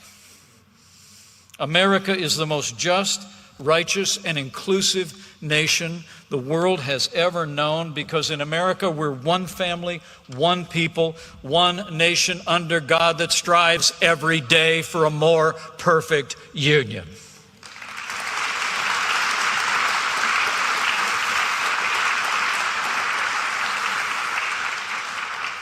And finally, here in Loudoun County, you also experienced what Ellie just spoke of. The tragic consequences that happen when schools prioritize radical left ideology above all else, including the safety of our kids. It breaks my heart to hear what Ellie said.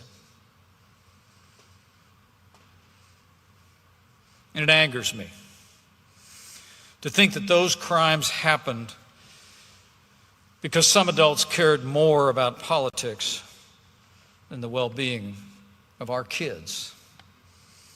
So let me commend the parents who spoke out at the school board meetings, including this week. Let me commend the students that walked out to protest a school board for their gross negligence and dereliction of duty. And let me say that school board members and anyone responsible for this tragedy and cover-up should resign immediately.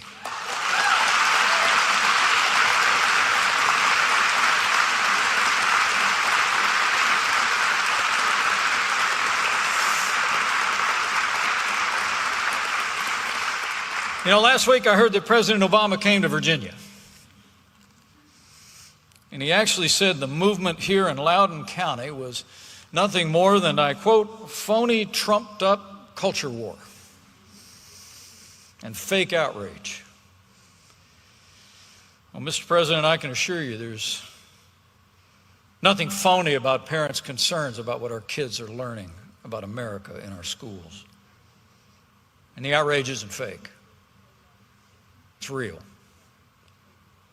And it's grounded in a love for this country and our kids. Now, Terry McAuliffe said famously, I don't think parents should be telling schools what they should teach. We believe that parents should be the ultimate authority in education. Nobody cares more about my kids than me. Nobody. Frankly, any politician or bureaucrat who disagrees with that should be fired or never rehired again.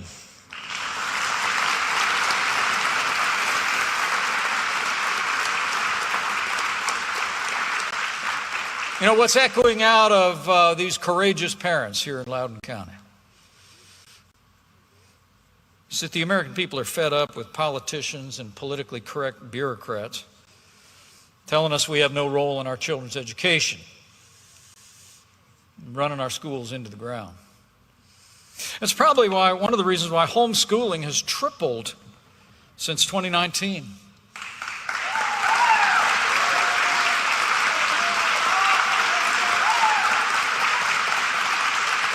I mean, 21 states have passed laws expanding parental choice. And here in Loudoun County, I learned on the way here that public school enrollment has now declined for 2 consecutive years. In Fairfax County, more than 10,000 students have chosen to decline to attend the public school, chosen alternatives. While in Fairfax County, homeschooling has doubled.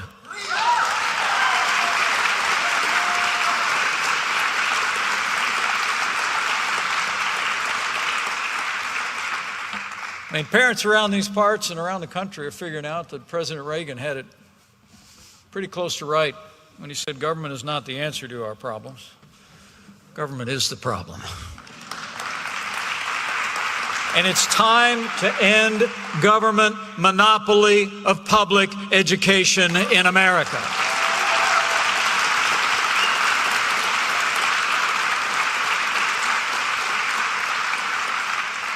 You know, in the wake of the closures from the pandemic, politicians telling parents that we have no say, left-wing ideology being taught in our classrooms, and even compromising the safety of our kids.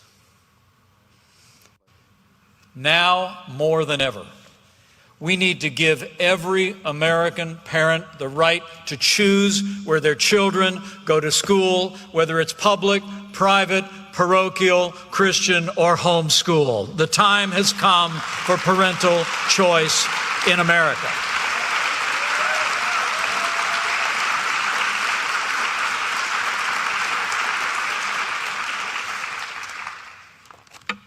In the 1970s, nearly 2/3 of Americans had high confidence in our public school system. Now that number is reversed. 2/3 of our country have low confidence in public education. And so empowering parents to choose what's best for their children is an idea whose time has come. And the truth is, when you look at test scores alone, over the past few decades, 12th grade test scores in reading, science, math, geography, and civics have either remained flat or gone down. This year, test scores in reading and math declined for 13-year-olds for the first time ever. And internationally, American students have dropped from 28th to 38th in math since the year 2000. It's incredible. Despite the fact that every education reform that's been passed in most states in the country and endorsed by education bureaucrats has a top-down, centralized, government-controlled approach, we know we need to do the opposite. We know we need to give parents a choice, because when parents have a choice, every child has a chance at success.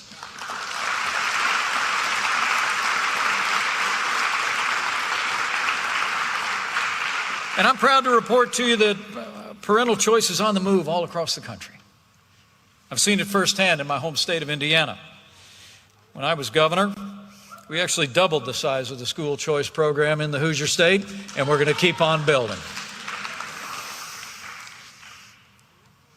And after the Obama-Biden administration shut down the scholarship program for inner-city kids in our nation's capital, I'm proud to report the Trump-Pence administration expanded enrollment in the Washington, D.C. voucher program by as much as 50%, opening doors of opportunities for disadvantaged kids.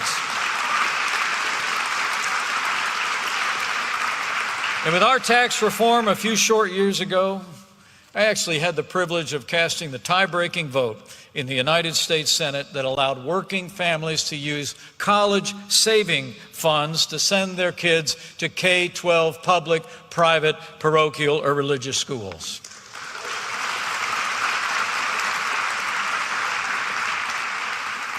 We expanded educational choice on our watch because countless studies have shown that parental choice in education works, improves student performance, has higher graduation rates, creates more opportunities for low-income families to get a great start in life. Parents have shown more involvement in their children's education. And it's advanced us toward that vision of a more perfect union with equality for all. The beauty of parental choice in education is that you don't have to solve every conceivable problem on day one. You just get the government out of the way and let the marketplace work with parents making the decisions. If all education funding was given directly to parents, think about it. Schools that consistently fail would go out of business almost overnight, and they'd be replaced by schools that were meeting the demands of parents in that community. Every school would have to make student safety its highest priority, because if given the choice, parents are going to choose the safest school for their kids, right? And schools would compete for top-notch teachers, ensuring that the best teachers make the best salaries.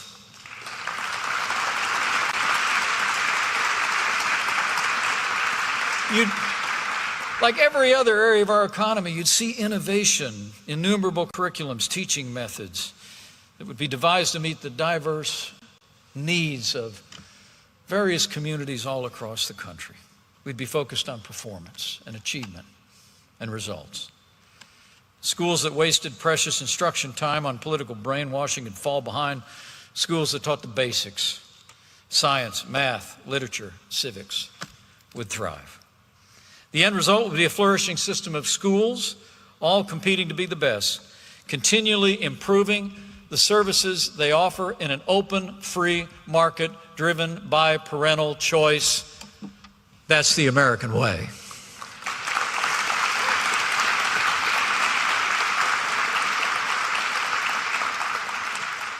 And it's also the best way to achieve our goal, to ensure that every child has access to the very best education possible, whether it's public, private, parochial, religious, charter, or homeschool.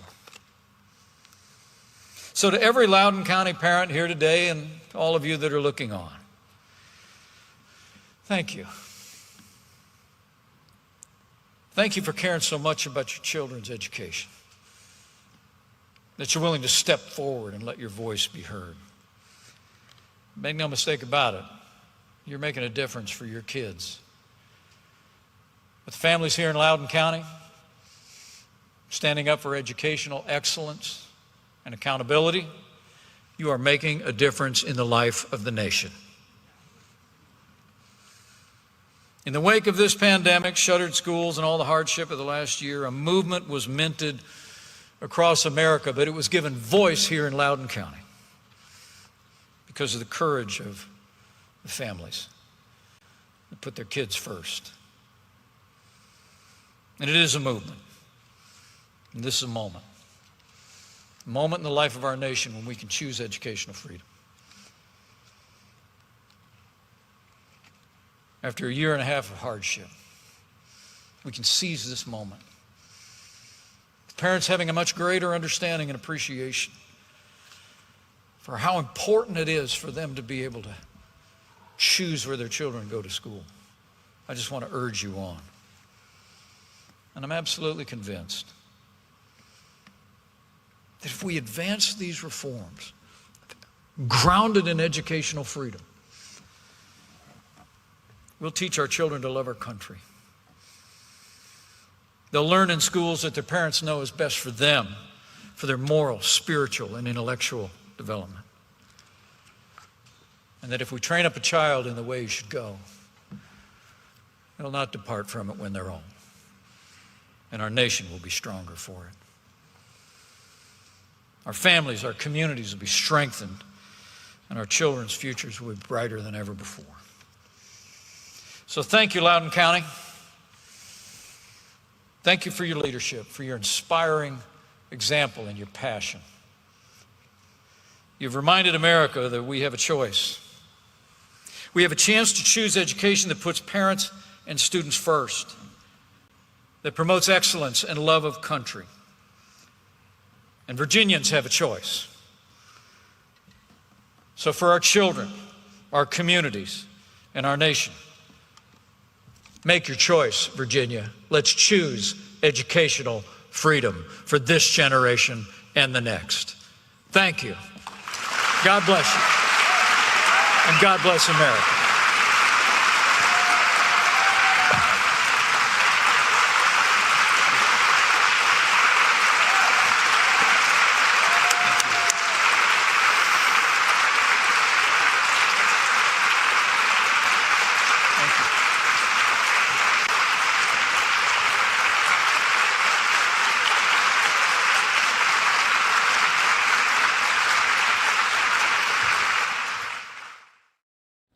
So you're just listening in to former Vice President